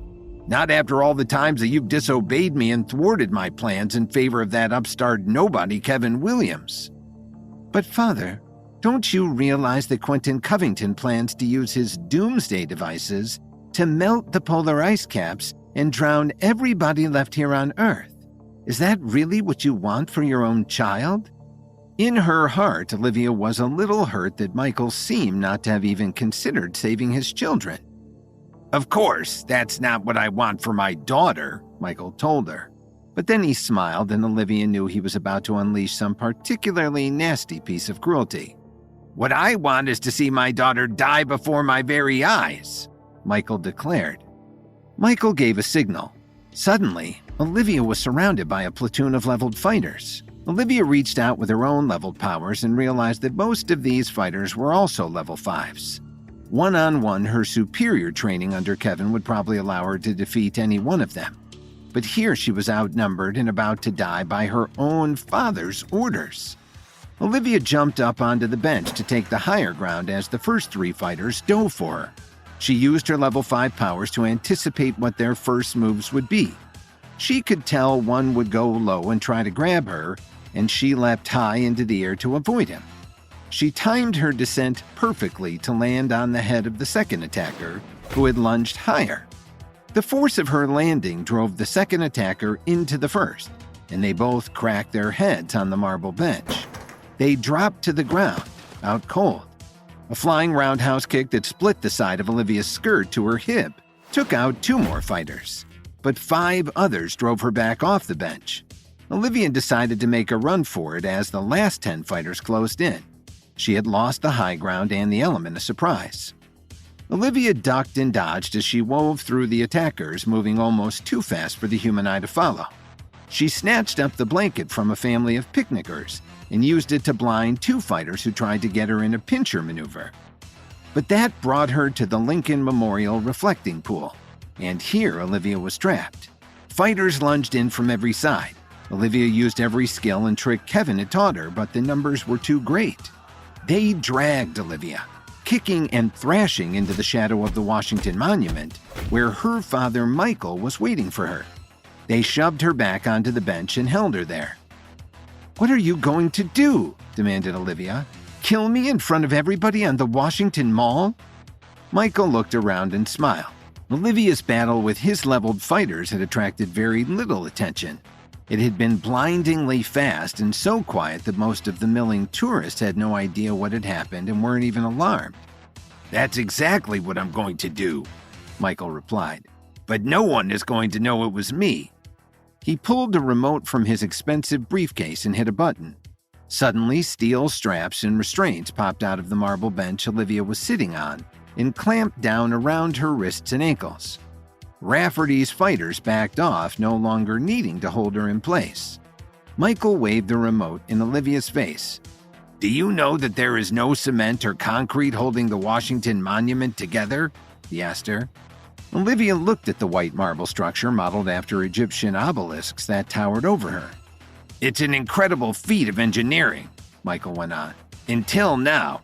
As soon as I press this button, a minor explosive at the base will send the entire Washington Monument tumbling down on top of you. My dear traitor daughter." Olivia fought against the restraints. "Are you really going to destroy the Washington Monument just so that you can kill your own child?" Michael waved a hand. "Why not? When Quentin Covington unleashes his doomsday devices on the Earth and melts all the polar ice caps, this entire city will be underwater anyway. Might as well get the destruction going early." Michael waved to his fighters to back away as he strode outside of the range of the falling obelisk. Olivia fought harder against her restraints, but she could tell it was no use. Michael hit the button on the remote. There was the tiniest popping noise, easily lost in the noise of the milling tourists. Olivia looked up to see the monument swaying forward. Any second now, it would crush her completely. "Olivia!" yelled a voice across the Washington Mall. Olivia glanced back to see who was calling her name. It was Kevin, but he was at the far end of the long, reflecting pool. Olivia's heart sank. How could he ever save her before thousands of tons of marble crashed down onto her head? Kevin believed the only way to stop Quentin's doomsday device from melting both polar ice caps and drowning everybody on Earth was to infiltrate his luxury space station, Silky, and disable the devices directly. In an effort to try and get as much information about Silky as possible, Kevin hoped to find one of the agents who were selling the space station's condos. Olivia met with her father, Michael Rafferty, knowing he'd be one of Quentin's billionaire buyers. Instead of giving Olivia the information, Michael chained her to a bench on the Washington Mall and sent the Washington Monument toppling toward her. Can Kevin save Olivia and still get the information he needs to save the planet from destruction? Kevin's enhanced sight allowed him to see the tiny figure of Olivia strapped to the marble bench in the shadow of the Washington Monument easily. His enhanced hearing had even picked up on the tiny explosive her father, Michael Rafferty, had set off at the base of the towering monument. It would topple forward any second, crushing Olivia and dozens of innocent tourists under tons of falling marble. Although Olivia was a powerful fighter in her own right and had reached level 5, Kevin had insisted on making the day trip with her. He knew that Michael Rafferty was a conniving businessman and was bitter that both of his daughters now worked for Kevin. Kevin didn't trust Michael not to try to set some kind of a trap when Olivia requested this meeting, and he had been right. When he had gotten to the Washington Mall, Kevin had donned a ball cap and dark glasses. With his modest dockers and keds, he had no trouble blending in with the rest of the tourists. He hadn't wanted to make Michael suspicious, so Kevin had stayed at the far end of the Lincoln reflecting pool and watched from afar. But the far end of the reflecting pool was almost half a mile away from where Olivia was now facing death at any second. The mall was crowded with tourists walking about in every direction. Kevin reached deep within himself. He'd need all of his extraordinary level 7 powers to save Olivia and the other tourists and still get the information he needed from Michael. He channeled his powers up and into every fiber of his body. With 2 quick leaps, Kevin bounded to the end of the reflecting pool. When he got to the edge, he didn't stop or slow down. He went even faster. His level 7 powers propelled him over the pool so fast that his Keds never even touched the bottom of the shallow pool. To anyone looking, Kevin seemed to be running right over the top of the water. In seconds, he was by Olivia's side. "Kevin!" Olivia exclaimed. "You have to stop the monument from falling somehow." The monument's swaying was getting worse by the moment. Alarmed cries could be heard from the tourists who had made the long climb to its top, 500 feet in the air. Kevin knew exactly what he needed to do, but if he could do it was another question. Kevin had usually used the extraordinary force of his powers for destruction as he sent waves of concussive power at enemies, wiping out entire brigades of fighters at a time. But to save Olivia and all the tourists, he would have to strip his powers down to a tool of exquisite delicacy and precision, using it like a scalpel and not a sledgehammer. Kevin directed all of his considerable attention at the swaying obelisk. He located the exact point he needed to aim at, balancing the physics of the swaying marble with the pull of gravity with his own concussive force. He gathered his powers inside him, funneling them down, decreasing their strength until they were exactly what he needed. Kevin's eyes sent out sparks of blue. These weren't the blazing fires which were the last thing so many of his enemies had seen before they died, bleeding out of eyes, ears, and mouths. These sparks were so faint that they could almost not be seen in the daylight. Kevin released his powers, sending them off like a puff of breeze. If he had misjudged the force needed by even a fraction, the giant Washington Monument would go toppling down the other way. Olivia would be saved, but hundreds of innocent tourists would lose their lives. The gentle pulse hit the swaying marble just as its equilibrium was slipping, about to bring the entire structure crashing down. Instead, the Washington Monument rocked back upward again, found its balance as if by its own inner will, and settled back into place. Not one of its marble pieces was so much as a millimeter from where it had started. "You did it, Kevin!" Olivia cheered. "You saved the Washington Monument and all of those tourists." "The job's not done yet." Kevin bent and snapped the metal straps holding Olivia to the marble bench. "We still have to catch your father and get the name of the agent who was selling Quentin Covington's condos on the space station."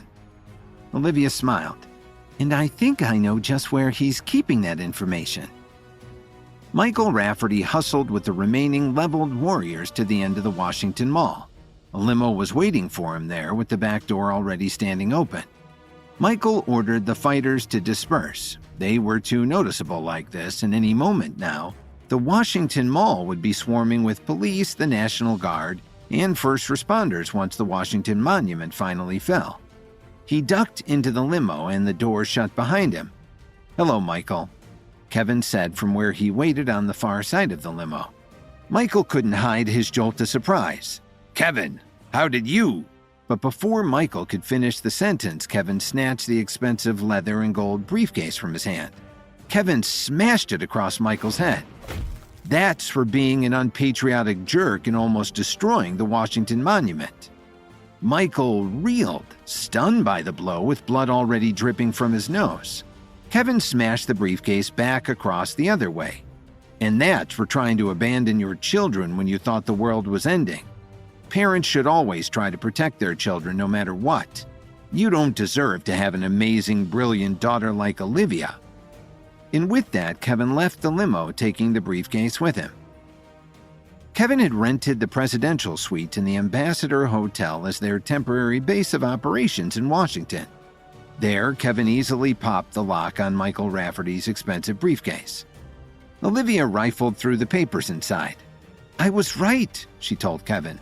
"All of my father's most important papers are in here, including this." She held up a business card which was glossy black on both sides.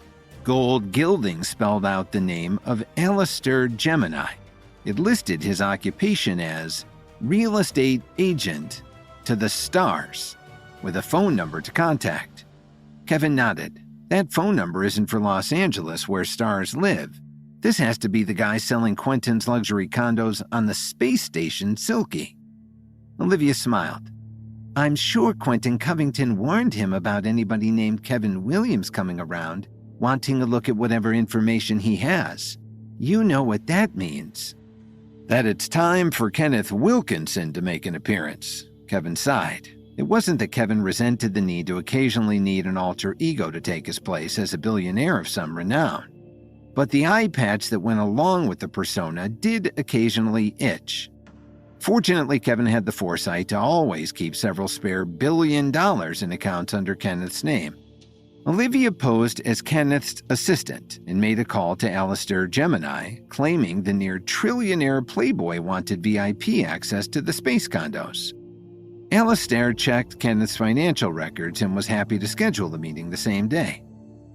Kevin arrived early at the appointed location, a run-down warehouse halfway between Washington, D.C. and Baltimore.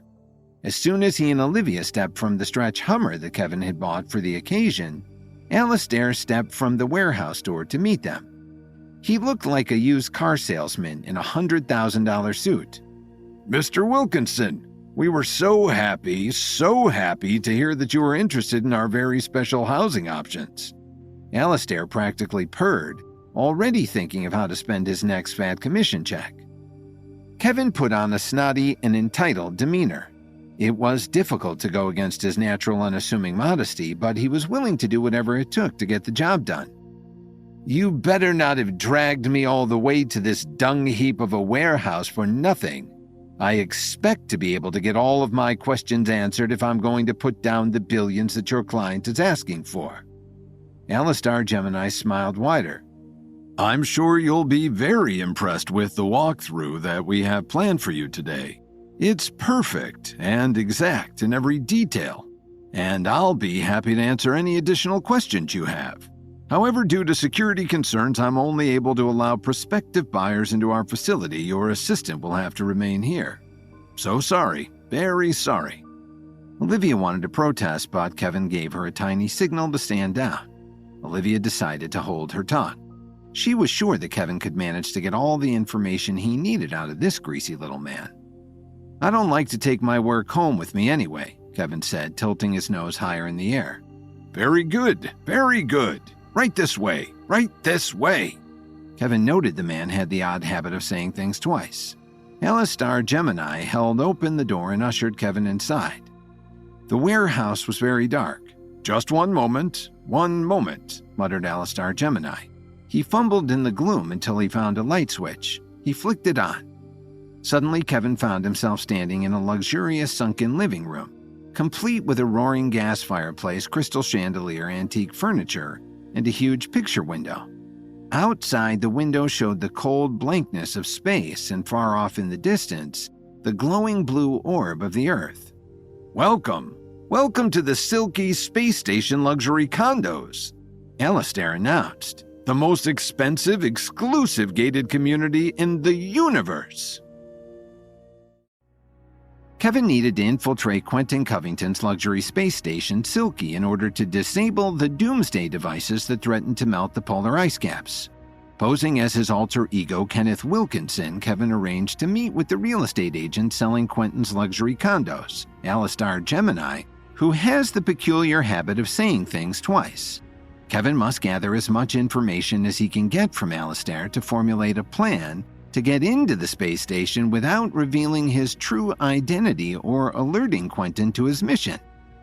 Kevin gazed around himself at the recreation of one of Quentin's space condos while Quentin's real estate agent, Alistair Gemini, smirked with pride. Alistair had no idea that the prospective condo owner he was meeting with was not near trillionaire Kenneth Wilkinson and was, in fact, Kevin Williams, an actual multi-billionaire herbalism master, antiques expert, level 7 warrior, winner of the Epic Clash, and sworn enemy of Quentin Covington. Kevin had met Alistair at an old and shabby warehouse somewhere between Washington, D.C. and Baltimore. The building had looked perfectly ordinary from the outside, but when Alistair invited Kenneth to step inside, Kevin found himself transported to an exact replica of one of the condos on Quentin Covington's luxury space station Silky. Pretty great, isn't it? Isn't it? Alistair asked, gesturing to the floor-to-ceiling windows that displayed a stunning view of the Earth, rising out of the blackness of space. It's something else, Kevin replied with a dryness that went right over Alistair's head. He adjusted the eye patch he wore to help conceal his identity. Alistair gestured around the space. It's all done by hologram. I can pull up an exact layout of any of the available Silky condos and they will be accurate down to the inch. The inch, I say. Kevin looked around at the ceilings that seemed to soar 20 feet above him. Even from the sunken living room, he could see half a dozen rooms leading off of this one. Not very big, is it? Kevin sneered. Alistair was taken aback. Well, this is one of our more modest condos, you understand, Mr. Wilkinson. Based upon the bank balance you sent me and your lack of notoriety, we calculated that this unit would most likely suit your more modest budget. Yes, modest budget. Does this unit contain a crystal champagne room, a dedicated sneaker display closet, a full-service massage and spa area? Kevin wanted to know. Alistair's eyes bulged, though it was unclear if he thought Kenneth was making unreasonable demands or if he was thinking about the amount of the commission he could squeeze out of a sale to this near-trillionaire with such high demands. I can't say that it does, Alistair replied as he began the tour, pointing out all of the condo's feature. No, I can't say that, but this unit does have its own docking port for an electric space cruiser. Kevin pretended to be unimpressed while he noted every air duct, heating conduit, servant entrance, and garbage chute. He and his team had to find a way into the space station without Quentin knowing. Kevin couldn't care less about the nuclear-powered fireplace, the all-microwave kitchen, or the anti-gravity bathtub. I don't know, Kenneth finally sighed, faking boredom. It all rather feels like living on a cruise ship. Well, it is in a way, Alistair dropped his voice. I'm sure you've heard of the station founder's plans for the rest of the Foundation. What better place to be than riding high, sky high above the predicted planetary flooding than in a luxury vessel like this one? But you know what the greatest danger of living in a contained environment like a cruise ship or a space station is, don't you? Kevin asked in a conspiratorial tone. Alistair leaned in closer to hear. Disease, Kevin spat out with seeming disgust. I assure you, Mr. Wilkinson, the Silky space station comes equipped with the most advanced air purification systems, water recycling facilities, and waste disposal infrastructure ever imagined by anyone. Anyone. Really? Kevin pretended to reconsider. Show me, he demanded. Several hours later, Kevin stepped out of the warehouse to where he had left Olivia waiting. Alistair had declined to see him to the door. No matter how large the potential commission, Alistair could not face having to answer one more question from Kenneth Wilkinson about entry points, disposal hatches, or sewage outlets. Kevin waited until he and Olivia were settled back in the stretch Hummer he had brought specifically for the trip and pulled off the eye patch with some relief.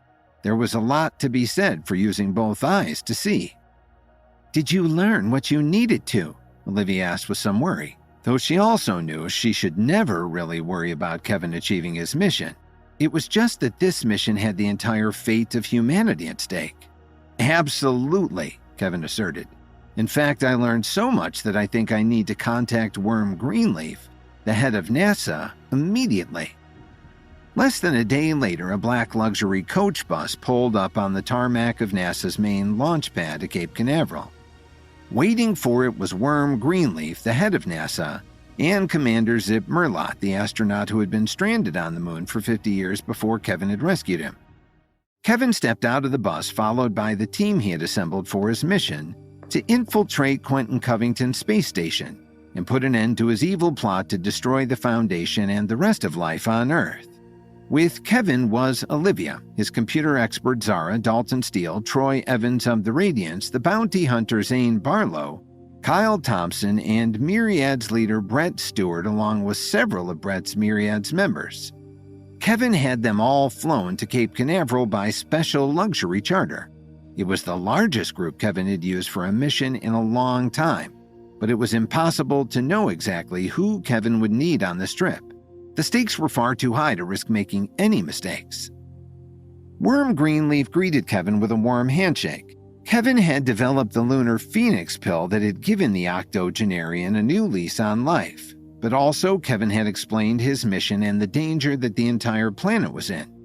Worm had called on all of his considerable resources as head of NASA to make things ready for Kevin. "We have everything you need to get to the Silky space station," Worm told Kevin. "We've had another project on the back burner for some time, but there were too many technical challenges to make it really viable." "Until you came along," Zip added. "Worm and his team of engineering geniuses learned everything that you did to improve the lunar rover and the Apollo 17 rocket, Kevin. They've been working non-stop since we got back and made some real quantum leaps forward. The superglass and that miracle resin you showed us were a big help," Worm added modestly. "Come take a look." Worm waved Kevin and the rest of his team onto the launch pad. There they saw what looked like a double-decker 747 strapped to the largest rocket ever built by man. "We're calling her Soteria," Worm pronounced proudly, "after the Greek goddess of safety and salvation, since that's what she'll be helping you do, Kevin. Save the Earth." Zip scoffed. "I wanted to call her the USS Homewrecker, Kevin, since that's our mission impossible, wrecking that Quentin loser's pad into the big black beyond. But the man voted me down." Zip had gone to the moon and been stranded there in the 1970s. Despite NASA sending him videotapes of movies and TV shows, his language was still stuck in the disco era. "Our mission?" Kevin asked. "Of course," Zip grinned. "I'm going with you to help Cast-to-Fly the bird. I kinda miss the big black, if I'm being real. Besides, what else am I gonna do all day? Just sit around and whip this nerd's skinny backside at pickleball?" Zip was almost as old as Worm, but Kevin's lunar phoenix pill had done its work on Zip, too. Zip had more vim and vigor than a man 1/4 his age. Kevin shook the old astronaut's hand. "I'd be glad to have such an experienced cosmonaut along to show the others how it's done." "He's not the only one who will be joining your mission," Worm told Kevin as a tall woman with frizzy hair walked up to them. "This is Dr. Rowling. She was a last-minute addition to our team, but she knows this spacecraft better than anybody." "Then I'm glad you can join our mission," Kevin said as he shook Dr. Rowling's hand. "As am I," Dr. Rowling replied. Her grip was firm, and Kevin thought she must have done a lot of work on the rocket ship personally. Her hand felt like it had done some manual labor in its time. After that, things moved very quickly while NASA worked to get Kevin and his team ready and equipped to leave Earth's orbit. The government-funded agency was usually held back by budgetary restrictions and red tape, but Kevin was personally financing this mission, which moved things along amazingly fast. Kevin was glad to have billions of dollars in his bank account that he could put to such good use. Kevin found himself strapped into the cockpit of the Soteria spaceship in less time than even he would have thought possible. The countdown to launch would begin any minute, but he still had the most important task left: calling Lily to say goodbye. Kevin pulled out his phone and dialed Lily's number. He smiled when she answered the phone, giving him a loving greeting. "Lily, you know I hate to do this, but I'm going to have to be out of town for longer than I expected again." More than 1,000 miles away, Lily sat in her office in the home that she shared with Kevin and their parents, along with various house guests, pets, and patrolling members of the Radiants. "That's okay, Kevin. I know how important your work is. Everything is fine here. My campaign to become mayor of Chicago is going better than ever. The latest polls show I'm ahead by more than 40 points. "That's fantastic," Kevin replied. "Chicago is going to be so lucky to have you as its mayor." Over the phone, Lily heard a voice on a loudspeaker boom out. Soteria, you are cleared for launch. Initiating launch sequence. Lily, I'm going to have to say goodbye. The voice on the loudspeaker continued. Liftoff in 3, 2... Oh no, Lily cried. Kevin, don't say goodbye. It sounds so final. Instead, say... But Lily's last word was cut off as the voice on the loudspeaker pronounced, 1. And the roar of Soteria's rockets drowned out the rest, as Kevin and his team began their journey to stop Quentin Covington once and for all. Kevin and an expanded team, including Olivia, his computer expert Zara, Dalton Steele, Troy Evans, the bounty hunter Zane Barlow, Kyle and Brett Stewart, along with several of Brett's Myriad's members, just lifted off from Cape Canaveral in NASA's converted double-decker spaceship, Soteria. Also with Kevin is the astronaut formerly stranded on the moon, Commander Zip Merlot, and NASA's latest genius, Dr. Rowling. They were on a mission to infiltrate Quentin Covington's luxury space station, Silky, in order to disable the doomsday devices that threatened to melt the polar ice caps. But first, they must find the station, which is cloaked by the superglass Quentin created in the Serengeti. The takeoff from Cape Canaveral had gone beautifully. Kevin's only regret was that he hadn't been able to finish his phone call with his darling Lily before the roar of the rockets had cut off his final words with her. NASA's modified spaceship Soteria blasted up through the atmosphere, clearing more than 62 miles before it crossed the so-called Kármán line, the place where Earth ended and outer space began. Kevin felt himself go weightless, held in place only by the pilot seat's 5-point harness. Beside him, Commander Zip Merlot, the aged cosmonaut whom Kevin had rescued after being stranded on the moon for 50 years, gave the instruments a final check. Here we are, Kevin, Zip told him. Welcome back to the Big Black. Good work, Zip, Kevin replied. This ship might be new to you, but you fly it like your old friends. Zip gave the instrument panel an affectionate pat. She's a stellar ride for sure. But now that we're in orbit, where do we go from here? I thought that fancy superglass made this Quentin Turkey space pad undetectable. That's what I'm hoping your Dr. Rowling can help me figure out next, Kevin admitted. She ain't my doc, young blood, Zip replied. She's a last-minute addition. Now that you got his motor going again, I think Greenleaf has the hots for her, but I have to say, the lady knows her stuff. Worm Greenleaf was the head of NASA. He was almost as old as Zip, but thanks to the lunar phoenix pill that Kevin created, he now had the life and energy of a much younger man. Apparently, he also had the heart of one, too. Kevin left Zip to continue piloting the Soteria and joined the rest of his team in the main cabin. The space was set up like a VIP lounge in a popular dance club. There were plush sofas, chrome and steel fixtures, and even a modified wet bar. Kevin was footing the bill from NASA, and he always wanted his team to have the best. Many of his team had released their harnesses and were enjoying zooming about the cabin at zero gravity. Zara, the computer expert who had accompanied Kevin to space previously, and Olivia Rafferty had opted to stay stationary, belted down to one of the sofas. There they sipped drinks from space-friendly pouches and worked on tablet computers.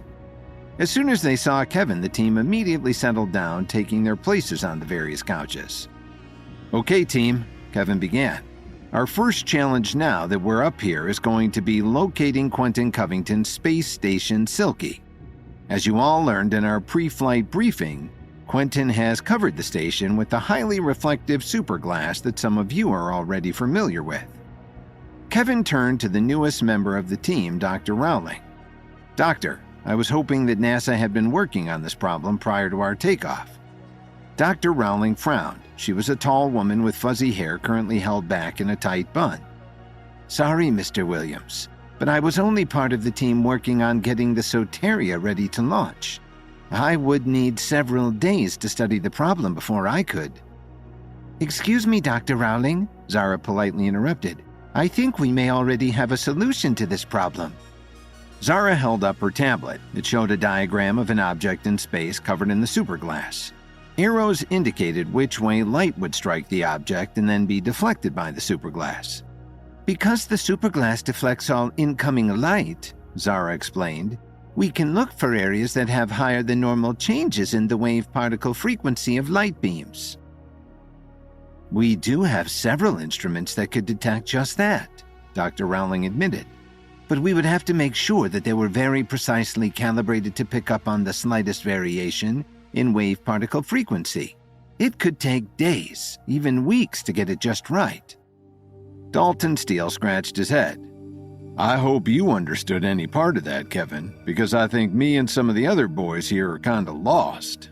Dalton, along with several others, including Zane, Barlow, and Kyle, had been brought along for their courage and skill as fighters rather than scientific knowledge. Kevin smiled. Actually, I understood Zara and Dr. Rowling perfectly. In fact, I can improve on the theory. Since we know that the space station reflects all light, we only have to look for a place that has no light. It'll be much easier for our instruments to pick up. Kevin, you're a genius, Zara tapped at her tablet.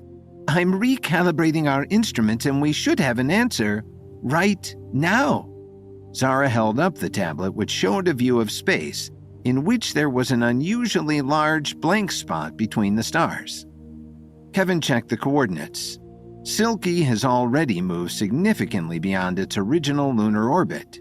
Given our current position, it will take us a while to catch up with the station. 16.6 hours at the Soteria's maximum speed, Dr. Rowling stated confidently. Kevin was impressed. He had run his own mental calculus and come up with the exact same answer. Yes, exactly. We need to be ready for anything once we reach the Silky station, Kevin told his team.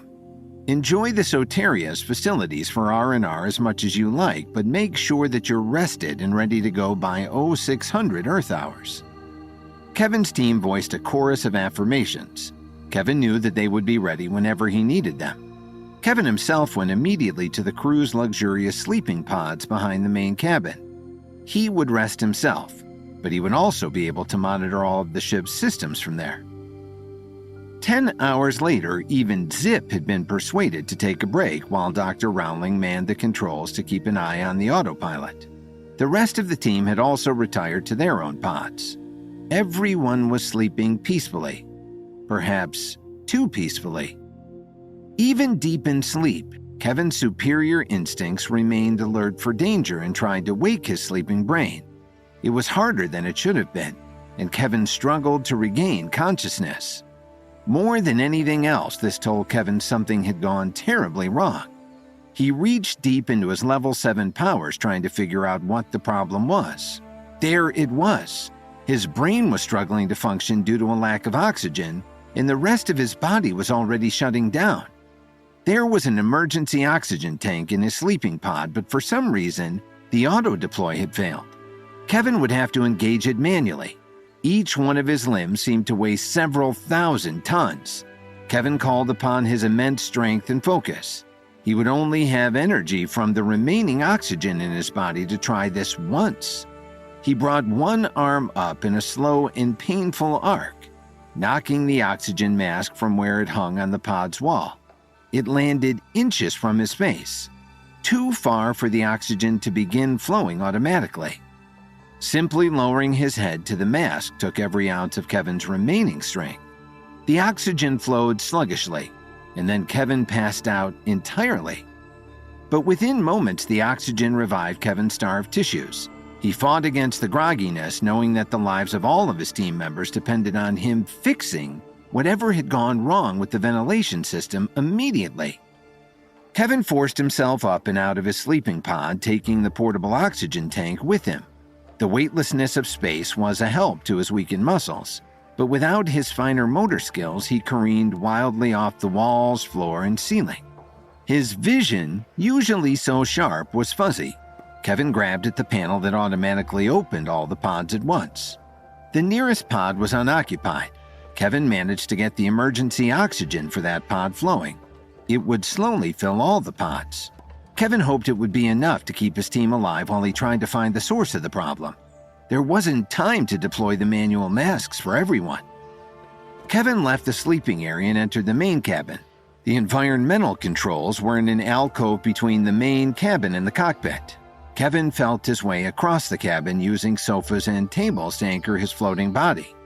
At the same time, he deployed a somatic breathing practice, forcing as much of the life-giving oxygen into his bloodstream as possible. He was almost there when a figure zoomed out of the alcove.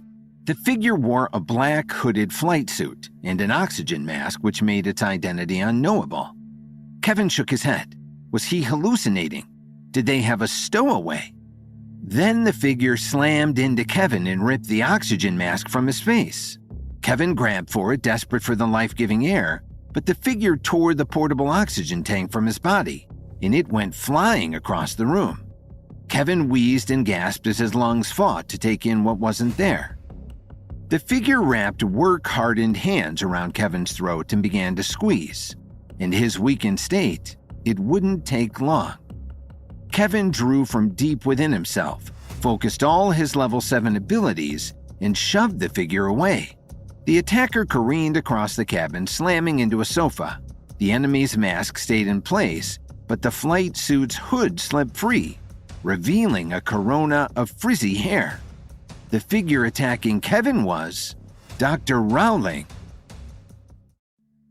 Kevin and his expanded team, including Olivia, his computer expert Zara, Dalton Steele, Troy Evans, the bounty hunter Zane Barlow, Kyle and Brett Stewart, along with several of Brett's Myriad's members, were on their way to infiltrate Quentin Covington's luxury space station, Silky, on NASA's latest spaceship, the Soteria. Kevin and the others had to find a way to get into Quentin's space station and disable the doomsday devices that threatened to melt Earth's polar ice caps. But before they could get there, Kevin discovers someone has tampered with the life support system on the Soteria, putting everyone's lives in jeopardy. That someone was the one person NASA insisted join Kevin's crew, Dr. Rowling. "I knew it was you," Kevin gasped as he launched himself across the Soteria's main cabin.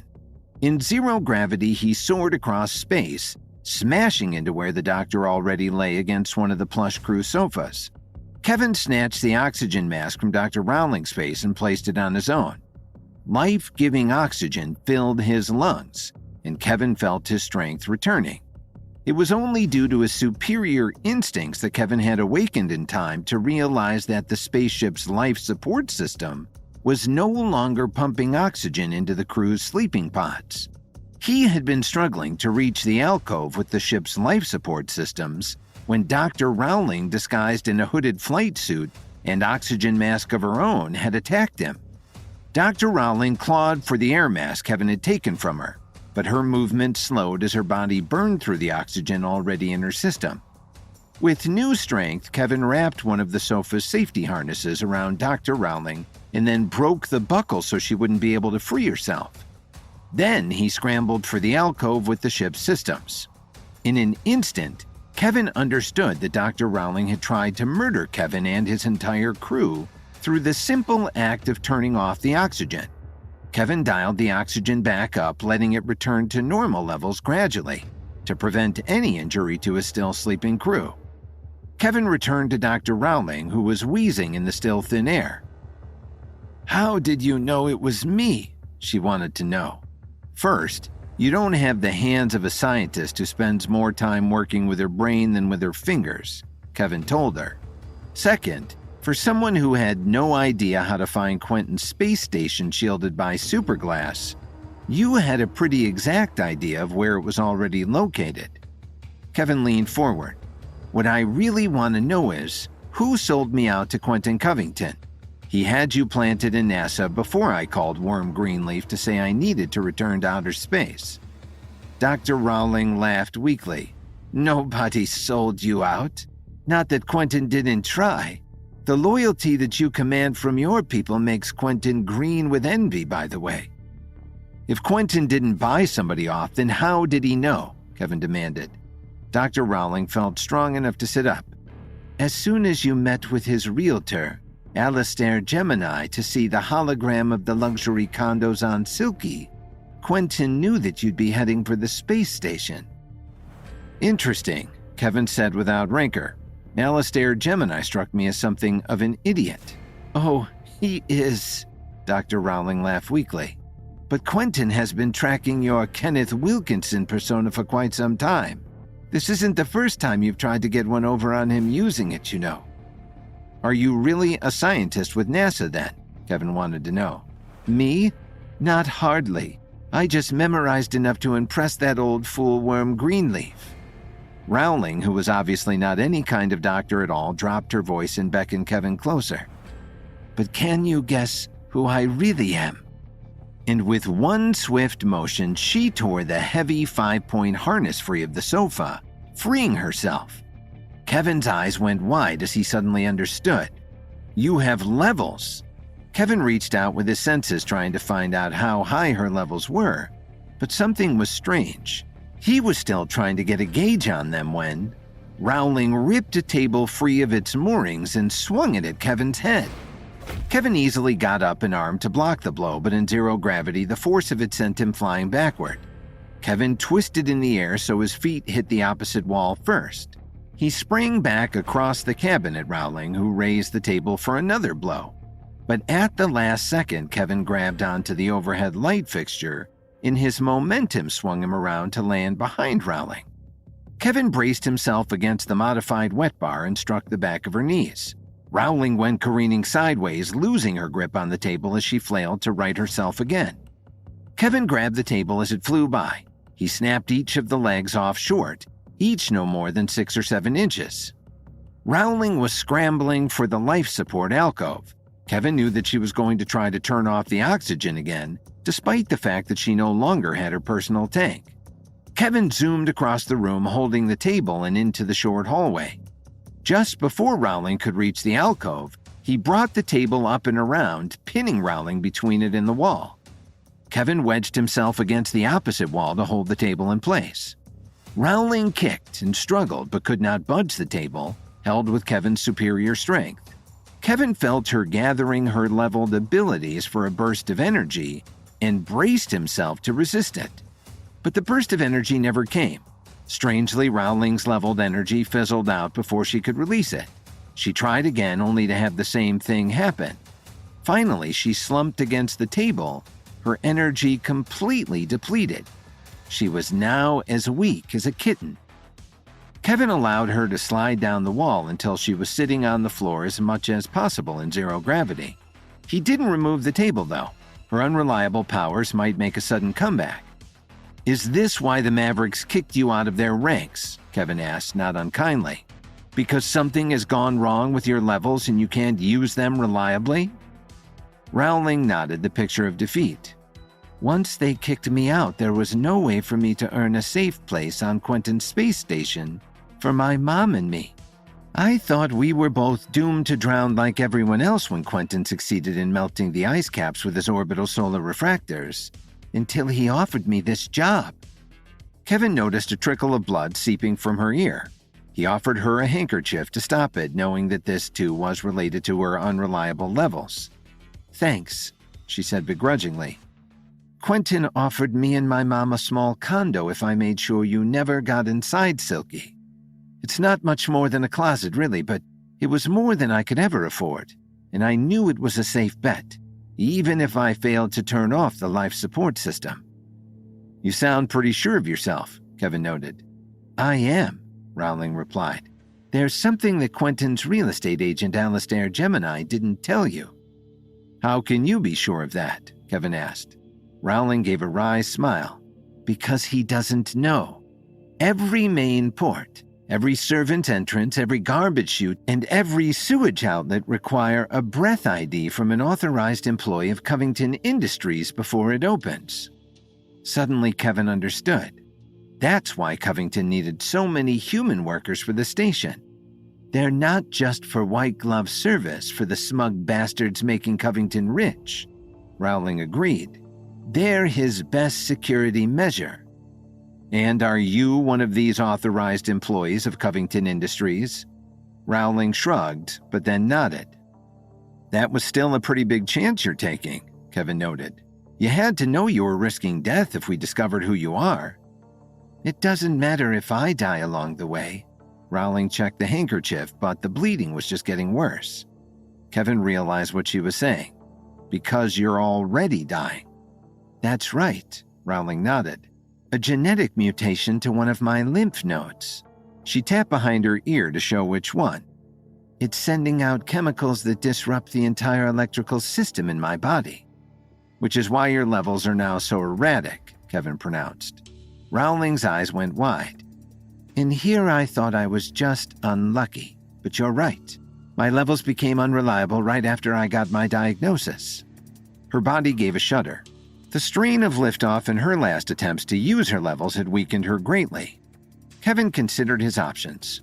Rowling had done nothing to prove herself trustworthy, but Kevin did need her alive if he was going to use her breath to access Quentin Covington's space station, Silky.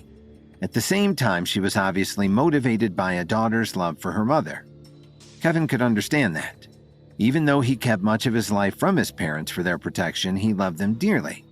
Also, he hoped that if he and Lily had a daughter, she too would someday be willing to risk her life for her mother's. That was enough to decide Kevin. I'm sure Quentin Covington told you all about me, Kevin began. Rowling nodded. Then you know that in addition to my other interests, I'm a master herbalist. I want you to allow me to try and cure the genetic mutation in that lymph node. It's the only way to save your life. What do you want in return, Mr. Williams? Kevin spread his hands. Absolutely nothing. It is my duty and my honor to heal wherever and whenever I can. But if you succeed and I have a sudden change of heart and decide to help you bring down Quentin and his snobby space station, you won't be disappointed, she asked with some humor. I can't say that I will, Kevin replied. Rowling considered his offer. I'm not an idiot, you know. I figure the chances are at least even that if I die, Quentin will break his promise to give my mom a condo. Even then, I wouldn't put it past the bastard to put her to work as a housemaid to one of those rich bastards despite her age. But at the time, it seemed like Quentin was sure to win, and this was my only hope. And now, Kevin asked, I'd like to hope you will succeed. Another shudder racked Rowling's body. Once it passed, her breath was short and difficult. But you'll have to hurry. Something tells me I won't even make it to Silky if you can't heal me before then. And with those words, she passed out cold. Kevin discovered the lives of his team, including Olivia, his computer expert Zara, Dalton Steele, Troy Evans, the bounty hunter Zane Barlow, Kyle, and Brett Stewart, along with several of Brett's Myriad's members, were in danger when their spaceship's life support system was sabotaged by none other than NASA's Dr. Rowling. Rowling turned out to be a former Maverick agent whom Quentin Covington bribed to make sure Kevin and his team never got inside his luxury space station, Silky. Kevin offered to heal Rowling's fatal genetic mutation in the hope that she would have a change of heart, since she's the only one aboard who can access Silky's breath ID system. But Rowling's life is ebbing away, so Kevin must find a cure at the speed of light. Kevin moved Rowling back to one of the crew couches and strapped her down. This was not only for her own safety, but in case she woke up and changed her mind about their deal. He then went to check on his team. They were just stirring now that regular oxygen levels had been restored to the spaceship Soteria. They might have pounding headaches, but they would have no permanent damage from Rowling's sabotage attempt. Commander Zip Murlot, the astronaut Kevin had rescued after being stranded for 50 years on the moon, immediately went to check the flight controls. Less than 3 hours until we reach Space Station Silky, Zip reported. Kevin quickly filled his team on the situation with Rowling. Dalton Steele looked at the woman they had all thought was a NASA scientist with doubt. I don't know, Kevin. Doesn't look like there'll be much breath left in her by the time we reach the space station. I'm going to do my best to fix that, vowed Kevin. How can we help? Zara immediately wanted to know. None of the team had more medical knowledge than Kevin, but they were all willing to do anything to help him. The problem is one of her lymph nodes has mutated and is interfering with the way electricity normally moves through her body, Kevin explained. Can't we just, take it out? Kyle asked with some worry and fear about such a major operation being performed as they sped through space on a rocket. You ever see how much a head wound can bleed? The bounty hunter Zane Barlow asked. Brain surgery in zero gravity is a special kind of messy, son. Kevin gave Rowling a quick examination. The bad lymph node was located behind her ear and had spread in a thick tangle that reached the base of her skull. Kevin could sense that it had wrapped itself around her brain stem, which was probably the reason she hadn't had it removed surgically. I don't think we can take the lymph node out, not without killing her, Kevin told them. Well, we can't unmutate it, Olivia stated. And then she had a thought. Can we? Not exactly, Kevin replied, a plan already forming in his head. But if I can find a way to kill off the original lymph node tissue, the rest of it might die and stop interfering with the electricity in her body. Do it, said a weak voice from the crew couch. Everyone looked over to see that Rowling had opened her eyes. She still looked like she was at death's door, though. It's my only chance, she told Kevin. It's the only chance anyone on Earth has. Kevin knew it was true. Okay, Kevin told his team. I know what to do, but it means making a slight detour. Meanwhile, back on Earth, Nancy was secretly meeting her employer, Juanita Hernandez, in Juanita's combination in-home spa and shoe display closet. Nancy looked around the calm, soothing room, appreciating the soft lighting, the tinkling music, and the wall of see-through boxes displaying enough footwear to shoe a royal family in high-fashion splendor. Juanita's maid offered Nancy champagne from a silver tray. Nancy held up one finger like the queen she thought herself to be. Just 1 minute, she demanded as she ripped the sofa cushion masquerading as a baby bump out from under her shirt. She tossed it across the room where it landed in the open Himalayan salt pit. That's better, she sighed and took a drink. Juanita glared at her contaminated salt pit. Was that really necessary? Nancy shrugged. Pretending to be pregnant so that I can get close to that little twid Lily Williams isn't as easy as you think. Given how many millions I paid you for the job, I wouldn't think so, Juanita answered dryly. She took a glass of champagne for herself and dismissed the maid. Nancy leaned back and kicked off her shoes. You have to admit I've done a damn good job. Because of me, you know every move before Lily makes it. Her safety is secure, even when that useless husband of hers is off on his missions and adventures to who knows where. And she's practically guaranteed a landslide victory to be elected as mayor of Chicago. You have to admit there have been a couple of close calls, though. Juanita made her displeasure clear in her voice. It's not just important to me that Lily becomes mayor of Chicago so I can frame her and Kevin for embezzlement and corruption. I need her baby to be strong and healthy. Yeah, Nancy held her glass up to the light and admired the way the crystal shone. You never explained to me why that's so important to you. Juanita smiled. It was the smile of a mother, the kind who ate her children. Because I'm going to make her child mine. In her heart, Nancy was a bit shocked. It seemed like an extremely cruel thing to do, even for Juanita. But as long as Nancy continued to rake in the dough, it didn't really matter who wound up with Lily's brat. Which is why you can't pull any more stunts like that fake kidnapping, Juanita demanded. Numerous rumors had threatened Lily's campaign. Nancy decided to restore the voters' sympathy for Lily by having her kidnapped. Nancy recruited Ethan Williams, Kevin's problematic cousin, to do the job since he had experience in kidnapping Lily before. Nancy still wasn't sure what had gone wrong, but Nancy had wound up being the one abducted by the former thespian Ethan had hired for the job, so he didn't have to do it himself. At least that's what Nancy had assumed.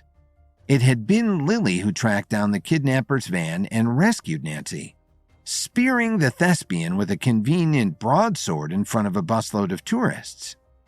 You have to admit that it did the trick, Nancy protested. Lily's ratings have never been higher, and her opponent, that idiot Hayden Smart, should concede the race any moment now. Nancy's attention was drawn toward the TV, which was playing with the sound off. There's Hayden now. Nancy pointed at the TV and turned up the sound. On the TV, Hayden Smart was giving another one of his ridiculous press conferences in front of the headquarters of his family's pharmaceutical business. "I've said a lot of things about Lily Williams since she declared her candidacy for mayor," Hayden ranted. "Some people have called those things slanderous. Some people have called those things untruthful. Some people have called those things downright insane." Hayden pounded on the podium. "I'm here today to tell all of Chicago that Lily Williams is everything I have accused her of being, and more," Hayden continued. "You might think that Lily Williams is a brave hero who rescued her fellow pregnant lady and killed her abductor, but she is a liar, and I can prove it." Hayden gestured dramatically to the doors of his family's headquarters. They flew open. Out charged the former thespian with only 3 teeth who had been Nancy's kidnapper. He was obviously quite well, showing no signs of having been skewered on a broadsword by Lily. 3 teeth, as Nancy had dubbed him in her head, shoved Hayden aside, eager to once again be in the limelight. "I'm here today to tell the good people of Chicago that I am no kidnapper," he bellowed in Shakespearean style. "I am a noble star of the theatrical boards. When I kidnapped that sweet pregnant damsel, I was merely playing a part, engaging in the honest work of an actor to create a brief bit of street theater. And you had no idea that anyone would believe that a tiny slip of a woman like Lily had actually run you through with a broadsword," Hayden prompted. 3 teeth spread his arms wide. "'Twas only pig's blood and a stage weapon. As you can see, the reports of my demise are wildly calculated." He misquoted the world's most famous playwright, Shakespeare. Shocked exclamations of outrage came from the assembled reporters. Hayden shoved 3 teeth away and finished with him. "I want it noted that it was I, Hayden Smart, who brought truth to the people of Chicago. Hayden Smart is ready and willing to answer any questions in a public debate. Where is Lily Williams? Nowhere to be found. Why? She's too scared to answer for her lies to the public. Lily Williams is a coward. She's a big yellow chicken. That's what she is." Chants of "Lily is a chicken" began from the members of the crowd whom Hayden had paid $50 each to pretend to be his outraged supporters. Hayden began strutting up and down the stage, flapping his arms and making clucking noises. "Bark, bark. Lily is a chicken. Bark, bark," he screeched. Suddenly, a cell phone could be heard ringing over the noise of the crowd. "Whose phone is that?" demanded Hayden. "Don't you people know to put your phones on silent for important events like this?" The phone just kept ringing. Realizing something, Hayden grabbed his pocket. "Oh, it's mine. Sorry, 1 second." He answered the phone and mumbled into it. "Hello? Oh, Lily. I didn't expect to hear from you so soon. Put you on speaker? Well, if you insist." Hayden held his phone to the microphone so that everyone in the crowd could hear Lily's sweet tones come over the PA system. "I can't thank you enough for bringing these issues to my attention, Mr. Smart. I have to say I am overjoyed to find out that my dear friend Nancy's kidnapper has taken no permanent damage from our brief encounter." "That's not enough, Mrs. Williams," Hayden pronounced grandly, posturing for the crowd. "The people of Chicago demand you answer their questions in a public forum, but of course I'll be happy to," Lily interrupted. Her tone was sweet as honey and as calm as a country pond. "Name the place and time, Mr. Smart, and I will be more than happy to debate you then." There was a click as Lily gently hung up the phone. Hayden Smart gaped from the phone into the TV cameras, which were still recording. Juanita grabbed the TV remote and clicked it off. She glared over at Nancy. "I don't know what kind of mess you've gotten Lily Williams into this time, Nancy, but you better make damn sure she mops the floor with Hayden Smart during that debate." Of course, Nancy said airily, but internally her heart was sinking. She believed Lily was far too soft and kind to ever stand up to somebody as vicious as one of the Smart family in person. And if Lily couldn't best Hayden in the debate, Nancy's fortunes would spiral downward and lead her to perform some dangerous acts that Nancy knew in her heart she was capable of, but even she would hate to stoop to.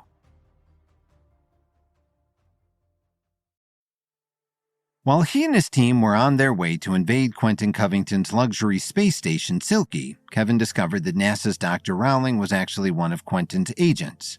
Kevin stopped Rowling from disabling the life support system aboard their spaceship, the Soteria.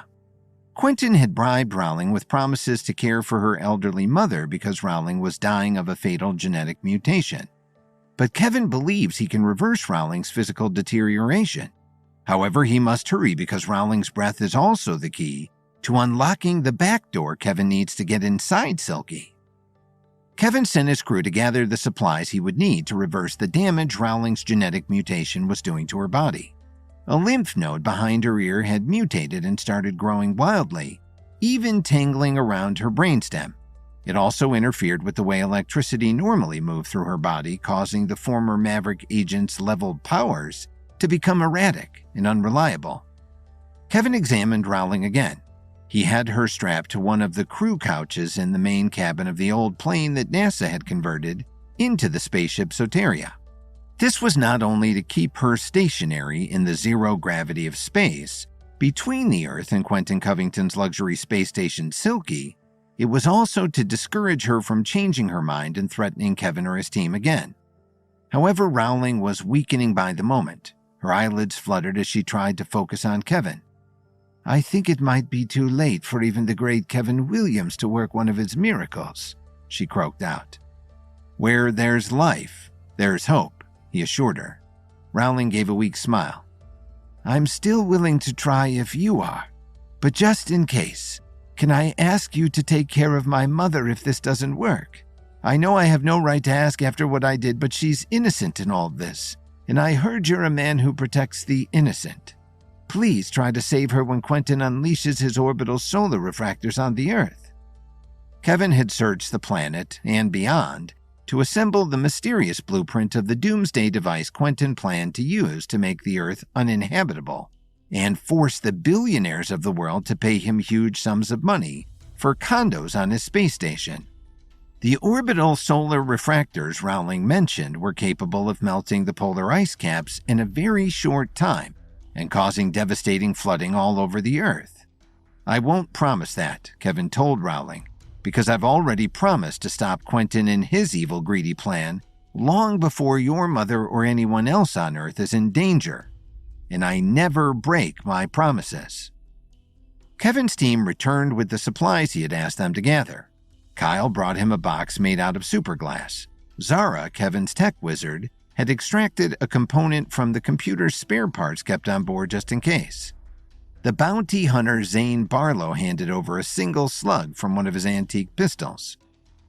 Kevin slipped Rowling one of the herbal pills he had pre-made prior to liftoff and held the pouch of water so she could sip to wash it down. "Is there anything those far-out herbal mixtures of yours can't do, Kevin?" asked Commander Zip Merlot as he joined them in the main cabin. Zip was an octogenarian astronaut who had been stranded on the moon for 50 years before Kevin had rescued him.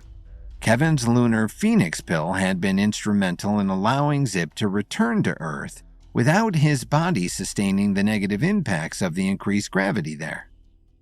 "Unfortunately, even I hadn't foreseen something like Rowling's genetic mutation when I refined the lunar Phoenix pills," Kevin explained. "But the pill will strengthen her body for what comes next and enable her to recover faster once I've killed off the original lymph node tissue.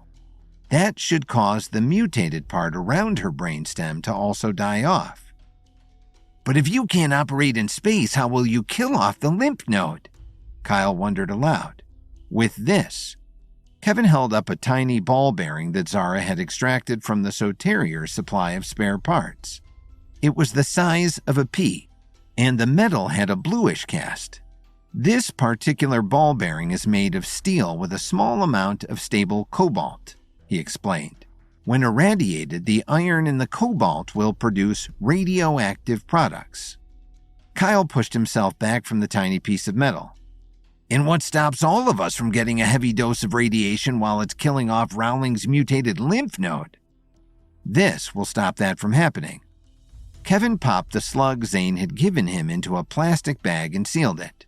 While still inside the baggie, Kevin extracted the gunpowder from the slug and carefully slipped only the slug from the bag. The gunpowder remained safely inside. Kevin held up the now hollow lead slug and popped in the ball bearing. It wedged inside perfectly. The bullet creates a lead shield and will help direct the radiation where it's most needed. Zane grinned. Leave it to you, Kevin, to find a use for a bullet that doesn't involve killing. But doesn't that ball bearing need a good blast of radiation to get started? I doubt this ship came with a microwave.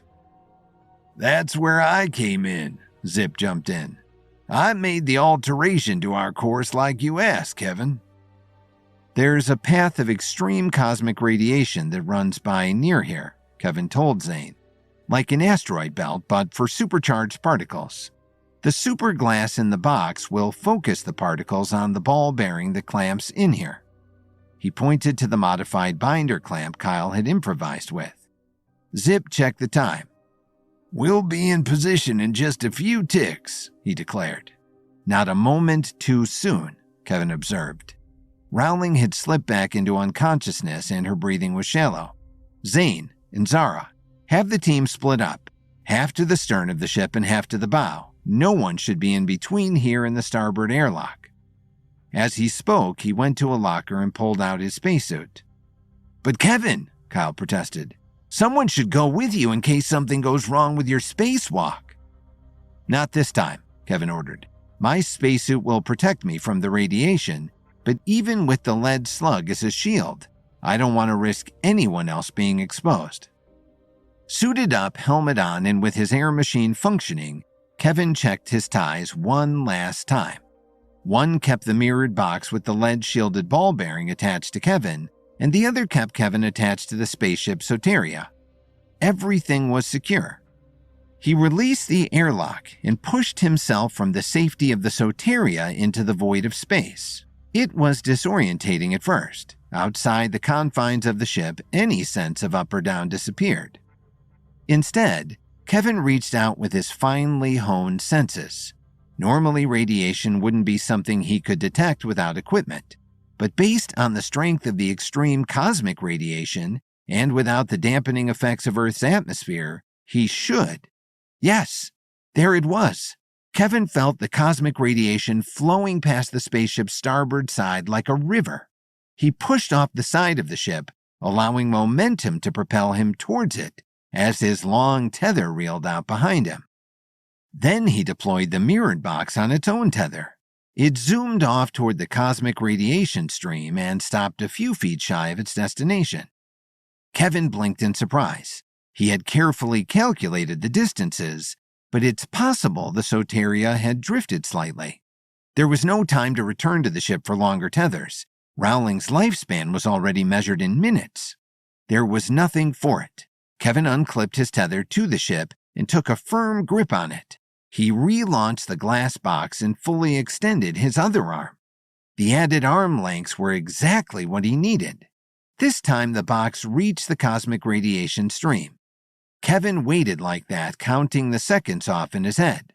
The superglass would direct all the radiation it encountered to the little ball bearing, setting off a chain reaction of neutrons and photons that would sustain itself until the nuclear decay was complete. One-handed, Kevin reeled the box back in, and that's when his other hand lost its grip on his tether to the spaceship. Inside his helmet, Kevin's eyes went wide. He'd just lost his only lifeline back to safety, his one chance to stop Quentin Covington's evil plot to destroy the world and save the Foundation, and most important, to protect his darling wife Lily and their unborn child from deadly danger. Kevin's hand flailed. His fingertips grazed the tether and slipped away. Kevin reached inside himself, found his center of calm, and channeled it throughout his entire body. He would not, could not, panic now. He reached again, smoothly allowing every muscle and tendon to stretch to its full length, gracefully, easily. He touched the tether and gently grasped it, his lifeline to the ship restored. Kevin kept his spacesuit on as he left the Soteria's starboard airlock and re-entered the main cabin. In one gloved hand, he delicately grasped the hot lead slug with the radioactive pellet inside.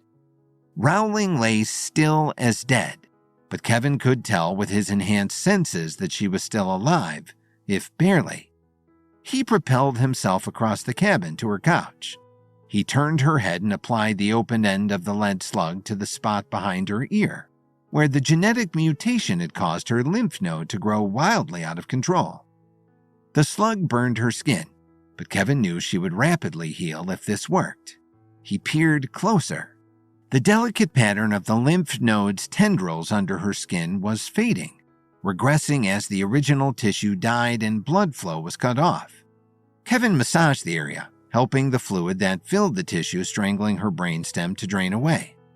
Rowling's breathing grew easier and her color returned as her brainstem was able to re-establish healthy control over her basic life functions. Her eyes opened. "Kevin," she asked, the fogginess in her voice rapidly clearing. "Kevin, it worked. It really worked." Kevin used the speaker on his suit to speak to her. "How do you feel?" Rowling easily broke the straps holding her to the couch and sat up. "I'll show you how I feel." She crowed and leaned toward Kevin. She held out her hands. Tiny blue sparks cracked around them. Her levels were working again, perfectly. But could it be that those levels were working too perfectly?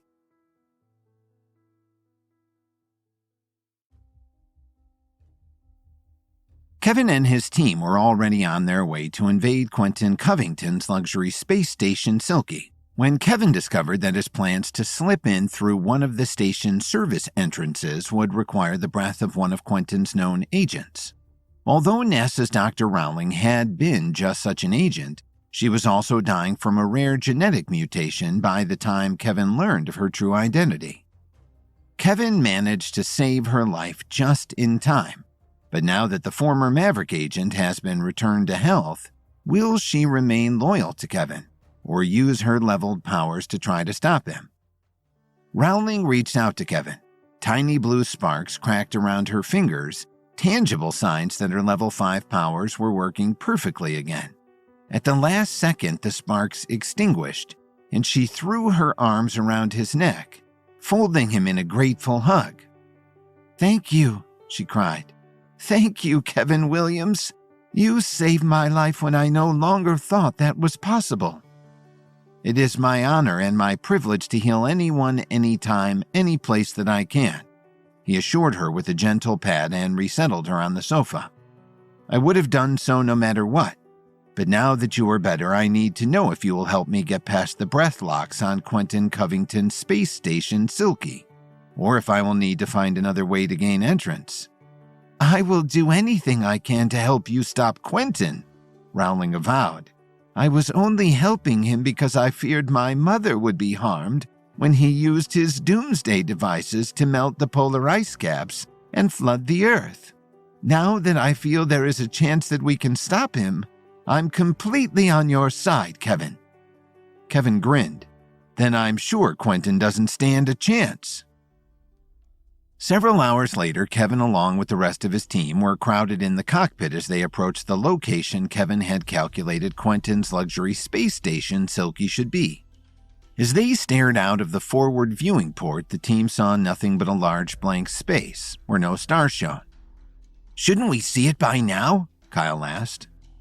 "The space station is shielded from view by the extremely reflective superglass that Quentin developed from the rare sands of the Serengeti," Zara explained. "Out here in space, it just reflects more of the blackness of space." "The one advantage we have," Kevin added, "is that while we can't see him, he can't see us." Kevin turned to their pilot, Commander Zip Merlot, the octogenarian astronaut that he had rescued from the moon. "We don't want to give Quentin an opportunity to know what we're up to. You're going to have to sneak us around the side, Zip. There is a garbage port just past where the superglass panels end. Get us that far and Rowling and I will head out on our own from there." Shouts of protest came from Kevin's team. They didn't want him to have to confront Quentin on his own. A few of them added concerns about Rowling's loyalty. After all, she had tried to kill them all by turning off the ship's life support systems only hours before. But Kevin was committed to his plan, and he was willing to put his faith in Rowling's change of heart. "This is just a mission to gather information," he assured everyone. "The fewer of us that go, the easier it will be to slip in and out with the information we need without Quentin becoming aware of us." Although a few more grumbles were heard, Kevin's team saw the wisdom of his plan and settled down. "We're rounding the end of the superglass panels," Zip announced. They all stared out of the windshield as slowly, like a door opening, the blackness slid away, revealing Quentin's luxury space station, Silky. It was the largest single structure ever built by man. Silky was the size of a small city with towers jutting from every direction from a slowly rotating hub. Each tower contained luxury space condos for the ultra-wealthy to sit safely above the catastrophe that Quentin planned to unleash upon the Earth with his orbital solar refractors. The team was awed into silence by the majesty and scope of the space station. "I didn't know anything that big could even be built," Zip whispered in awe. "I didn't know there were that many billionaires dumb enough to hand over their cash to Quentin," Dalton Steele added. "If they had all just kept their money in their pockets, Quentin would have no reason to try this crazy plot." Zip maneuvered their spaceship, Soteria, as close to the station as possible, without alerting Quentin to their presence. But there was still a distance of 600 feet to the tiny garbage hatch that Kevin had identified as the best point to access the station. In the airlock, Kevin and Rowling were in their spacesuits. Kevin held a device that looked like the handlebars from a kid's BMX bike. Rowling smiled when she saw it. Although she had actually been working for Quentin, she had managed to infiltrate NASA in the past few weeks and had gotten a good look at all of the toys they had been able to perfect by building off of what they had learned from Kevin's recent trip to the moon. The airlock opened, and Kevin and Rowling propelled themselves out into space. They were attached to each other by a short tether. Kevin grasped the handlebars and aimed them at the garbage hatch. He hit a button concealed in the grip, and a small jet fired instantly from the stem. He aimed the handheld rocket pack so that it powered him and Rowling across the 600 feet to the space station. Behind them, Zip waved through the windshield before piloting the spaceship back out of sight, around the reflective superglass panels. Reaching the hatch, Kevin attached the handheld rocket pack to the station with a magnet. It would have just enough fuel to get them back to the spaceship when they were ready to leave. Rowling opened a concealed panel and removed a long piece of flexible tubing. She attached this to her suit's rebreather and waited. The red lights on the panel slowly faded to yellow and then green as the sensors analyzed the DNA markers from Rowling's breath. When all the lights were green, the garbage hatch slowly split open, revealing a black, gaping hole. Kevin and Rowling slipped inside. The hatch automatically closed behind them. Kevin turned on his helmet's light. The inside of the garbage chute already showed signs of use with disgusting sticky splotches splattered here and there. "This garbage unit is connected to the staff quarters," Rowling explained as they easily propelled themselves up it in zero gravity. "It works by flexible compression to push the waste out into space once it's full." "I'm glad it was recently emptied then," Kevin replied. He spotted an empty mayonnaise jar floating by and remembered the strange, dazed expression of the citizens of Dust Storm, Kansas. That town had been subjected to Quentin Covington's experiments on the effects of extreme space boredom on the human psyche. The people there had then been reduced to eating nothing but mayonnaise sandwiches. Minutes later, Kevin and Rowling emerged into the employee cafeteria where the garbage chute originated. Kevin knew Quentin was keeping the orbital solar refractors aboard the space station. They were similar to the solar refractors Quentin had used to turn parts of the African plains into deserts. However, Quentin was keeping these larger doomsday devices on a closed circuit. making them impossible to hack, unlike the ones that Kevin had encountered previously. Kevin needed to physically locate the orbital solar refractors in order to disable them, but he had no idea where on the station they might be. He had asked Rowling about it, but she had no more idea than he did. They would have to be located at one of the edges of the space station, Rowling reasoned. Once Quentin's ready, he would need to launch them into space to make sure they were in exactly the right position to be able to melt both of the polar ice caps at the same time. It was the only way to ensure the catastrophic flooding with which he had been threatening the billionaires of the world.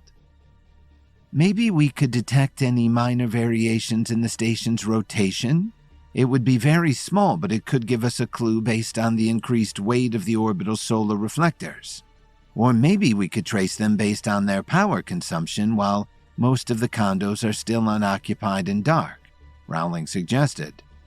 Or we could just use that. Kevin pointed up at the cafeteria wall. Painted on the wall was a huge diagram of the space station.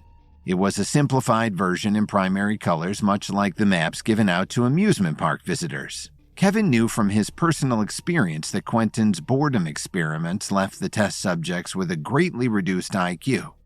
The map was probably necessary to keep them from getting lost as they went about their day-to-day activities. There was even a helpful red arrow labeled, "You are here."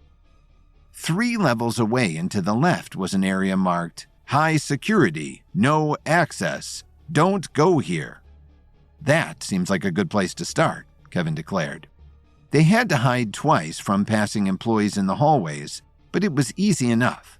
The employees all had the same glazed look Kevin had seen in Dust Storm. The extreme space boredom might make for calm and agreeable employees, but it was highly counterproductive when it came to security. Kevin and Rowling came to a wide set of doors helpfully marked with the same map that they saw in the cafeteria. Rowling found an access panel to the side of the door, pulled out a freshly sanitized breathing tube, and exhaled into it. The door slid open, revealing the largest hangar Kevin had ever seen. The floor was crossed and recrossed with a mysterious set of lines, shapes, and curves. Their function and their meaning were a mystery, at least for now. "Wait here," Kevin ordered Rowling. "If anything happens, radio back to the spaceship and get my team to come pick you up." Privately, Rowling thought that if anything did happen to Kevin, it was more likely Kevin's team would refuse to open the airlock, letting her die inches from oxygenated air. But she kept the thought to herself. She had trusted Kevin this far. She could trust him a little further. Kevin stepped into the hangar. The door slid shut behind him, but he paid no mind. Before him was his target, the 2 massive orbital solar refractors. Each one was as large as a skyscraper. Kevin could see that panels of reflective superglass would fold out from them, creating even larger areas to gather and redirect the sun's blaze. He followed the thick cords leading from each refractor to a central control panel. He hurried to it, his feet crossing lines and shapes. The panel contained a single touchscreen. Kevin tapped it to wake it up. He might need to come with Zara if serious hacking was needed, but he wanted to get an idea of what they were up against before he risked any of his team joining him on the station. But instead of the panel lighting up, the floor did. Kevin looked down to see he was in the middle of a red circle. The light increased until Kevin was contained in a cylinder of glowing red. Suddenly, he realized he couldn't move. And then a voice came. Kevin couldn't even turn his head to see where it was coming from, but it was instantly recognizable. "Hello, Kevin," Quentin Covington bellowed with menace and evil in his voice. "Welcome to the space station, Silky."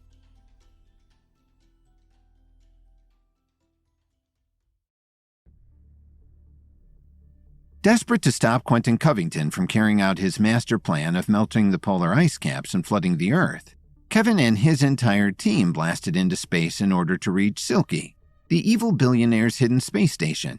But as Kevin's ship headed for Silky, the team's NASA guy, Dr. Rowling, revealed herself to be a saboteur. Kevin was able to turn Rowling from traitor to ally, and as the ship docked to Quentin's space station, Rowling helped Kevin sneak on board. Leaving the team behind, Kevin and Rowling made their way through the luxurious space station toward Quentin's doomsday device which was pointed directly at the Earth. But just as they were about to destroy the machine, Kevin and Rowling found themselves trapped in an energy-draining force field.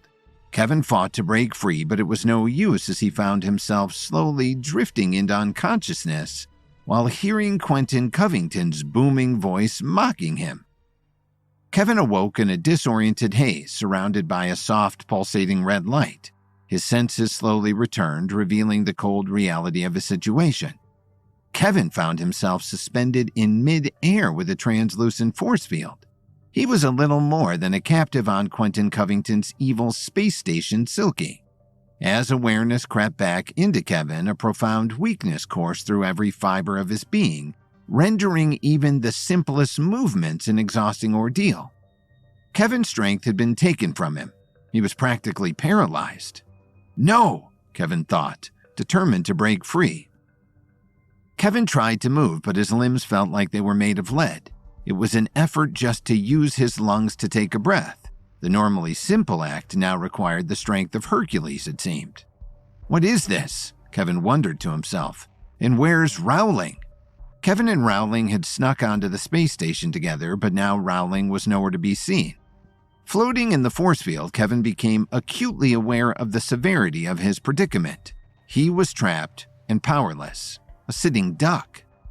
Kevin's surroundings slowly came into focus, revealing the sterile metallic interior of the space station. The low hum of machinery echoed through the air, adding to the surreal atmosphere. Kevin attempted to speak, but his voice came out as a feeble whisper, lost in the vast emptiness of the station. His eyes, heavy with fatigue, struggled to stay open. The force field seemed to resist even the most basic of bodily functions. Each blink required a monumental effort, and Kevin wondered how long he could endure this powerless state. As he hung suspended, Kevin's thoughts raced. Memories of the events leading to his capture flashed before him. The doomsday device, the force field, and the disorienting sensation of being transported to this large monitoring room. Kevin needed to escape, to find a way to overcome the weakness that bound him like invisible chains. I have to get out of here, Kevin thought to himself. But how? With great determination, Kevin summoned what little strength remained within him.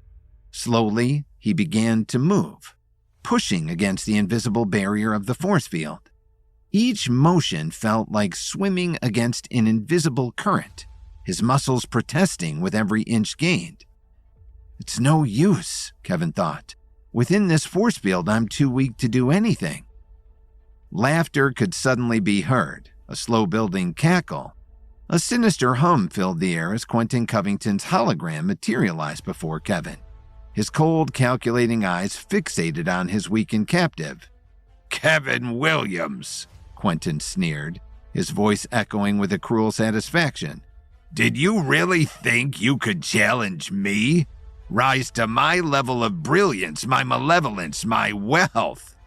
The hologram's flickering image sneered down at Kevin as it found joy in the supposed superiority of Quentin's power. Kevin strained against the oppressive force field, his weakened body yearning for escape. Beads of sweat formed on his forehead as he tried to muster the strength to glare defiantly at Quentin. He focused all his strength and pushed out a few half-audible words. You won't get away with this, Quentin cackled once again. What was that, Kevin? I couldn't quite hear you there. Are you trying to say something heroic? The ability to speak more words escaped Kevin, but the fiery determination in his eyes spoke volumes. Quentin's hologram continued its taunting speech, each word dripping with disdain. You're a mere ant, Kevin Williams, scurrying beneath the heel of someone far superior. Your feeble attempts at resistance are nothing more than the futile struggles of a dying bug. You're a cockroach, caught in a master's trap, and soon you'll fade into nothingness. Quentin turned up the power on Kevin's restraints. The force field intensified its assault on Kevin's body, and his attempts at movement met with increased resistance. The malevolent hologram seemed to relish in Kevin's suffering, feeding off the desperation that painted his face. Kevin again tried his best to push out a few simple words. He focused. Bad.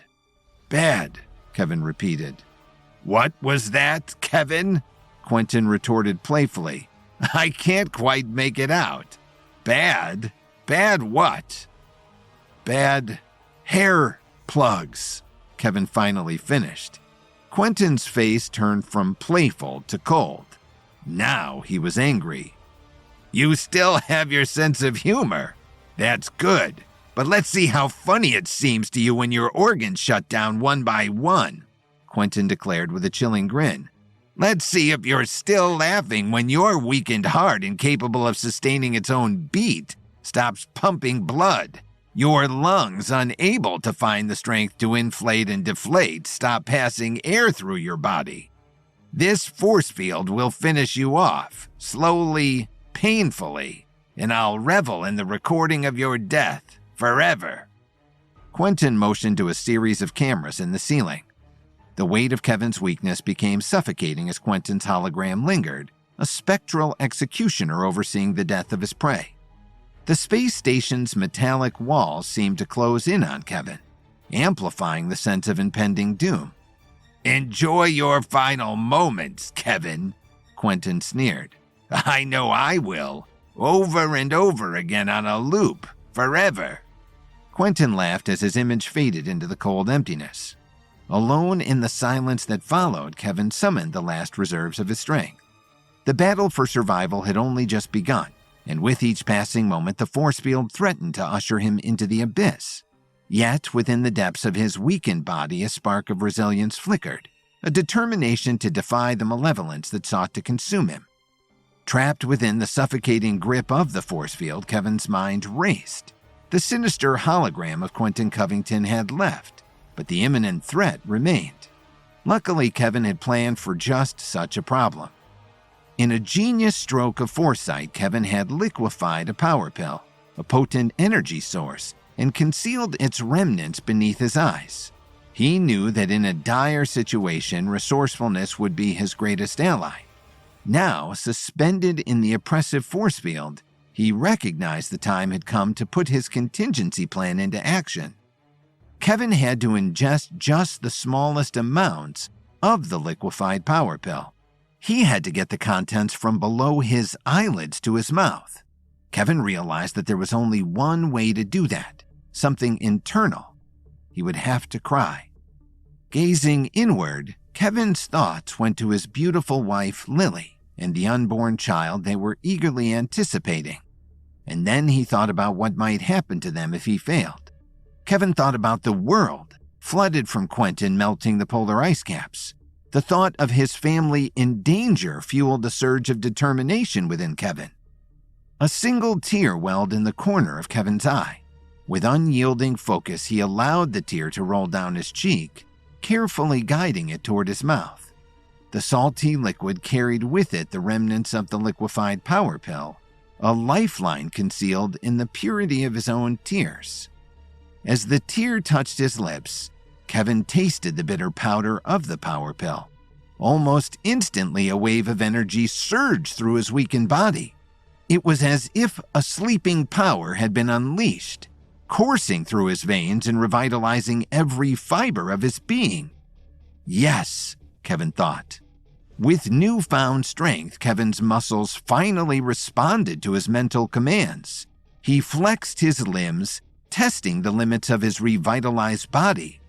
The force field, once an insurmountable barrier, now felt like a mere inconvenience. In a burst of determination, Kevin summoned all his might and shattered the invisible constraints that had held him captive. Kevin was free. The alarms within the space station suddenly began to blare, sirens wailing in protest as Kevin's escape triggered a cascade of security measures. Ignoring the cacophony, Kevin navigated the metallic corridors with agility and purpose. The taste of freedom spurred him onward, each step fueled by the life force that had been dormant within him moments before. As he raced through the labyrinthian passages, Kevin knew that his escape had not gone unnoticed. Quentin Covington's malevolent empire would undoubtedly mobilize to reclaim its wayward captive. Yet, in the face of overwhelming odds, Kevin pressed forward. determined to outsmart his adversaries and ensure the safety of his family. The echo of alarms faded behind him as he ventured further into the heart of the space station, ready to face whatever challenges lay ahead.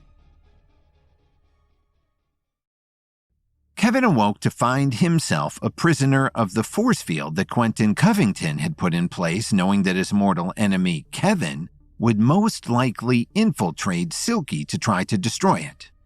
Quentin's hologram mocks Kevin as Kevin's body weakens, and he finds it more and more difficult to speak, but Kevin manages to overcome the force field and escape, though now he has to find both the real Quentin as well as Rowling, the traitor-turned-ally who was with Kevin when the force field descended upon them, but who has since disappeared. The blaring sirens reverberated through the metallic corridors of Silky as Kevin sprinted through the massive space arc. The taste of freedom was bittersweet because Kevin knew that his escape had triggered the full force of Quentin Covington's security measures. Determination fueled Kevin as he navigated the twisting passageways, desperately searching for Rowling. Kevin and Rowling were about to destroy Quentin's doomsday device when they had both been taken captive. But with Kevin now free, he was determined to find Rowling and finish what they started, all while Kevin pushed horrible thoughts to the back of his mind. Perhaps his team had been right, and Rowling was not fully aligned with Kevin and his cause. Or perhaps even worse, Rowling's betrayal of Quentin had been discovered and she was already dead somewhere on Silky. As Kevin raced through the confined spaces, the alarm served as a relentless reminder that time was of the essence.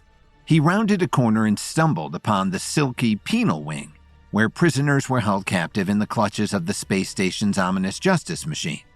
Kevin's eyes widened as he spotted Rowling bound to the menacing metallic chair. "What is that?" Kevin whispered aloud. He was relieved to see his new friend and to know that she had not betrayed him, but he also knew that he had to rescue her as quickly as possible or see her die in front of his very eyes. The Justice Machine, a futuristic chair designed for torment, scanned its victim's mind for incriminating thoughts, printing out a confession before delivering a lethal surge of energy, killing the condemned in a horrible, painful manner. "Rowling!" Kevin shouted, his voice echoing through the cold metallic chamber. Rowling couldn't move her eyes as the machine continued to scan, but she still recognized Kevin's voice. "Kevin!" she gasped, her voice strained as the Justice Machine hummed with impending doom. "There's not much time! Help!" Without hesitation, Kevin approached the control panel, frantically searching for a way to free Rowling. The machine seemed to resist all conventional means of tampering, its cruel efficiency leaving no room for error. "There's a countdown clock," Kevin declared, his mind racing for a solution. "You only have a few moments left." The printed confessions were accumulating next to the Justice Machine, a damning trail of thoughts waiting to be sealed alongside Rowling's fate.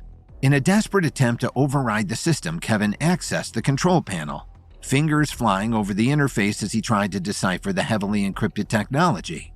The Justice Machine's hum grew louder, threatening to unleash its lethal verdict at any moment. "It's getting louder, Kevin!" Rowling screamed. "It's going to kill me!" As the seconds ticked away, Kevin's determination soared. A surge of inspiration struck him. Remembering the power pill's revitalizing effects, he retrieved the remnants of the liquefied substance from beneath his eyes. With a steady hand, he applied the solution to the control panel, hoping the enhanced energy could disrupt the machine's merciless routine. The control panel's lights grew extra bright and then sparked violently. Rowling's constraint suddenly sprang open. She was free. Rowling slipped onto the floor as fast as she could. "Let's get you out of here," Kevin urged, helping Rowling to her feet. The alarms continued to wail as the two fled the penal wing. "I'm so tired," Rowling offered, her eyes starting to sag. "That machine, it scanned my brain. It feels like I've been awake for days." "Stay with me," Kevin shouted as they sprinted through the twisted corridors of Silky. The relentless blare of silence echoed behind them, a constant reminder of the ever-present threat posed by Quentin Covington's malevolent empire. "I'll get you back to the spaceship and then I'll destroy Quentin's doomsday device," Kevin exclaimed. The two turned the corner and stopped cold. A horde of Maverick warriors stood waiting in front of them. Mavericks, Kevin noted, but he could sense there was something different about them. They were massive, their muscles bulging. Clearly they had eaten the GMO-enhanced corn Quentin had been growing on the Wisconsin farm. But there was still more. Their minds were blank, perhaps affected by the same mind-numbing mayo used on the residents of Duststorm, Kansas. The mindless super warriors moved with an eerie synchronization, their eyes vacant, devoid of any trace of the individuals they once were. Kevin's mind raced as he calculated their numbers, realizing that these enemies were a formidable force. "Get behind me." Kevin placed Rowling in the corner and stepped in front of her, a wall against the looming threat. Kevin knew that Rowling's leveling powers had been restored to a degree after he performed the surgery on her lymph node, but her experience with the scanning machine had again robbed her of strength, both mental and physical.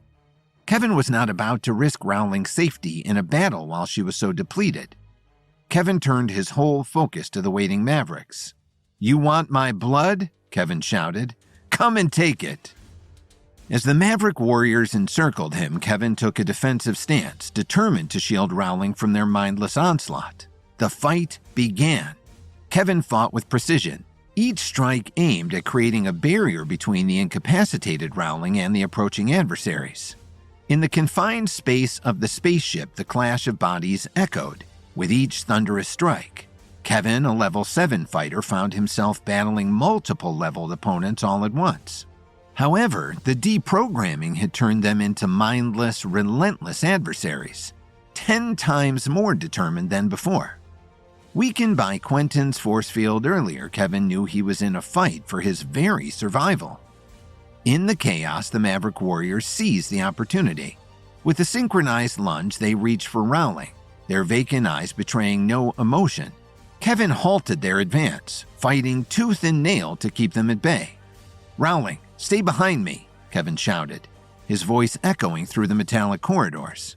He could feel the weight of his own weakness, the lingering effects of the force field combined with the dwindling resources of the power pill, threatening to compromise his ability to protect his new friend and ally.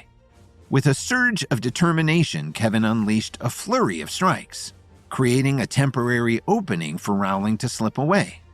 "Go, Rowling," Kevin shouted. "Head for the ship. I'll catch up to you." Rowling staggered to a safer distance, but Kevin knew she wasn't out of danger yet. The Maverick warriors, undeterred, redirected their focus toward him with renewed aggression. In a desperate bid, Kevin summoned every ounce of strength left in his weakened body. His movements became more strategic, each strike a calculated effort to fend off the mindless assailants. The battle raged on, a test of endurance and resilience against an army of relentless zombies. As the skirmish unfolded, Kevin realized the true gravity of his situation. He couldn't keep the Maverick warriors at bay indefinitely. In the midst of the chaos, he scanned the surroundings for an escape route, determined to lead Rowling to safety and rally allies against the malevolence that lurked within Silky. A few swift moves allowed Kevin to dispatch more Maverick warriors, but he staggered. He kicked a group of Mavericks and then retreated back towards Rowling. "We need to get help. Quentin's force field has weakened me too much." Kevin panted, locking eyes with Rowling. She nodded in agreement. Together, they retreated from the onslaught, navigating the twists and turns of the space arc. The Maverick warriors pursued with relentless determination. "They're still right on us," Kevin exclaimed as he powered Rowling forward. As the Maverick warriors closed in, Kevin's focus shifted from confrontation to escape. He needed to find his allies and reinforcements who could help him battle the Mavericks and destroy Quentin's doomsday device. "We need to regroup and gather all of our forces," Kevin shouted. "The team is still waiting outside Quentin's spacecraft." They ran as Kevin continued to explain. "Brett and the Myriads, Troy Evans and the Radiance fighters. If there's any chance of overpowering Quentin Covington's forces and saving the Foundation, we need to get all of them onto Silky." "I know my way through the space station," Rowling offered, her words barely audible. "Follow my lead." "All right," Kevin responded. "Go up this corridor, then turn left," Rowling noted. Kevin followed the command, He helped Rowling to the end of the corridor, then turned. "It's just up here and to the left. We just need to take a few more steps," Rowling called out. Her energy started to return as the adrenaline kicked in. Several Mavericks caught up to them, but Kevin was quick to dispatch the group. The Mavericks collapsed onto the metal, and Kevin again powered forward with Rowling. "We're close, so very close," Rowling repeated. Kevin was tired, but he knew he had to find the strength to keep fighting, to keep moving. They were almost there, but Kevin feared that almost might not be good enough this time.